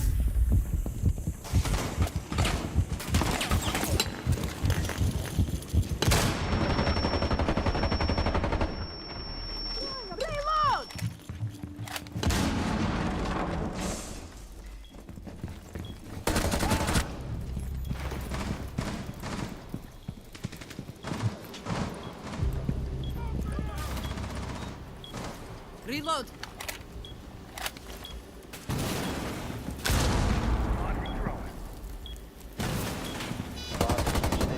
Surge incoming. Loading you back.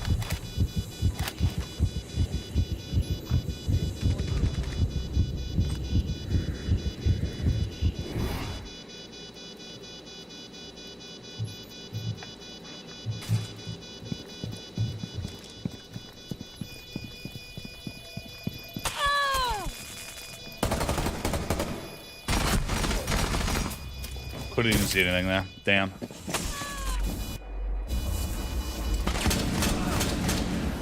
Four last stop standing.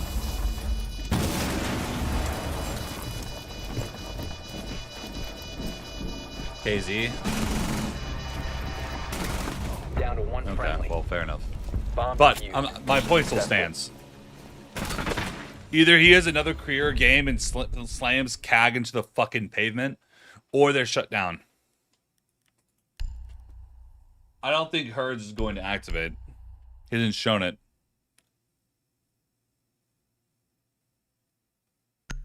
Well, Crowdy, it's because the drops end when Pro League's over. Why am I solo queue? I don't have a stack yet, currently. I'll probably play this game out, and then I'll see if there's any other esports to watch. I'm just going to chill there for a bit while we watch.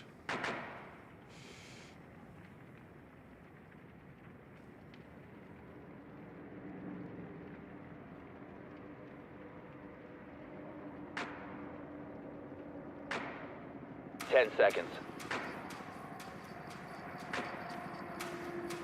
5 seconds before insertion. Proceed to bomb That was some location bullshit. and defuse it. Drops tomorrow are the good drops. Yep, and my stream is going to be live the entire time, so if you're here with the volume set to at least 1%, you will get every drop tomorrow.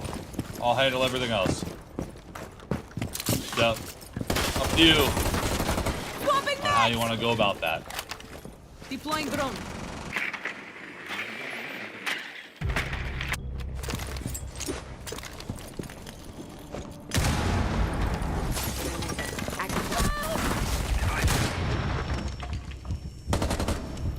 Activating thermal signal.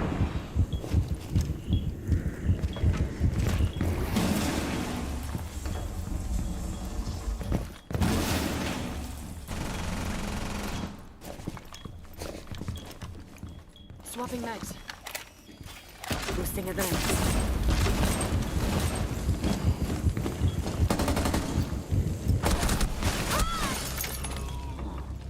Fair.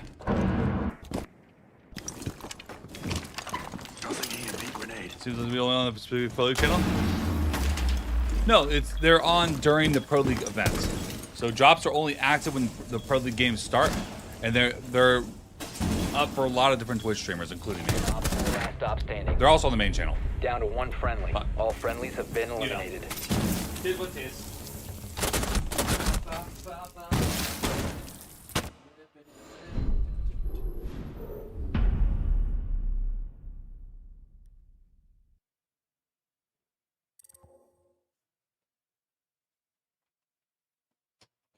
Well, you can't get them from any Siege streamer. Just the vast majority of them. We're going to have it on during the Pro League event. The ones that are Ubisoft Creator Program certified. Which I am.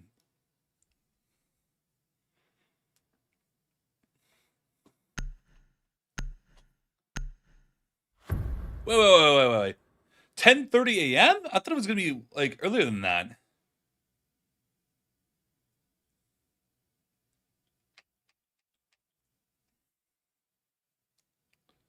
Damn, bro. I thought it was a lot earlier than that. I thought I did the math. I thought it was like fucking... Someone said like 7 a.m.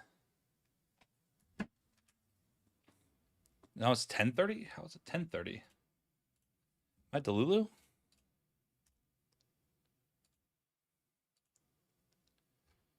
Yeah, it's supposed to start... I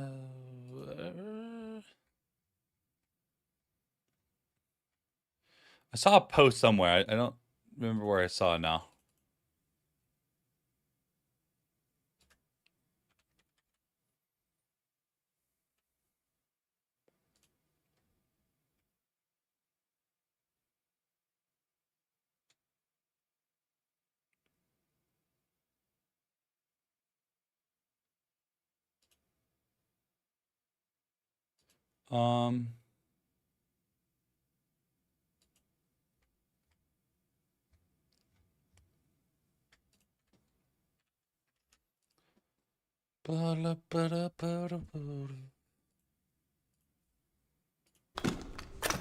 That's just what Jess said. I know I can find it. I just... It said 13:45 BRT is the first thing that starts. She's talking about starting at the reveal, I believe. But I'm going to be watching the entirety of the stream. It was 13:45 GMT, which is, I think, was like 6 or 7 a.m. But then they have like probably like a show match. And then they have the reveal. And then they have grand finals. Nest ready. Swapping mag. Last stop standing.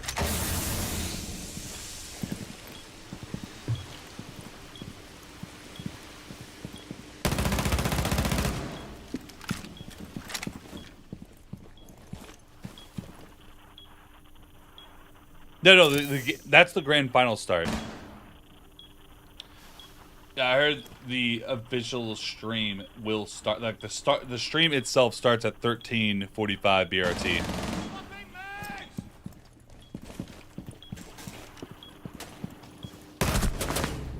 All right, let's stop talking about it and just I'll find it in 5 seconds. Why are we even discussing it? I can find it. I just don't want to.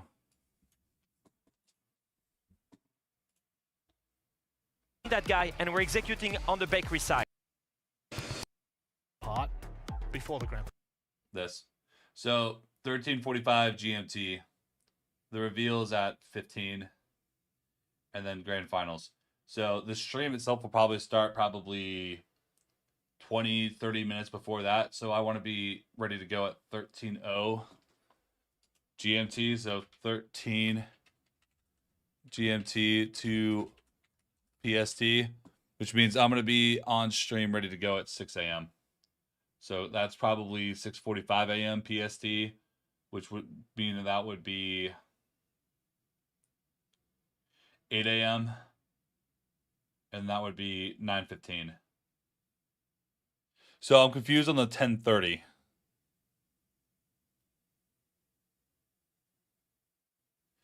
Yeah, because it says GMT time, right? So GMT to, let's just say to EST.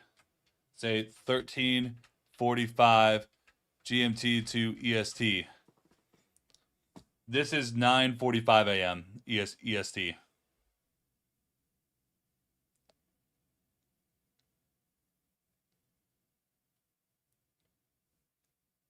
I think drops are on for that.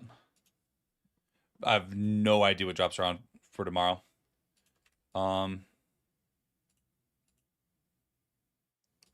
That is fair. Can we find out? Let's go see if we can find out real quick. Let me go to creator. Let me go to drops. Can I find Siege in here? Is the finals up? Tom. Siege. Nope, they don't pop up until the next day. Nice. Here. I can do some back-end stuff and figure it out. New chair? Yeah, new chair.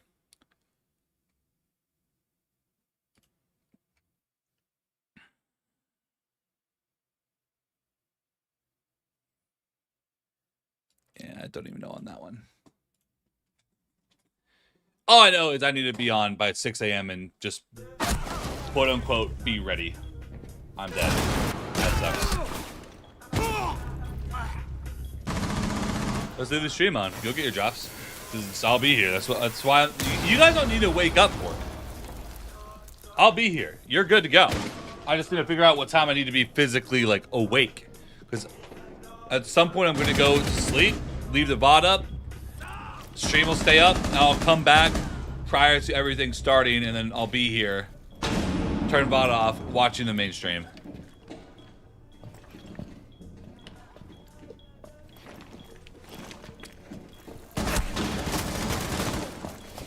Yeah, it's like shotgun skin, a charm, and packs.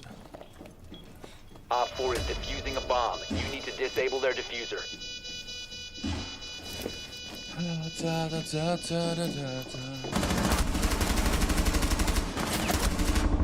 Try aiming at them and not the floor. Diffuser located. Protect the bombs and disable the diffuser. One friendly operator About remaining. the drops tomorrow. Yeah, you're probably not gonna have. You're probably gonna have like maybe 5 to 6 hours to even get them all. So unless you're there at the very start, you're not going to get all the drops.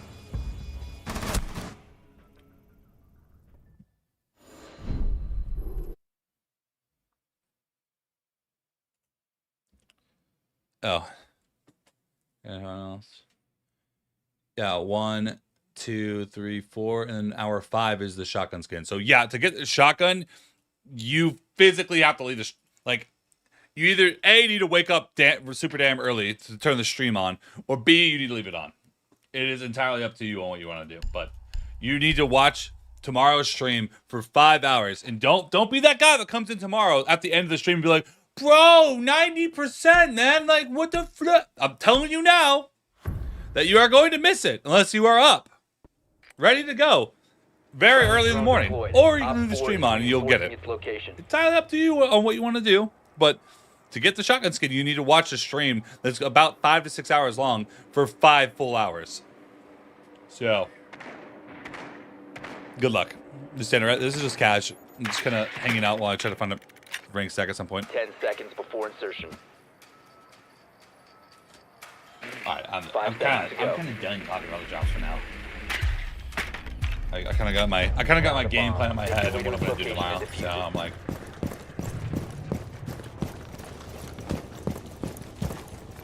wake up at 6 a.m. Check on stream. Make sure we're all good.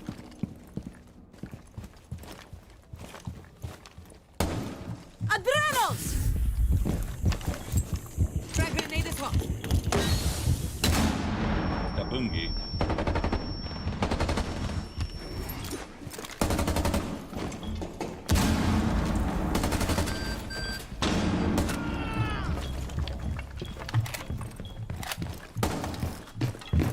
Boost incoming! Loading new magazine! Is no longer in your possession.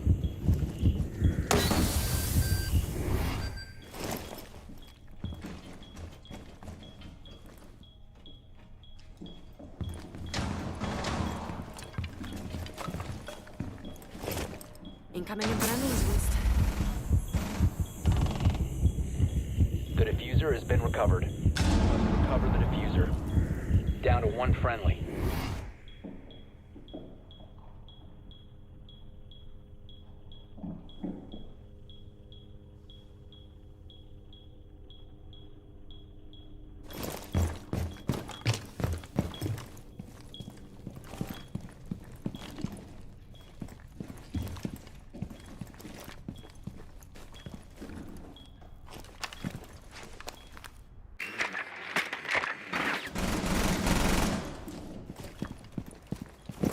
The diffuser is now secured. You have dropped the diffuser. We have been eliminated. Troll bots, bro. Troll robots. Troll bots. Why bring diffuser out into the hallway when I have all of site controlled? I don't understand how people's brains work sometimes. Is there like a tournament going on or something? I remember hearing something about it. I'm trying to find. Oh, TPL. A little bit more difficult to kind of contest. So good reads from both sides, I think, to try to outplay either side. But yeah, ends up going in Karniko's favor. And now they swap sides for this next round. Hyde on the board. Yo-Yo as well to deny Stream quality here is time. horrible. Lots of different kind of utility being brought from Karniko to make this defense happen. Somebody's peeping, knows what you're trying to do. Not my mute jammer, says Zach. Ions backs him down. Both of them still getting out with their lives. Unks trying to find a gap, a moment to keep their, honestly, their top 2 aspirations alive. This is a huge round in the context of the TPO group. 4v4 now as kills are going to go both ways. You have lost a Malusi and you have lost a Lion. Dead finds another.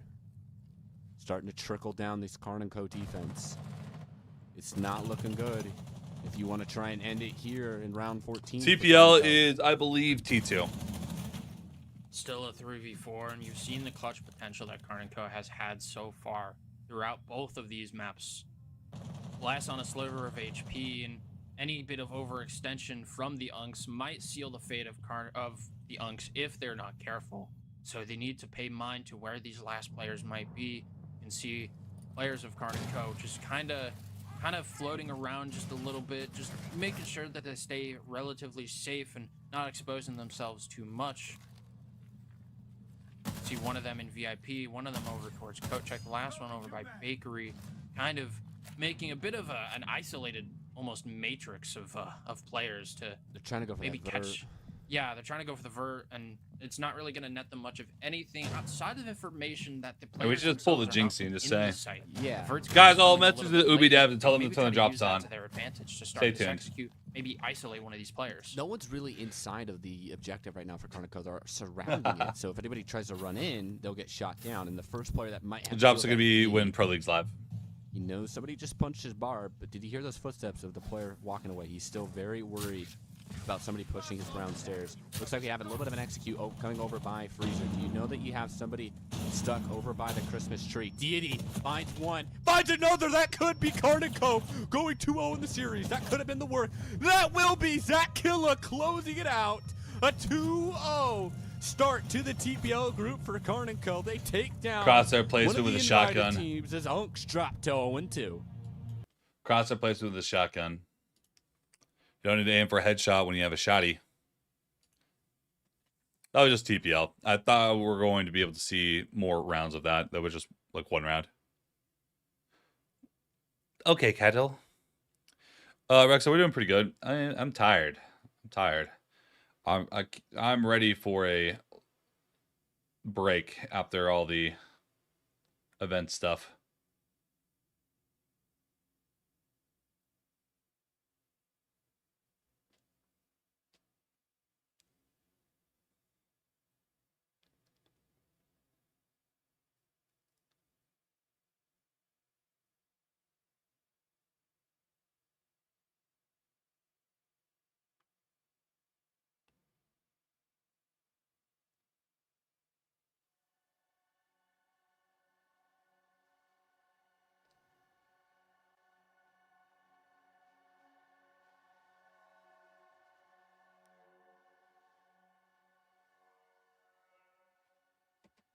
This is standard.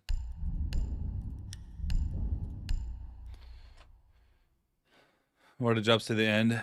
They end whenever the Pro League's over for the day.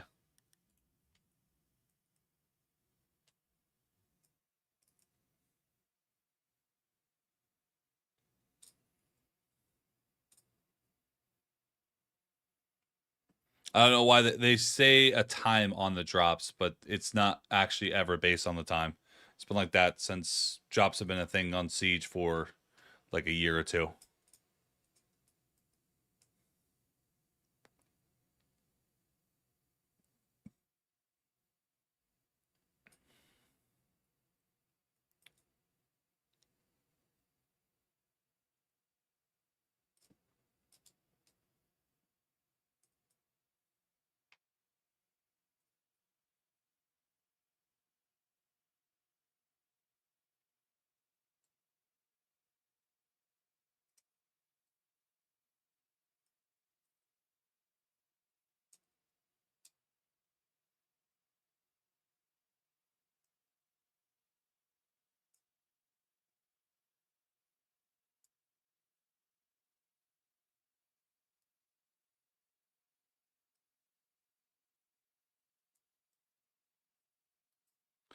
So we were watching TPL for a second.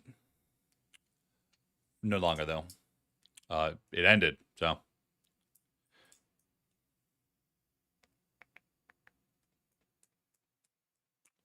want to get a rank stack, but honestly, it might be kind of early for people to play ranked, so I'll try a little bit couple other things, but if I can't figure it out, then we may go bot mode again while I just work on editing, because I want to get the I need to make a reveal thumbnail for tomorrow so I could record while it's live, record the entire thing, and then post it the second we're done. So I do want to get that done tomorrow. By tomorrow.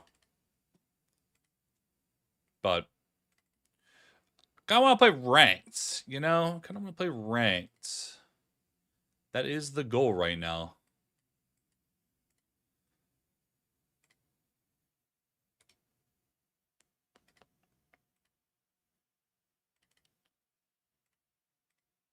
Oh, we're going to do yet. Ba-da-ba-ba-ba-ba-ba.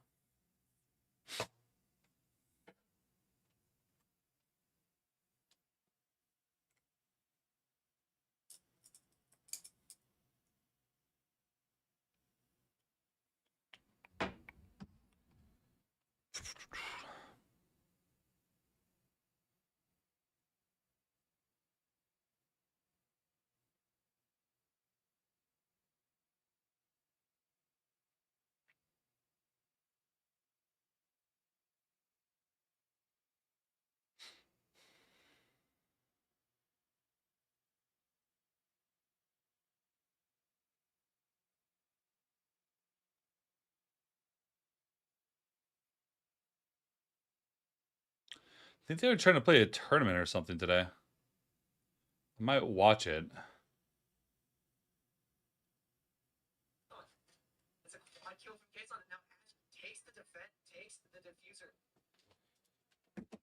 That might be something to do.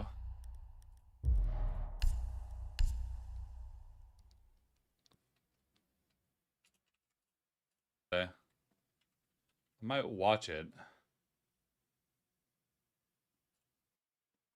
2-0. Underagers know how they want to play this. They're showing does not mean experience or maturity. It just means, well, you've been around longer, but we're better. Gotta love to see the plays. Having Goyo, Castle, Fenrir, Warden, and Ella being brought into defense, you bring the attack. Yeah, you bring the attack. Goyo Castle, very much a possibility here. So that Goyo, obviously they did get out the any opportunity of using those Goyos last round, which I was very, very surprised about. I think that's maybe what they were trying to go for first, was that Goyo. They did so as well. So if anything, I would think that the attackers might bring a shield operator this time, because there are no C4s in the pocket of Aspire. You are correct. The last time the Goyos were burned early by the Twitch, so I'm thinking that the Ella mines will hopefully disturb the Monty enough where they can hopefully swing and get the kill. If not, they're playing really slowly and fast. Is that a Sens on the attackers? That is a Sens on the attackers. The attackers are bringing Ace, Twitch, Sens, Nomad, and Grim, so they're not even planning to wait for it. It is gunfight for gunfight. It is just get in there and get out, obviously. And Ella, Warden, Fenrir, Castle, and Goyo on the side of the defenders. I mean, they don't even have time. Like, Aspire is rushing to set up right now. I think that's kind of this tempo that Underagers is playing with. Aspire doesn't have as much time to set these things up. Because look at that. The Grim's already at the finish line. The Ace is already already there. Sen's already... Again, Sen's already throwing out one of the pieces of utility, and Kaeson's going to take out Floofs very quickly here. Kaeson taking another one down. The Warden has fallen, so the Goyo is down. And now the Grim with those bees. Tracking bees very well. Fenrir falls to EWZY, and Joe... Good little strat. No, Scary Force is the guy to down, swing but not out. your gun And up. now Geek is going to start around again, but will get quickly traded out by Kaeson. Kaeson just going to work here. Just a lot of that. And Kaeson getting a 4K. And I've got to say, looking at that game, that timeout is might be a bit early, but it might be necessary. Might be necessary there. We have to be careful about this. Yes. So, from what you can see at that start, you had the 417 on Twitch being used to down and just cause as much havoc as possible. But having the Nomad's primary being used as a killing weapon, I don't see that often at all. I wanted to watch it, so I'm like, I want to watch some Siege, but I don't want to be mean. I don't want to be mean. Lacassie's just too amateur after watching Pro League. They're literally telling us what operators are choosing, like we can't see them. Like, I get what operators are using, but tell me why it matters. Like, oh, they have a really aggressive lineup here. It looks like they're probably just going to go for like a direct hit on something. Or, oh, looks like they're going to isolate the VIP guy. So they're using the Sense from Whiskey, so no one from Whiskey Double and beyond can actually help this guy, and leaving him on an island where he's getting swung from the guys on white as well as the guys on the window. That kind of a thing, Yes, they have a Nomad, Sense, Grim, Ace. The defenders also have a Goyo, Malusi, Warden. Like, expand on that.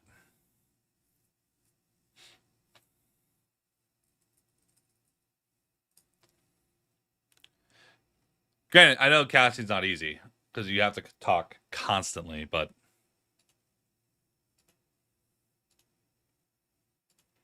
again, did boot. What?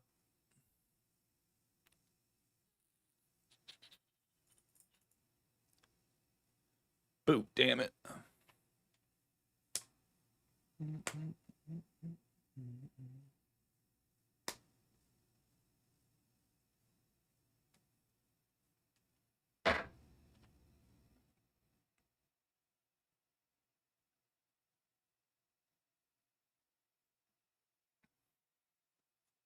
With actions and not the process of possibilities. Yeah, like what do they? Why does their operator lineup matter?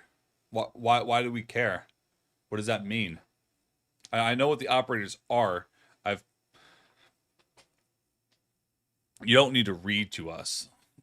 You can't watch Siege and not understand what the operators themselves are. You're not gonna know what the fuck you're watching. But like, there's a difference between knowing what an operator does and why it's good in a certain combination based on where they're at and what they can do with said gadgets. And, you know, an average viewer might not know those things. Those are the things you need to talk about. What's your final prediction? Dude, I'd flip a coin. I'm saying CAG because I've doubted CAG the entire tournament and I already got enough. I'm down. Sure. I've already got my 7 points for the R4C skin. So I'm like, you know, I might as well say CAG. I lose nothing, I win nothing. I'm saying CAG for me, for the memes.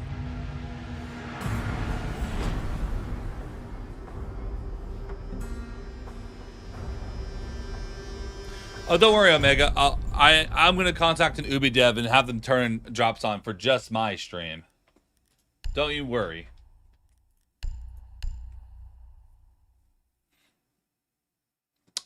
If I was a betting man Glock, I'd probably say Fury is probably going to win, but God, who knows?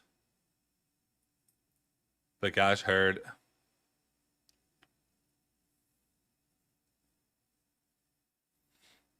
Omega, people like you are going to miss probably almost every single drop.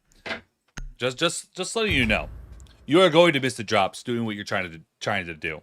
I'm 100% positive you are not going to get the shotgun skin tomorrow. You know why I know that? Because you only want to be in a stream the second drops are live, and tomorrow you're not going to have much time unless you're literally in there within this opening minutes of when the stream drops. Because you need to be in there for 5 hours, and the stream is going to be about 5-6 hours long. You can't miss a single iota of a second. I'm not going to explain this every time because I already know that first time chats who just installed Twitch today to just say this shit. You know, well, why even have this conversation? I'd rather just meme. I'm memeing from now on. 10 seconds to insertion. 5 seconds before insertion. Proceed to bomb's location and defuse it.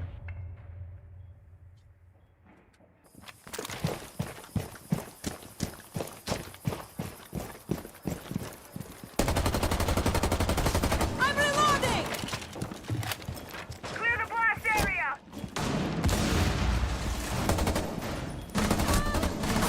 Boost incoming!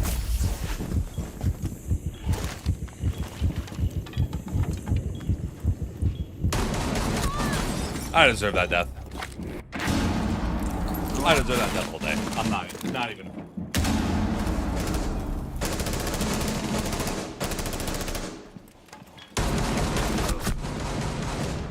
Inserting cord!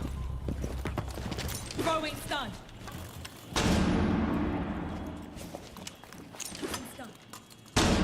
The armor's come out really easy. Friendly, last operator standing. You must recover the diffuser. We have been eliminated. Woo!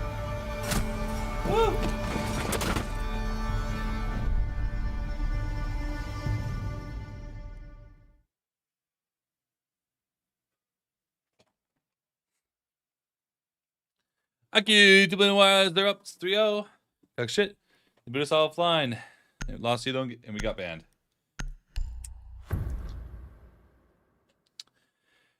You see, all us Siege players cycle are addicts.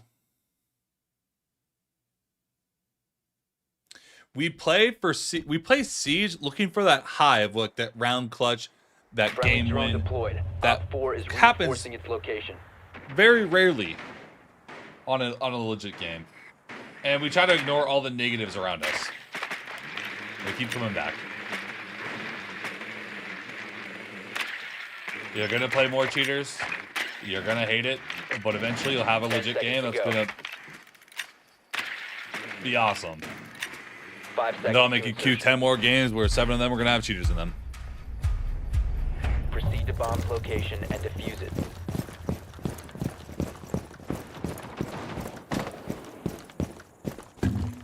Imagine being the type of motherfucker that cheats in a video game, though.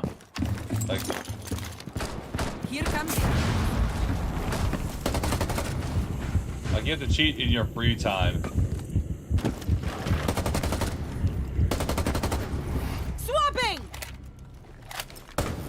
Because you suck balls. Frag grenade is hot. 4 last stop standing. I mean, I get it. When Op people like 4 this floating eliminated. around. People like that turn to cheating. I get it. I've quit and relapsed on Siege more times than I can remember. Yeah. It happens to everyone. I get it. I understand.